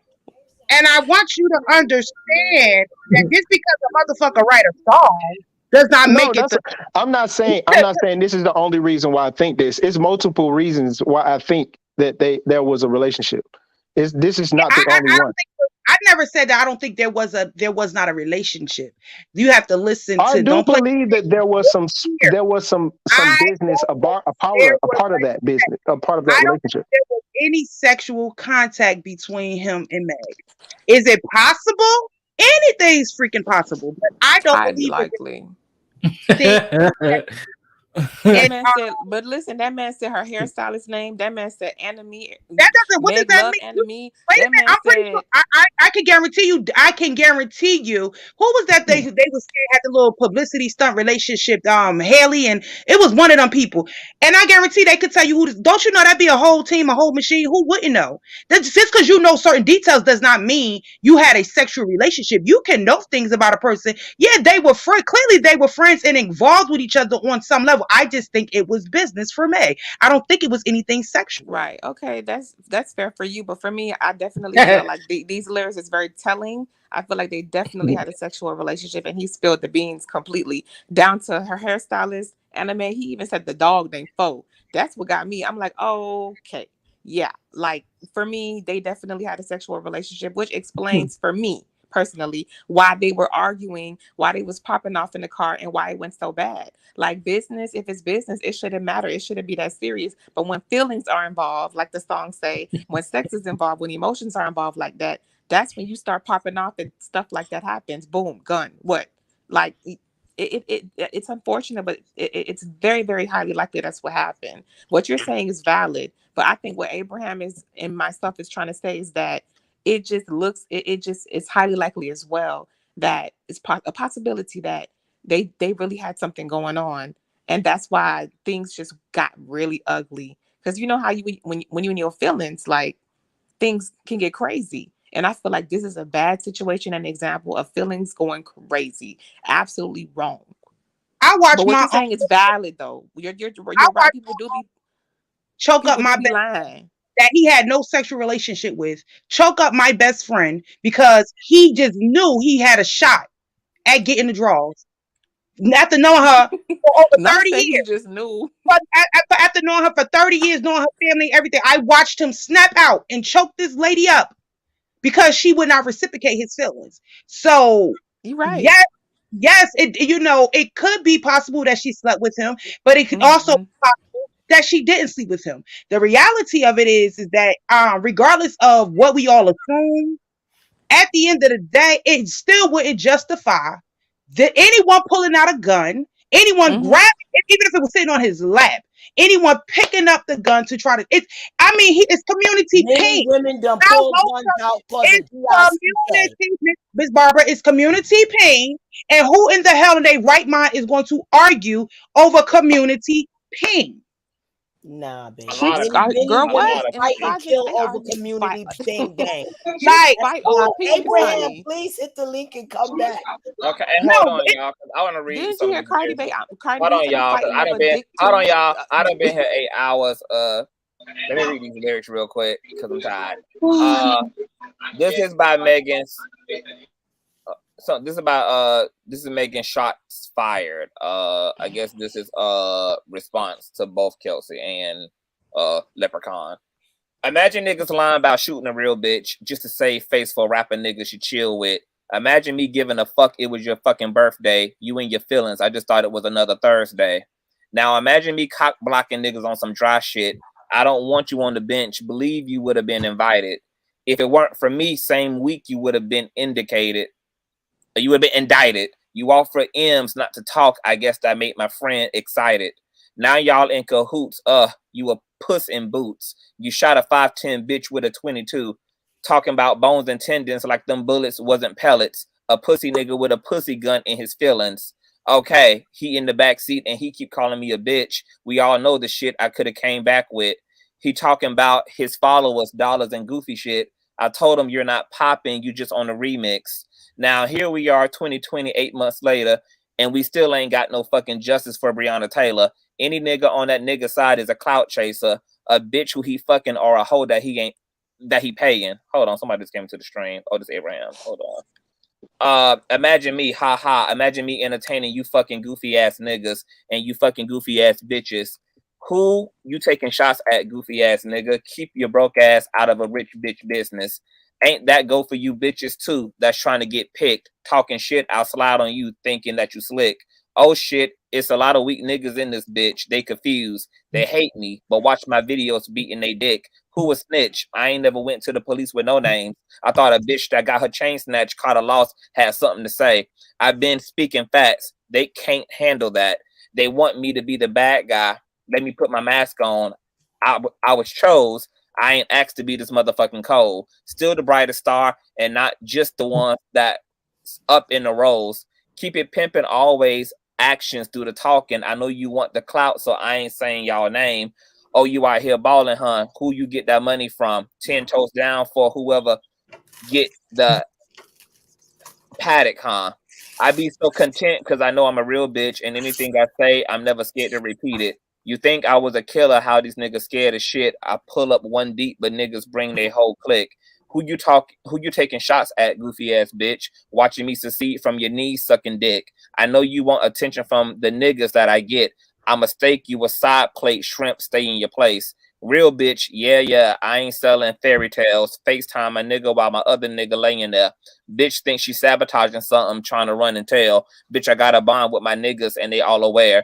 Who you taking shots at? Shut up with your scary ass. No profile pic, bitch, your mama shouldn't have had. Kick me while I'm down bad. I remember all that. Next nigga send a shot, I'ma send it right back. Okay. Wow. Yeah, it was mid. That's all the lawyers need. That's all the lawyers need is their lyrics to find out what's what. Verdict. Okay, so hold on. So this is what I want to say. When in Tory's song, it sounded like that was his experience, and you know, he sounds like the boy that was falling in love with the girl. Now he ain't say nothing that indicated that Megan that. I mean, he just shared his experience. I mean, you know, he felt close to her. He felt bonded to her. They both lost their parents. You know, he was experiencing a bond. He thought they had something unique. That still doesn't necessarily imply that happened for her. And Megan did say that and they you know bonded what's so too. funny about that? He never used the word love. So he never used. You gotta go on other songs. I just played you. That whole mixtape was about that. The whole mixtape. You can just listen to the whole mixtape. You'll see. What I'm saying. I just picked one song. So this is my thing then, right? So let's say that I take the whole mixtape. I take the whole mixtape as a whole love letter. I believe everything. It's bits and pieces. Yeah. Some of it is not. You can't. Yeah. Okay. I get what you're saying. Cool. I take everything that he says to heart. Tory Lanez love Megan Thee Stallion. The way he could have absolutely proved that is by indicting who shot her. Yeah. He didn't do that. So he full of shit. And I don't take anything he said. And I do agree with y'all saying, like, whether they was having, you know, relationship or not, it still doesn't, you know, she still got shot. If he really loved her and he really bonded, this was his opportunity to not only absolve himself of a crime that he in fact didn't commit, but to also protect. So what he's supposed to say? Kelsey did it? Yeah, because I love Megan, right? I love Megan, right? This my friend, right? Why would you? They had a deep relationship. Y'all saying hell yeah? You know, they had a deep relationship. It was a sexual relationship. We're just saying. Why would you not? It's your fucking friend that you love and you bond, and she didn't even rat you out. She didn't even. It'd be different. I can see him holding a vendetta if like she just. That's the point. She didn't even rat him out. So what does that mean? Huh? What does that mean that she didn't want to put out no names? What's the point? It meant that Megan Thee Stallion ain't no police ass bitch like many black people ain't. Even when they victims of crimes, they will still hold the street code. Look at how Quavo ain't cooperating with HPD about the death of fucking Takeoff. His own fucking relative and best friend. Black people, it's a lot of no police ass black people, even when they victims of a crime. So she was trying to be loyal. She was trying to do that street bitch shit and wasn't trying to snitch niggas out. And she felt compelled when she felt like niggas started jumping out the windows trying to get ahead of shit because they assumed that she was going to start talking at some point. So they got ahead of her and started trying to clean it up when she had no plans of actually cleaning it up. She was going to let the shit stay where it was and then just dead the shit and move on. But then the narrative started. Then the PR started because they thought that they assumed at some point Megan ass gonna take the microphone. We need to have first dibs on the narrative before But all that fake text messaging stuff came out after she said something. Because he didn't say, "No, I didn't shoot you. You shot yourself." He was just saying that he was just talking about the bone intended stuff. Are you look?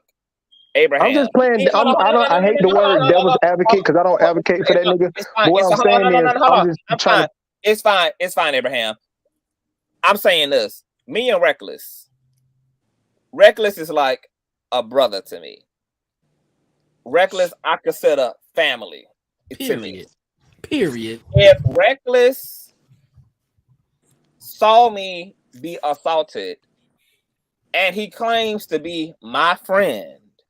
Now get all that. Yeah.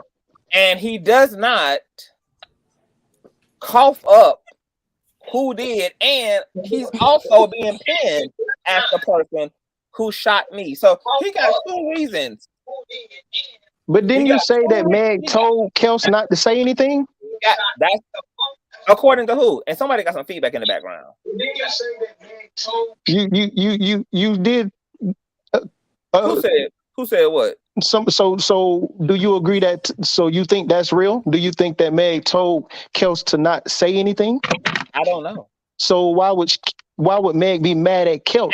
And she probably did, Megan, because Megan herself wasn't even going to say nothing. So she probably did tell Kels, don't say. Now Kels may be lying about her need, like her wanting to tell. It could have been that the obvious conversation was had. What we gonna do? Megan said we just gonna keep quiet and keep it fucking pushing. Maybe Kels embellished, like, oh yeah, I really wanted to tell, and I really wanted, and she did it. I mean, we don't know if that's true. We don't even know if the conversation had at all, because eventually Megan stopped answering all their fucking phone calls, which is what really pissed Kelsey off. I think that Megan was traumatized and she felt disappointed in everybody. And she was over it, and the situation had hit the extreme in terms of her having to deal with the police, which she was already afraid of. That situation brought her. Why would she cut off her best friend? Because her best friend was part of the fucking drama. Her best friend, which was, and maybe, and you know what? Maybe Kelsey was also just collateral damage, because sometimes when a person experiences, when you your best friend, it don't matter if it's your best friend or not. Anybody. The trauma gonna trump relationship. So anybody that you share the trauma experience with either can create a trauma bond or it can destroy the relationship altogether. It's gonna be one of those things. Either the fucked up scary shit we experience gonna glue us in together more, or it's gonna cause a profound separation. Sometimes people isolate themselves because proximity to the people is proximity to the situation that traumatized you.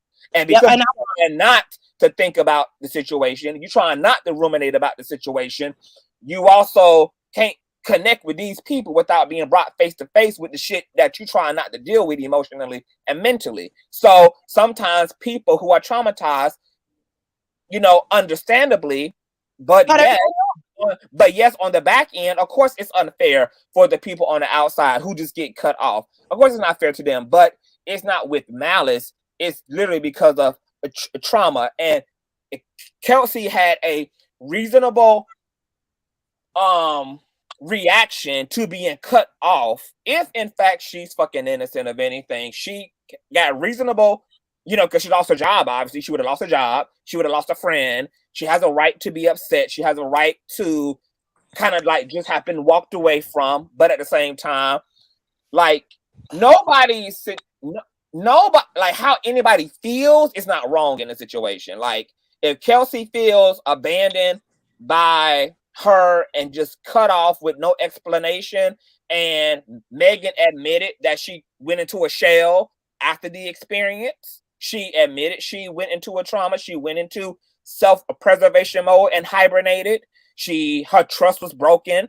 She didn't trust nobody. She didn't feel comfortable around anybody but her bodyguard. She kind of really isolated herself and only did what she had to do when it came to her work. And then she was off into her own self outside of her obligations. Like that's, all that is what they can reserve for counseling. But where the real wrong is here is that anybody claiming to have been her friend to begin with, or claiming to have had any love for her, all protecting the person who actually shot her, makes all these people not in fact friends.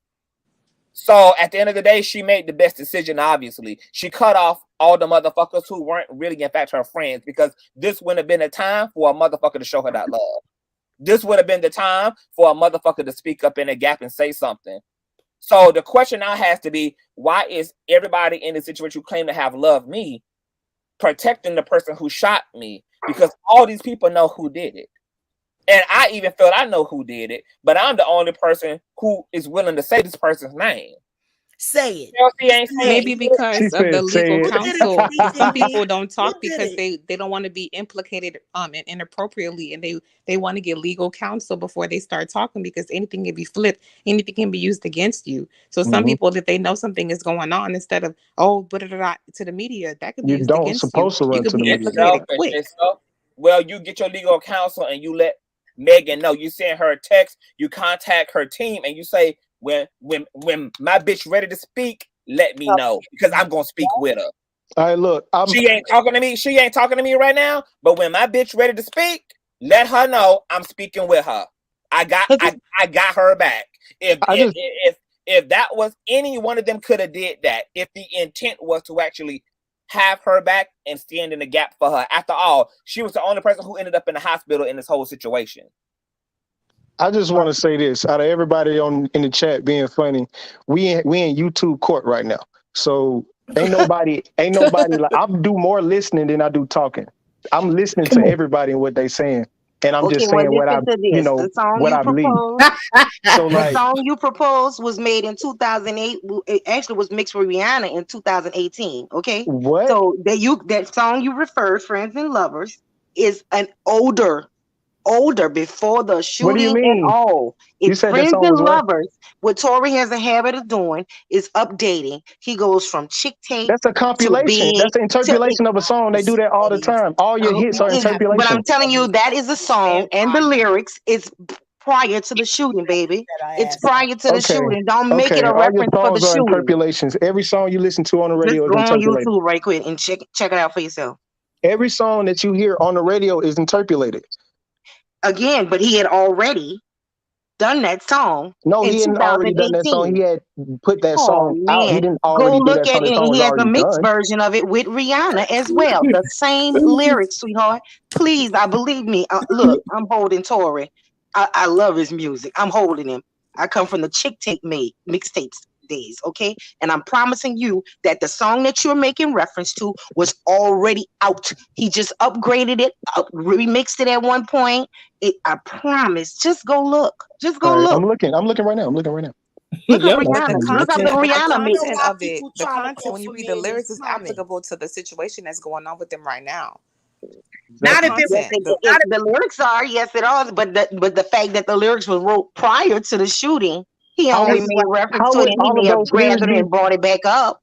Hold on, let me see the first one. Okay, what was the first one? It's called "Friends Become Strangers" by what? By who? Him and Rihanna? Tory Friends Lanez. and Lovers, the one you made reference to. By how do I find the first one you speak of? So he sampled it Just basically and did it put over. Friends and Lovers in it by Tory Lanez in it. See, and it's coming in, and he made a remix with Rihanna in A 2000. remix with Rihanna afterwards? Yeah, it was like mixed with Rihanna in 2018. Abraham got all these I queen also bees want to attacking show, him. and while Abraham trying to get that together, I also want to read these quick lyrics called "From Queen and Slim" by Tory Lanez. I'm sorry, you talking about Old Friends and New Foes in 2018? No, I'm talking about Friends and Lovers. Our friends become lovers, or whatever it was that you referenced. She talking about what you referenced to me, Abraham. I'm looking for it. Let me see. The YouTuber who put it up is Any Wells, CHAGARESANGO, and that is April 24th, 2018. I promise you. And even that was an updated version of that song. I promise you. So you're saying the original Even was if the written song, on? Yeah, the even if the original song Friends existed, and he Lovers, the still original remixed it. Friends and Lovers, the lyrics is the same. He may have made reference to it. He may have went back to it and brought That's it up the to point. date. He remixed the So song. he He did a interpolated his own rendition to it. song. Basically, he updated it. Yeah, Yeah, he interpolated his own but song.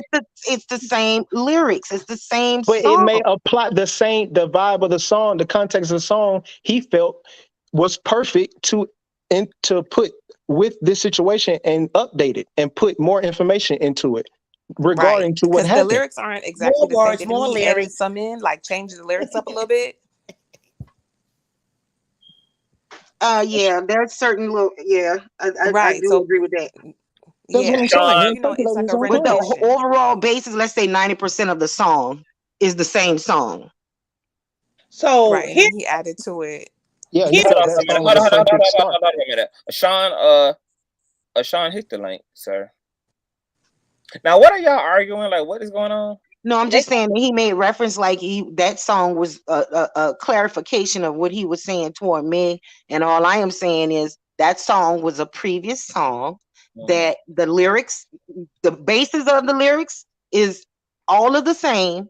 Maybe a little switcheroo in the paragraphing phase of it, but it's all the same. He even remixed it, like I said, with Rihanna. There's a mix with Rihanna with that same song in 2018.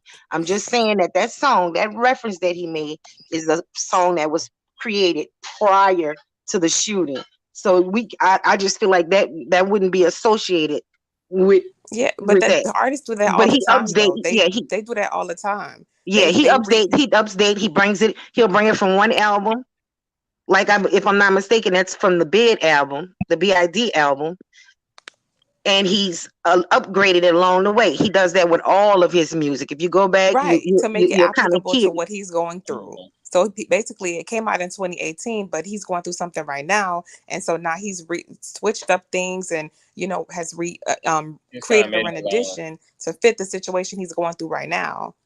That's why it's not exactly the same. It's you said 90%, and then it's like 10%. It's not exactly the same for a reason. He updated it for a reason because of the situation that's going on right now. That's applicable right now. Right. And artists do that all the time. And that leprechaun smashed Megan. Nice. I don't think so.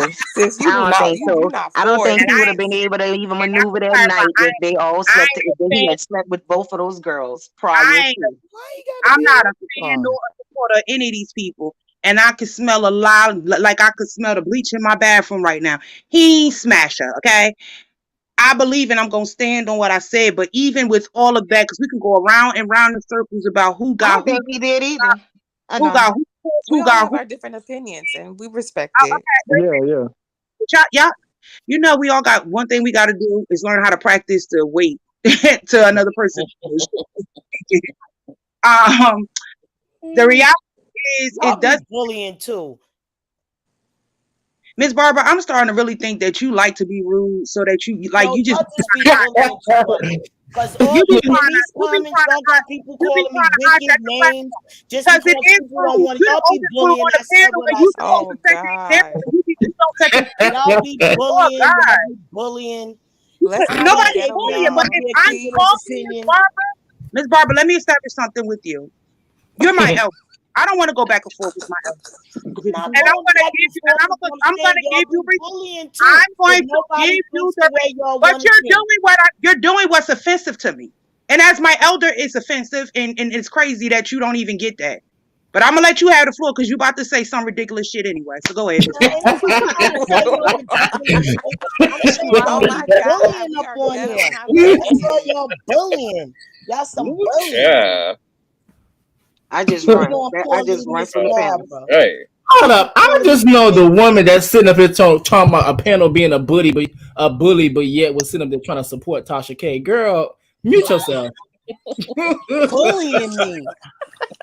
My One thing God. I love about CTV, you can have your own opinion, long as you respectful. That's what I But like. you're not. I see That's this. what I'm saying. You're not being. I That's see why this now lady on here, Miss me. You're Vampire, not calling being me wicked. respectful when you There's talk not over a a person wicked that bone in my body. when I'm you're just talking pointing and out. someone else I'm is pointing talking, out you cut them statements. off. You're People not want being But me you're to doing the believe, same thing, how though. you like and CTV? what they How do want you me to like believe. CT I'm not and his going to panel? And believe CTV he what got you rules that you don't believe. follow. I'm going to believe. How you like his panel for that and you don't follow And his rules? look at you bullying. Miss Barbara, you did Miss Barbara did Miss Barbara said Miss Well, Barbara. guess what, Miss Barbara, Rumors and Keith is now your official bully. And I'm going to tell you, every time you being rude and cutting people off, that you should be ashamed of yourself. The bully said you should be ashamed of Thank yourself, you. Barbara. Thank you. Bullying. I just run. Okay, so I could go Oh back my to what I was trying to say God. because we've been on here for over 8 hours saying the same thing over and over again. But I don't know why we still, because even myself, I don't know why we're harping I'll on go whether down, Sean.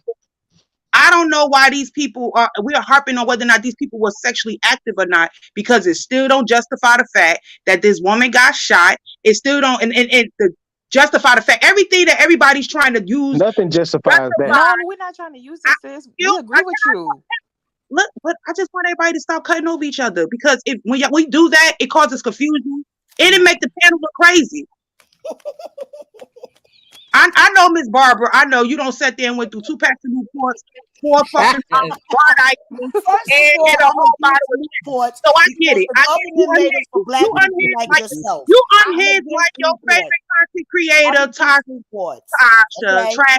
I Okay. say the truth and y'all don't like it. Y'all don't think on my No, level. you be coming off. Experiences. You be coming off the range. Nothing. You be coming off the range, and you be coming off. Come off the range. Y'all just unintelligent and don't know where I be coming from. You're unintelligent. Let me say this because I know that's Don't gonna go know somewhere. where I be Hold coming on, from. listen. Y'all I just not want to say something real quick. connected. Y'all don't know the right information. I know it all. That's I know. I know. just We want to know. say something real quick. It's the government. You like Tasha K. I know you. You. I've seen you before. You kind of different. I recognize Very her. much so. I told you I've been here I've seen you on the before. live Not you before, kind and of people was different, huh? chewing you up. Yeah, I remember Not you. kinda What's different. your name? Miss Barbara. Who Hello, goes my name is Shirley, the bully. I With her remember. cape on, per usual. My God, today. Miss Miss Barbara. Barbara, let it go, baby. You can't get beat up all the time online. Nobody beats me up. It's not what people call me. It's what I answer to. Like I got this lady, I don't even know how to read her name. Vampire Garden is calling me wicked. There's not a wicked bone in my body. I just be pointing out things. Muhammad, I'm glad you up here with your own opinion. One thing I like about CTV panel, you can have your own opinion. That's perfectly fine. You can have your own opinion, but it's just the fact that when you get caught up for your opinion, Miss Barbara, because I'm gonna stay on you, and I've been on your neck all night. Is that when you know it's ignorant, you won't even be like, you know what, you're right. It's like no, it's still my opinion. You can still have your opinion, but your opinion can still be rooted in ignorance. Definitely admit when I'm wrong, because I'm never wrong. But I definitely admit when I am. You sure about that? Now you know Miss Barbara. Now you know I have a really good memory, and you know I will play some clips right now, you being wrong. And I have a few in the chamber, and I know exactly the time span. Do you really want to do this thing with me, Miss Barbara? Y'all don't have the wisdom and the knowledge that I have. Carry on. And apparently you don't have it either. We have to go to different old stories. Miss Barbara don't make. I'm sitting up here talking about her with the Budweisers and all that shit. I don't sit up here and open up a whole bottle of Ciroc because Miss Barbara, you making me. I'm triggered, and I don't respect my elders, and I'm triggered. I don't motherfucking roll I up. don't do shot, Newports. and I'm trying to understand. And I don't drink no more. And nobody could disrespect me. It's not what people call me or what people judge me to be. It's what I answer to and who I know I am. I know I'm a good, kind-hearted, righteous person. And I'm just telling y'all that we don't know who shot Megan. All right, I got a question. I know we got hung up on. I know we got hung up on who had sex with who, but that's literally, that has no point, in the whole thing. That was only brought up because we was trying to figure out the motive. Why would it happen? But okay, in the end, so what would be? Do you think? What would be the if Tory is found not guilty and he's not guilty, is justice served? Because she was shot. She was shot. A gun did go off and bullets and fragments did enter her foot. Do you think that if he is found not guilty due to lack of evidence or clarity, is justice served? No, obviously not. We know people, that are guilty that get away scot-free all the time, are found innocent, and vice versa. We know innocent people that are found guilty. In this particular case, because we went through these questions earlier. Me personally, I just pray that she has a legal team that are already 2 steps ahead, that have, contingency plans just in case there is a not guilty verdict for him, because there are other legalities, like a civil. I mean, even I'm going to assume, because we know that she's not the one that brought up the charges and things of that nature. Right now, she may not be able to have charges brought up against him for whatever the current charges are. I'm not sure if it's like no double, what's they call it, double jeopardy type thing in California. I'm not certain about that, but I believe there are other charges, maybe lesser charges, that can be brought up against him. And not just him. See, my issue with the whole thing, and I understand she didn't file charges, but I don't understand why. And I know why they charged him, but I don't understand why all of them. Because if they did find some residue on, I just feel like it should have been some other charges brought against the other people as well. But I can understand why they went after Tory, because he had the gun. The gun was his. Yeah. To be completely honest, and maybe I'm gonna sound just a tad bit ignorant or sound like a nigga, but no shade. I probably went after all they asses, and then eventually all they asses would have started snitching. No shade. But that's what I'm hoping that one of y'all hoes know. Okay. I'm hoping that she can press charges, even though she's gone, we know that she's lied and said there was no fighting or this, that, no third or whatever. But again, there was a witness, if that be the case, that did state that. Now maybe the witness testimony would not have corroborated or been any good for this particular case, as far as the who shot. It comes to when it comes to her actually being assaulted, there can be grounds for, a legal defense, but then that too could backfire and make, it could work against Meg, because she stated openly there was no fight. Well, I'm gonna say this. This is what could have happened. God. This is what could have happened. I think big ass Megan had everybody threatened in that car, and they had to pull out a gun to try to straighten her out, and it got carried away. And he starts shooting. Like, women kick men ass all the time. They do. Tory was threatened. Hold on, Miss Barbara. Hold on, Miss Barbara. But they shot her while her back was turned, walking away from the vehicle. They didn't shoot her while she was in the vehicle, kicking them in the head with her damn kneecaps and shit. Like, she was outside the vehicle walking away, so she wasn't a threat to anybody. They were in the car.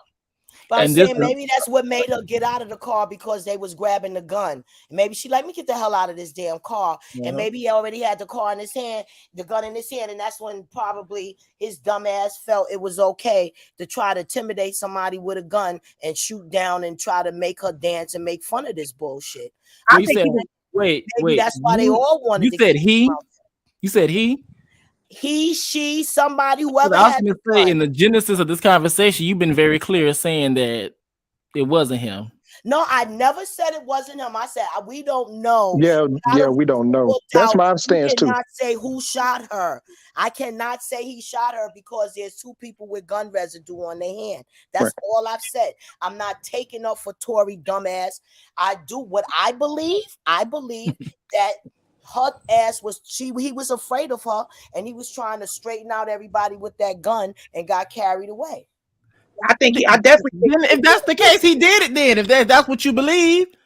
Well, that's what I believe. Can they prove it? I don't believe that they can prove it. People stance change. Let people change their mind. I'm not changing their mind. I'm saying they can't prove it. And she contradicts herself. I'd be like, girl, what? I do not contradict myself. You just can't think on my level. But this is what I was saying, though, Ms. Barber, earlier. I was saying that I think people are conflated. Like, people are thinking that if he did do it, it was with malicious intent. I don't think that it was with malicious intent. I think he was being very much immature and reckless as heck, irresponsible. I think that's a strong possibility. I think he's very irresponsible. Yes. And I think he was trying to, because she probably was clowning the shit out of him, ignoring the hell out of him. Probably gonna punch him in his face. He's big. He probably felt intimidated. He probably was like, I think her removing herself from the car actually was because she felt like, why the fuck? I'm not gonna keep sitting here arguing with you niggas and shit. I think she got out and was walking away, and that fucked his ego up. I think that fucked his ego up, and that's the reason why he said dance, bitch, dance, because he was trying to fucking like, bitch, who you walking away? You don't walk away from me. That's that toxic patriarchy, like, you know what I'm saying? Like, and I'm gonna add more to it. If Megan is anything like the black women in my family, black woman always needs a classic outro, honey. So ain't no telling how she spun the block on his motherfucking ass on her way out. Because she got out and had to give an old nasty read on her way leaving out the car, baby. He don't tell her what that shit was, baby. And Tory Lanez ass went to pulling out the gag.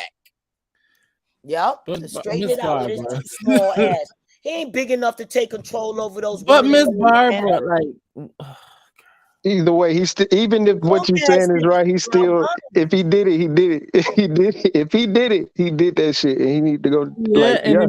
Like, why are you still stuck on that? He needed the gun for protection when Megan was walking away, like. Yeah, he once your back is turned, I said when they was in the car arguing, he grabbed that gun. That's when she got the hell out of there. I'm visualizing they was the case with Miss Barbara.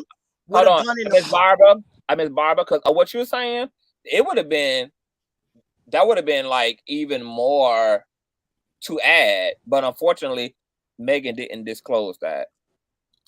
Now, if that had happened, she would have had no reason to withhold that when she gave her interview to investigators. So she didn't share that all that was taking place, unfortunately. To be fair, we don't know what is truly shared until this trial. We do, because the evidence. We do know because we got the preliminary interview from the detectives who interviewed Megan, and they told us verbatim what she told them about what took place in that car. And I think I missed that part from you. I probably wasn't here when you said that. Said what? What you said?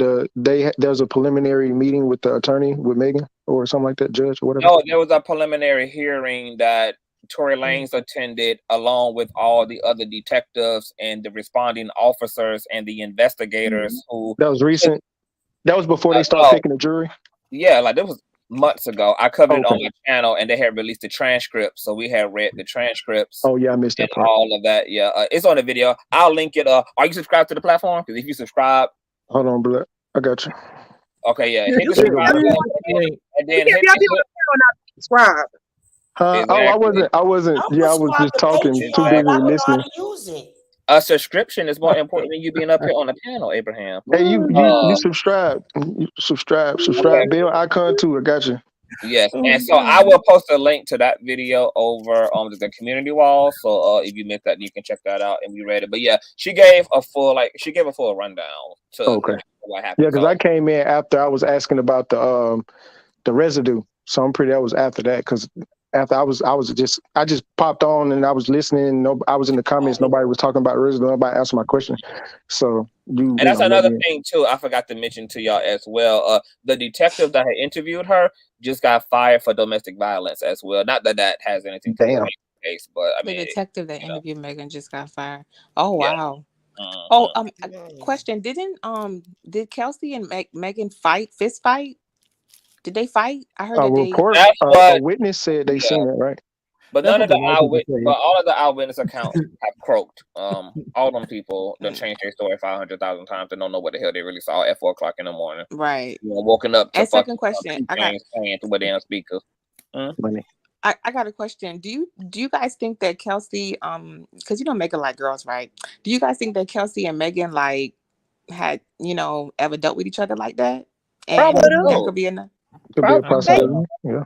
That adds to the if we all agree that they fought in the car, then that could be a reason why they were fighting. You know what I mean? Like I get like kissing and all the other stuff, but as in full-fledged pussy eating, I don't know.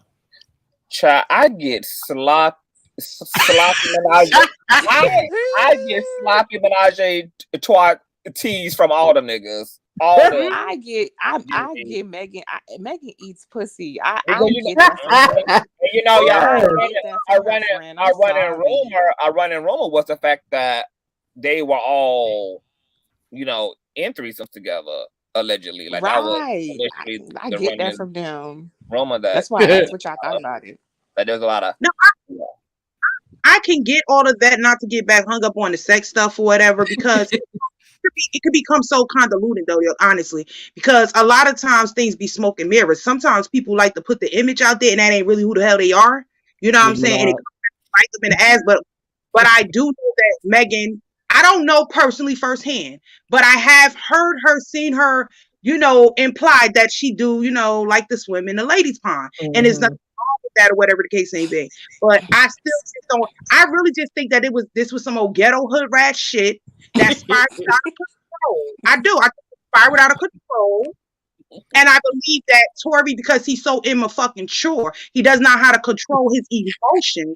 I don't think that I don't think it came from a place of rage, like, I'm gonna shoot you. I don't think any of that. I think it was mainly like he was immature as fuck.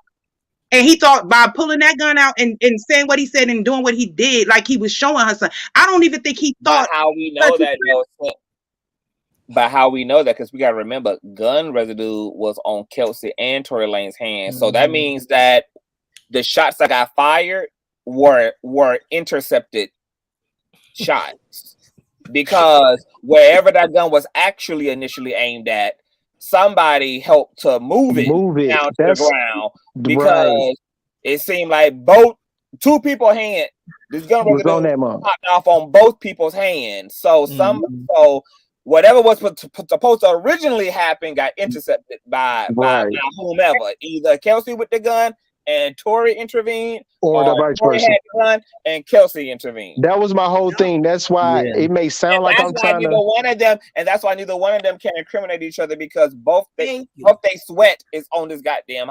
And that's probably why Kelsey wasn't talking too. That's why everybody quiet. This good old crooked American system, you'll never get true justice. That's my only point. People coming at me like I want to see a violent man get away with assaulting a woman. Miss Barbara, wait a minute, Reckless. I said what Conscious just said. I said 5 hours ago. Literally, that was my stance too. That was my stance too. You was going off. No, I don't believe that. I think she's lying. He didn't do that because the government and listen, I was mute when you were saying it because I understand your logic, although I don't agree with it. I understand your logic. You know, people do make, because your statement was some women lie. Yes, they do. Some women do lie. Some men lie. But in this particular situation, I tend to lean more, and I have to lean more towards Megan's side of the story, even though she has admitted she lied. I still have to lean more towards her side of the story, because guess what? Tory said Kelsey didn't do it. Okay, so I want to read this before, because this is very interesting. And Roland also says that prosecutors tried to ban detective from the case, but the judges allowed defense to call him in.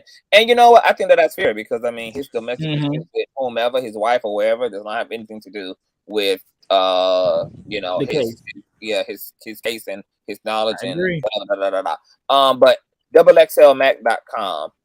Following Tory Lanez's appearance in court this week for his preliminary hearing in his case for the shooting involving Megan Thee Stallion last summer, Tory's attorney is sharing details being used in his defense. A rep for the Toronto rapper crooner born Daystar Peterson shared a statement from his attorney Sean Hawley with Double L on Wednesday, alleging that there are inconsistencies in Megan's account of what happened the night of July 12th of 2020. Quote, today in court, it was revealed that an independent witness reported to the LAPD that he observed a fight break out between the two women in the car just prior to the shooting. The statement reads, quote, Megan herself corroborated this account, telling officers shortly after the incident that the argument was between her and the other female passenger in the car. The statement added, quote, the independent witness also told officers that the muzzle flash was closest to the other female, which is corroborated by the gunshot residue found on the other female's hands.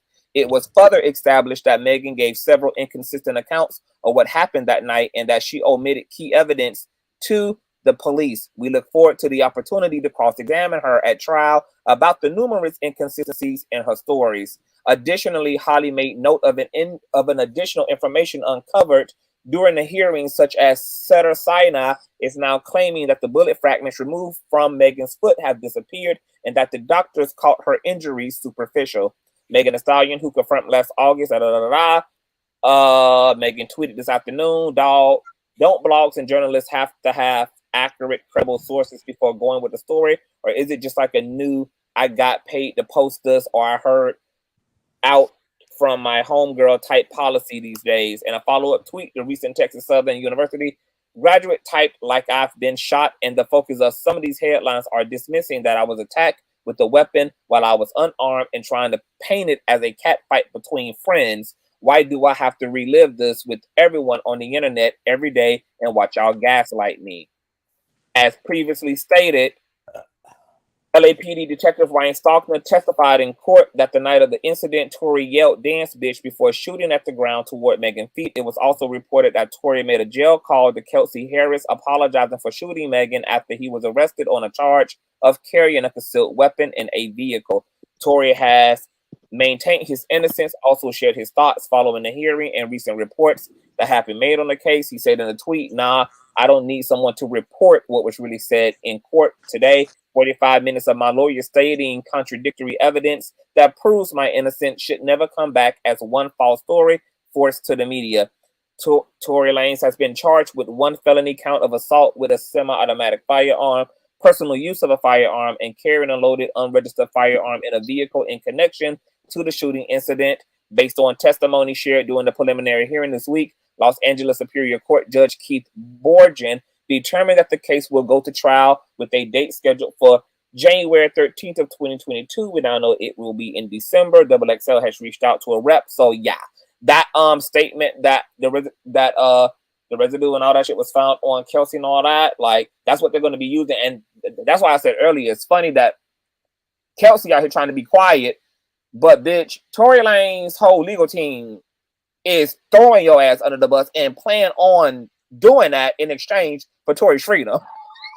So that's why your dumb ass, come to find out, should have been speaking up from the damn jump, and then your stupid ass could have had an ally in Megan ass who was willing to say you didn't shoot her, in tandem with you saying you didn't shoot her, in tandem with Tory Lanez initially posting on social media that you didn't shoot her. But obviously, just like he told you he was going to protect you, he ain't, because his legal team is coming after your ass for his freedom. And just like he felt Megan Thee Stallion in this fucking case. So Tory Lanez seems to be the problem. He can't seem to either he the problem, which is a strong possibility, or everybody was being quiet trying to protect everybody.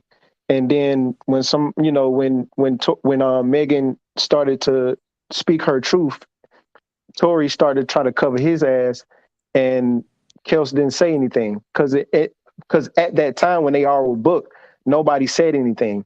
Tory didn't say anything, Kels didn't say anything, and Meg didn't say anything. So as time went on, everybody started trying to cover their ass except Kels. Not saying that that's a mission of guilt, but that's just what it looks like right now. But why would Kelsey have to try to cover her ass when Tory said she didn't do it? Meg said she didn't do it. She don't have nothing to cover. She don't have to say another word because guess what? You people have said I didn't do it.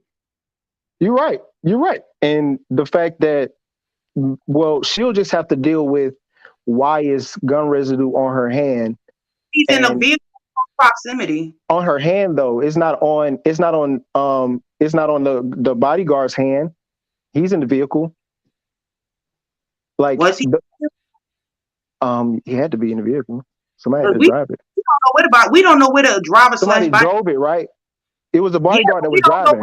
We don't know if he got out the car while they was acting. We don't know if he pulled that motherfucker over, and when Meg got out, before she got out, we don't know if he got the fuck out. Like, this shit is crazy. We don't know. Because guess what? We haven't heard from the bodyguard / driver. Right. We don't got no statements or nothing. So right, that's why we have to wait, because if it wasn't for the DNA not being found, it was inconclusive that his DNA was on the weapon. And the fact that residue was on him and Kelsey, that makes it to where you have to have a trial. We need more witnesses to figure out what was going on, because we don't have evidence to say this is what the evidence shows, but they need testimony from everybody else to try to figure out, put all the pieces together and figure out what actually happened. The evidence is the DNA and the gun residue and her foot. The testimonies from everybody else is going to help clarify what really happened. Okay, see, I understand all that you're saying, but again, things are very black and white. There were 4 people. One of those people got injured by bullet fragments. Yes. Somebody shot that gun. Wait a minute. Out of those 4 people, well, no, now the 3 that remain, right? Because now it's 3 people that remain. 2 of those people, including 3 of those people, including the victim, have not mentioned anything in regards to the driver / bodyguard. So that eliminates him. We don't know where the hell he was. Like I said, he could have got out the vehicle. We don't know. But what we do know is the 2 people that the general public believe are guilty of this. One of those people have cleared the other. And that person that cleared the other is being said by the person that they cleared to have been the one that have done it. And the victim is that's a pre-testify. So yeah, they have to complete that. Wait till we go to court. You're gonna see. But I want to understand and everybody has a right to defend, and what we all have our opinion. I just don't understand what is when someone implicates themselves or basically tells the truth about themselves. Why are we trying to investigate and prove them to be wrong and make them innocent when they've basically told us that they're guilty? No, it's innocent until proven guilty. I'm not proving anybody wrong.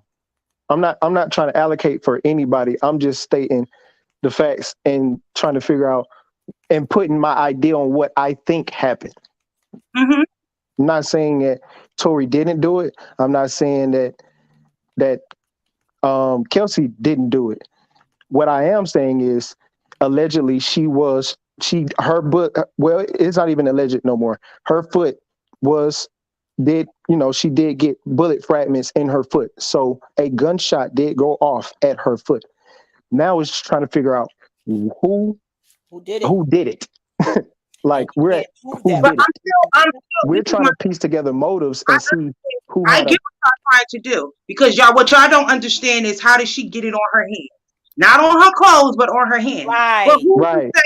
Listen, I already understood all of that. Who's to say that she didn't reach when he was hanging out that window? Who's to say that she didn't go to grab, and that's why it was on her hands because she was reaching to stop him or try to stop him, and vice versa. Who's to say and that he she didn't stop him? because he said He didn't that's stop why her. listen, not vice versa, because he said It could be both ways. Miss Like who Barbara, say that she didn't stop him? It could go both ways because he could be trying to protect her and say she didn't shoot her because at the beginning everybody was trying to like make it go under the rug per se because Meg didn't press charges.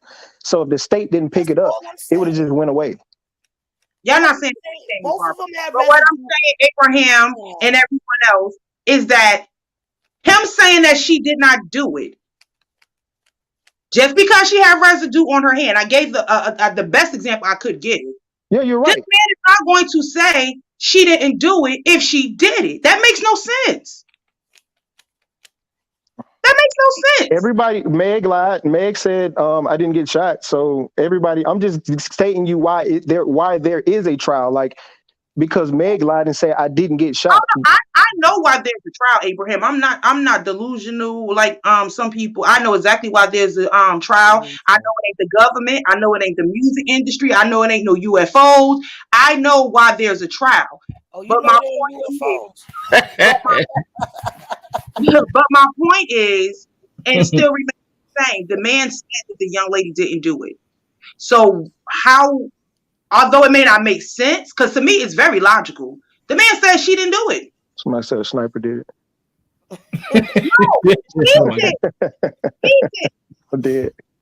He did it. He definitely did it. But I don't think it came from a malicious place. I really don't. But that doesn't mean that just cannot prove it without reasonable doubt. We cannot. And although the intention may not be malicious, does not negate the fact that it happened. And I'm going back on mute because I see other people. No, I get exactly what you're saying. What you're saying makes sense on why there's residue on her hand. It just would be great if the bodyguard could testify and make his observation on what happened. That would kill it. That would kill it. That is the most weird. Let me do this. So let me do this, y'all.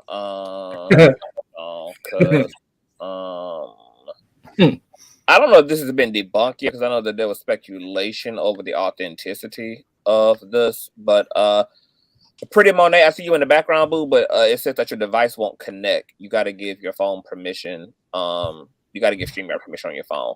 But remember when that alleged audio had leaked of the alleged bodyguard speaking out about what happened? Mm-hmm. I want to refresh people's memories if they did. Yeah, because I don't know. I'm ignorant to that. I didn't even see that. Okay, well, you about to be unignorant to it. Because according to Hot97.com, it looks like there is another side to the story the night Megan Thee Stallion was shot. This past weekend, audio surfaces online of Tory Lanez alleged bodyguard recounting the events that took place that night. According to the brief recording, the bodyguard stated that he left his gun in the car and that Lanez and the other woman in the car began fighting over the gun when it actually went off and hit the Houston rapper in her feet. Shit. He also explained the two were arguing before the shooting took place and the bullet only grazed her and accused her of lying. Quote, Tory and Meg get to arguing. Kylie's outside at the pool still. Tory and the girl in the car start arguing. Meg walked out because she finds out such and such. Tory been messing with both of the women in the car. You know how that goes already. Tory got in trouble. He continues. Meg hops out the car. Tory and the girl fighting over the gun. The gun accidentally goes off in the midst of them fighting for it, and the gun shoots, and the bullet accidentally hits near Megan. That's why it didn't hit any tendons because it grazed her. It didn't actually hit her. She's lying like it hit her. Lanez was recently tried. So yeah. So that was hold on. Once again, well, wait a minute. Can we read that again? Because my chest hurt. Yeah, please. Yes. But hold on before I read it again. this was alleged, and there was conversations around the authenticity of this. Apparently, some people were saying that it was fake. So I don't know if this was ever verified. I just want to make that clear, because we haven't heard anything from the bodyguard. So whether this was actually So the him or not, article is fake? we don't know. Not the article, but the recording. This was a recording that is out there. This article just is quoting from the audio that That's what I'm visualizing happening. played. So once again, I want you to follow the sound of my voice and envision it in your head. Okay? That's what I need to do because I was taken aback. Okay, just close your eyes and breathe slow. Okay? According to the brief recording, the bodyguard stated that he left his gun in the car and that Lanez and the other woman in the car began fighting over the gun when it accidentally went off and hit the Houston rapper in her feet. He also explained the two were arguing before the shooting took place and the bullet only grazed her and accused her of lying. Quote, Tory and Meg get to arguing. Kylie's outside at the pool still. Tory and the girl in the car start arguing, aka Kelsey. Meg walked out because she finds out such and such. Tory been messing with both of the women in the car. You know how that goes already. Tory got in trouble. He continues. Meg hops out of the car. Tory and Kelsey are fighting over the gun. The gun accidentally goes off in the midst of them fighting for it, and the gun shoots and the bullet accidentally hits near Megan. That's why it didn't hit any tendons. It didn't actually hit her. She's lying like it hit her. The end. So that blends a lot with what the hell I was saying initially.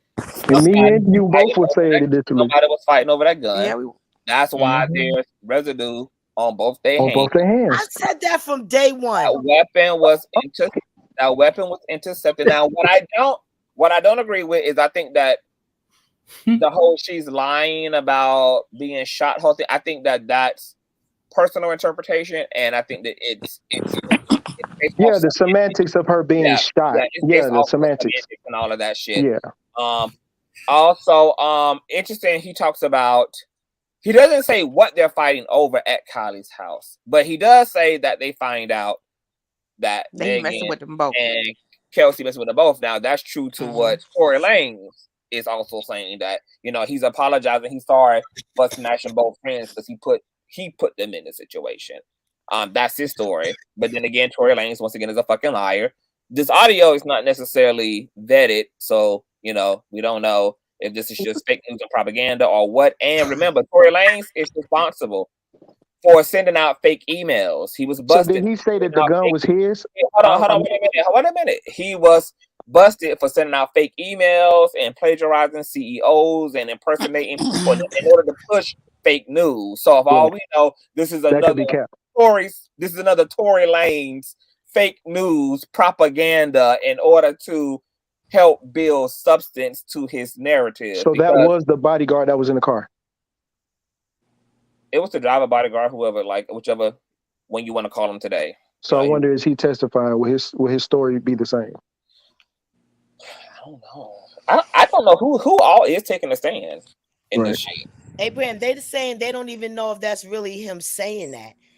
Yeah. Okay. Is it that's true? There could be another planted information. That's what they say. How long is this trial supposed to be? How long is it supposed to last? Listen, y'all could do what y'all gotta do, but y'all gonna know to love me because all of this wickedness against Miss Barbara is gonna stop. Miss Barbara, I don't have any more living grandmothers or great grandmothers. I love you. You about to be my new internet grandmother, okay? Do I call you well, Gigi? You know what? I am so glad to live to get I'm dead. old. I hope I live to get I'm not older. being I am funny, now Barbara. 59 years old, and I hope I live to get older. Thank you very much. But So I I was want y'all to know from day one, I said this, and day two, I never said, I'm saying we don't know who shot Megan. That's what I'm saying. I'm not saying that Tory didn't. So y'all got to stop trying to put words in my mouth. I'm saying with this good old American system, he's going to get away with it. Just like Tasha K should have won her case. Wait. So let me guess what she's gonna say next. We should sue the American government system, affirmative action. Reckless, you gotta leave my Gigi alone. Leave my Gigi alone. We definitely gotta sue the American government. I cannot believe that Megan Thee Stallion pulled almost 9 hours of fucking conversation out of me. I had other breaking news and exclusive fucking audio and all type of shit to get into today. I cannot believe that the story sucked 9 hours out of us. We missed you, I guess. I guess but this really was we you have been court. going and we've been saying the same shit over and over and over again. And guess what? We ain't nobody get tired of saying it. Ain't nobody get tired of saying it. So I enjoyed it. Well, I feel like the O.J. Simpson trial, like the trial of the century. It is. This is one of the glove fit. Just like Cardi, just the ghetto black Cardi music version. Like this is going to be another high profile case of the year for sure. Like definitely, it's giving very much O.J. Simpson. This is going to be the 2023, case of the year. It is, but I hope that it doesn't upset her spirits, because I can only imagine. Like, you know, we talking and everything, but I really can only imagine this woman's mindset. You know, and then her mom's not here. You know, for her to, you know, I just imagine, like, even though we see. Because a lot of times people only go by what they see. We see her looking like she's in good spirits and turning up and all of that or whatever. We really don't know this woman's mental state. You know what I mean? It's really serious for me. You know, we can laugh and keep, but overall, it's really serious for me because people not take. It's like the grace that everybody wants to give Tory. Nobody wants to offer this to this woman, and she the victim. No, all for grace. We want to figure out who did it. We're not arguing that we Abraham, if it don't apply, let it fly. That wasn't directed to you. What'd you say? I think it did apply. All right, y'all. I gotta get the fuck up out of here. We will be back to get into part 2 of this because my conscious crew member sent me the like 35-page fucking document of the dot. So I'm gonna come back and get into all of those findings. Plus, I got some exclusive Unhinged with Budweiser KT to get into. It's getting nasty about Are we ever going to talk about Oreo? Probably not, baby. Oh my God! Why? That shit Because you know what the old saying is, Miss Barbara. If CTV ain't covered it by now, then he ain't never gonna cover it. That's so sad. You promised. I did. You know what? That's why you have to put. That's why you got to put your faith in the Lord, honey. He will never let you down. Okay. We'll see. Like we'll see. I want to thank y'all for being up here. Thank y'all for holding it down. Appreciate you for letting me in. You probably have regulars. Y'all have regulars. Abraham, thank you as a new subby. Hold on for a minute, you guys. So the algorithm must have really popped off today because a lot of people was like, I don't know how I got here, but this is a cackle. So shout out to all the new faces that found this stream, including you, Abraham. It's pretty ballsy of you to hit a panel that you just, discovering. So, but you did the thing, and you felt pretty natural here. So, don't hesitate. I appreciate it. And then having the opposite view of everybody. Oh my God. Stay, Abraham. Stay. Don't worry about it. Because before you, Abraham, there was Miss Barbara. Okay, so you were in good company. So you were in good company. We need biblical over here, Abraham. We need biblical because these demons in that chat, they're not going to be calling me wicked, Miss Vampire Goddess or whoever you is. She's wicked. She's this. She's that. My mom from New York, so I already. Child of God. Now with Abraham, be warned though. Be warned, okay? Miss Yes, Barbara. that part. Yeah, Now I'm let she's me from New now York. let I know how Abraham. that now go. let I'm now a let sweet person, Abraham. Don't listen to them. I'm very sweet. Ask I Miss hear it. Paula, baby. I'm very sweet. Miss Barbara is a pick me. Well, good night, before boo. y'all get kicked off of all here, Miss Barbara is a pick me. Y'all might as well get used to it. Okay, she gonna keep her cape on. Okay.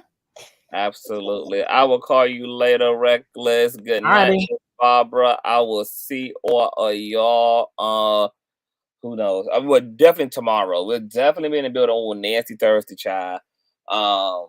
I'm gonna go eat and all of that to get myself together. Share the stream out, child. We're gonna need all the likes. Okay, this was a 9-hour stream, and YouTube is not going to promote it because it was so long. So our only justice for this live stream is going to be thumbing up, thumbing up, thumbing up, thumbing up the video. Please get the likes up on this video to 1K. So if you didn't hit on the way in, please hit on the way out. It absolutely will be wonderful of you to do so. And thank you all donation information is in the stream, honey. If you enjoyed yourself, if you argued here, if you were stimulated here, if you were entertained here today, don't hesitate to hit up the PayPal and the Cash App, child. This is a Consciouztv you know, like this is a classic, honey, because you know we brought it back to the old days on the CTV platform, baby, where we bang it out, honey, swing and bang all day. Make sure that you guys also subscribe to Reckless Logic. That's Logic with 2 C's on the end. Also, make sure that you guys subscribe to Rumors and Tea